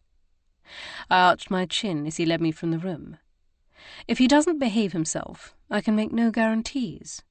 That's a spot of unpleasantness I wouldn't mind seeing, Anderley quipped from behind us. I glanced over my shoulder to find him grinning.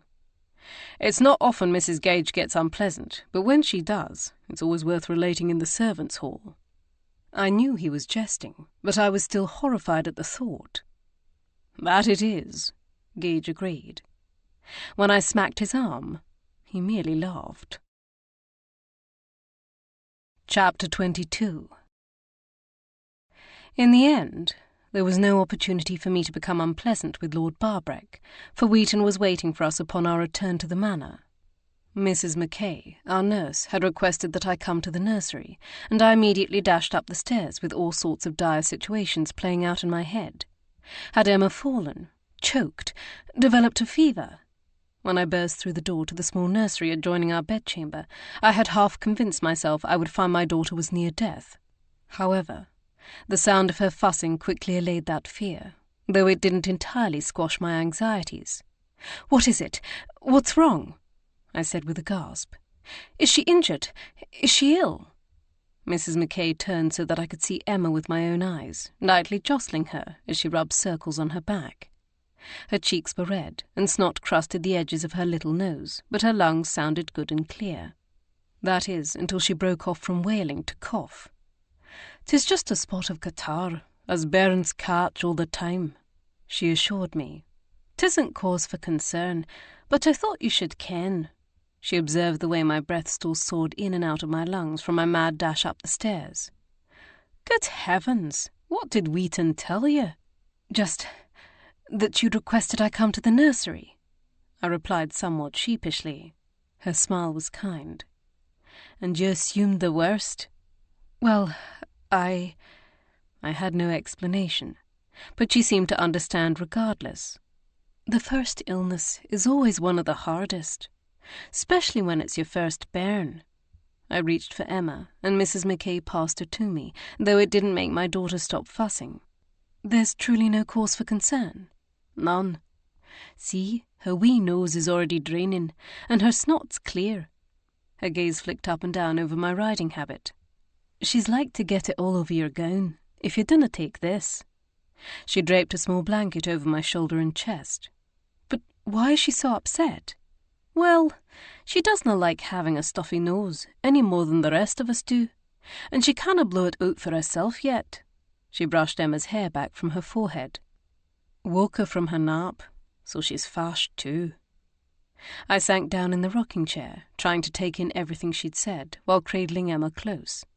My daughter was not at death's door, but I felt just as strong a compulsion to hold her as if she was, even if she was screaming.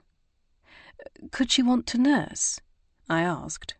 "Couldna hurt to try, though she might have trouble breathing, so be prepared for her to get frustrated." I nodded, and she turned toward the door. "I'll just pop down to the kitchens for some tea, and tell Miss McElvoy you require her in about half an hour at time." I thanked her, and then set about soothing my unhappy child. I wasn't certain how much time had passed, but when I opened my eyes it was to find Gage standing over me, gazing down at our daughter as she slumbered in my arms. It had taken numerous attempts and failures, and moving to the chair where I normally fed Emma, but eventually she had nursed and then fallen into a fitful slumber against my shoulder. Then, apparently, I had also fallen asleep. Gage's gaze shifted to meet mine, soft with tenderness, and he lifted his hand to brush it gently over my brow. "She has a touch of catarrh," I whispered, perhaps unnecessarily, as Emma's breathing whistled and rattled from the congestion in her nose. Mrs. Mackay told me. "Shall I take her?" he offered, reaching for her. I reluctantly allowed him to lift her from my shoulder. "I suppose, but it took hours to calm her the first time." She made a sound of protest before settling against Gage's broad shoulder with a tiny mule. I felt a pulse of resentment as she easily slipped back into slumber, and then told myself I was being ridiculous. I could hardly begrudge my daughter for finding her father's strong arms to be comforting. After all, I found them to be comforting as well, and Gage was only trying to help. I heaved a deep sigh and rubbed my eyes. "What time is it?" 5:30. I sat upright in astonishment, not realizing several hours had passed. "I hope you don't mind, but I already spoke with Barbreck." The deep, soothing tone of his voice did more than keep Emma asleep. It also calmed me. "How could I mind?" I replied, for we'd only just jested about dreading doing so hours earlier. "Did he take the news well?" "Better than I expected." There was a glint of speculation in his eyes as he sank into the couch next to where I sat. "He's mellowed in the past few days." I pushed to my feet to draw the curtains, lest the rays of sun shining through the window over Gage's shoulder wake Emma. The sky to the west looked like it promised rain. "Do you think he now regrets breaking his engagement with Miss Campbell?" I asked as I returned to the chair. "I think he's regretted that for some time, whether he would admit to it or not." Gage surprised me by saying, "But the past few days have definitely given him more reasons to contemplate his fault in the matter, and the things that might have been." Empathy stirred in my breast. Despite the fact that Barbreck had been the author of his own unhappiness, placing his brother's word, family honour, and his own pride above all else, I still couldn't help but feel sorry for the man. After all, we all make mistakes. We're all little fools in one way or another, especially when we're young. If only he'd not allowed the incident to wedge such a permanent obstacle between him and Miss Campbell. If only he'd not placed so much trust in his brother. Discovering and reliving those failures and mistakes over the past few days must have been hard for him. But if he'd emerged on the other side more mellow, as Gage had said, then perhaps he would be the better off for it. Perhaps Miss Campbell would receive the apology that was long overdue. "He said all the artwork from Lord Alistair's cottage was brought here, so chances are you and Anderley already saw them when you reviewed the Manor's inventory." "And the old paintings in the wardrobe?" "He has no justification." I expected as much, just as I'd expected their discovery would be a blow to Barbreck, one I thought I might have been glad not to witness. "Anderley and I rode out to pay another visit to Mr. McCowan." Gage broke off when Emma shifted against his shoulder, softly fussing before she settled again. "And?" I whispered. "He wasn't there." Again? This was the second time we'd been unable to locate him. "Did you ask the staff?" "I told Wheaton to send for me if anyone sees the man." "I suppose that's all you can do." I frowned at the rug. His absence wasn't truly cause for concern, Not yet. Not when he might merely have gone out for a stroll or to run an errand. After all, we could hardly expect him to remain confined to his cabin. But I felt a stirring of unease nonetheless. I could think of too many unsettling scenarios which cast Mr. McCowan as either the killer or another victim. I pushed a strand of hair that had fallen from its pins back from my forehead and cringed at the smell that assaulted my nostrils. A mixture of horse, baby spit, and sweat. "Are you content there with Emma?" I asked Gage, who had slumped lower in his seat, his eyes drifting closed. He nodded. "I ordered Mrs. McKay to take a nap, for I suspect she will be up and down much of the night with Emma. I'm going to ring Bree and ask her to draw me a bath."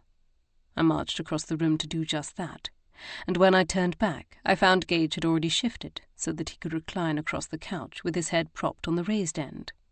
And if I was not very much mistaken, he was already asleep, or nearly so. I smiled at the sight of his and our daughter's blonde heads so close, their bodies pliant with slumber. Then I set about preparing myself for my much-needed bath, beginning with removing my amethyst pendant. An hour and a half later, I emerged from my bedchamber, feeling much refreshed. I had bathed and washed my hair. Emma had been fed and passed back into Mrs. McKay's care, and I was now dressed in one of my favourite gowns for dinner. The elaborate pleats of the deep neckline accentuated my shapelier form, and the pattern of blue and indigo birds complemented my eyes, as did the deep blue sapphire necklace Gage had gifted me for my 27th birthday 2 months past. I closed the door with care and set off down the corridor toward the grand staircase, only to nearly collide with Miss Ferguson as she hastened down the second set of stairs. It was almost a repeat of our encounter the previous afternoon. "Oh!" she exclaimed, her eyes seeming caught by something on my chest, either my necklace or the low décolletage of my gown. She blinked. "I beg your pardon." "No harm done," I replied with a disarming smile. "Is anything wrong?" But rather than calm her, my words seemed to fluster her instead. "Nay, of course not," she stammered before dipping a hasty curtsy. "Excuse me." Before I could utter another word, she'd hurtled herself down the next flight of stairs. I couldn't help but wonder at and worry about the governess's behaviour.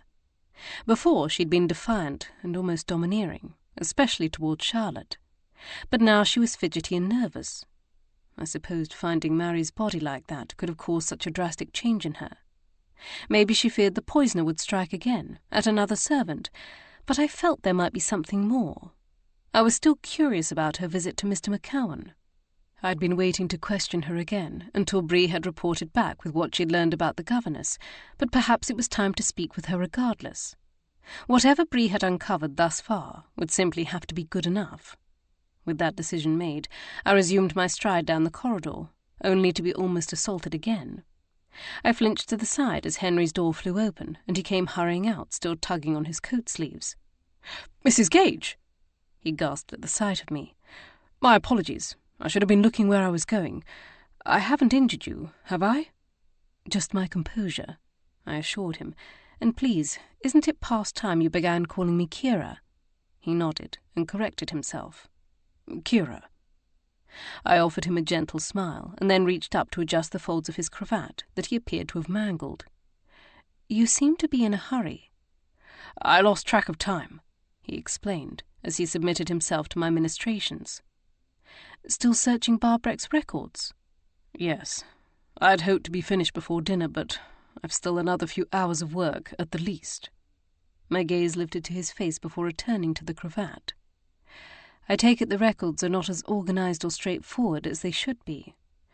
"That is putting it mildly," he muttered. "Then I am doubly grateful to you for taking on the task. There." I patted his chest as I finished. "Thank you." He grinned bashfully. "Now I shall at least look presentable." Looking up at him from this vantage, he looked so much like his brother that I felt my affection stir for him, warming my chest. Despite all the distress it had caused Gage to discover his father's infidelity to his mother, I was glad he now had Henry, and that Henry was just as eager to have Gage in his life as Gage was to get to know him. Though relations between Gage and his maternal relatives had improved, there was still a void in Gage's life where his family should have been. When Henry offered me his arm, I accepted it. "Have I missed anything interesting, then?" he asked, as we began descending the stairs. "What discoveries have you made today?" I filled him in on our visit to Portalic and Alistair's cottage, while he listened attentively. I paused as my recitation ended, allowing my thoughts to return to the records he'd been searching. "What of you? Have you been able to ascertain anything of pertinence?" "I can tell you that I've located several of the paintings you asked about specifically in the records, and they seem to be legitimate sales, for what it's worth," meaning that the documents could have been falsified. "Did Lord Alistair purchase them?" "Yes, at least it appears so. The records aren't always clear." His jaw was tight with frustration. "I'll be better able to explain tomorrow." Though I wanted to press him for details, I knew when it was best to leave matters in more capable hands. When he'd had time to sort through all the records and their implications, he would explain. In any case, we were fast approaching the drawing-room, where the others had gathered before dinner. However, we needn't have hurried, for we were far from the last to arrive. Brady and Poppy, as well as Lord Barbreck, had yet to make their appearances. For all the tension in the room, you would have thought those present were suffering from some great agitation, and I swiftly deduced I wasn't entirely wrong. Lord Ledbury had plunked himself down in the middle of the room, and appeared to be resisting all attempts to be charmed or cheered, or even to conduct a peaceable conversation. I scowled at the man, angry at his petty, selfish behaviour. He seemed determined to ruin his daughter's happiness, and I'd had just about enough of him. Releasing Henry's arm, I marched across the room toward where Morven stood, gazing at a marble bust of a young man with a chipped nose, and looking spectacularly bored. "We have to do something," I declared without preamble. Fortunately, she didn't require one. Her eyes sparkled with mischief. "What did you have in mind?" We pivoted to stand side by side, gazing out at those congregated around the room. "I no longer care whether Lord Ledbury enjoys himself. He's resolved not to, so I suggest we stop factoring him into the equation. If he doesn't like what we're doing, he's always welcome to retire to his room." "Like a naughty boy," Morven teased. "I suggest we proceed as if he wasn't here," I posited. "And if that was so, what would we be doing?" "Playing parlour games and such," she suggested eagerly. I agreed. "Charlotte loves them." I sighed. Now, whether she'll be able to enjoy them with her father staring broodingly on, or sulking in his room, remains to be seen, but at least we have to try. We stood silently, contemplating this, or at least, I thought that was the path both our thoughts had taken, but Morven proved me wrong. "May I stop minding my tongue at dinner as well?" I turned to find her lips pursed as if suppressing an impish grin, and laughed, drawing some of the others' gazes. "Yes. I know your mother meant well by counselling everyone to be on their best behaviour, but honestly, if Lord Ledbury cannot even make an effort to be pleasant, then why should we curb our speech? You Mallorys are far from the most outrageous members of the ton. In fact, I doubt you would even make the list." "I feel I should be insulted," Morven replied. "But I take your meaning. We're all shockingly tedious in our observance of morals and fidelity." I shook my head, knowing she was being facetious. "Come, let's rescue Charlotte, who I fear is about to turn to stone." It took effort on our parts, but with some skillful manipulation of the conversation over dinner, and the assistance of several allies, chief among them Lady Bearsden, we managed to salvage the evening and, hopefully, the entire wedding party. Once most of the others caught on to what Morven and I were doing, they joined along easily enough. Only Lord Ledbury and Lord Barbreck seemed determined to resist our good cheer. But when they retired early, the last vestiges of reticence fell away from everyone, including Charlotte. I couldn't recall an evening when I had laughed so hard or so often, and at the silliest things. It was as if our normally cheerful demeanours had been bottled inside the stifling atmosphere of the house, and now that the cork had been released, we were bubbling over with mirth. It was an evening I would remember fondly in the days to come. One I would wonder if we would ever return to. Chapter 23. The calamities began small. Poor Emma could not be calmed, and her cries could be heard through the nursery door, if not echoing through half the manor. She nursed fitfully, and any time she was laid in her cradle she howled, struggling to breathe through her congested nose. so she slept in short snatches against Mrs. Mackay's or my shoulder. Near dawn she finally fell into an exhausted slumber in her cradle, but Gage and I didn't have time to enjoy it. There was too much to accomplish that day. I must have looked a fright when Bree answered my summons an hour after dawn, for she offered me a sympathetic smile. The Baron wouldna rest? I blinked back at her blearily, and then yawned. Not until about 4 o'clock. Could you hear her? I shook my head as if to dislodge the sound of her cries. Bree urged me to sit at the bench before the vanity, wrapping my fingers around a cup of coffee rather than my usual morning cup of chocolate. I thought this might be more useful this morning. I simply nodded and lifted the dark brew to my lips, savouring its bitterness. While the coffee slowly took effect, Bree bustled about the room, laying out my clothes and readying the items I would need for my toilette. Once I'd washed my face in the basin she'd filled with warm water and returned to the bench, she began unbraiding my hair and pulling the brush through my long tangles. While she worked, my thoughts filtered back through the events of the previous evening, recalling a particular altercation. Bree, have you been able to learn anything about Miss Ferguson? She glanced up at me in the mirror. No much, I'm afraid, other than the fact the other maids are no so fond of her. They think she acts a mite too high in the instep, bossing them around like she's one of their betters. Well, she is the governess, and so entitled to give orders to the lower servants to a certain degree. Aye, but I take it she's done nothing to foster kind feelings toward her, only resentment. I wasn't surprised to hear this after witnessing the way she'd spoken to Charlotte. If she could treat a countess like that, how much more belittling and condescending would she be to a chambermaid? Where did she come from? Somewhere o'er near Glasgow. That's as much detail as I could glean, given Mr. Mallory was the one to hire her. And so the housekeeper or butler would only know the details she provided them herself. Perhaps I needed to have a chat with Rye then. That being decided, I slid open the drawer in the vanity to remove my jewellery box. The house being filled with only family and close friends, I had not taken the precaution of having it stored in the safe, but simply locked it between uses. Bree handed me a copy of the key from her pocket, so I wouldn't have to retrieve my own, and I opened the box. When I didn't find the object I was looking for on the top tray, I frowned.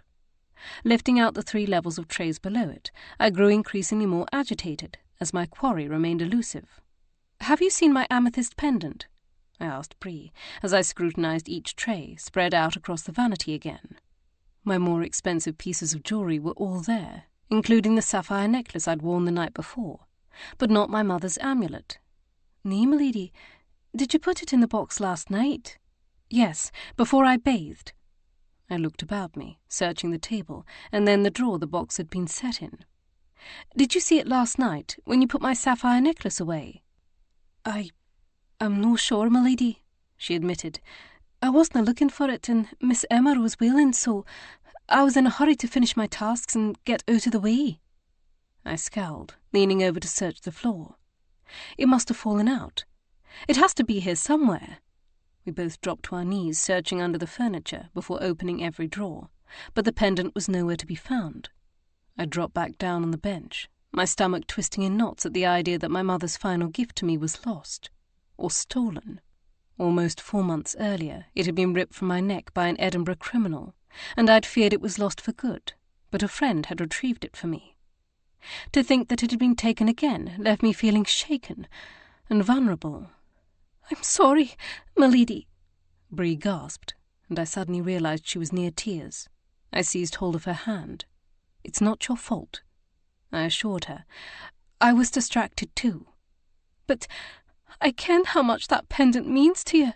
"Yes, and I suspect someone else did too," I stated grimly. She followed my gaze to the jewellery box, where I was trailing my fingers over the keyhole. "You think someone picked it?" "I do. Look at these nicks." I could feel the indentations from whatever tool they'd fumbled with or used to force the lock. I frowned deeper. And now that I think about it, I'm not sure the box was even locked. The key turned too easily, and there was no click of the lock tumbling. But who would do such a thing? I don't know. My voice hardened. But I'm going to find out. After Emma was sorted and I was dressed, I made my way to my aunt's bedchamber. My neck felt bare without the familiar weight of the pendant my mother had given to me, and I found myself pressing my hand to my chest, as if convinced my senses were playing tricks on me. Aunt Kate was preparing for the day, but she welcomed me into her chamber, and we chatted about Emma's guitar and the evening before while waiting for her maid to finish her hair. Her tasks completed, the maid slipped from the room, and my aunt reached for my hand. "Thank you for what you did last night," she told me, her gaze earnest. "Morven told me it was your idea, and I'm glad of it." Her mouth tightened at the corners, and she shook her head. "I never should have instructed the others to tame themselves and defer to Ledbury, but, well, I wanted to make matters easier for dear Charlotte. Sadly, that's not how it turned out." She sank back for a moment, subdued by her own thoughts, and then straightened, flinging her hand in the air as if to physically brush them away. "But no more of that. We shall simply be ourselves, and Ledbury can go hang if he doesn't like it." A smile cracked my lips at hearing my aunt voice such a thought. "However, you didn't come to speak to me about that." Her eyes softened in concern. "Something has happened." Faced with her empathy, I suddenly found it difficult to speak. "My amethyst pendant, it's missing." Her eyes widened with alarm. "The one your mother gave you?" I nodded, and then proceeded to explain about the locked jewelry box and my suspicions that it had been picked. "This is serious, Kiera," she replied, pressing a hand to her heart. "It means someone in this household is a thief, but not for the usual reasons. After all, they'd left the more expensive pieces of my jewelry untouched. Were you able to uncover anything about the miniature that was placed on my pillow?" She blinked at the shift in topics, but swiftly accommodated. "None of the staff claimed to have done such a thing. In fact, only my maid and the housekeeper admitted to ever having seen the portrait before." "Then how did it end up in my room?" "I don't know. Perhaps a guest?" she suggested. I'd considered the same thing. "But wouldn't they have simply given it to me if they'd found it?" "It would have been the more logical thing to do." She shrugged, having no better answer than I did. I dipped my head. "We'll have to ask." She reached out to touch my knee. "Why don't you let me handle that, as well as asking everyone about the pendant? I'm sure you have a dozen other things to see to." I conceded to her wishes, knowing she would be able to go about the matter in a much more diplomatic manner. The loss of the pendant was too personal to me. I excused myself and went in search of Gage to inform him of what had happened, but discovered he and Anderley had already set out for Mr. McCowan's cottage, hoping to catch him at an earlier time of day. I couldn't fault him that logic, but I was still disgruntled not to be able to share my upset with him. Feeling agitated and out of sorts, I found myself wandering through the rooms, unable to settle to the tasks I needed to accomplish. It seemed to me that whoever had placed my mother's miniature on my pillow and taken my pendant was out to make trouble, to cause me pain and doubt by conjuring thoughts of my mother. Why they would do this, toy with her memory, I couldn't answer. But as for the who, my thoughts immediately shifted to the woman in the blue cloak, whom I'd not seen again and had yet to identify. Grateful Bree had chosen a walking dress for me that morning. I sent a maid for my bonnet and pelerine and set off down the drive in the direction I had seen the woman. She wasn't there, of course, but I scoured the tree line for any sign of her passing, a trail, a broken twig. When this yielded no results, I continued walking, too exasperated to return to the manor. Part of me wanted to fling my bonnet to the ground and stomp on it, while the other part of me simply wanted to sit down and weep. I knew some of my distress was the fault of my restless night and my worry over Emma, needless though Mrs. Mackay had told me it was, as well as all the unanswered questions we faced about Mary's death and the forgeries, but it was easier to seize on the loss of the necklace as my chief source of discontent. Lengthening my stride, I set out for the shores of the loch, hoping my brisk pace would expand some of the anxious energy pulsing through my body and lull my frenzied thoughts into submission. The ground was wet from the previous night's rain, dampening the hem of my gown, but I continued undaunted. Only when I reached the rocky shore of the sea loch did I stop just shy of the lapping tide. I stood there for some minutes, my breath rasping in and out of my lungs, and my thoughts continuing to spin frantically, until finally the pounding of my heart began to slow.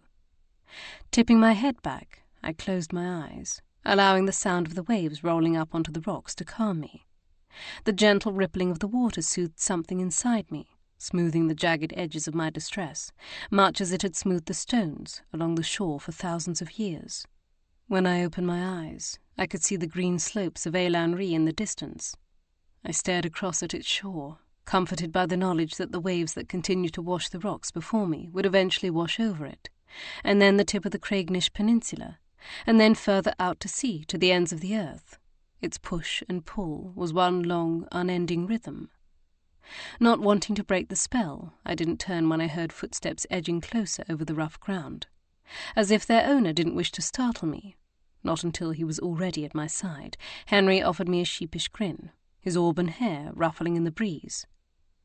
"My apologies if I'm disturbing you. Perhaps you wish to be alone?" I took that to mean that my expression wasn't particularly welcoming, and I strove to rectify it. "No, I was simply lost in thought. You're more than welcome." He still eyed me doubtfully, but moved a step closer. "Did you wish to speak with me?" I asked, noting his lack of hat. Perhaps he'd seen me leave and stepped out of the Manor to find me. Then I realized how early the hour still was. "Have you already finished searching Barbreck's records?"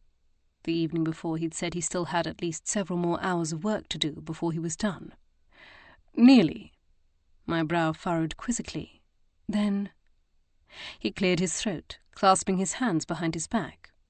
"Well, I saw you leave the Manor, and when you disappeared from sight, and, well—" He shifted his feet. "I know Gage worries for your safety, so—" I arched a single eyebrow. "So you followed me?" "Yes." I wanted to feel disgruntled at his presumption, but I knew he was merely concerned with my well-being and his brother's favour. It wouldn't be fair to snap at him given those considerations. "I didn't intend to walk so far," I told him. "I simply needed to clear my head, and this is where my feet led me." He nodded, and then, after a pause, ventured to say more. "I like to walk too. It's easier to think when I'm alone. Easier to breathe." Whether he intended to or not, his last statement, and the manner in which he'd wistfully murmured it, had been rather revealing. For no one would classify the massive castle in which he'd grown up with the rest of the Duchess of Beaumont's children, or their palatial London mansion in Grosvenor Square, as stifling. That he still needed to escape its confines from time to time said much about his state of mind. I knew he loved the family to whom he'd been born, including the Duke, who had claimed him. But evidently he was still searching for something. The Duchess had told me as much when I first confronted her with my knowledge of Henry's true parentage. I wished I knew how to help him find it, but I recognized it was something he had to discover on his own. Unfortunately, I was afraid that part of his hope of finding it involved initiating a relationship with his natural father. Every bit of my experience of Lord Gage told me that Henry's hopes of that would be utterly dashed. All Gage and I could do was try to help him find resolution another way, and bolster him when Lord Gage ultimately failed him. As if reading the bent of my thoughts, Henry broached the subject of our many anxieties. "Sebastian hasn't heard from his father, has he?" I was surprised but also pleased to hear him use Gage's given name in private conversation. Only his father and I ever said it with any regularity, and the tone in which Lord Gage uttered it left much to be desired. "Not for at least 2 months," I admitted, deciding I wasn't breaking a confidence by telling his half-brother this. After all, the topic of their father must be a fraught one between his sons at the moment, and I suspected they were both eager to spare the other that pain in bringing it up. "Then he doesn't know whether Lord Gage has followed through on his threat?" His threat to reveal certain secrets about the Duchess if Sebastian was told about Henry's real parentage and his relationship to him. It was an implied question, even if he uttered it as a statement, and I shook my head in answer, unable to ease the concern reflected in his eyes. But I hesitated a moment before concluding that if my husband had not intended for his brother to know what I was about to reveal, then he would simply have to forgive me, for it was done with the best of intentions. I do know that Sebastian has made various counter-threats against his father." Henry's eyes widened in surprise. After all, Lord Gage is not without his own secrets, several of which he might find very inconvenient to become known, so I would not fret much over the matter. He turned to gaze out at the loch, I suspected at least partially to conceal how stunned he felt. Clearly he had not anticipated Gage doing such a thing, further jeopardizing his own relationship with his father to protect Henry and his mother, the woman who had helped Lord Gage break his marriage vows to Gage's mother. But then Henry was still coming to know Gage, coming to understand his fierce loyalty and code of honour, his desire to protect the innocent, no matter who they were or how he felt about them. I wondered if he was also thinking about his brother, Lord John Kerr, whom he'd escorted somewhere overseas to escape potential punishment for the crime he'd committed at Sunlaw's Castle 7 months prior, during the winter holidays. Gage and I knew the predominant reason he'd given into familial pressure to do so was out of love and loyalty, as well as the fear that his brother might do himself harm on the journey, and so we'd made peace with that. But that didn't mean Henry had. Deciding it was time to change the subject, I returned to the most pressing matter at hand. "Then you still can't summarize for me what you found in the records?" His lips pressed together as if weighing his options, and then he sighed, as if resigning himself to fate. "I can tell you what I've uncovered so far." I smiled. "You don't like being rushed into giving a pronouncement until you've gathered all the facts, do you?" Hearing the teasing note in my voice, he huffed a laugh. "I suppose it comes from growing up with older brothers who were all too hasty to rush everything." "I can understand that." I tilted my head, and I promised to not presume that whatever you have to tell me is your complete and final word on the matter. He grinned more easily. "Fair enough. I was able to match all the items you specifically requested I find records for to some sort of purchase agreement, including the harpsichord. However, there is something inauthentic about some of them." His brow furrowed as he tried to explain. "The same names appear over and over, which is not entirely surprising, as it seems he used the same dealers many times, and they often have sellers who are eager to part with multiple items. But I question whether there are actual people behind some of the names." "Why do you say that?" I asked in interest. "Many of them appear to share the same address, and their names, they seem rather ubiquitous, akin to using John Smith in English. Then the exact origins of some of the paintings are undoubtedly questionable," I concluded, thinking of the paintings taken from Venice and other places in Italy by Napoleon. "Undoubtedly. However, that does not mean they weren't authentic paintings when they were purchased and transported to Barbreck Manor," he cautioned. "But Lord Alistair was the person to purchase all of them?" "Yes." I gripped my chin, contemplating everything he'd just told me and whether it furthered our investigation. "Were you able to find dates for the purchases?" "Yes, and I noted them each on the list you gave me, starting with the Titian purchased in 1774 and ending with one of the Zoffanies in 1821. "Wait, did you say he purchased the Titian in 1774? I asked with a frown. "Yes." His eyes scoured my features. "Is that significant?" "What's significant is that Lord Barbreck told me that Alistair acquired the Titian specifically on Sir James Campbell of Portalic's behalf, and yet he didn't receive the painting until 1778, for that's the year Barbreck's engagement to Miss Campbell ended, and that event followed swiftly upon the heels of their acquiring it and discovering it was a forgery. That means Lord Alistair had the Titian in his possession for almost 4 years before he delivered it to Sir James." I nodded. "And if Lord Alistair had acquired that painting specifically at the direction of Sir James, I struggle to comprehend his keeping it for 4 years before turning it over.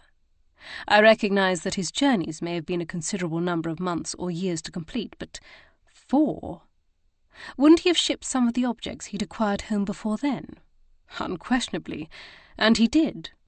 I found the shipping documents, as well as letters from Lord Alistair detailing the number of cartons and descriptions of the items shipped, as well as the names of the vessels and ports where they would arrive. Then Lord Barbreck had lied again. I clenched my hands into fists as my temper spiked. 4 years was plenty of time for his brother, or Signor Pellegrini, to have created the first forgery. I wondered if they'd concocted the scheme soon after Sir James had asked him to acquire a Titian. Had they seen this as their chance to pocket some money and keep the Titian, or had it all been about conceit? Had they been so vain that they believed themselves equal to such a masterful painter, and so thought to prove it by fobbing off their own work as Titians? I'd opened my mouth to say something scathing about the Mallory men of that generation when I heard the sound of a horse's gallop approaching. Turning toward the road, I spied Titus's chestnut coat before I saw Gage's tall form in the saddle. My stomach pitched, for he wouldn't have urged his gelding into such a fast gait without good reason. The grave look on his face, as he pulled up on Titus's reins, only confirmed my fears. "We found Mr. McCowan," he told us. "He's dead." Chapter 24. I gasped, wishing I'd given more credence to the concerns that had stirred within me the previous evening, but then that might have already been too late. "We think it might be the same poison that killed his daughter. Will you come to confirm it?" Gage asked me. "Of course," I replied without a second thought, moving forward to take the hand Gage reached out to me. Before accepting it, I glanced back at Henry, wondering how he would follow. "I'll return to the Manor," he said, answering my unspoken query. "I have those records to finish up." I nodded, and then dismissed him from my mind as Gage removed his foot from the stirrup so that I could hoist myself up behind him in the saddle with his assistance. Once I was settled, with a scandalous bit of leg showing above my kid-leather boots, we set off. The fact that he hadn't positioned me before him across his lap told me he intended to go quickly, and indeed I was forced to tighten my grip around his torso as Titus's strong legs charged back in the direction they'd come. The firm muscles along Gage's abdomen and legs posted to the gallop, partially lifting me as well, but not having access to the stirrups, it was impossible for me not to be jostled about, at least slightly. As such, I was more focused on clinging to Gage and avoiding dropping my weight too forcefully on Titus with each hoof strike than on my surroundings. So by the time I'd noticed the flash of azurite blue in the trees bordering the drive, the same trees I'd searched a short time earlier, we had already flown past. I whipped my head around to look over my shoulder, but whatever I'd seen had disappeared, whether back into the trees or because I'd imagined it. Gage lowered his upper arms, trapping mine around his torso, perhaps worried by the fact that my grip had slackened, and I was forced to return my attention forward. The word "stop" hovered on my lips, but then I swallowed it back down, already knowing we would find nothing if we returned to the spot where I'd thought I'd seen a flash of blue. I locked my gaze on the back of Gage's neck, disconcerted by the fact that I couldn't decide if what I was seeing was real or an illusion. Of a certainty, it was not my mother, for I didn't believe in ghosts, and even if I did, she would not be haunting me here. No, I thought, taking myself firmly in hand. If there was a woman, then she was one of flesh and blood, and bent on making mischief. My hands fisted in Gage's coat. Gage slowed Titus as we passed through the stable yard, and then pulled him up even further as we veered onto the trail which led past the gardens and into the woods that paralleled the north shore of the river. Though no longer galloping, the horse maintained a steady trot, and we soon found ourselves entering the clearing where the McCowan cottage stood. The glade was quiet, except for the rushing of the river. Anderley stood guard outside the door, beneath the porch that had been carved to look like a lich gate. His expression was grave, and his pallor rather a greenish hue. Gage helped me to dismount, and then led me toward the cottage, only to pause on the threshold.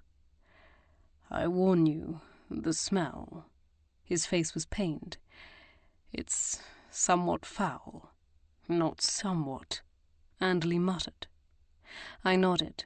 I'd faced the smell of decomposition many times, and while never pleasant, I was prepared. However, with the current temperatures, it was rather early for the body to have reached that stage. After all, we had seen Mr. McCowan alive a little over 48 hours earlier. He could not be that far gone. But before I could point this out, Gage opened the door, and I discovered the scent he had been alluding to was not from decay. I nearly gagged as the foul stench of feces and vomit filled my nostrils. Digging in the sleeves of my dress, I extracted my handkerchief and pressed it to my nose and mouth. It did not block the vapours completely, but it was better than nothing. The space immediately inside the door was as neat as before, and the stone floor swept clean. But in the doorway between the main living area and what must have been the bedchamber lay Mr. McCowan.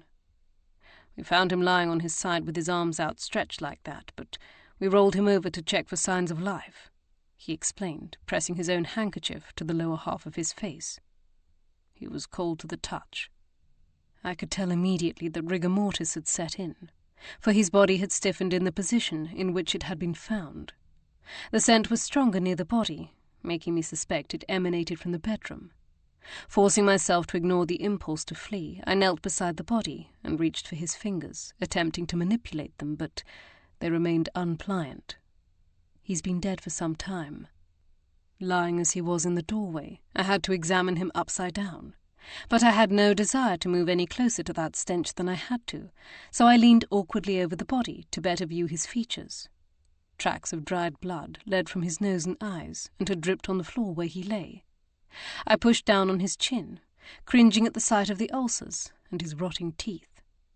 From the bluish-purple tinge of the skin to the left side of his face, I could tell that was the side on which he'd lain. I pressed my fingers there, and the skin did not turn white but remained bluish-purple. At least 12 hours, I declared, probably more like 18. Then he died the evening after we visited him, only a day after his daughter. That's what it looks like, I replied as Gage helped me to my feet. Killed by the same poison? It certainly seems like it. The fact that we hadn't seen any signs of Mary's stomach distress didn't mean it hadn't occurred. After all, she'd travelled some distance between Portalic and her father's cottage, and then on to Barbreck Manor. She could easily have become sick in the woods between either destination, but I suspected it had most likely occurred between the cottage and Barbreck. She'd declined any food, and Bree had said she'd looked pale and nervous, all of which could be symptoms of recent nauseas and purging. "Have you searched the pantry for any food he might have eaten?" I asked. "Not yet." I turned to help him do so, eager to escape the terrible smell, only to be brought up short by the sight of the painting hanging over Mr. McCowan's bed. I could see just a sliver of it, but it raised the fine hairs along the back of my neck. "Kiera?" Gage murmured in confusion, as I began carefully picking my way around the body, bracing myself for the full onslaught of the noxious odour. But I had to see what this painting was. My artistic sensibilities could already tell that it was masterful, and logic told me that it almost certainly had bearing on our investigations. As the painting came more fully into view, I nearly gasped aloud.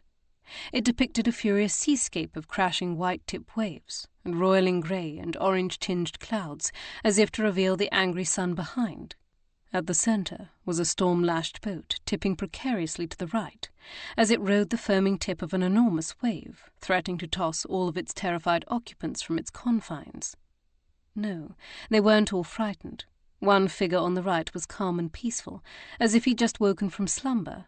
This, I suspected, was supposed to be Jesus, and the other brightly attired figures in the ship were his disciples.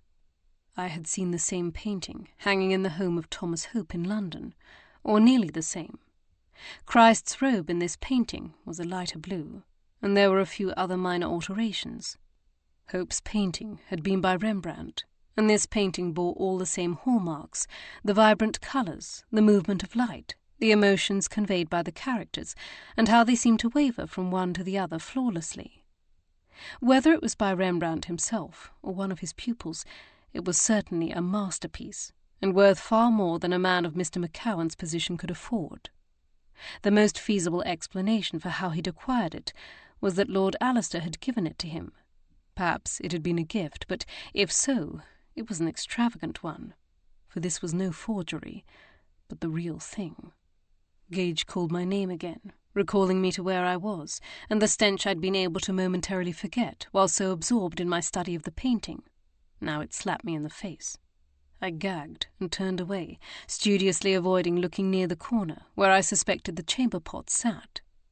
Hurrying from the room, I exited the cottage and moved a dozen steps into the clearing, gulping great gasps of fresh air as I wrestled with my breakfast as it was threatening to re-emerge. When the worst had passed, I turned back to face the men. I realized we couldn't just leave Mr. McCowan like that. "Someone is going to have to—" "Yes, but not you." Gage replied sternly, easily following the direction of my thoughts. I nodded, grateful such a task would not be mine, and slightly ashamed that meant someone else would have to endure it. "Now what did you see in the bedchamber that was so interesting?"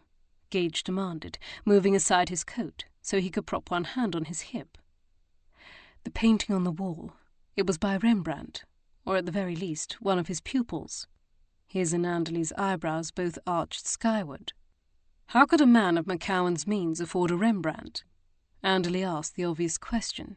"He couldn't. Lord Alistair must have given it to him." "Or he stole it," the valet suggested. I considered this, but then shook my head. "No, I don't think so. Everything we've learned about Mr. McCowan thus far has told us he's a scrupulous fellow." I paused, though he was undoubtedly anxious for us not to see it during our last visit. "Remember how he glanced nervously toward the closed bedroom door?" I said to my husband. Regardless of how he acquired it, he must have known it would arouse questions and suspicions. We all fell silent for a moment, our gazes sliding back toward the cottage. "Something is not adding up here," Gage declared. "No, it's not," I agreed. His voice was taut with bewilderment. "Why would Lord Alistair gift his manservant a priceless painting?" "Maybe it was to keep him quiet, to guarantee his silence," Anderley suggested. "About the forgeries," I concluded, and he nodded. My eyes narrowed in thought. If Lord Alistair and his friend Signor Pellegrini were creating forgeries, then Mr. McCowan must have known about them. And if he'd known about them, then it's entirely feasible his daughter Mary knew also. Gage shifted his stance, planting both hands on his hips. "Is that what this is all about, then? Punishing those who were involved in or knew about the forgeries?" But who was doing the punishing? Lord Barbreck? I couldn't see it, though there was another possibility. Or if not punishing them, then perhaps silencing them instead, I postulated. Both men turned to look at me. "But Lord Alistair and Signor Pellegrini are both dead," Gage said. "So that would mean there's another person involved. Someone determined to keep their involvement secret," I elaborated. "Yes, but who?" I didn't have a ready answer for him. "There is the former butler," Anderley suggested. "After all, we suspect he was the one who aided Lord Alistair in switching out the paintings." "Yes, but you told me Wheaton had said he'd moved to Elgin. Why would he come all the way back here to silence two fellow servants who might or might not have been about to reveal his part in the scheme? How would he have even known?" "A letter?" He frowned. "I admit, it doesn't sound very promising." "What of the person who purchased the originals from Lord Alistair after he made the switches?" He dipped his head in emphasis. "Now that's someone with a great deal to lose if the scheme is revealed." He was right. We hadn't yet been able to locate the legitimate paintings, which meant they'd more than likely been sold. When and to whom, we didn't know, but the works of art had to be somewhere. "Perhaps Henry will have some idea who that might be after he finishes going through the records," I said, feeling even more grateful now for Gage's half-brother's thoroughness. But in the meantime, there were other things to see to. "We didn't search the pantry," I reminded them. "We'll do it when we return," Gage assured me. "But I didn't see anything on the tables, so however Mr. McCowan ingested the poison, it's probably already been cleared away, likely by Mr. McCowan himself." I pressed a hand to my mouth, pacing away a few steps in bewilderment before returning. "What is it?" "We're fairly certain Mary was poisoned before she arrived here. The two of them shared a meal together, including the bilberries she'd brought with her, and then she died a few hours later, while her father seemed unaffected a full 12 or 14 hours later, which tells me he wasn't poisoned from the same thing Mary was. So," I flung my hands out in exasperation, "how was he poisoned?" "Maybe the poisoner brought it to him later," Anderley said. "But wouldn't he have been on guard?" "Maybe not if he knew them well," Gage argued. "If he trusted them, He might have suspected nothing. He tilted his head. Or maybe they slipped it into something while he wasn't looking. Then they would have needed to visit him soon after we left. Gage's head lifted, his eyes fastening on something behind me. I whirled around, thinking of the woman in the blue cloak, but I spied someone more familiar, and potentially much more interesting. Someone we might have even passed while we were departing. I finished leadingly, glancing over my shoulder to catch Gage's eye before I took a step toward the woman approaching. "Miss Ferguson, what are you doing here?" I called. "Is it true?" she gasped. Her cheeks were streaked with tears, and her eyes looked a little wild. Is he dead?" Who Mr. McCowan was to her, I didn't know, but he was clearly important. However, that didn't mean she hadn't also killed him. After all, poisoning could be done from a distance, so that the poisoner need not even touch their victim or watch them suffer and the life drain from their body. She might have loved him and marry, and still killed them. But faced with her distress, even if she was the cause of it, I couldn't withhold my empathy. "I'm sorry." She hiccuped in a sob and turned to hurry toward the door. Gage moved to intercept her. "My condolences, Miss Ferguson, but you can't go in there. You don't want to," he amended. "But someone should see to him.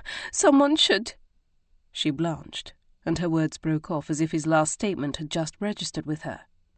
What happened?" she asked in a hushed voice. "How did he—" "Poison. Likely the same as his daughter."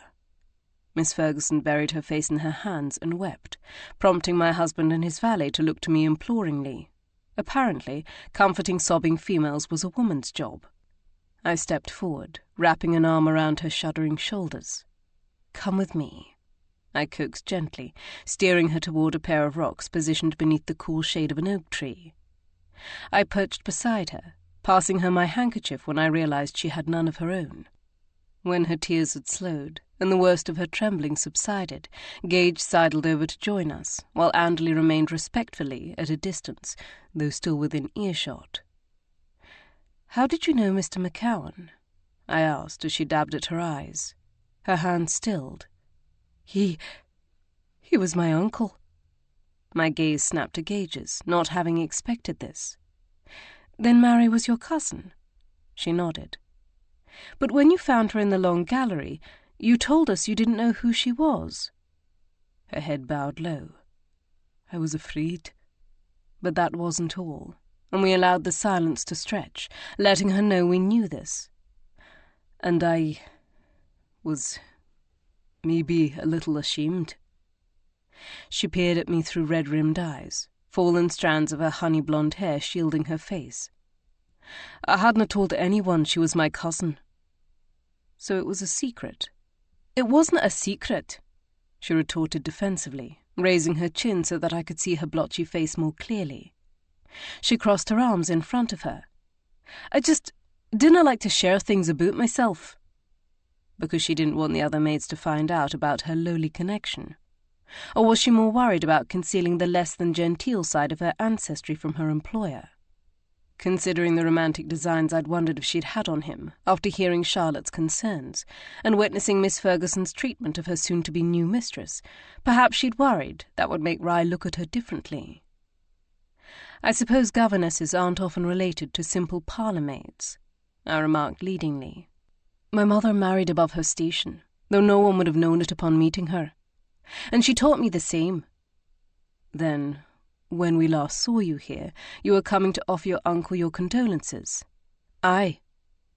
"Is that all?" "What do you mean?" She furrowed her brow in confusion, but by the guarded nature of her stance, I suspected she knew exactly what I meant. "You didn't bring him any other comforting measures, any food or drink?" She stiffened, glancing warily at Gage, and then Anderley before turning back to me. "I didn't poison him, if that's what you're trying to imply. Why would I? I just told you.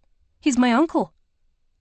"Yes, and yet you kept it a secret, one I suppose no one can verify but you." "I have another aunt, in Oban. She can verify it." I scrutinized her features more closely, wishing I could tell whether the panic I saw suffusing them was at the idea of being accused of such a crime, or being caught. You must recognize how suspicious it seems that you were the last person known to have visited Mr. McCowan, and also the person to find Mary, meanwhile keeping your relation to them concealed. I tilted my head. Why were you in the long gallery that night? I often pass through there. 'Tis a quicker route to the servants' hall and laundry, and I can avoid the bustle of the kitchens. And Lady Stratford and Mr. Mallory's chambers are on that side of the house. She was becoming almost belligerent now in the face of my questioning, and I arched my eyebrows, letting her know that I was not impressed. She flushed. Deciding to switch tactics, I tried to elicit her help instead, to see what she might unwittingly offer up. How did your uncle seem when you left him 2 days past? He'd just lost his daughter. How do you think? She broke off, biting her lip as she turned her head to the side. We waited, giving her a moment to compose herself. Sad. Tired, she murmured in a more subdued voice, lifting the handkerchief to dab at her cheeks as a few more tears trickled from the corners of her eyes. Was he showing any signs of illness? She looked up at me uncertainly, perhaps thinking I meant to trick her, and then shook her head. Nay. I nodded, my mouth flattening as I considered what she'd said. What of the pantry? Did he take anything out of it to eat? She shook her head again. Nay, and I offered to get him something. Told him he had to keep up his strength. He'd only let me fetch him a glass of water. Her eyes hardened. And I didna put poison in it. I wouldn't have thought you did, I replied evenly. Most poisons are bitter and difficult to conceal the taste or appearance of. You wouldn't slip it into water. The way she glared back at me told me she had something she wanted to say, something highly uncomplimentary. But she was wise enough to keep it to herself. It was while she was staring at me with such palpable loathing that I realized she had a far more cold-blooded motive than keeping her relationship to the McCowans secret, one that we had not yet addressed. What did you think of your uncle's painting? Her brow pinched. What painting? My uncle was a carpenter. The one hanging in his bedroom. Her gaze flitted toward the cottage, some of her antagonism fading. I never went in his bedroom. Her eyes returned to me, rapidly scrutinizing my features. Is it... Her hands tightened around the handkerchief she clutched in her lap. What kind of painting is it? I traced the dagged edge of my pelerine fabric, making her wait for my answer, curious what she might reveal. But I saw only eagerness, the type of an avaricious nature. Arching my chin, I decided on a vague tactic, not daring to look at either of the men, lest they give me away. It's unclear. It will have to be examined more closely to determine its value. But given the recent discovery of forgeries in Lord Barbreck's collection, all of which were acquired by his brother, whom your uncle worked for, his possession of such a painting raises a number of delicate questions. Some of her enthusiasm faded, as if she didn't know how to respond. I tilted my head in scrutiny. Who stands to inherit your uncle's property?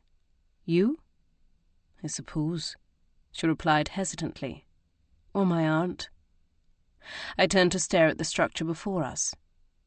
But the cottage belongs to the estate, does it not, as well as some of its contents? It was part of his pension. She swallowed. Yes, I believe so. I lifted my gaze to meet Gage's.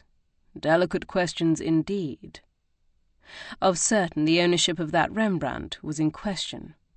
If there was no documentation stating that Lord Alistair had signed over the painting to Mr. McCowan, then it could be argued that it had been granted for his use solely during his lifetime, or as furnishings in the cottage. In that instance, Lord Barbreck was almost certain to claim ownership and win. Unless there was no documentation Lord Alistair or the Barbreck estate had ever owned such a painting in the first place. Then it could be argued that Mr. McCowan had somehow acquired it on his own, though, in that instance, it was also likely that Barbreck, with his far greater resources, power, and influence, would still ultimately win. Miss Ferguson and her aunt's only hope of claiming the painting was if Mr. McCowan had held clear documentation of ownership, and from Miss Ferguson's deflated countenance, it didn't appear as if she expected such a thing. Unless this was all an act. After all, that painting provided a credible motive for her wanting her cousin and her uncle dead. Miss Ferguson was far from stupid. If she had murdered them to gain possession of it, she would have already thought through and researched all of the ramifications. Before I could ask any further questions, we were joined in the clearing by several other members of Barbreck's staff, as well as Uncle Dunstan. Miss Ferguson seemed to recognize that their presence had granted her a reprieve, for she exhaled in relief, her shoulders dropping. Gage crossed to speak to my uncle, while the 2 footmen and 2 maids stood hesitantly to the side. I cringed, aware of how unpleasant the task before them would be. Then I noted Liam's presence and his wary posture and pallid skin. I rose from the rock to go to him, pausing only long enough to tell Anderley to keep an eye on Miss Ferguson, though where I expected her to run, I didn't know. "Should you be here?" I asked him gently, ushering him to the side, for it was evident he felt some affection for Mr. McCowan. He shuffled his feet, staring at the ground. "I need to be here," he ground out. "For Mari." My heart squeezed at the pain written in every line of his body, even his vocal cords. When his eyes dared to lift to mine, I nodded, letting him know I understood. "He spoke highly of you, you know." I offered him a look of commiseration. "Said you were honourable and trustworthy." Liam blinked several times and turned his head to the side. "I just thought you should know." He bobbed his head, and I did the only thing I could for him, leave him to grieve without my looking on. "Nay, lad." I heard Uncle Dunstan respond to Gage's request that he escort me and Miss Ferguson back to the manor. "You go while I handle matters here." His gaze flicked toward me. "You and Kiera have visitors." It was on the tip of my tongue to ask who, when he answered for me. "The Campbell sisters." My surprise must have been perfectly evident, for a smile cracked my uncle's sombre face. "Aye, ne'er thought I'd live to see the day. Least, no while my uncle was still alive." He waved us toward the path. "Go on." Gage's expression was pained. "I warn you, it's not pleasant." Uncle Dunstan was unfazed. "I imagine no, but we'll manage just the same. We're transporting him to the ice house, to lie beside his daughter until their burials." Gage confirmed this, then pivoted to have a quiet word with Anderley about securing the painting and bringing it to the manor. I gestured for Miss Ferguson to join us, ushering her toward the trail as Gage finished his instructions. Then I issued my own brief directive to the dark-haired valet, for I had not missed the unpleasant scowls he'd periodically aimed toward the 2nd footman, Bree's friend, Callum. "Behave yourself," I murmured with a warning glare. The look he gave me in return was one of complete innocence, but I strongly suspected Callum would not finish this task with unsoiled livery. Chapter 25.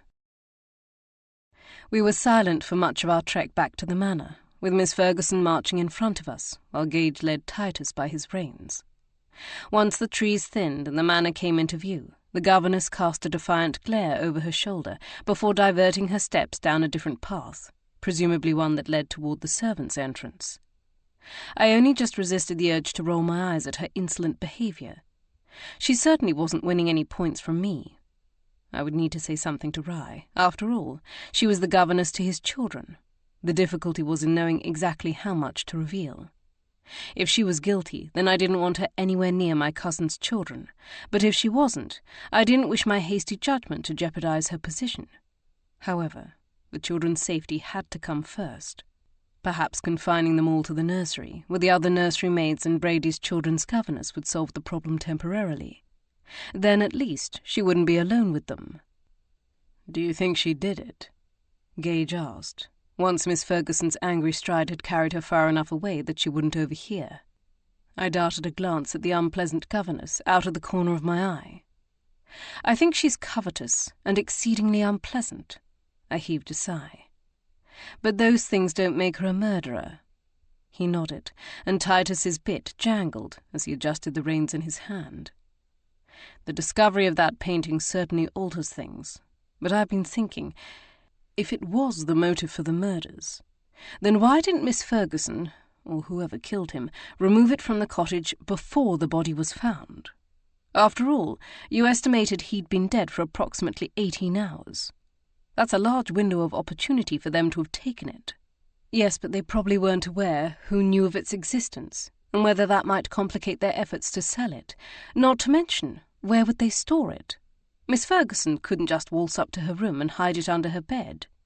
She would have needed someplace dry and secure, someplace where no one would stumble upon it by accident."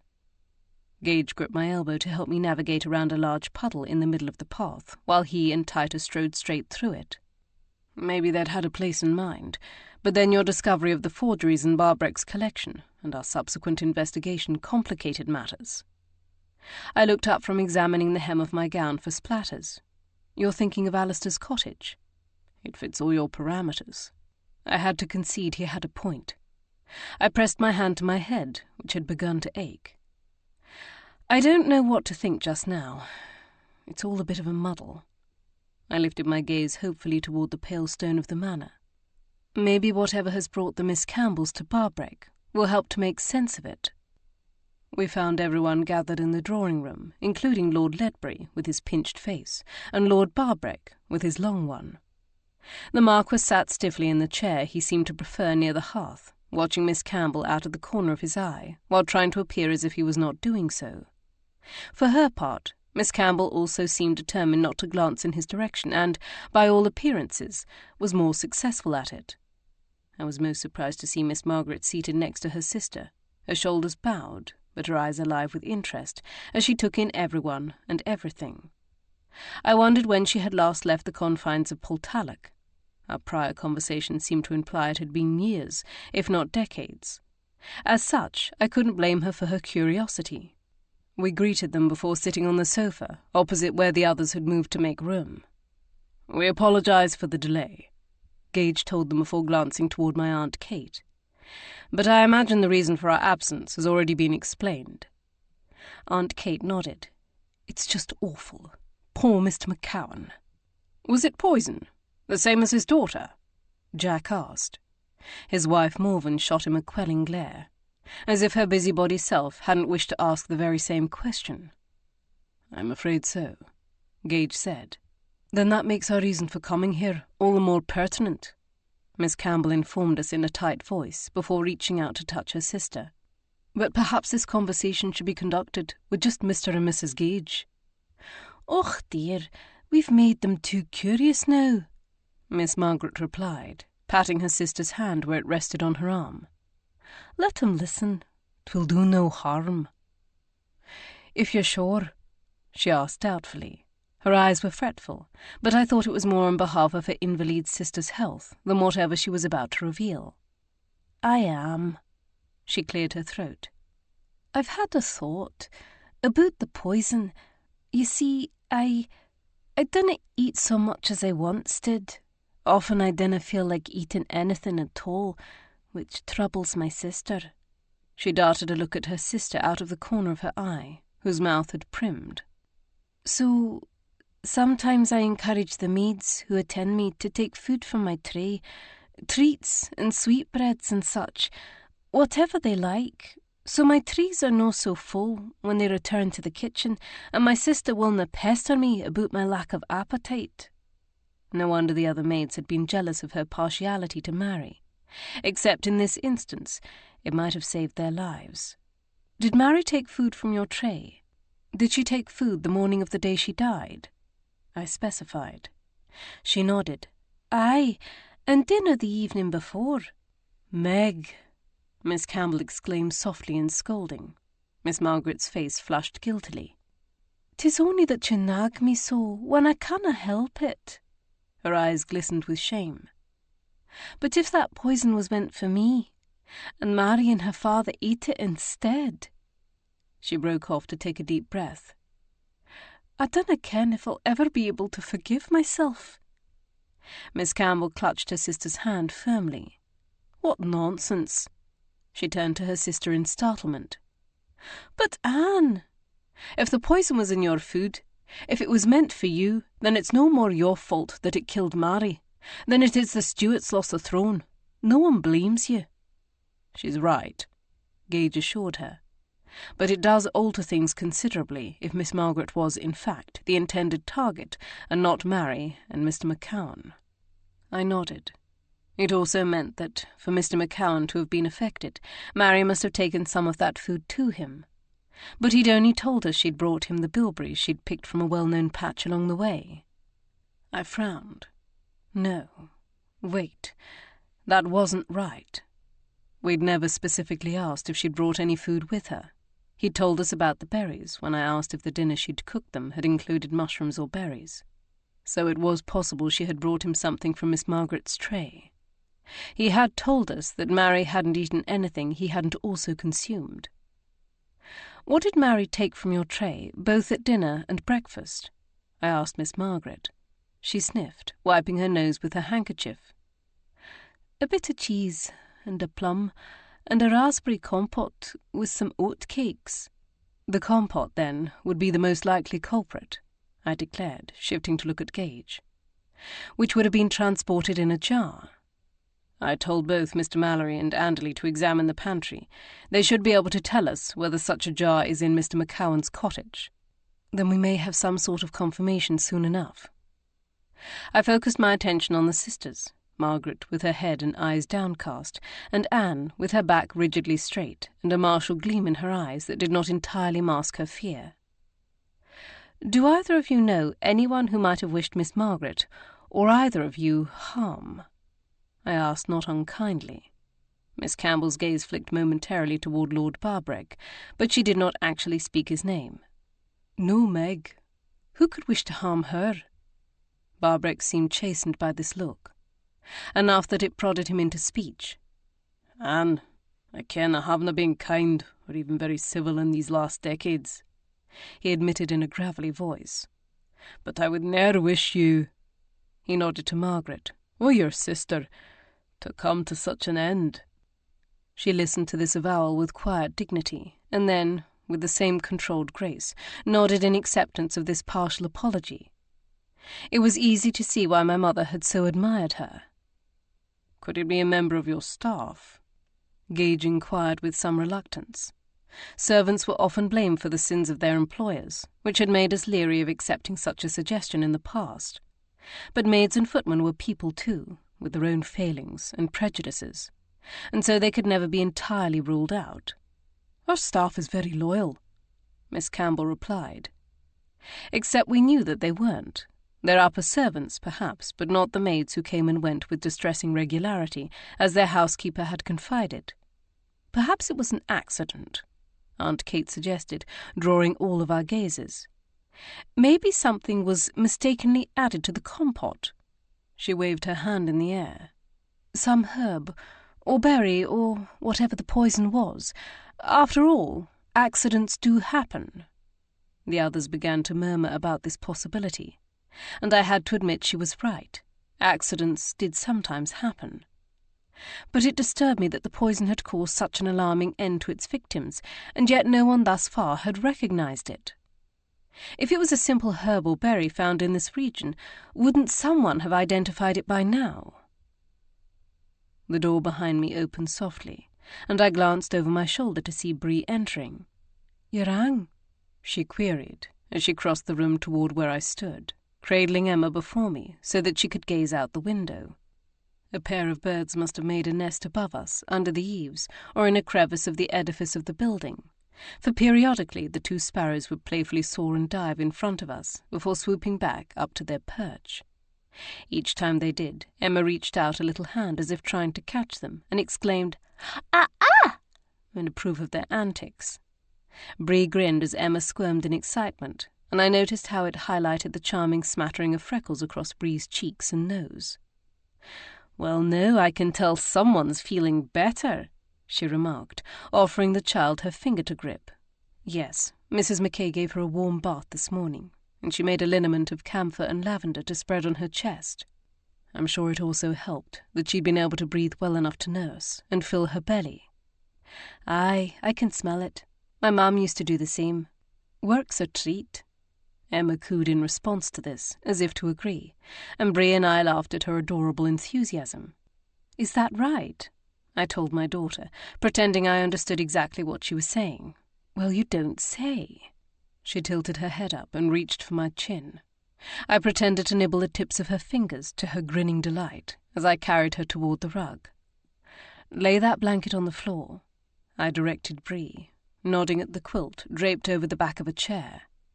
Emma can show you what a marvellous roller she's become while we talk. Once we were settled on the floor, with Emma on her belly between us, gnawing on her fist rather than attempting to roll, I turned my thoughts to the investigations. You heard that the Campbell sisters visited Barbreck this morning, I queried, straightening the fern-green skirts of my gown where I sat with my legs draped to the side. Aye, Miss Margaret thought the poison might have been meant for her. I was pleased to hear she was already informed about at least some of the morning's developments. Yes. Did any of the maids at Portalic mention her coaxing them to take food from her tray? Aye, one of 'em. I suspected it was one of the reasons they were so jealous of her preference for Mary. I turned my head to the side, nibbling my lip in thought. Then Miss Margaret wasn't lying, at least about that part. Do you think she's lying about something else? From Brie's tone of voice, I could tell she was doubtful, though she didn't wish that uncertainty to be evident. Probably not, but I do wish she'd told us everything earlier. As it is, we now have to re-examine what we know and try to make connections we weren't trying to before. Her eyes reflected her understanding of my frustration. I frowned at the blocks of the quilt below me. The most baffling question we have to answer is, who would wish to harm Miss Margaret? And why? I gazed hopefully at Brie. Did the staff have much to say about her? No more than that she's an invalid who gives gifts, or lets them take 'em. She tilted her head, gazing up at the ceiling in thought. I gather most of 'em rather pity her. They see her as some sort of tragic figure. And Miss Margaret had realised this. She'd alluded to as much, but none of that really seemed to offer a motive for killing her. I reached over to smooth out the blanket, where it had become rumpled beside Emma. I suppose the person with the most obvious motive for killing Miss Margaret is her sister. After all, Miss Campbell has been charged with her care all her life, which has tied her to Portalic. I shook my head. But she genuinely seems to love her sister, just as she loves Portalic. I don't believe her life would change much, even if her sister died. Brie nodded in agreement. That's the impression I've gotten from the servants about her as well. Other than the typical sisterly squabbles, they rub along rather well. Then, where does that leave us? She shrugged.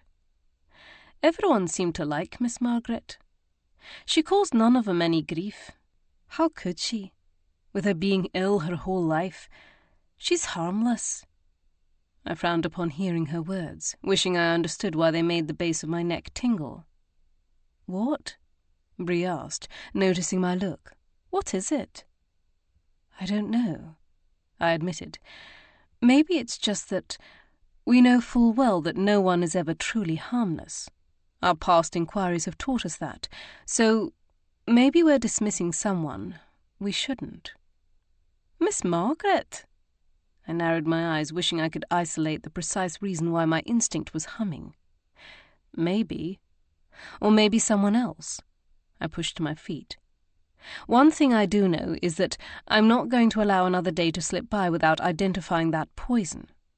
Perhaps that will be the key to unlocking the answers we seek. Emma chose that moment to finally demonstrate her new trick, flopping over onto her back to grin up at me.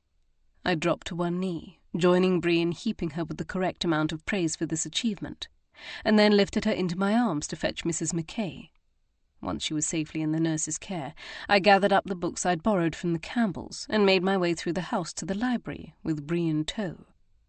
While Brie rang for tea and pulled the 2 books on poisons I'd already identified from Barbreck's shelves, I sat at one of the tables to begin perusing the first of the Campbells' books. Thus settled, we spent the early afternoon searching the pages for even a hint of what the poison might be, but it was to no avail. I slammed the last book I'd been scanning and leaned forward to bury my head in my hands. "Why can't we find it?" I demanded to know of no one in particular. Bree shook her head. "I dinna ken, my lady. It must be rare indeed." I sighed, turning my head to stare at the groaning shelves. That, or someone here at Portalic had removed any books which mentioned it. I allowed my gaze to trail over the section which had contained these books, but the only gaps in the spines came from the spot where Bree had pulled them.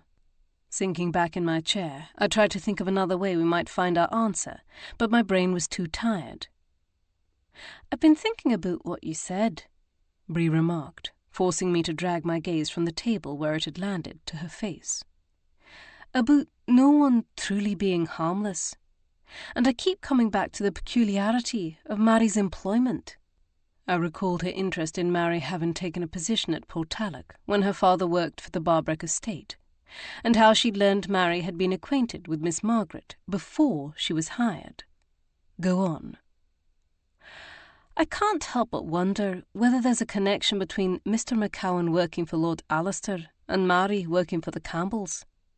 Lord Barbreck may have severed relations with the Campbells, but that doesn't mean Lord Alistair did, even if he did try to sell them a forged painting." I considered this, and had to agree with her logic. You're right.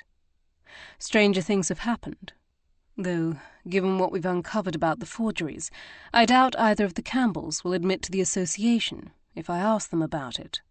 Bree leaned forward over the table. "I'd like to look into it. Speak to the older servants who might remember something both here and at Portalic."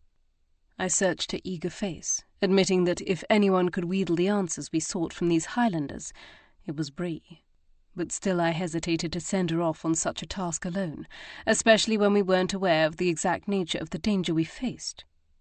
"Very well," I agreed, and her face brightened. "But you can't go to Portalic alone." She didn't argue, perhaps recognizing the wisdom of this as well. "I can ask Callum." "Not Callum," I stated, leaving no room for argument. "We already know his judgment isn't the most assailable, and not Liam either," I told her before she could make the suggestion. I locked gazes with her, already seeing in her eyes that she knew what I was going to say, and she didn't like it. "It has to be Anderley." She heaved an aggrieved sigh, but did not verbally protest. "I know your relationship is strained at the moment, but he's the only member of staff I completely trust to see to your safety, no matter how vexing and difficult he is." Her lips twitched at this last comment, and I seized my advantage. "Understood?" "Aye. No matter how vexing and difficult." "Good." I glanced toward the window where blue skies still reigned. "He should have returned from Mr. McCowan's cottage by now, and I presume you wish to begin immediately, so go find him." Before she could reply, the sound of raised voices drew our attention toward the corridor. "I've never set foot in such a depraved house in all my life," the man declared, and I needed only one guess as to who it was. "Poisonings, forgeries, theft, murder. Why, it's more than disgraceful. It's entirely beyond the pale, and I cannot comprehend why you would wish to ally yourself with such a family, with such a household." I moved toward the door to find Lord Ledbury practically foaming at the mouth, while Charlotte clutched Rye's arm with her hand. My cousin appeared torn between anger and concern won out when Charlotte faltered back a step and pressed a hand to her brow. She did seem rather wan, though this appeared to have no effect on her father or his towering fury. "Perhaps we should repair to the—" my aunt began implication, only to have Lord Ledbury make a rude noise before pivoting on his heel and storming off. I hastened closer, worried for Charlotte's well-being, but Rye was already leading her toward the stairs. "Oh, it's nothing," she replied with a gasp to my expression of concern. "Just a megrim. I suffer them from time to time." I nodded, remembering she'd suffered from them at Gairloch Castle when she was married to the odious Lord Stratford. I'd suspected then that her megrims were a symptom of extreme stress and anxiety, and now I was certain of it. But what could I do but allow her to lie down and rest? Yes, I could solve Mary and Mr. McCowan's murders. That would be a start. But I was becoming more and more certain that wouldn't solve Charlotte's problems, with her father. Chapter 26. Charlotte did not come down to dinner that evening, and blessedly, neither did Lord Ledbury. This was not something any of us were altogether surprised by, and it allowed the conversation to flow more naturally without Morven or I having to spur it on. But while the company was more congenial, I couldn't say that it was any more cheerful, not with the murders and Charlotte's unhappiness preying on many of our minds. Rye, in particular, looked dejected. I suspected his quiet, good-natured soul had never been objected to in all his life, and Lord Ledbury's rejection, coupled with Charlotte's megrim, had brought his spirits low. I wished I could promise that at least one of the investigations would be resolved soon, but we were hindered by a lack of evidence. In the case of the forgeries, while we had strong suspicions and indicators that Lord Alistair and Signor Pellegrini had been the culprits, we hadn't uncovered definitive proof, and were unlikely to ever find it now that the events were so far in the past, and everyone with any knowledge of the devious goings-on in Alistair's cottage was dead. Anderley had returned from Mr. McCowan's cottage earlier that afternoon, with a jar that contained the remains of raspberry compote, which seemed to confirm Miss Margaret's suspicions, but we couldn't prove that the poison had come from the jar, not without sophisticated lab equipment and the knowledge to operate it to extract the information we sought. All we knew was that it was possibly from Miss Margaret's tray, and it was plausible both Mary and her father had eaten from it, but they'd also eaten a number of other similar things. The truth was, until we figured out what poison was used, we couldn't move forward with the investigation. Having escorted Bree to Portalic, Anderley was going to speak to the cook about the raspberry compote, and maybe she would have some inspiration, but I doubted it. It was more likely she would refuse to divulge anything beyond the most rudimentary details out of fear that she would somehow be blamed. Regardless, I elected to keep my thoughts on Miss Ferguson to myself for the moment, for if that poison had come from Portalic and had been intended for Miss Margaret, I didn't see how the governess could be involved. There was no need to sully her name needlessly. Too tired to even play a hand at whist, I excused myself from the drawing-room soon after the gentlemen joined us, but before I reached the stairs, I heard Morven calling after me. I turned as she approached, wondering what had brought her hurrying from the room. When she held out her hand and opened it, my heart leapt in relief. "I found this under the sofa." Her topaz eyes scrutinized mine as I took the amethyst pendant from her grasp, clutching it to my chest. "Mother said it was taken from your room." "Yes, I was afraid it was lost forever," I answered in a tight voice, as the backs of my eyes stung with tears. Morven pressed a hand to my shoulder, offering me a consoling smile. "Thank you," I told her sincerely. "Of course." I sighed, my gaze dropping to the purple gemstone. But then I frowned, examining the chain and clasp, both of which were new since the last chain had been snapped by an Edinburgh criminal. Though I don't understand how it ended up under the sofa.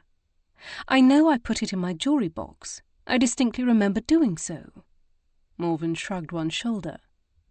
Maybe someone was making mischief. I looked up at her, pausing in consideration before confiding. "Did your mother also tell you I found her miniature of my mother on my pillow one evening?" Her eyes widened. "No, she didn't."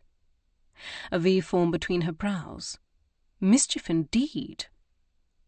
I began to tell her about the woman in the blue cloak, but then, for some reason, I stopped. I wasn't sure why. Perhaps because I would have to explain the significance of the azurite colour. Perhaps because it sounded ridiculous, even to me. Whatever the case, I merely nodded emphatically to her reply. "Why would someone do these things?" she asked in genuine bewilderment. I've been asking myself the same question. She turned to look over her shoulder in the direction of the drawing-room. "Let me think on it." Her eyes sparkled with intrigue. "Maybe I can provide you with some answers for a change." I smiled. "That would be nice." She embraced me, and then returned to the others. At least one mystery was solved, though it had left another in its wake. I climbed the stairs, but rather than exiting into the corridor that would lead to my bedchamber, I continued up the next flight to Charlotte's. I rapped softly before opening the door to peer inside. The lights were all extinguished, save the fire in the hearth, which revealed her lying on her bed in the flickering glow, and the scents of lavender, yarrow, and feverfew drifted from the room. Kiera? She murmured. May I come in? Of course. I shut the door gently before crossing the room to perch on the edge of her bed. How are you feeling? A cloth was draped over her forehead, and she opened her eyes briefly before answering. Better. A little. She allowed me to take her hand in mine. Is there anything I can do? No. Celeste knows what to do. I remembered her maid. She had nearly died with us at Gairloch. Turning to gaze into the fire, I searched for the right words. I'm sorry I've been so distracted by the inquiries. She squeezed my hand, halting me. There's no need to apologize. Her eyes fluttered behind their lids. Maybe, but I still wish I could have been with you more these past few days, to stand beside you, to offer my support. Her lips quirked into a pained smile. You're a good friend, Kiera, but your being there wouldn't have made contending with my father any better or any easier. She sighed. He is who he is, and I just have to accept that. Her voice strengthened. Just as he'll have to accept that I'm marrying Rye. Or not accept it, I suppose. The choice will be his. But that's not going to stop me from doing it. I felt the tears I'd been biting back earlier resurface. I'm so happy to hear that, dearest. You deserve to be happy. I don't know that I deserve it, she countered. I don't know that any of us do. But I'm going to be happy, that is. And I'm going to stop trying to make everyone else happy as well. If they want to be, they can decide they're going to be for themselves. Bravo, Charlotte! I exclaimed as tears streamed down my cheeks. I knew this was a momentous realization for her. She'd spent so much of her life trying to please others, deferring to their wishes, and tying herself in knots to do so, that she'd lost sight of what made her content. That's one of the reasons I'd always adored her great-aunt, Lady Bearsden, for she'd never let Charlotte cater to her happiness over her own. Her eyes opened to meet mine in a moment of solidarity before closing again. I shall leave you to rest then, I said, squeezing her hand once more before rising to my feet. Kiera, she murmured before I could go. Yes, dear? Don't fret about me. I know what needs to be done. You just focus on finding that murderer. Is that an order? I couldn't help but quip. Will it help if I make it one? I smirked, for she knew me too well. Maybe. Then yes, it is. Yes, my lady, I replied with a mock curtsy she couldn't see, or maybe she could, for she snorted. I left the room with a smile. It was the last one I would wear for some time. I woke with a start to the sound of banging on our bedchamber door. Sitting upright, I clasped the sheet to my pounding chest. Meanwhile, Gage had already vaulted out of bed and pulled his dressing gown over his bare torso as he crossed the room. He yanked open the door only to be confronted by a frantic Anderley. I'd never seen him looking anything less than cool and collected, but his dark hair stood on end, and there was a stain across the collar of his white shirt. "It's Bree," he gasped. "We think she's been poisoned." Panic clutched my throat, making it difficult to speak. "What are her symptoms? Where is she now?" I scrabbled for my own dressing gown. "She started vomiting about an hour ago on the trail back from Portalic. I lost track of time. Oh, Dio!" he broke off to exclaim, clutching his hair in both hands. "It doesn't matter," I told him, thrusting my arms into the sleeves, even though he evidently realized it did. "What else?" She became lethargic, and cool and clammy to the touch. What does that mean?" "It could just be a result of her vomiting." I tried to reassure him, even though my heart stuttered with fear. "Which is a good thing. If she ingested the poison, then we need her to vomit it back up. All of it back up." I hastened forward to grip his arms, seeing the wildness in his eyes. "Where is she now?" "The servants' hall with the cook. I didn't know." I nodded, cutting him off. "Bring her to Gage's assigned chamber and tell the cook I need a bottle of ipecac, or whatever foul remedy they have for making someone vomit, as well as clean water and chamber pots." He whipped around and ran down the hall, disappearing into the stairwell. I stood in the doorway, pressing a hand to my heart as I tried to process what had just happened. Bree had been poisoned while she was investigating on our behalf. Gage's arms wrapped around me, pulling me into his chest, and I allowed myself one moment to absorb his comfort before pushing him away. Fear was clawing its way up inside me, and if I didn't do something, it might take hold entirely. "Wake Mrs. Mackay," I told him as I moved toward the dressing-room door. "Ask if she knows any other remedies that might help Bree." Vanishing inside, I hastened across the room and pushed open the door to Gage's assigned bedchamber. It was cold and dark. I yanked open the drapes over the windows to allow the moonlight to spill into the room. I stripped the bed of many of its pillows and lowered the linens ready to receive Bree's body. Gage joined me soon after, making me suspect Mrs. Mackay had already been aroused by Andaley's knocking. "She suggested the ipecac, the same as you. But without knowing exactly what she was poisoned with, she couldn't say what else might counteract it." Pressing my hand to the bedpole, I bowed my head, reeling from my failure to uncover the poison sooner. If I had been able to identify it, we might have already caught the killer, and then Bree would not have been asking more questions of both staffs. She would never have been poisoned herself. I tightened my grip around the smooth wood, welcoming the pain it caused the fragile bones and muscles in my hand. Then I forced myself to resume my task. Mentally whipping myself was not going to do Bree a bit of good. Ridding her of the poison would. "We need a fire," I told Gage as I knelt beside the bed, searching under it for the chamber pot. I didn't have to ask twice. The hearth was soon crackling, and the candles throughout the chamber were lit, enough that I could see what state Bree was in when Andaley strode through the door carrying her. Her skin was deathly pale, and her head rested listlessly against his shoulder.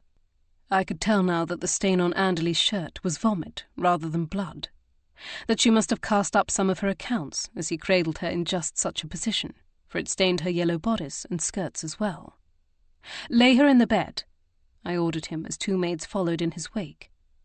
I directed them all on what to do, and then shooed the men from the room. I thought for a moment that Andaley was going to argue, but Gage clapped a hand on his shoulder and escorted him through the door. With the help of the maids, I propped up Bree and pressed a bottle of ipecac syrup to her lips, forcing her to drink. While the concoction did its work, I had one of the maids fetch one of my simplest nightdresses from the dressing room, while the other maid and I stripped Bree of her soiled garments. She shivered in the cool air, but it allowed me to search her for other symptoms. Finding no marks or rashes, we swiftly dressed her and bundled her under the covers, waiting and watching for the ipecac's effects. We didn't have to wait long. Several long, exhausting, monotonous hours followed, for Bree and for us, broken only by her heaving and my brief departures to nurse Emma. I was surprised to find Gage was absent from our chamber, but then I realized that, of course, he would be sitting up with Andaley, going over his and Bree's every movement that afternoon and evening, as well as every element of the inquiry. Good, because in my muddled, terrified state, nothing made sense to me. Night eventually gave over to day, and Bree finally lay still and quiet, her beautiful strawberry-blonde curls a limp, grimy mop against the pillow. I sat beside the bed, watching her chest slowly rise and fall, praying we had done enough. Part of me itched to dose her again, just to be certain, but I knew she had nothing else left to give. Any more, and we risked killing her from dehydration. After an hour had passed without further incident, the maids and I poured a sip of water down her throat. We bathed her as best we could without waking her, and then changed her into another clean nightdress, this time one of her own fetched from her chamber. I dismissed the maids a short time later, continuing to ply Bree with short sips of water, as I kept vigil over her. I knew I should seek rest myself while I could, but I was too frightened that she might slip away if I wasn't there to keep watch, to will her to keep breathing. When it came time for Emma's next feeding, I didn't even leave the room. I must have drowsed through much of it, the calm that flooded me whenever I nursed my daughter nearly lulling me to sleep. So when Mrs. Mackay extracted a sleeping Emma from my arms, I startled slightly. Some minutes later, when the nurse returned, I looked up in confusion. "I've asked one of the nursemaids from upstairs to sit with Emma," she informed me. "And glad she was to do it, usually being run off her feet by the bairns upstairs, so I can sit with Miss McAvoy for a spell." "Oh, I can't," I protested. You can, and you should. You're no good to her, or yourself, or Emma in the state. She urged me to my feet. Now go and get some sleep, my lady. I shook my head, feeling perilously close to tears, and I knew that if I wept, I might just fall apart completely. No, I really can't. Even if I lie down to try, I know my mind won't let me, so I'm better off just staying here. But Mrs. Mackay stood her ground. Nay, you're no, lass. Go and get some fresh air then, at least. I sighed wearily, and then nodded. With one last look toward Bree, I allowed Mrs. Mackay to usher me through the door. My footsteps managed to carry me through the dressing room and into my bedchamber almost by pure momentum, and then they stopped. I stared at my reflection in the long mirror, realizing at some point I'd changed into a morning gown, though I didn't recall exactly when. My normally bright eyes were flat. The light inside them, dimmed by fear, and the skin across my cheekbones appeared taut, like frayed rope ready to snap. I snatched up my shawl from the vanity bench and charged through the door, down the lesser-used staircase, and out the door next to the chapel. I had no destination in mind other than to keep moving. The sky was leaden, suitable to my mood, but the clouds didn't seem to threaten rain. Even if they had, I didn't think that would have stopped me from striding northeast, past the gardens, and out onto the moor. The sun was hidden from view, but I estimated the time to be close to midday, and my stomach began to protest in hunger at my never having broken my fast. I ignored it, welcoming each pang as my due for not having protected Bree. If she had been poisoned by the same substance as Mary and her father, and we had no reason to believe she hadn't, would her fate be the same? Had too much of the poison already worked its way into her system before we'd induced vomiting? Had it all been in vain? I hugged my shawl tighter around me, refusing to contemplate that possibility. Bree was my maid, yes, but she was also my friend, and if I lost her... I shook my head, desperate to drive the thought from my mind. Bree was strong. She was a fighter. Her breathing had been regular when I left. Her colour had been pale, but growing healthier. Another few hours should tell us whether she'd escaped the worst, or... My footsteps arrested in the middle of the tall grasses, the damp from the dew having already soaked the hem of my skirts. I should turn back. I should be with her, just in case. I closed my eyes against the sudden press of tears. Who was doing this? Who could be so cold-blooded?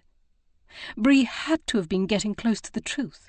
That's the only thing that made sense. Why else strike at her? So what exactly had she uncovered?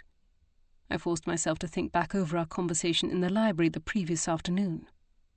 She had wanted to further explore the connection of Mr. McCowan's employment with Lord Alistair and Mary with the Campbells. She'd said Mary had known the Campbell sisters before she went to work for them. But how? The most likely scenario was that she had met them through her father, who worked for Lord Alistair. We discussed the possibility of the Campbells and Lord Alistair having been cordial. Was that the connection? Was there something about that relationship they, or someone else, had wished to remain hidden? What was I missing? I was on the verge of turning back when I saw a flash of blue out of the corner of my eye. My gaze jerked to the nearby tree line, where the woman in the azurite blue cloak stood watching me. I couldn't see her eyes beneath the shade of her hood, but I could feel the weight of her stare nonetheless. She stood arrested, as I began to walk toward her, slowly at first, and then with more urgency. I thought perhaps she meant to help, but then she turned and began to move off into the trees. My heart kicked in my chest. "Wait!" I called, lifting my skirts to run, the grasses whipping at my ankles. "Please, wait!" When I reached the trees, I didn't even break stride, but continued on, following the same narrow trampled path she had. She glanced over her shoulder once, but kept going, gliding between the trees, seeming to hide and reveal herself with each alternating step. I was panting and gasping for air, desperate to reach her, and yet she seemed to move without effort up the trail, even as it climbed. Through the trees up ahead, I could see a lightning, and I pushed myself to move faster, hoping to catch up with her in the clearing. But by the time I reached the glade, she was already at the other side. "Please!" I gasped one last time, bending forward over my knees as I struggled for breath. I didn't know if I could go on, until she turned back toward me again, lifting a gloved hand to the edge of her hood in profile. The way she clutched the trim of her hood, the manner in which she gripped it, as if she might throw it back at any moment. My heart stuttered. I had seen my mother make just such a gesture dozens, if not hundreds of times. Even 18 years after her death, I remembered it. I blinked my bleary eyes, testing their focus. It couldn't be. It wasn't possible. I had to be seeing things. If she would only show me her face. When she set off again through the woods, I couldn't just let her go, not without knowing for sure, not without understanding what I was seeing. I stumbled forward, pushing through the pain and exhaustion. She was so tantalizingly close and yet too far away. I could hear the sounds of the river growing closer, a steady ripple beneath the birdsong and my own panting breaths. The trees here grew thicker, and I kept losing sight of her for multiple seconds before catching a glimpse of her again. And still she moved incessantly onward. I should have been more mindful of my surroundings. I should have stopped to wonder at her motives. However, in my weary, sleep-deprived, guilt-lashed haze, I couldn't think straight. I was operating on pure instinct, and a false instinct at that, one born of grief and loss and the desperate wish to see my mother again. But before I realized any of this, it was too late. When she disappeared from view, I raced onward, determined to find her. Bursting through the last line of trees, I thought she must reappear. Instead, all I saw was open sky. I realized too late that the land ended here, dropping precipitously into the river. I flailed, the earth crumbling under my feet, as I began to topple over the edge. Chapter 27. Kiera! A voice shouted, grabbing onto me from behind and hauling me back from the brink. I gasped in shock and terror and relief, my knees giving out beneath me. Gage wrapped his strong arms around me and pulled me away from the cliff edge. Kiera, what on earth were you doing? He demanded, his voice tight with anger but also fear, for it shook at the edges. Didn't you hear me calling for you? I hadn't, but I couldn't answer him. It was all I could do to grip the lapels of his coat, clutching them for dear life as something split open inside me, and I began to weep. He gathered me up in his arms, carrying me through the trees and out into the clearing we had passed. There he sank down in the tall grasses and heather, with me still cradled in his lap, allowing me to sob myself dry. When finally my tears had slowed, he passed me his handkerchief and pressed a kiss to my brow as I mopped at my face. "Better?" he asked tenderly. "A bit," I admitted, my tone muffled by congestion. "Now," he pressed his fingers gently to my chin, lifting it so he could look me in the eye. "What happened?" My cheeks warmed in shame and embarrassment. "I saw you leave the house and followed you out of the gardens, fearing the worst about Bree." He broke off in his explanation. "Is she—" "She was still resting quietly when I left her. Nurse Mackay offered to sit with her." He nodded slowly, perhaps wondering why I hadn't lain down to rest, but he didn't press the issue. "When you suddenly broke into a run and darted off into the trees, I didn't know what to think." "Then you didn't see the woman in the blue cloak?" He appeared startled. "No." His gaze flickered over my features. "Who was she?" "I don't know, but—" I lowered my eyes, twisting the handkerchief before forcing my gaze back to his. "It's not the first time I've seen her." I explained about the previous sightings, as well as their potential connection to the appearance of the miniature on my pillow and the loss and recovery of my pendant. His expression was grave. "Kiera, why didn't you tell me about any of this before?" I lowered my gaze again, too ashamed to look into his face. "Because we were just so caught up in our investigations, and I wasn't sure she was even real," I admitted on a broken whisper. "Part of me thought—" I trailed off before forcing myself to continue. "She reminded me of my mother." Rather than scold me for my foolishness, as he should have done, he pulled me close, resting his chin on my head. At first, I felt brittle in his arms, but I couldn't withstand his efforts to comfort me, and soon melted into his embrace, even as I still berated myself for my folly. Deliberately, I assume. His voice rumbled in my ear. Yes, I suppose so. Kiera, they were taking advantage of your love for your mother and the memories her connection with the Campbells has dredged up. They were misleading you. And I suspect if you hadn't been so exhausted and distraught over Bree, you would have realized that. He was right, or at least I hoped so. I should have recognized my mother would never have run away from me like that, drawing me into danger. It was only I'd wanted so badly for it to be her. It was a raw ache I could feel clear down to my bones. I miss her. I know, he replied, brushing back the tendrils of hair clinging to my face. It's different now, isn't it? Having a child of our own. I find myself wondering what my mother would say or do, how she comforted me when I was crying in the middle of the night. I looked up into his beloved face. We had always been united in our grief over the loss of our mothers at too early an age, and even more so now.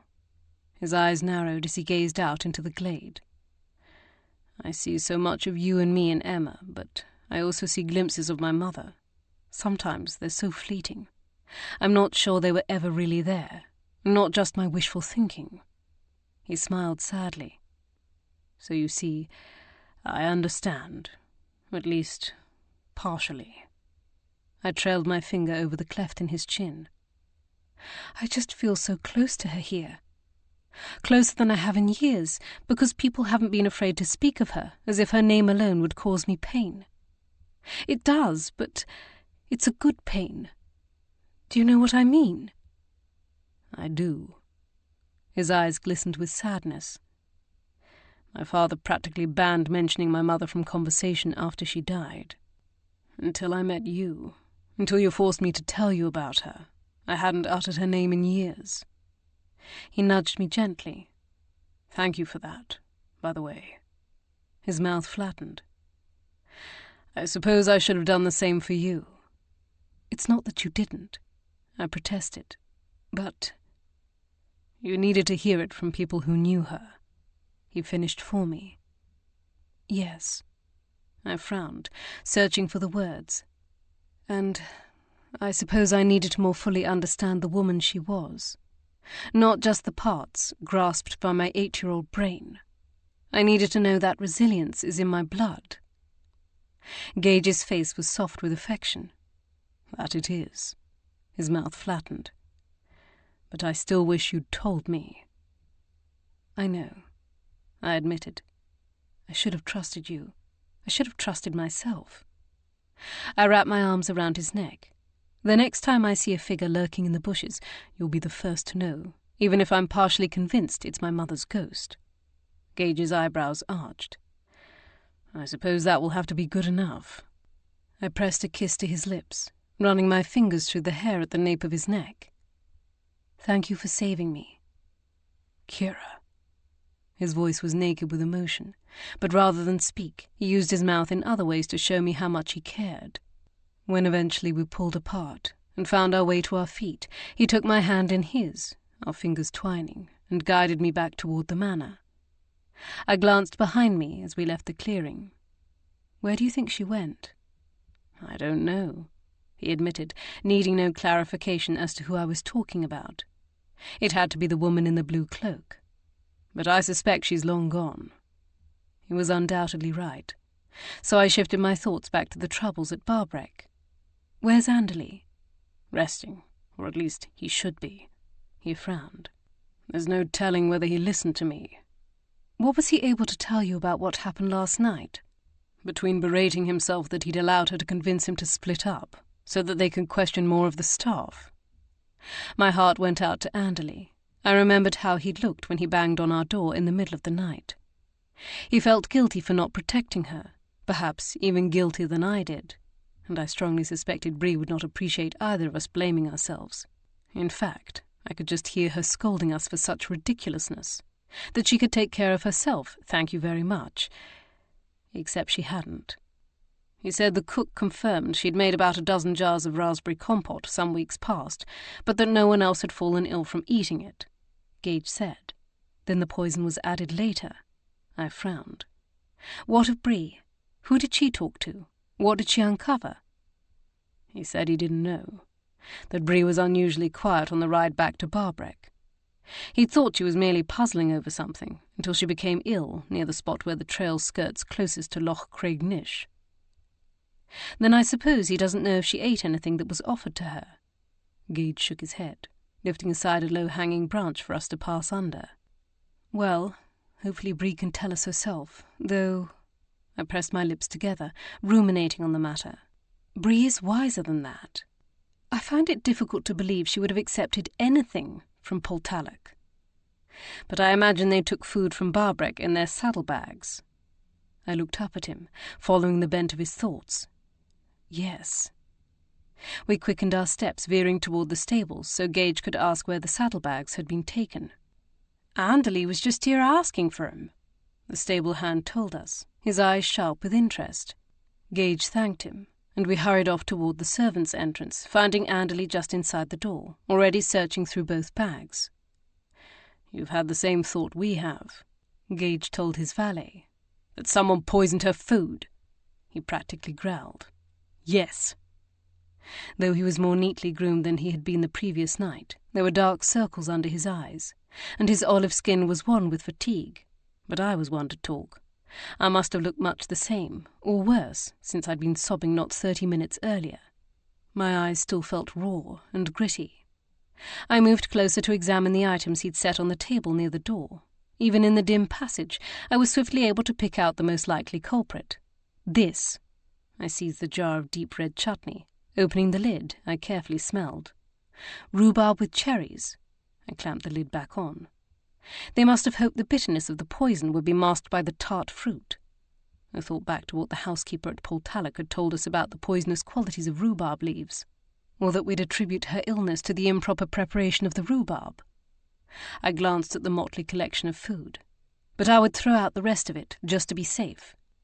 Then someone must have snuck into the stables to tamper with it, while you and Bree were otherwise occupied, Gage surmised, taking the chutney from me to examine it, or added the poison before you left Barbreck. Anderley's jaw hardened as he turned his face away, his fists flexing at his sides, as if he wanted to hit something. He managed to contain himself, turning back to us. How is Bree?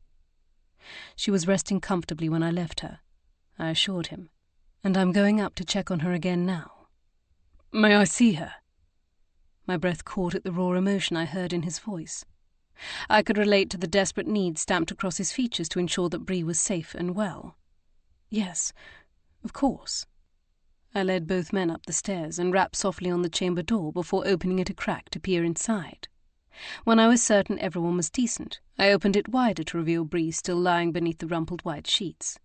Mrs. Mackay rose to her feet. She woke about an hour ago. She did. My heart surged with hope in my chest. She did, she confirmed with a gentle smile. Asked after all of you, and I was able to convince her to drink more than those dribbles of water you've been giving her. We talked for a wee bit, and then the poor lass fell back asleep. She's puggled. What did she say? I asked, knowing I wasn't the only one whose interest had been piqued by those words. As to that, the nurse replied, her expression growing more serious. Perhaps we might step into the next room, so we dinna wake the lass. But first I maun tell you that she thinks the poison was in the chutney in her saddlebag. She said it tasted off somehow, and so she spat it out and stopped eating it. I pressed a hand to my chest, grateful she detected the taste and spit it out. Otherwise the consequences didn't bear considering. We'd just deduced as much.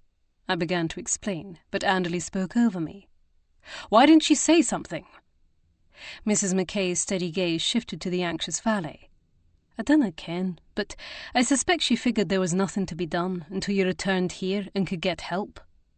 Yes, but we could have ridden faster, he protested. Not in the dark, Gage reminded him. You might have broken your necks.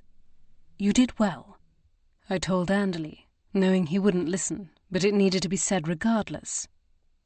His gaze dropped to Bree's face, which was soft in repose. Whether she would be pleased at the idea of Andally seeing her in such a state, with her hair still lank and grimy, and her lips chapped and dry, I didn't know. But given his evident anxiety and the way he was looking at her, I suspected her looks didn't matter one iota in how he felt. "Let's step through the dressing room," I suggested. "We can leave the door cracked." Now that Bree had woken once and spoken to someone, I felt less anxious about her state, though by no means was she out of the woods. "May I stay with her?" Andally asked. "Just for a few minutes." Had they been of the upper classes, it would have been a highly improper request.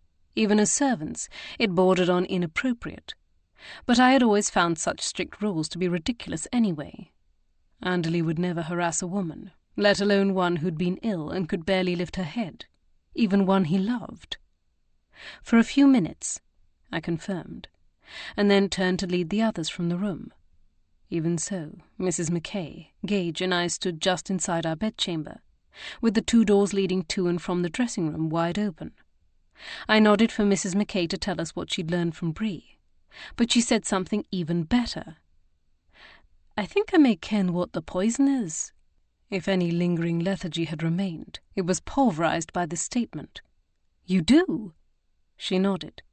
"Miss McAvoy and I were discussing her symptoms, and those of the McCowans, and the fact that both were hidden in deep red dishes." That was an interesting distinction. I'd overlooked the colour in favour of the strong flavours. "It brought to mind the jaquirity bean." Her gaze darted back and forth between me and Gage. "Do ye ken?" I shook my head. "The jaquirity bean. Aye, mayhap ye ken it as the paternoster pea. 'Tis the seed of a flowering plant. It's not native to Scotland, or England for that matter, but the red beans are often used for jewellery, necklaces and such, and especially rosaries."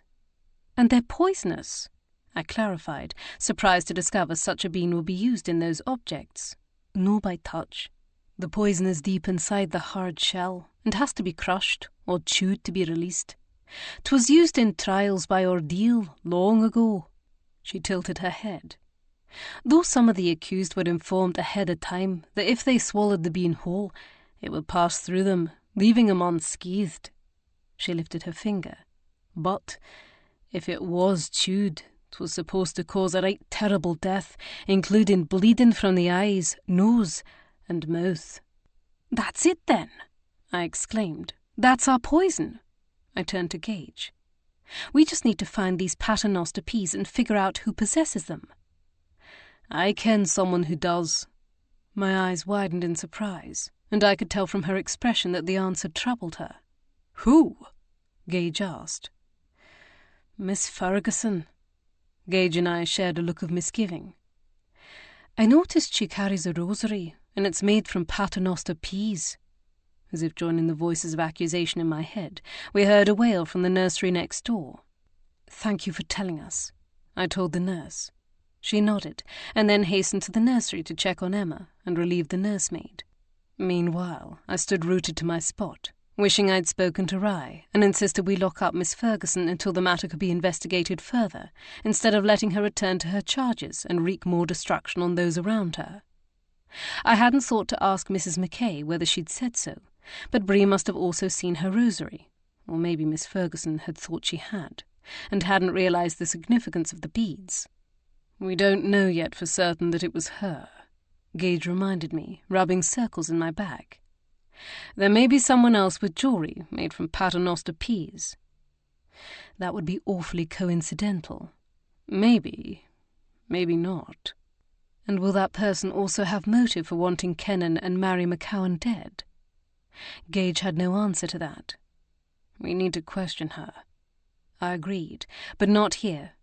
At her uncle's cottage. Let's make her walk through the rooms and see how she reacts. But first... He turned me to face him, resting his hands on my shoulders. "You need to rest." My eyes widened in alarm. "We can't leave her to wander free." "Oh, we're not," he replied with a humourless chuckle. "Leave it to me and Andally to isolate her and prevent her from causing any further trouble." "And Bree, I'll enlist your aunt or cousin to watch over her, and I'll even make Miss Ferguson taste any of the food bound for Bree's room, if that will make you feel better." I looked up into his patient gaze and realized I wasn't demonstrating a great deal of that trust I'd promised to show in him. He and Anderley knew full well what was at stake, and Henry and my family could be relied upon to help them. I exhaled wearily. That might be taking it a tad far. After all, the poison couldn't be hidden in just anything. But order the kitchen staff to throw out the chutney and anything red or pink that the paternoster peas might be hidden in. "I will." I bowed my head forward, resting it against his chest. "Very well," I conceded gracelessly, though given half a chance, I think I might have been able to fall asleep standing right there. "Good. Now," he declared, setting me away from him, "lie down before you fall down. I'll bring Emma to you, and when she's done, I'll whisk her away so you never need rise." I offered him a weak smile. "Be careful. I might grow accustomed to such service." "Oh, darling," he murmured, wrapping his hand around the back of my neck. "You could have had such service from the day of her birth. You're the one who wouldn't let me." He dropped a kiss to my lips, and then left to do all he'd promised. Chapter 28. Gage was right. Just a few hours' sleep had made all the difference in the world, and it had turned out I'd missed even less than I'd feared. Gage had confined Miss Ferguson to her bedchamber after questioning her about her rosary and her movements the afternoon before, and she had been singularly uncooperative. In the interim, Rye's children were left in the care of the nursery maids and their cousin's governess. I wished I could have been the one to explain to Rye our suspicions about his governess, but Gage said my cousin had taken the news fairly well, all things considered. It had helped that Charlotte was with him, so while Rye had been evidently shocked and distressed and concerned about his potentially poor judgment in hiring her, he'd not faced those emotions alone. Meanwhile, below stairs, with the help of several of the kitchen maids, Anderley had scoured the kitchen, pantry, scullery, and cellars for any evidence of the poison or further tampering with the food. After all, the paternoster peas had to be ground up somewhere. But their search proved unsuccessful, though, for the sake of safety and thoroughness, they had gotten rid of all of the red food already prepared. Bree continued to recover, and again regain her strength, even bathing and eating a bowl of beef broth. I visited her in her room before setting out for Mr. McCowan's cottage, relieved to see a bit of colour return to her cheeks and her bright intelligence glinting in her eyes. Let it suffice to say, I did not leave her room dry-eyed or without some reluctance. However, I knew she was in excellent hands, for Anderley was staying with her, along with Lady Bearsden, who held a soft spot for the pair. I didn't hold much faith in her ladyship's abilities as a chaperone, should our maiden valet need such a deterrent, but her presence was meant as more of a deterrent to gossip about them anyway, ridiculous though that might be. The leaden skies of the morning had not abated, and by the time we reached the glade where Mr. McCowan's cottage was located, the shadows had already lengthened. A cool wind blew in from the sea, rattling the leaves in the trees overhead and sending them scuttling across the path before us. We had elected to walk, with Miss Ferguson leading the way next to Henry, while Gage and I followed. If Miss Ferguson's attitude could be summed up in one word, it would be defiant, a stance I could understand if she was afraid she was about to be caught for the crime she'd committed. But if she was innocent, her surly, uncooperative manner merely made her seem guiltier.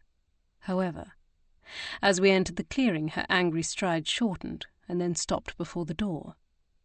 We allowed her a moment to gather herself, and then Gage prodded her to move forward. "Go on, then." She jerked forward as if pulled by strings, and slowly opened the door.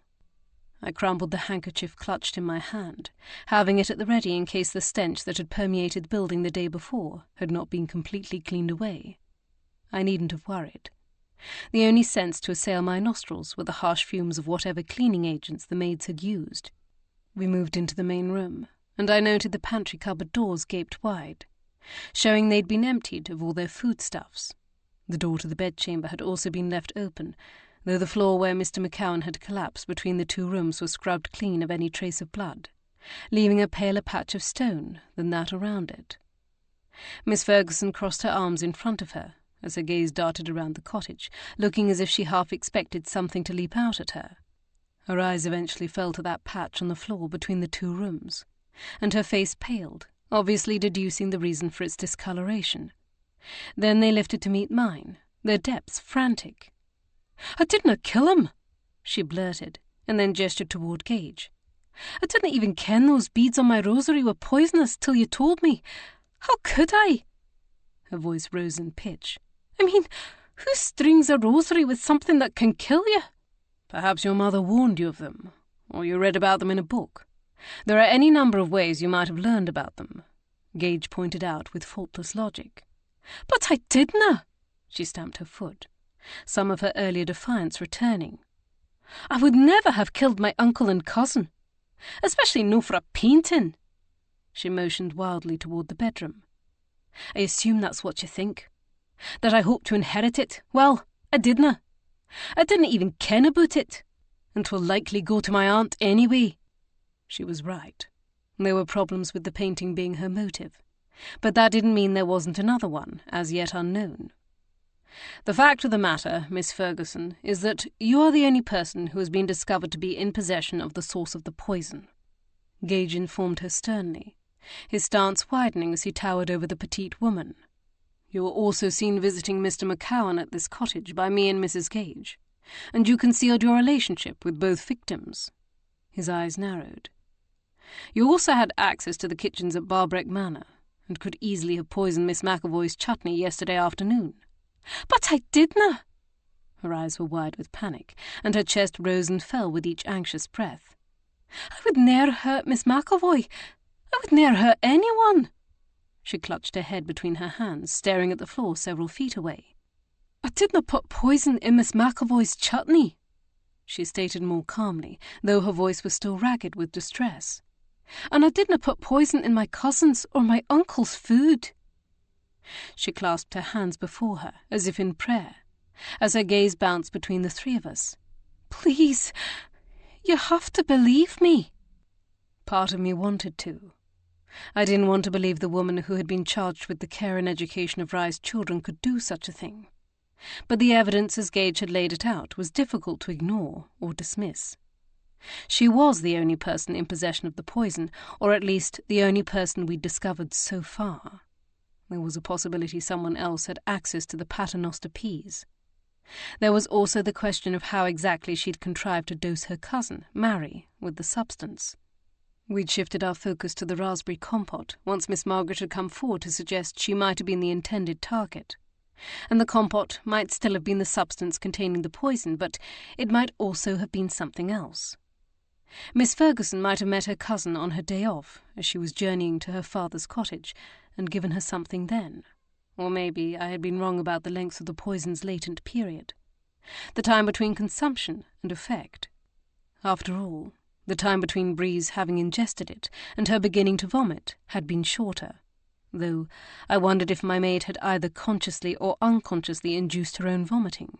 I would have to verify that. But it was possible the poison struck more quickly than I'd believed, and Mary had consumed it after arriving at her father's home, but he had not eaten it until later, though that would contradict Mr. McCowan's assertion that she'd eaten nothing he hadn't. And what of her cough, and the other symptoms she'd exhibited on her arrival at this cottage?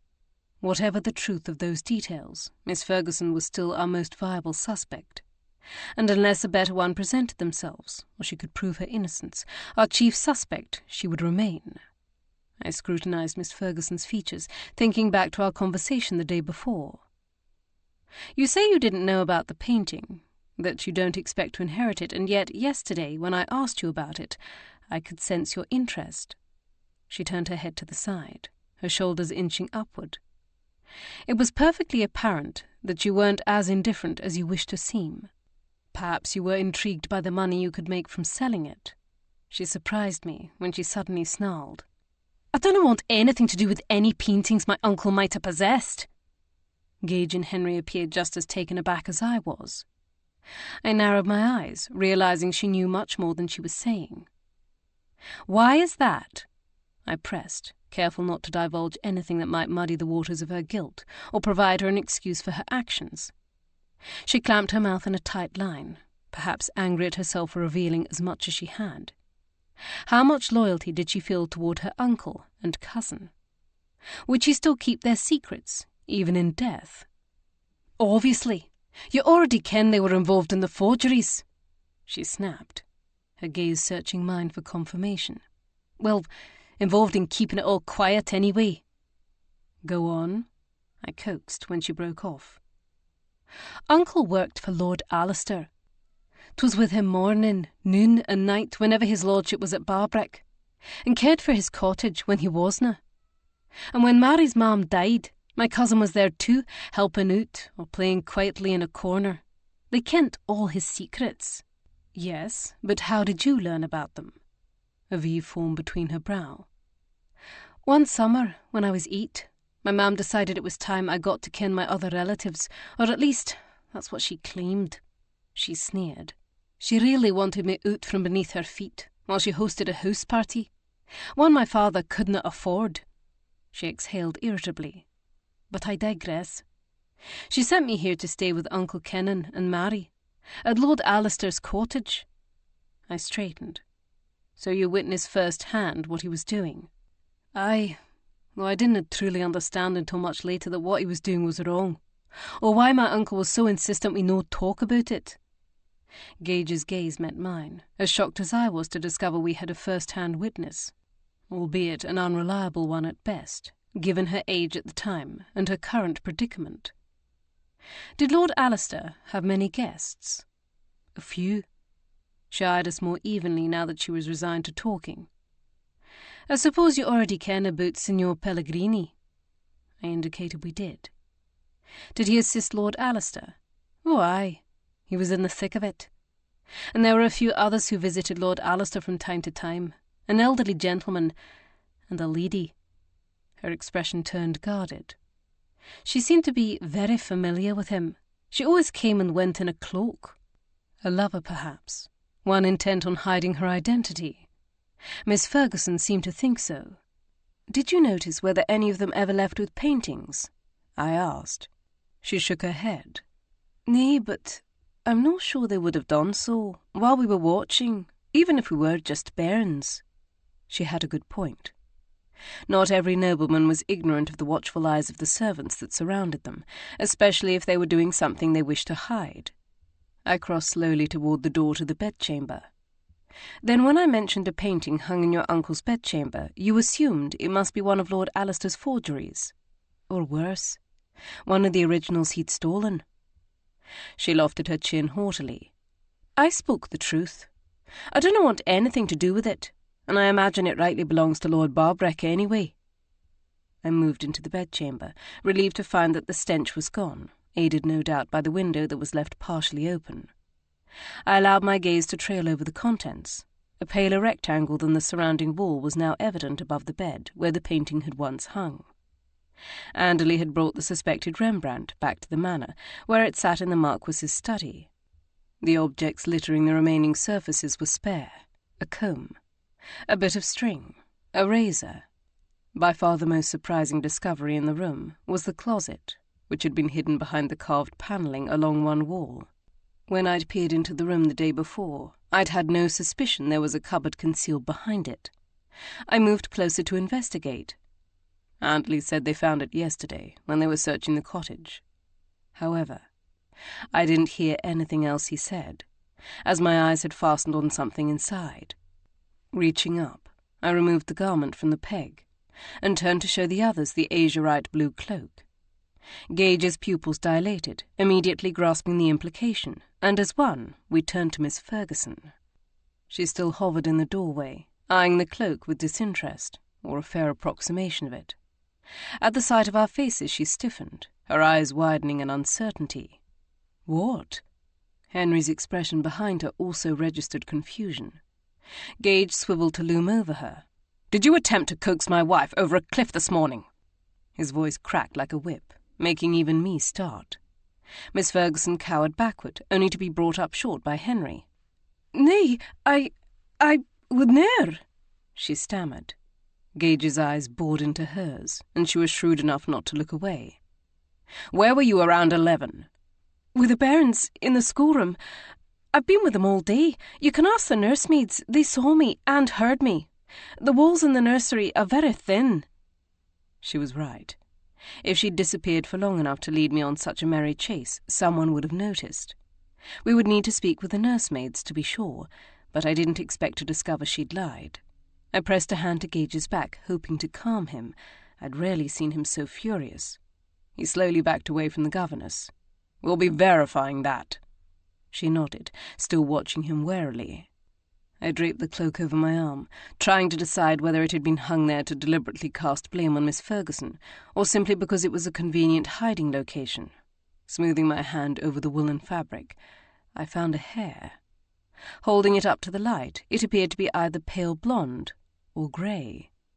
But had it come from the wearer, or been picked up elsewhere, like the inside of the closet? My gaze lifted again to the cupboard. Had the cloak always been stored there, or had the culprit just decided to rid themselves of such an incriminating piece of evidence? I tilted my head, scrutinizing the panels on the outside, and the manner of construction that had allowed it to remain concealed.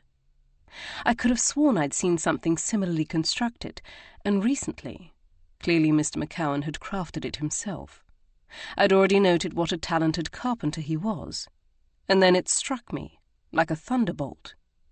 I spun about to share my epiphany with Gage, only to clamp my mouth shut again at the reminder of Miss Ferguson's presence. "Let's return to the Manor," I instructed instead, striding past them toward the door, anxious to confirm my suspicions. I didn't pause to wait for the others, trusting they would catch up. In less than a dozen steps, Gage grabbed my elbow to check my pace. "What is it? What have you realized?" I adjusted the cloak draped over my arm and glanced over my shoulder toward Henry and Miss Ferguson, who trailed several feet behind. "Let's just say this cloak has given me a fair idea where the paintings are." His eyebrows arched. "All of them?" I cast him an enigmatic look. "We shall see." While Gage secured Miss Ferguson once again in her chamber and enlisted Liam's assistance in standing guard, I took care of Emma and changed into my crimson riding habit with the assistance of the upstairs maid, who had been summoned to sit with Bree so that Anderley could join us on our next excursion. I was relieved to see Bree making such a swift recovery, but had insisted she remain in bed until at least the following morning. Something she had strenuously argued against, but I had prevailed, with the added promise I would visit her later to tell her about everything we'd learned that day. And hopefully soon I would have even more to reveal. Hastening down the steps to the library, where I was to meet Gage, Anderley, and Henry, I was forced to check my steps when Charlotte and Rye suddenly stepped into my path. From the intent looks on their faces, I deduced they'd been waiting there with the sole purpose of intercepting me. "Gage spoke with us briefly," Charlotte said, perhaps uncertain I knew. "How likely is it that Miss Ferguson is the culprit?" I grasped hold of her arms above the elbows, rumpling the enormous ice-blue jigget sleeves of her gown. "First, let me say how glad I am to see you looking much recovered from last night," I told her, hoping to calm some of the anxiety that wreathed her face. She exhaled deeply. "Thank you. And second, we're still uncertain." I shifted my gaze to Rye. "I don't know how much Gage told you, but Miss Ferguson was in possession of a rosary made from the poison, and she concealed the fact that Kennan and Mary McCowan were her relatives." Rye and Charlotte shared a look of shock that told me they hadn't known at least one of those things. He shook his head in bewilderment. "I'm just still so astonished by the idea that Miss Ferguson would do such a thing." "Yes, but you do like to believe the best of people," I pointed out, "which is admirable," I hastened to add, "except in a case like this." Rye turned to his fiancée with sad eyes. "I'm sorry, Charlotte. I should have taken your concerns about her more seriously sooner." Charlotte clasped his hands between hers. "Oh, but, darling, you couldn't have known it would be as bad as this. I certainly didn't." "Now, let's not be hasty," I warned them. "The evidence against her is unsettling, but it's by no means definitive. There's still a possibility she's not the killer." I studied both of their faces. "Have either of you spoken with her in the past few days?" "I have," Rye admitted. "As I'd alluded to, Charlotte had expressed some concerns. I nodded, having been the one to encourage her to take those concerns to him. And I wanted to address them. He cleared his throat. To be honest, she seemed to me to be quite chastened, perhaps a bit too much. I wondered if this had been a ploy by Miss Ferguson, or simply more evidence of the general malaise and uneasiness which had plagued the governess during the days after she'd stumbled upon her cousin's dead body. I supposed it depended on whether she was guilty. She promised to be more respectful, Rye continued, and, in general, appeared to be quite receptive to my requests and suggestions. She seemed pleased to learn that she and the children would be moving with us to the estate near Edinburgh my great-uncle has gifted us the living from, as a wedding present. I considered this piece of information, wondering if some of Miss Ferguson's general disagreeableness had been a result of her apprehension that she and the children would be left at Barbreck when Rye and Charlotte departed after the wedding. After all, the place was clearly not one of happy memories for her. "Thank you for telling me that," I said. "And as I cautioned, don't be too hasty. There are still questions to be answered. I can't really say more." I began to move away. "Excuse me." "Of course," Rye murmured after me, even though I'd already turned away, intent on finding one of those answers. Chapter 29. "Now then, you've got us here," Gage declared with impatience. "So out with it." He spread his arms and turned in a circle in the entry of Lord Alister's cottage. "Where are the paintings?" I merely continued to smile my enigmatic smile as I led him into the drawing-room, enjoying being the sole possessor of the answer to this riddle for a moment longer. I only hoped I proved to be correct, otherwise my husband would never let me live it down. "Open those drapes," I directed, moving toward the panelled wall I had admired during our last visit. Then I had been distracted by the craftsmanship and artistry, but this time I was entirely focused on the construction. Late afternoon sunlight flooded the room as Anderley threw open the drapes across the massive southern-facing window. With the stage now set, I gestured toward the panels with a theatrical flourish. "Hidden in plain sight." I arched my eyebrows as Gage continued to stand immobile, and then turned to examine the wood, trusting he would soon apprehend. Lightly I ran my fingers over the grooves in the panels, searching for a mechanism like the one that had opened the closet in Mr. McCowan's bedchamber. "Of course!" Gage exclaimed behind me, and then hurried forward to assist me. I grinned at his evident excitement. Soon all four of us were studying the grooves and joints, kneeling and rising on our tiptoes to inspect every inch. But it was Henry who found first one mechanism, and then another just above it, opening both with loud snicks. We slowly backed away as the panels swung outward, like two massive doors. It was a false wall, one concealing 2 feet of extra space, and on the real wall behind it hung about a dozen paintings. I gasped, pressing my hands to my mouth as goosebumps rose across my entire body. I couldn't help it, for before me hung a stunning array of masterpieces. There was the Titian, and there the Van Dyck, the Gainsborough, Van Ruysdael, Zoffanies, and all the others, plus 2 more I had missed. "Well done, my clever darling," Gage declared, draping his arm around me to pull me to his side and dropping a kiss to my hair. "I take it these are the originals." Barely able to tear my gaze away from the display before me, I peered sideways at him, long enough to note the amusement twinkling in his eyes. "Yes," I gestured toward the brilliance before us. "Can't you tell?" "Only through your eyes, and Anderley's." I darted a glance at the valet, finding him similarly transfixed. At least I wasn't the only one. "So Alister didn't sell them?" he summarized needlessly. "He kept them." "Yes, his own private collection."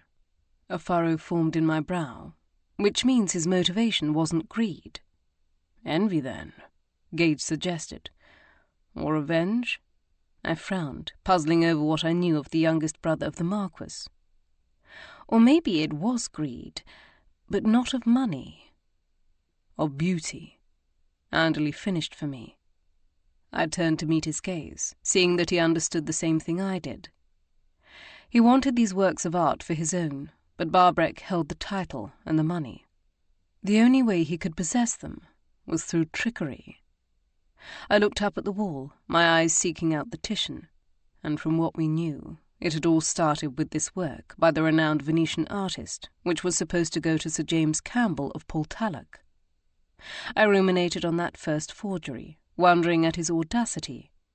When it had been discovered, what he had thought. Had he been surprised his brother had defended him so stringently, or had he expected it? Had he felt guilty Barbreck had broken his engagement because of him? Or had that been his intention? Or if not his intention, then a pleasing consequence. As for Signor Pellegrini, I supposed we might never know what his motivations were. Perhaps Alistair had paid him, in money or in kind. Or perhaps as a frustrated artist who had been forced to resort to painting mediocre murals to make his living, the reward had been seeing his works hung in such a grand place as Barbreck Manor's long gallery alongside other masterpieces. He may have seen this as a sort of vindication and proof of his genius, as well as the unfairness of the powers that be, who may have judged his other work unworthy. Maybe it was both. Turning my back on the paintings, I crossed to the window, peering out at the rugged Argyll scenery and ruminating further on what Andely and I had concluded about Lord Alistair. He had coveted beauty, in art, yes, but what about also in women? I thought of the lady Miss Ferguson had remembered visiting Lord Alistair, how she'd seemed anxious to hide her identity by wearing cloaks, of all things. If she'd visited him often, then she must have lived nearby, and there were a small number of ladies residing in this part of Argyll. Could Alistair have coveted his brother's fiancée? And what of Miss Campbell? Would she have willingly taken up with the man who had attempted to swindle her father and wrecked her engagement? Maybe if Alistair had admitted the truth, if he'd apologized and expressed remorse. After all, Barbreck was ultimately responsible for his decision to end the engagement. I was certain Miss Campbell would have seen it that way. But I wasn't certain that the lady I had come to know would have accepted such a relationship, whether as his lover or business associate. Yes, love and hate could be powerful motivators, but Miss Campbell, in her own way, was just as prideful as Barbreck, and I struggled to see her in either role. Gage joined me at the window. "You've thought of something," he stated, his eyes sharp with concern. He knew me too well. "What is it?" The words to theorize a bitter betrayal formed on my tongue, but I swallowed them back, shaking my head. I wasn't ready to share such a nasty suspicion. Not without further contemplation, without further proof. But for the moment I focused my thoughts on the next step. Barbreck should be informed the paintings have been found. That would be betrayal enough for one day. Gage nodded, but I could tell he wasn't convinced. That's all I'd been deliberating. In the failing light of the day, shining through his study windows, Lord Barbreck looked as if he'd aged a decade in the space of the past week. As we'd finished telling him about our discovery of the paintings, his head had sunk back against his chair, and he'd closed his eyes. One might have expected him to feel some relief upon learning his paintings had not been sold, or damaged, or lost forever, but I didn't think it was relief that made his head suddenly too heavy to hold up. It was grief, and sorrow, and shame. Gage and I waited quietly for him to speak, allowing him the dignity of deciding how he wished the rest of the conversation to go. If asked, I would have said I anticipated he would nod his head in thanks, and then dismiss us, so that he could continue to brood in solitude, but apparently he'd already done enough of that. "I ne'er suspected him, ne'er doubted him, no in the 50-odd years since," he told us in a weary voice, lifting his head. "Maybe that was naive of me, but when I asked and he swore it was a genuine Titian, I believed him. But—" he held up his liver-spotted hands and sighed. "It turns out he lied." He reached inside the central desk drawer and extracted a miniature portrait that he clutched in both hands and gazed down at longingly. "And I was an even bigger fool than he." I didn't need to see the image he was looking at to know whom it depicted. And the fact that he kept it all these years told me without a shred of doubt why he'd never married another. I always believed I was right, that I preserved our family's honour, that Anne had been the one who lost out. But I was wrong. His brow crumpled. It was me. You're not the only one who lost out, I remarked. Even if they were your actions and your foolishness. His stare hardened at my bluntness, but I was not about to gloss over the truth now. Miss Campbell lost too. His shoulders bowed, and his eyes fastened once again on the image in the portrait, acknowledging this fact. She deserves an apology, I pressed, but with less bite. His mouth tightened in a firm line. Aye, she does. Tomorrow. He looked up to meet my gaze evenly. Will you join me? Though it might have been a plea for help in doing so, I didn't think it was. He appeared determined to finally do the right thing, whether I accompanied him or not. Rather, it seemed more of a desire to have witnesses, to make his apology a public statement, as well as a personal one. I only hoped Miss Campbell proved as worthy of that apology as I wanted to believe. I glanced at Gage before answering. Of course. Barbreck dipped his head in gratitude, as I'd expected him to do 5 minutes before, and then returned to his contemplation of the miniature. When, after some moments, he didn't speak, we excused ourselves, closing the door to his study with a gentle click. I paused before the painting hanging several feet away, of Christ at Emmaus, by an unknown artist, likely a Venetian based on the colour and light. Tracing the brushstrokes and falls of shadow quieted my mind. Well, at least that's one mystery solved, Gage remarked, standing just beyond my shoulder. I didn't comment, still unable to voice the dark suspicion swirling in me, trying to take shape. Part of me hoped my husband would attribute my failure to reply to my absorption with the painting, but the rest of me grasped he knew me far too well and was far too attuned to my idiosyncrasies to ever let it pass without notice. And the rest of me proved right. Kiera?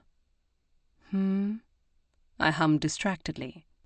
When he grasped my shoulders, turning me to look at him, I knew I was not going to be allowed to escape his interrogation with such a shallow ploy.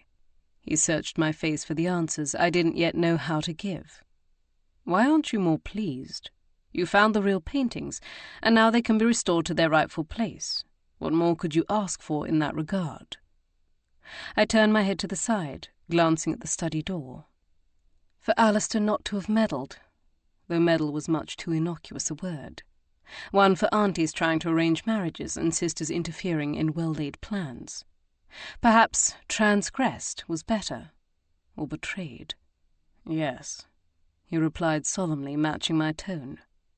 But I could tell from the intent look in his eyes that he was not going to be so easily diverted, which made the sudden appearance of Morven and Lady Bearsden all the more fortuitous. "Kiera!"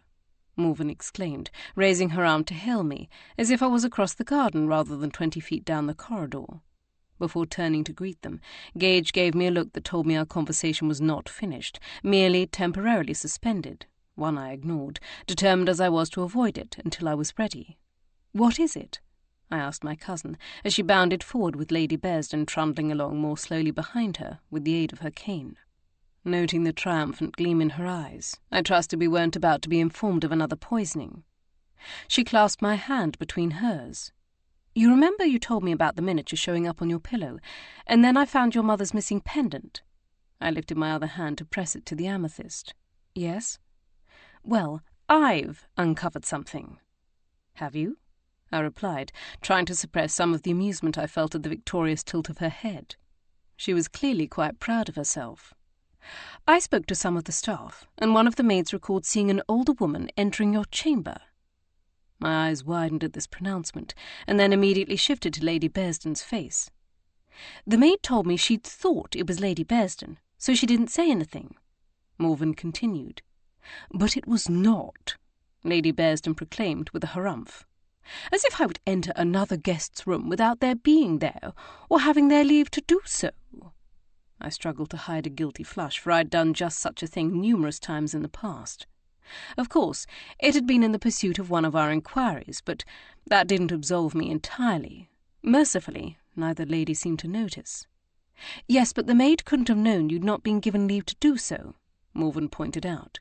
"And she wasn't going to be so impertinent as to ask you." Something whoever the culprit was had counted on. "I suppose you're right," Lady Bearsden replied, seeming slightly mollified. "Would you say this maid was particularly perceptive?" I asked Morven. "I should say not," Lady Bearsden grumbled, "naming me the culprit." "What I mean is, would she have noted the details? Or would she have simply seen an older lady entering my room, and so assumed it was Lady Bearsden, since she was the guest who most easily fit that description?" "Definitely the latter," Morven proclaimed. "When I pressed her on whether she was certain it was Lady Bearsden, the only detail she could recall was that she was dressed like a lady and she had white or grey hair." I frowned. "She didn't see her face?" "No." Then, for that matter, the intruder might have been anyone dressed in disguise with a wig, though I couldn't imagine why anyone would go to such lengths just to employ a few pranks, which told me that they weren't merely larks, but the work of someone much more intent on preying on my mind. Someone like the woman in the blue cloak. I turned to look at Gage, knowing he was thinking of Miss Ferguson, but someone else had come to my mind. The same person whose possible involvement had been troubling me since the governess mentioned a lady had regularly visited Lord Alistair. The same person who had made sure I was aware of my mother's connection to her, and her gift to her of the amethyst pendant even now hanging around my neck. Could Miss Campbell have snuck into the Manor? Could she have been the woman to don the blue cloak? That first time I'd seen her from the battlements, she couldn't have anticipated I would do so, but perhaps she had been seeing me standing up there and realized the effect it had on me. Perhaps that's when she decided to keep exploiting it. I had to admit it was possible she could have done all that, though that didn't answer whether she had.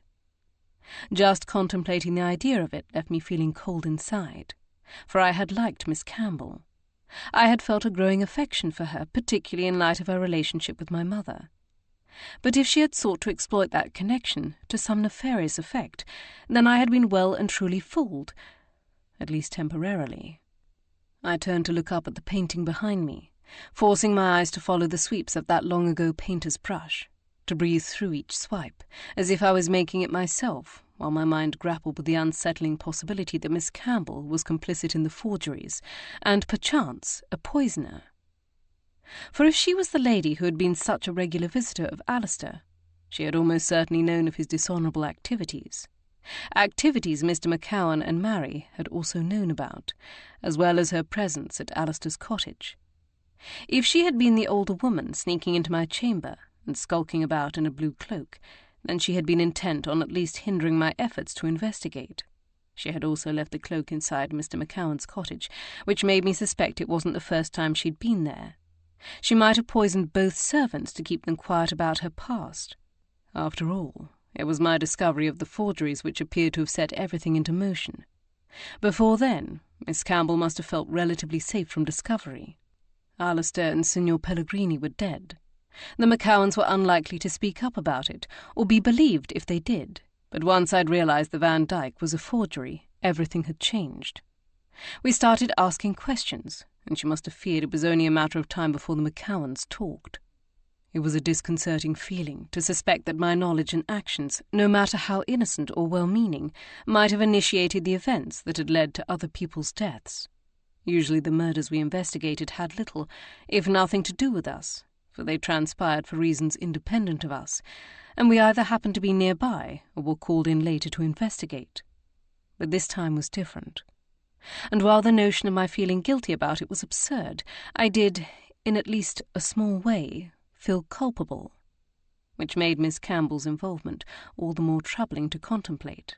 Though, if she was our culprit, we still required proof, something we were sadly lacking at the moment, and something we needed to remedy.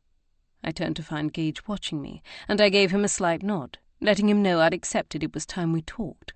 But first, there were two things I needed to do. "I'm exhausted from the past few days," I told Morven, suddenly feeling all the hours of sleep I'd lost the past 2 nights to Emma's catarrh and then Bree's poisoning. "I think I'll take a tray in my room for dinner. Will you make my excuses to your mother and Charlotte?" "Of course," she replied immediately, her face crinkling in empathy. "You've had the devil of a time," Lady Bearsden commiserated. "But you'll rest easier tonight, dear." Her optimism was kind, but, given everything that still weighed heavily on my mind, not very encouraging. I excused myself, saying I needed to see to Emma, and trusted Gage would find a way to excuse himself from dinner as well. However, rather than go straight to my bedchamber, I deviated to the room where Bree was currently recovering. I found the door open and her sitting up in bed, her complexion still pale and dark circles under her eyes. But the signs of her recent sickness were somewhat mitigated by the fury in her eyes as she glared at Anderley with her arms crossed over her chest. "She keeps trying to get out of bed," he explained to my arched eyebrows. "Aye, well, I can fetch a book 5 feet away. I'm not that helpless," she groused. Anderley's mouth was set in a mulish line, one that rivaled even Bree's. I suppressed a sigh. "Gage and I will be taking dinner in our chamber tonight," I told the valet. "Why don't you go and see if he requires anything? I'll sit with her for a time." He nodded, striding from the room with a brief backward glance. When his footsteps had receded down the corridor, I turned to my maid with a look of mild chastisement.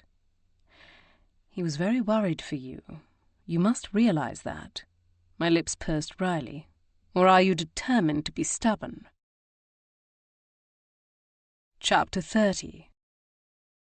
Bree turned away, her obstinate expression lessening by only a degree. "I don't think I've ever seen Anderley in such a state, and, well, I don't think I ever wish to again," I admitted, allowing some of my own distress to creep into my voice as I sank down in the chair next to the bed. She looked up at this, allowing me to see some of the fear she must have felt during her ordeal after she'd realized she'd been poisoned. "He was rather gallant," she admitted, held my hair back while I cast up my accounts. "I've always thought that was an excellent indication of a man's heroism," I replied with sincerity, thinking of how Gage had done the same for me after merely a few hours' acquaintance, when neither of us was very sure of the other. She flushed.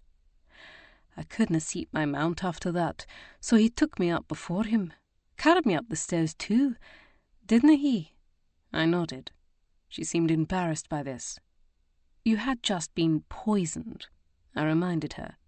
"No one expected you to be able to function, and all we could think to do was purge it from you as best we could." I grimaced. "I'm sorry about that.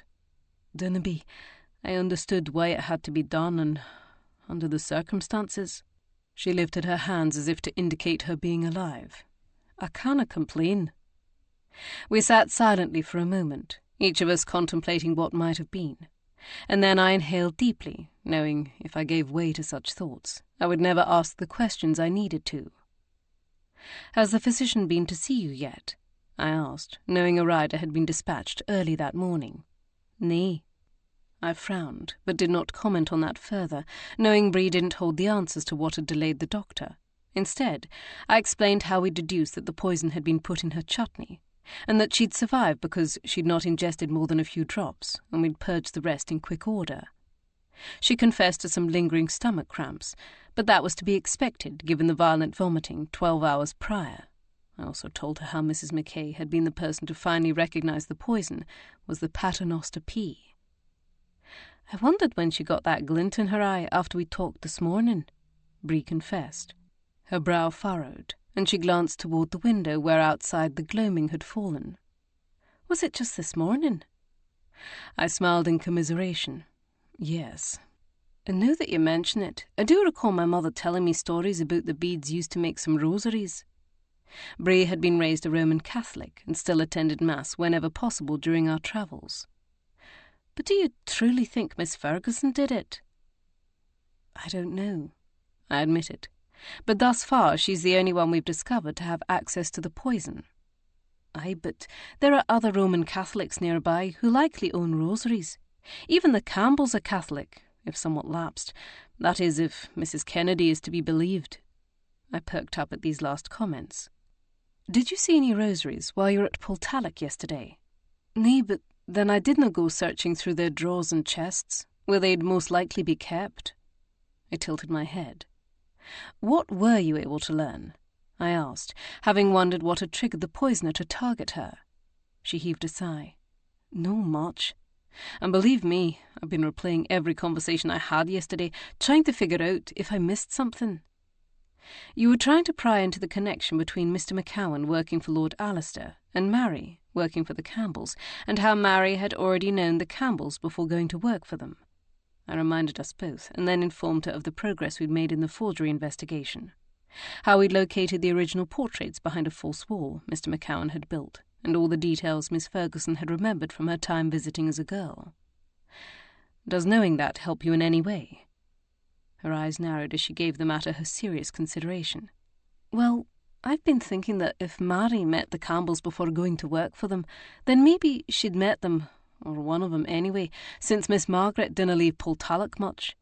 Then maybe she met them at Lord Alistair's. Maybe Miss Campbell visited there with her brother, or maybe she went by herself." She broke off, and I could tell she was contemplating the same thing I had. She looked up from the toile counterpane over her legs to meet my level gaze. "The lady," she finally dared to say. "I wondered about her too," I admitted. "Then you think?" Her words fell away as she sank her head back against the pillows, seemingly stunned and at least slightly unsettled, given the fact the person in question might have poisoned her. "Did Miss Campbell know you were there asking questions? Did she know what you were asking about?" "Aye, she kent we were there. We told her we were there to speak to the staff about the poison again, after Miss Margaret's suggestion she might have been the intended victim." Her eyes were apprehensive. "But she might have figured out we were after something else. She might have overheard." I rested my elbow on the arm of the chair and propped my chin on my fist, pondering Miss Margaret's revelation. Had the poison been in her raspberry compote? Had Miss Campbell known how her sister coaxed the maids to take her food? Had she gambled on her doing so that morning with Mary?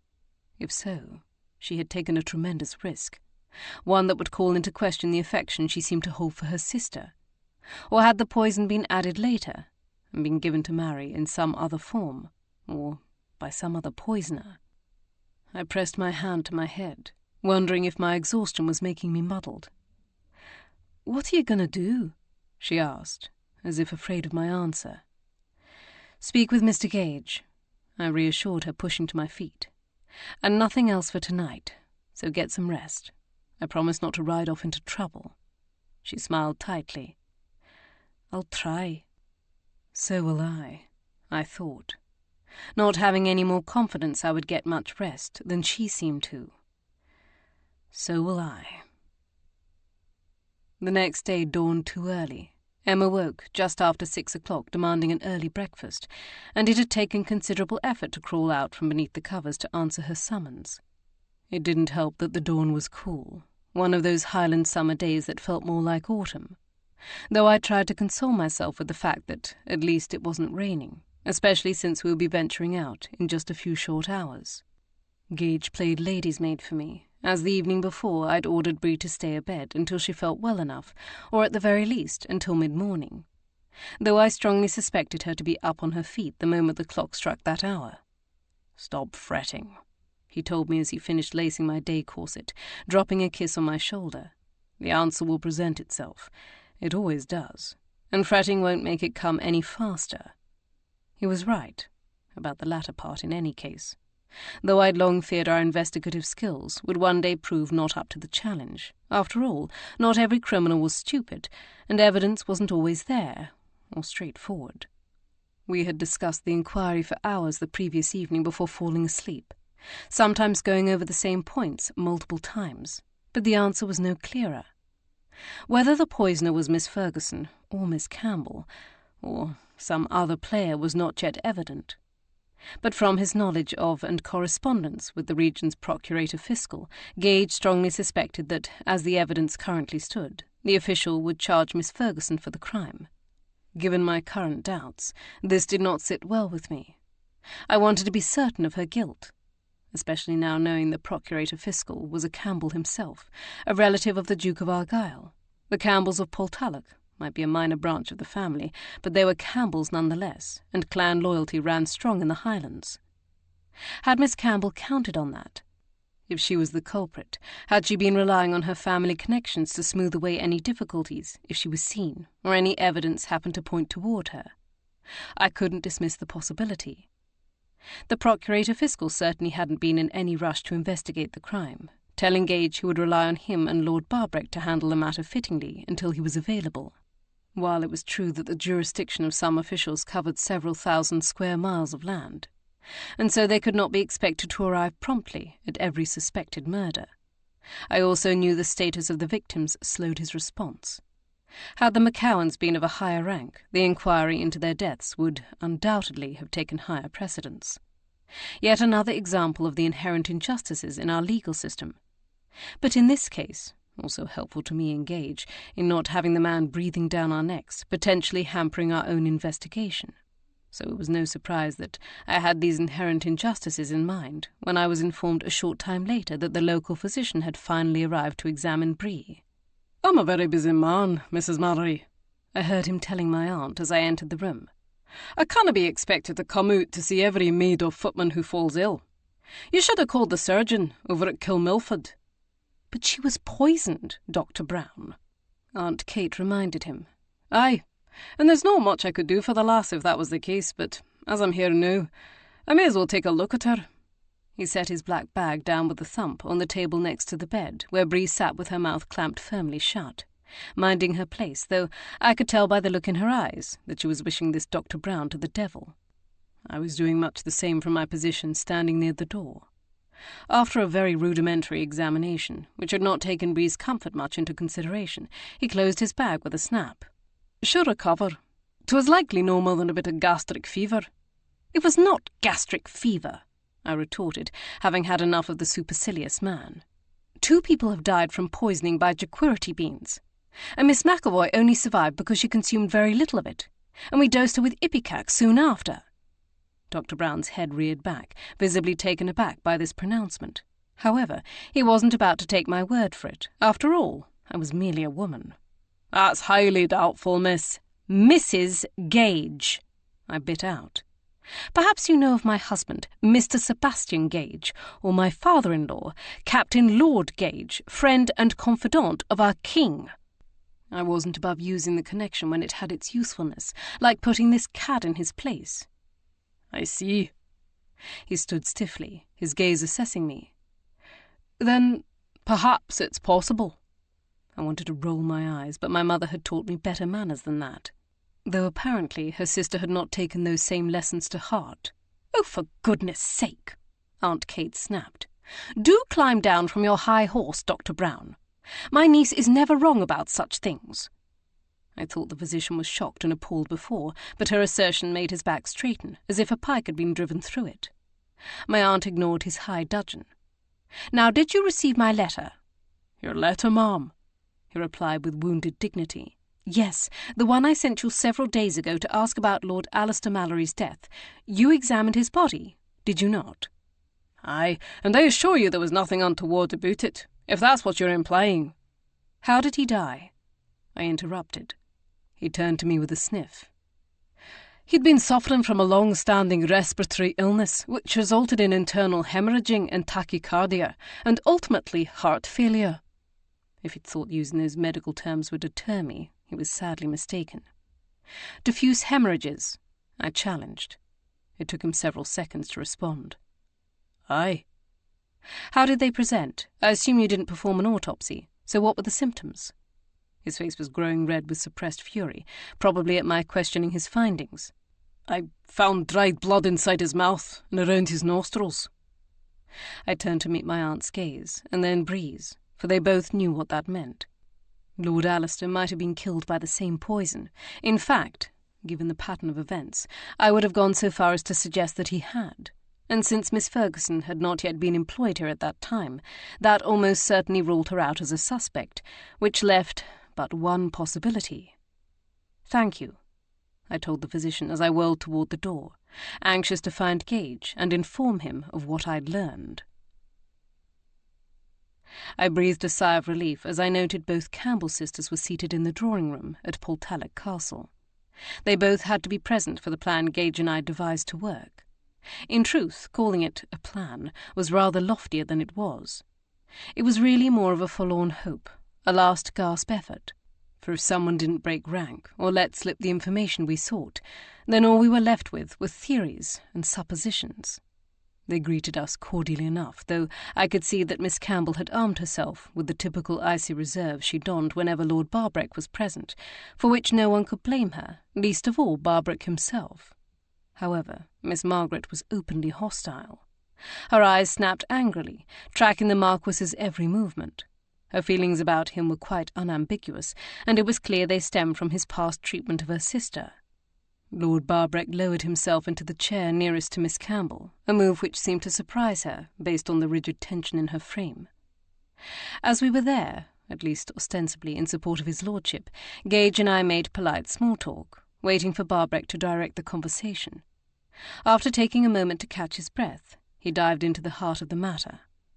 "Miss Campbell, I wanted to come here myself to inform you that there's been a development," he told her in a respectful voice. All the room fell silent, the sisters waiting to hear what Barbreck would say, and Gage and I scrutinizing Miss Campbell's and her sister's every flutter of an eyelash. "Mr. and Mrs. Gage have found the original paintings, all the original paintings." He paused for a moment to let that sink in. "Including the Titian." Miss Campbell took a quick inhalation of air, as if for a moment she'd forgotten to breathe, and then resumed her rigid stillness, while Miss Margaret turned her head to the side, her jaw tight with anger. Barbreck bowed his head. "Apparently, I was wrong about Alistair. Very, very wrong. I trusted him. I placed family honour and my belief in him over everything else, and he deceived me." His voice broke on the last, and I watched Miss Campbell check the impulse to reach out to him. Her eyes told me she was not unaffected, even if the rest of her features remained stiff and unyielding. Inhaling noisily through his nostrils, he forced his gaze up to meet hers. "I've come to apologise," he declared. "I was wrong, Anne. You were right. And I was a bloody fool to let it end our engagement." The ache and the naked longing in his eyes brought a lump to my throat, as well as Miss Campbell's, for she hiccuped, seeming to struggle with her own emotions. She did reach out then, resting her hand over his where it lay on his chair arm. "We were both fools, Donald," she admitted softly. "We both put our pride before all else." Seeing them thus affected me greatly, and I reached up to swipe at the tears gathered at the corners of my eyes. They had both let hard-heartedness and stubbornness separate them for so long, but whatever love had been between them was evidently not completely extinguished, unless Miss Campbell was acting. But seeing her now, seeing them together, I struggled to believe such a thing was possible. Perhaps we'd been wrong. Perhaps I'd been trying too hard to make all the pieces fit, to connect both investigations when the simplest answer was the right one. Miss Ferguson had killed her uncle and cousin for the painting, or to protect her past, or in revenge for some slight. But in our absorption with Barbreck and Miss Campbell's reconciliation, we had forgotten about Miss Margaret, whose voice suddenly snapped like a clap of thunder. "You're going to forgive him? Just like that? After all the pain he's caused you? 54 years of it?" "Meg," Anne began, but her sister would have none of it. "Well, I know." Her eyes flashed fire. "Because I remember every minute of it. I remember every tear and every outburst. Every lonely year you spent here with naught but me for company, wishing for love and children, and a life outside these four walls. He stole that from you. He stole it all with his stupid pride." She pushed to her feet, rising far quicker than I would have believed she could. "So no, I'll no forgive him." Her eyes narrowed spitefully on Barbreck. "I'll never forgive him." She began to stride angrily toward the door, but crumpled after 2 steps. "Meg!" her sister gasped as Gage and I rushed to Miss Margaret's aid. Her face was scrunched in pain. "Deep breaths," I coaxed, as Gage attempted to help her sit. "My cane! I forgot my blasted cane!" she bemoaned through gritted teeth. "What hurts most?" I asked as I scoured her for injuries. "Your hip." her sister exclaimed. "No, it's no that," Miss Margaret groused. "'Tis my leg." "This one." I reached down to make a precursory assessment of it through her skirts.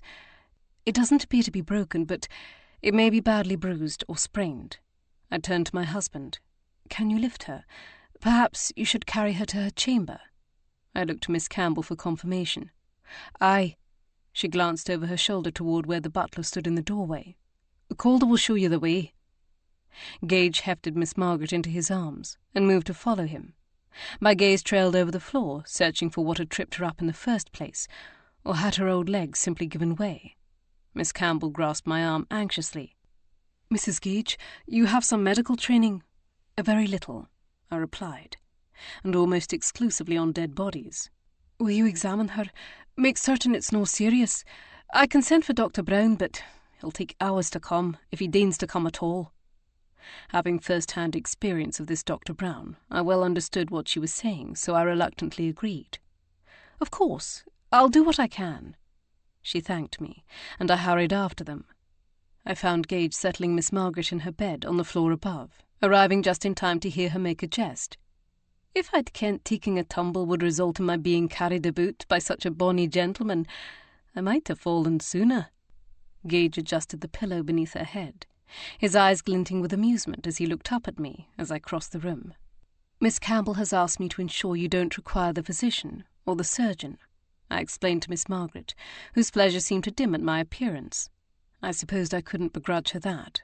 After all, I rather enjoyed having Gage's attentions all to myself as well. My husband nodded, and I could tell he was thinking the same thing I was, though this wasn't how we'd hoped to achieve it. The sisters had enabled us in our plan to separate them anyway. "I wish you a swift recovery," he told Miss Margaret, offering her his most charming smile, "so I can enjoy more of your delightful company." Her lips curled in pleasure. "That'll give me motivation enough." Gage chuckled lightly as he closed the door. She sighed, lapsing back into her pillows. "You're a lucky lass, Mrs. Gage." "That I am," I agreed, surveying our surroundings as I approached the bed. By all accounts, Miss Margaret spent a great deal of time in this chamber, but at least it was a lovely one. The walls were hung with thick tapestries of knights and horses, and the floor was covered in a plush medallion carpet.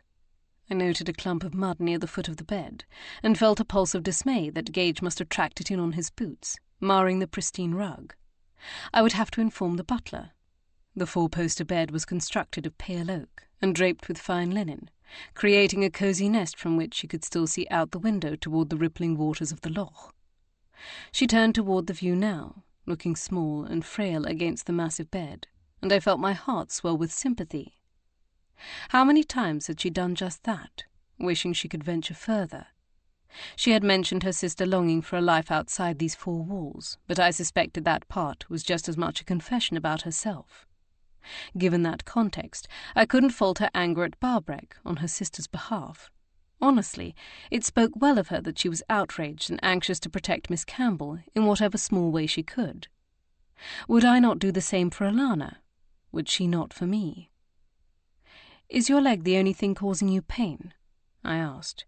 "Everywhere pains me, lass," she replied wearily.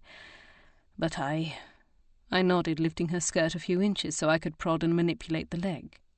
"Tell me if anything hurts when I press," I told her. She didn't respond, but I trusted she would. Feeling awkward touching her like this, I tried to make conversation as I examined her ankle and began moving upward.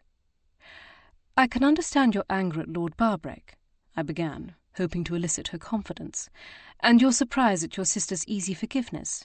I admit, as furious as she'd seemed on earlier visits, I did not expect such an easy acceptance from her." This was not entirely true, for while affronted, Miss Campbell had never seemed as enraged as I might have been in her shoes, but I needed to nudge the conversation in a certain direction. The muscles of Miss Margaret's leg tensed under my hands, but I swiftly realized this was in anger, not in pain. I also noticed that her lower limbs were far stronger than I'd expected.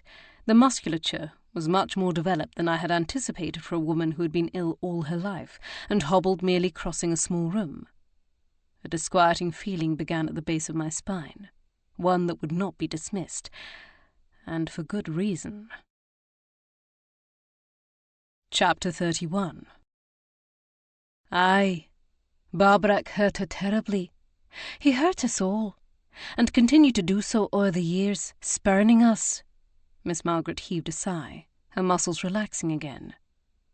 But Anne has always been more forgiving than me, to something I ne'er understood. I suppose I can relate to that, I continued, shifting the aim of my conversation as my unease grew. Living the life you've led, it must make you less patient of others' foibles and excuses. She turned to look at me then, and I struggled to mask any change my discovery had wrought in me. My mind was racing as I tried to grasp all the implications of her musculature and maintain control of our conversation. Aye, she tilted her head, as if scrutinizing me, and my heart kicked in my chest.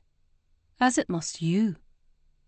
I realized then she was speaking of my past with Sir Anthony and the scandal of my involvement with sketching his dissections. In some ways, yes, I admitted, lowering her skirts. But in other ways, I think it made me more patient. It certainly made it easier for me to empathize with those who have suffered tragedy or distress. I could tell that I had her full attention now and decided to prod a bit further. Lord Alistair, for instance. What motivated him to do such a terrible thing? Did he ever regret it? Did he ever consider telling them the truth? Something flickered on her face, tightening the corners of her eyes, and I wondered if I'd shown my hand, but perhaps it was merely displeasure at my having credited Barbreck's brother with having any heart. I dinna ken Alistair well, but what I did glean was that he was as vain and self-absorbed as they come, and just as easily led. I found this comment interesting. Was she testing me? Then, you don't think he was the intellect behind the forgeries? That it was his friend, Signor Pellegrini's idea? She shrugged. Who else? But there was an undertone to her voice, a sly insinuation. I knew then that she was lying, and what's more, she was enjoying it. The truth lurked in the glints of her dark eyes, waiting to be seen by those who had the desire to look and the ability to discern it. Her innocence and infirmity, was it all a facade? I wanted to kick myself for not questioning it sooner. After all, I'd noted how flushed and healthy she looked, unlike someone with a lung and heart condition. I had wondered at her ease in climbing the stairs, that is, until Anne caught up with her, and she'd slowed to accept her help. One of the servants hadn't been listening outside the library door. It had been Margaret. She'd hurried up the steps to make it look like she'd passed by much earlier, but, in my defence, who would ever suspect such a thing? To pretend to be infirm, not for a week or a month or a year, but for decades, an entire life. Perhaps her illness had started as something real as a child, but at some point she must have overcome it. Her muscles seemed to tell that tale, as did her complexion and her breathing, when she wasn't intent on playing the invalid. Mary had acted as her maid, so she must have known. She must have seen Margaret at Lord Alistair's cottage, leading him about to whatever end. That's why she'd been hired, why Margaret preferred her. She'd kept her ruse a secret, kept it until I'd recognized the first forgery. Then, either because she'd threatened to talk, or because Margaret had simply feared she might, Margaret poisoned her and her father to guarantee their silence about her involvement, which meant she'd probably also been the woman in the blue cloak who had plagued and misled me. And the older woman seen sneaking into my chamber, it had been Margaret, not Anne. The pieces all seemed to fit, but what proof was there? Her strong musculature didn't tie her directly to the murders, neither did a tone of voice or a glint in the eye. This wasn't an accusation that could be made with such flimsy evidence. If my suspicions were wrong, and she was innocent, such an accusation could do great harm not only to Margaret, but also to my family's relationship with the Campbells. But if I was right, then Margaret was dangerous indeed, and who knew what further havoc she might wreak? I couldn't leave this to chance. I needed to find some sort of proof, or else coax her to give herself away. "What do you think will happen now?" I asked, sitting on the wooden stool next to her bed, and allowing my gaze to drift over the contents of the room, as if contemplating the future. "With Anne and Barbreck," she grunted. "I imagine they'll be more friendly now, but I didn't expect much more to come of it than that. They're too old to wed." My eyes caught again on the clump of mud I'd blamed on Gage. What if it hadn't come from him, but from Margaret herself? Are we ever really too old to wed? I posited. I once heard about a gentleman who was 92 when he married his third wife. Aye, maybe, she conceded, as I slipped the clasp of my gold bracelet and allowed it to fall to the floor while she wasn't looking. But Anne will ne'er leave Portalic now. She loves it so. Kneeling to pick up the bracelet, I lifted aside the bedskirt and peered underneath to find a pair of boots flecked with dirt and mud, before quickly rising to the chair again, making a great show of refastening my bracelet. From the corner of my eye I could see Margaret looking at me askance, but I did not turn to acknowledge it. It was more important I feign no knowledge of what I'd just seen, that she had, indeed, been out and about recently, and Mary was no longer here to clear up the evidence of it.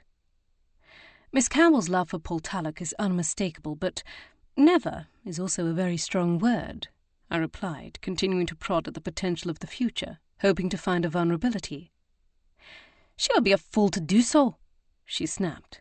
At least here, she will be master of her own domain, given our nephew's disinterest in the estate.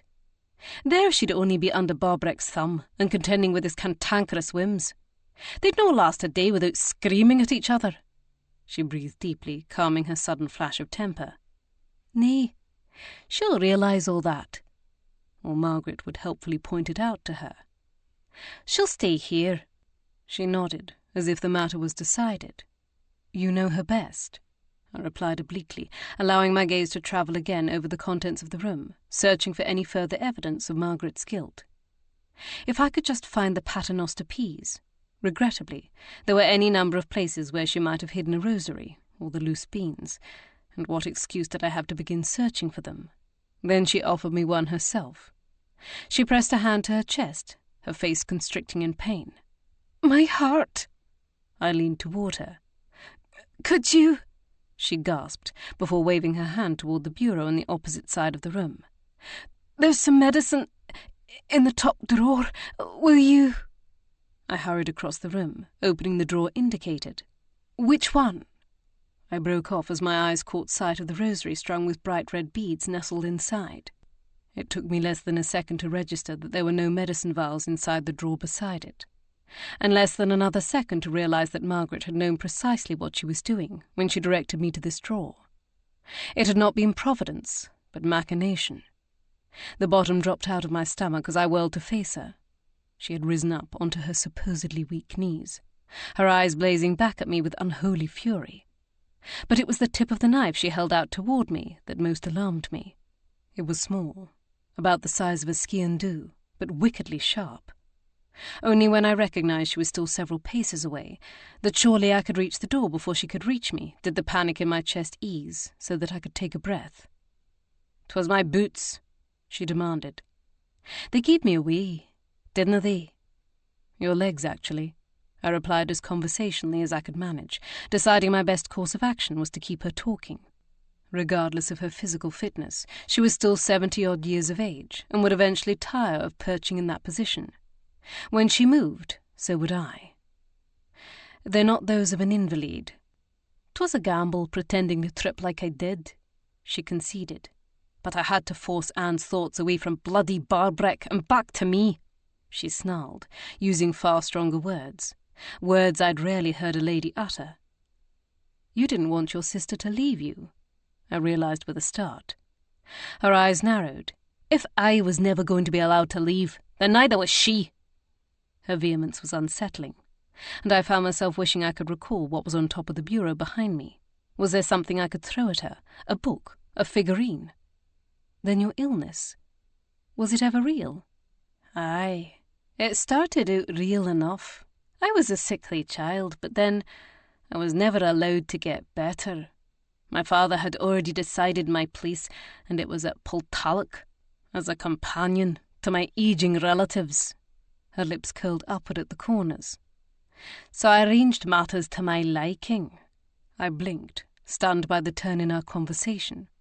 "Then you convinced Alistair to paint the forgery of the Titian?" "Dinna act so surprised. I've always been good at convincing others to do what I want." Her eyes hardened. "Except my father. God rest his soul." The manner in which she said it planted in my brain the chilling suggestion that he might have been her first victim, though she didn't admit it outright. As I said, Alistair was led easily enough. After all, I was quite beautiful at 17, and I didn't lose my looks until a few years ago, about the time Alistair suddenly grew a conscience. Her sneer told me she didn't think much of those who were bound by such a thing. Before that, he was happy to do what I wished, with the knowledge that he was not only fooling his pompous older brother by possessing the genuine paintings he'd so coveted, but also occasionally sleeping with a Campbell woman in his bed. But why?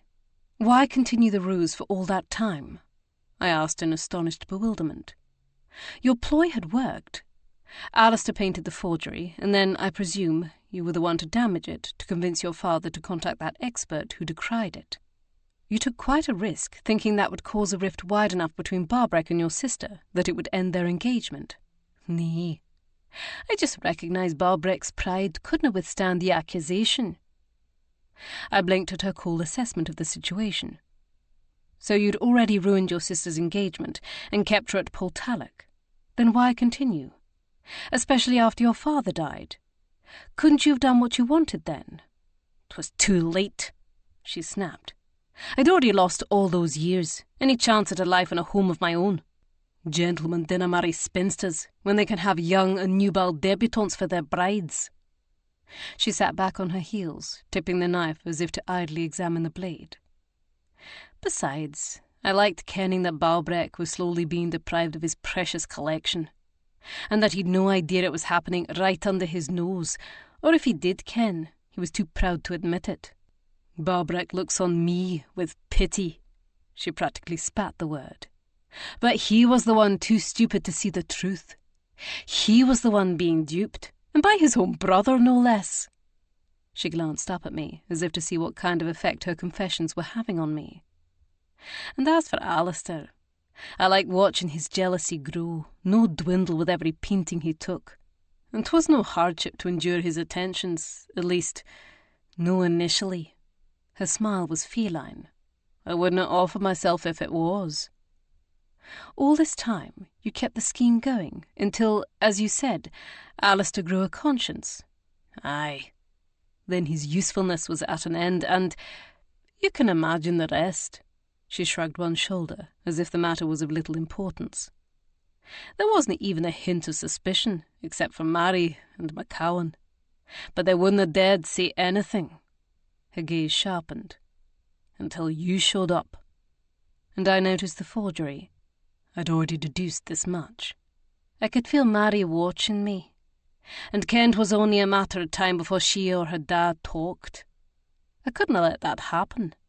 She shifted her leg, as if to begin climbing down from the bed, and I sidled a step toward the door, only to stiffen in shock as the knife she held came flying past within inches of my head, to embed itself in the wall with a thunk. Margaret tisked. Really, Mrs. Gage? Did you honestly think I was going to let you simply walk out of here? She now stood by the bed, brandishing 2 more knives. I canna ride.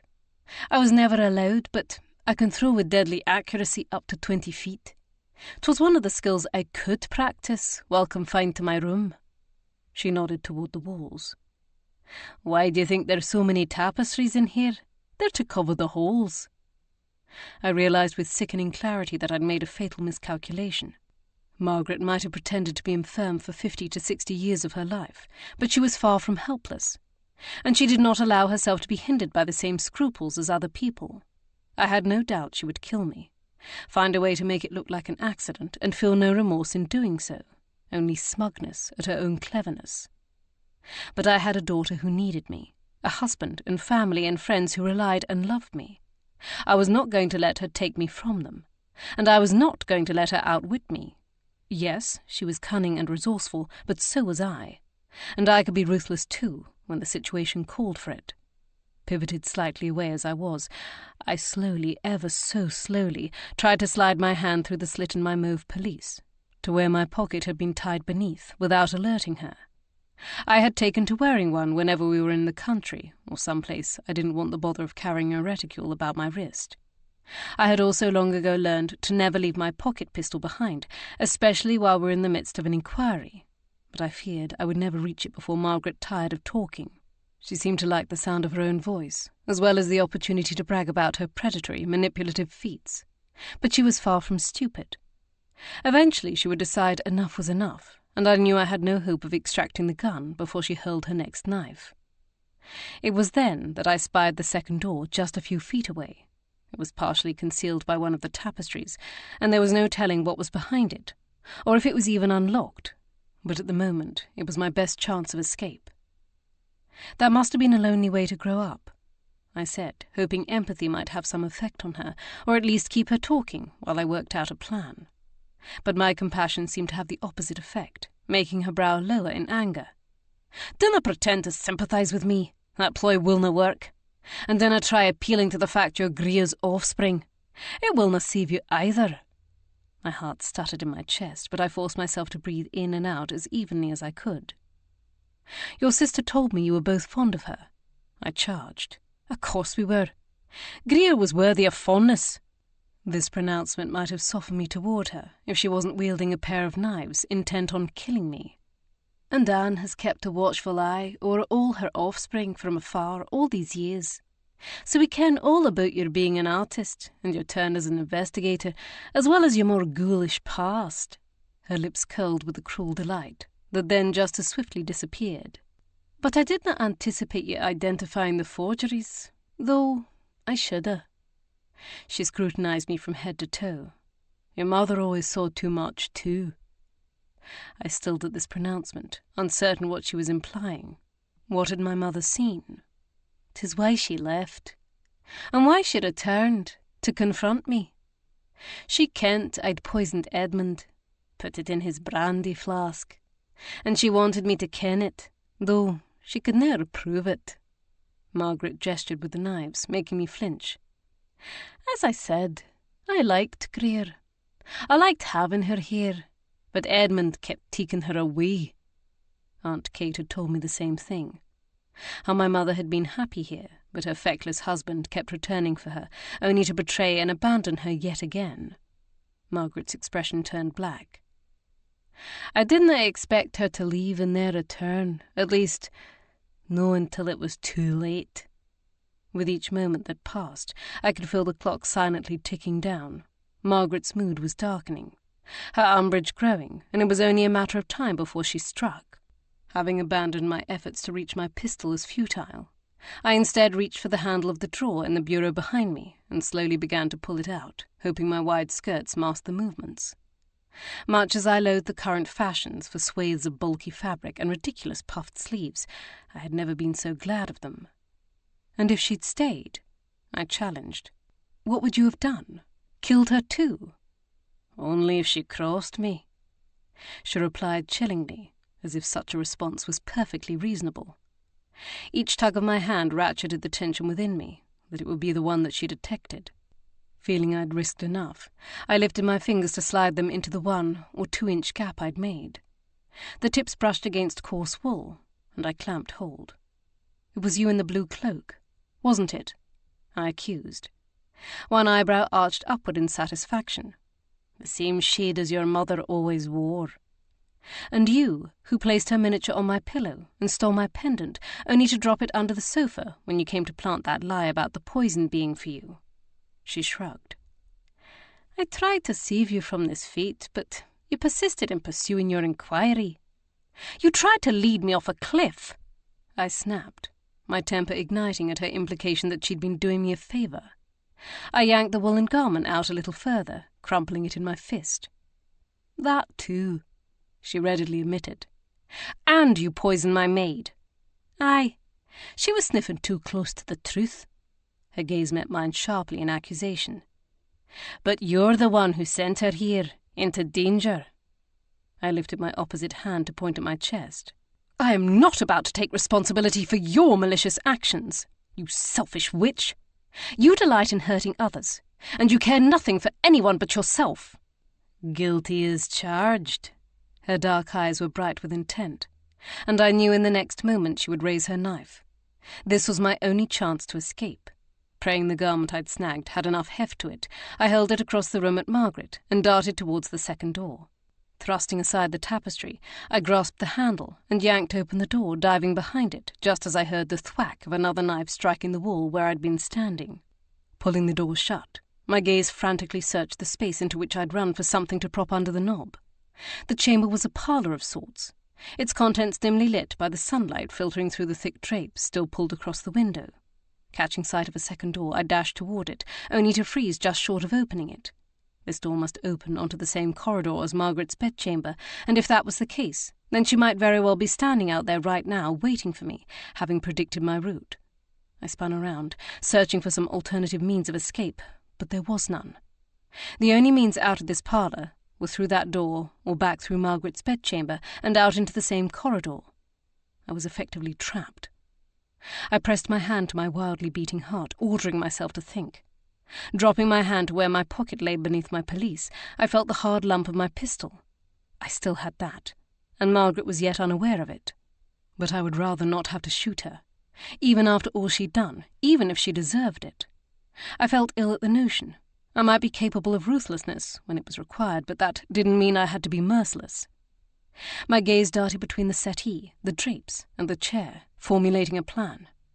Rushing over to the sofa, I grabbed the blanket lying over its arm and stuffed it behind one of the drapes, creating a lumpy shape.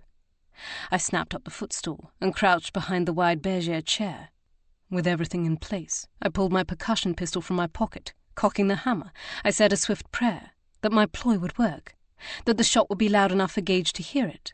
Then I lifted the pistol and fired at the far wall. The report of the gun reverberated in my ears, and the recoil rocked me back on my heels. Regaining my balance, I dropped the pistol and picked up the footstool, holding it in front of me like a shield, just as Margaret burst through the door. I trusted the gunshot would spur her into action, making her realize she had seconds to silence me before help arrived. She didn't waste time on words or taunts, and I flinched as first one knife and then another sailed across the room to strike the mound in the drapes where, in the low light, I'd hoped she would think I'd concealed myself. But when a body didn't crumple to the floor, and she advanced to discover why, I was ready for her. Using every ounce of might I possessed, I hurled the footstool at her head, hearing the wooden base connect with a loud crack. Rising to my feet, I cautiously inched forward to stand over her. When she didn't move, simply lay there with eyes shut and the footstool covering half her torso, I began to shake. I crossed my arms over my chest, feeling the cold fear I'd refused to give sway swamp me. Fortunately, Gage chose that moment to come hurtling into the room, pistol drawn, and skidded to a halt at the sight of me, and then Miss Margaret unconscious on the floor. It was Margaret," I stammered, moving toward him. She's not infirm. She hasn't been for a very long time, and she's behind it all." He gathered me into his arms just when I thought my knees would give way, holding me tightly as I trembled and buried my head against his chest. His lips pressed to my temple, and then my ear, whispering words of comfort. Miss Campbell tumbled into the room soon after, her eyes wide with shock. Whether or not she'd heard everything I'd said to Gage wasn't clear, but when she moved to kneel by her sister's side, I cautioned her. "Careful, she may have more knives, and she throws them." Miss Campbell stiffened, her gaze lifting to the drapes, where one of the knives was still sunk into the fabric, while the other had fallen to the floor. Now that I had time to think, I was surprised one of them hadn't shattered the window glass. How much Miss Campbell knew about her sister, her lack of infirmity, and the events that had transpired wasn't yet clear, but her alarm was genuine, and when she rose to her feet without even shifting the footstool off her sister's insensible form, and gathered up the knives before thrusting them into a drawer in the nearby writing desk and turning the key, I took that as some measure of her anger. Chapter 32. The consequences of the discovery of Margaret Campbell's treachery were swift and immediate. Her sister contacted the Procurator Fiscal herself and swore out testimony against her. All the various odd occurrences over the years when Margaret had seemed to disappear or behave strangely, all the small incidences Anne had never dreamed would add up to multiple murders. Anne also encouraged her staff to testify to everything they knew, and that, combined with the evidence we'd gathered and the confessions Margaret had made to me, formed a rather compelling case against her. Within days, Margaret was taken up in irons, still sporting a sizable lump on her head, and transported to Campbelltown. Margaret's actions in coercing Alistair to paint forgeries could not be criminally prosecuted, but that did not stop them from wounding Anne and Barbreck terribly. To know that two people they had loved so dearly had conspired to hurt them so deeply was not an easy scar to bear, but it did seem to draw them closer together. Perhaps they'd realized they'd already lost too much time, and what remained was infinitely precious. As such, I wasn't surprised when Anne was invited to Charlotte and Rye's wedding, even as small as the guest list was. Charlotte was positively stunning in her gown of pale blue satin, with her golden tresses swept high on her head. In truth, I didn't think I'd ever seen a more radiant bride, but it wasn't merely her physical beauty, but also the love that shone in her eyes when she looked at my cousin, a sentiment Rye echoed standing up with her, holding her hand steadily in his. It brought a tear to my eye, knowing how much sadness they'd both endured to get here, and seeing their joy now. I found it difficult to take my eyes off them, and I suspected everyone else's gazes were riveted on them as well. But when I looked up into the small audience populating the pews, I noticed one set of eyes staring back at me instead. I dabbed at the wetness in the corner of my eye and smiled at Gage, feeling every ounce of his love directed at me. He looked so dashing in his deep blue frock coat, his golden hair artfully tousled. It had only been 3 hours since I'd last been in his arms, but I already longed to be there again.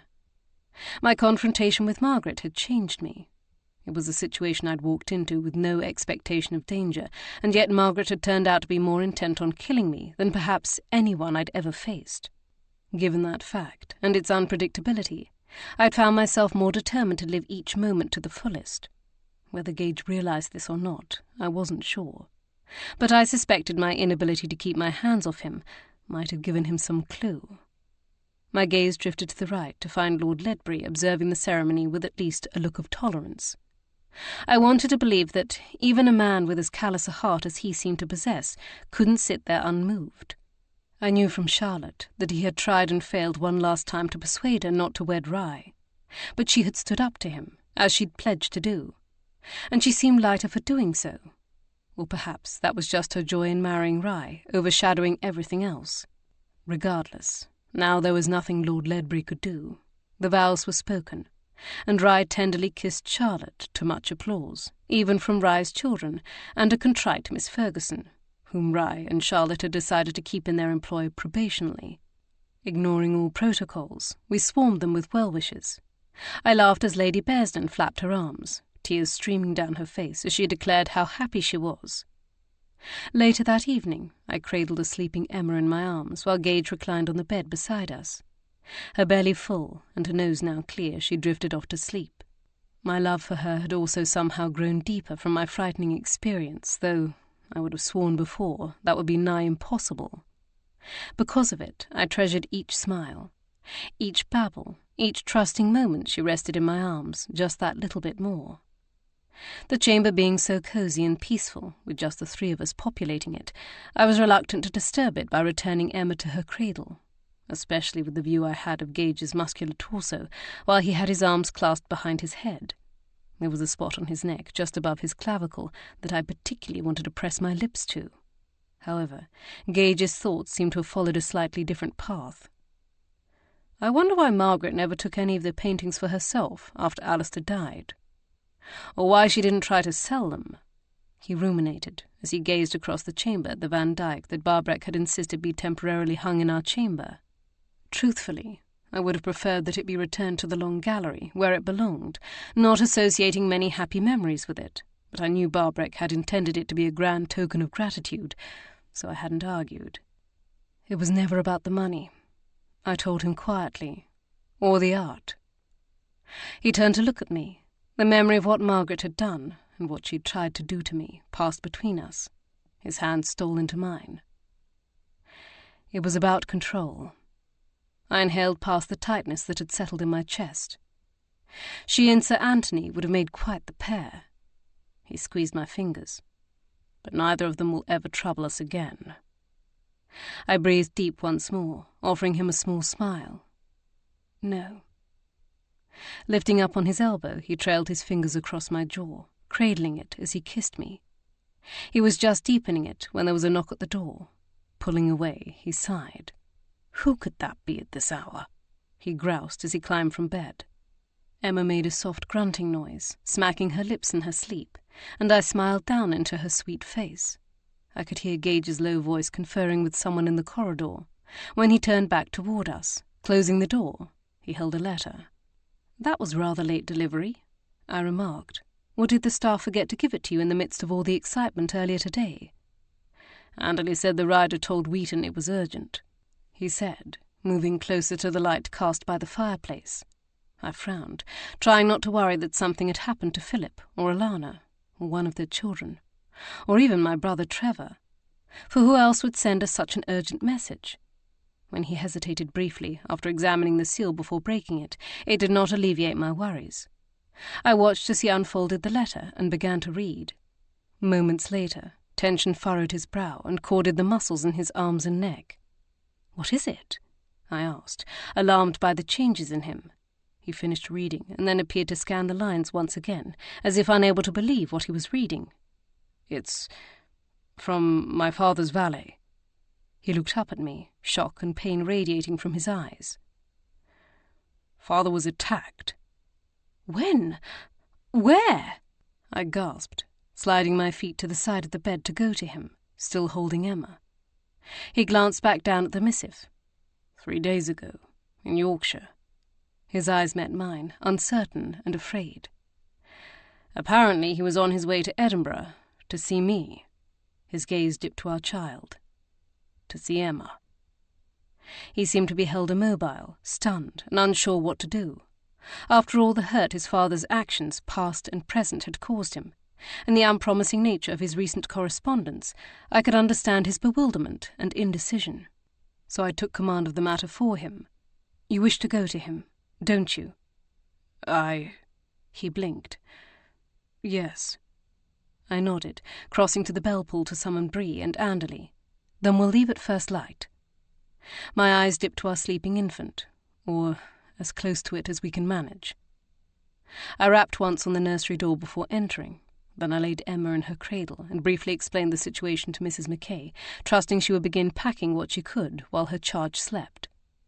When I returned to our bedchamber, Gage was still standing where I'd left him, staring at the rug a few feet in front of him. I wrapped my arms around his torso and pressed my head against his chest, hoping some of my warmth and comfort would penetrate through his haze of astonishment and fear. His arms lifted to embrace me back almost perfunctorily, and then in earnest as he lowered his chin to my head. "I'm sorry, darling," I whispered. "I know this isn't the reunion you'd hoped for with your father. I can't imagine how worried you must feel." He inhaled deeply. "There's nothing I can do until I reach him, until I know how bad it is." "His valet didn't say?" "Not in so many words, but I know Lembus. He wouldn't have written to me unless it was bad. Very bad." I tightened my arms around him, pouring my love into him. A thought occurred to me. Henry should be told. I wasn't certain how he would react to this bit of interference, but all he did was nod, his chin scraping against my hair. "Yes." We stood that way several minutes longer, knowing there were dozens of things to be accomplished before we could depart in the morning, and yet needing the comfort the other provided, and the solidarity of knowing that, whatever happened next, we would face it together. We would both need the solace of that connection in the days to come. For we would soon learn that Henry's existence as his son was not the only secret Lord Gage was keeping, and the revelation of at least one of those secrets had far deadlier consequences. This concludes A Perilous Perspective by Anna Lee Huber, narrated by Heather Wilds. Copyright 2022 by Anna Aycock. This unabridged audiobook is recorded by arrangement with Berkeley, an imprint of Penguin Publishing Group, a division of Penguin Random House LLC, and was produced in the year 2022 by Tantor Media Incorporated, a division of Recorded Books, which holds the copyright thereto. Please visit tantor.com for more information on our growing library of unabridged audiobooks.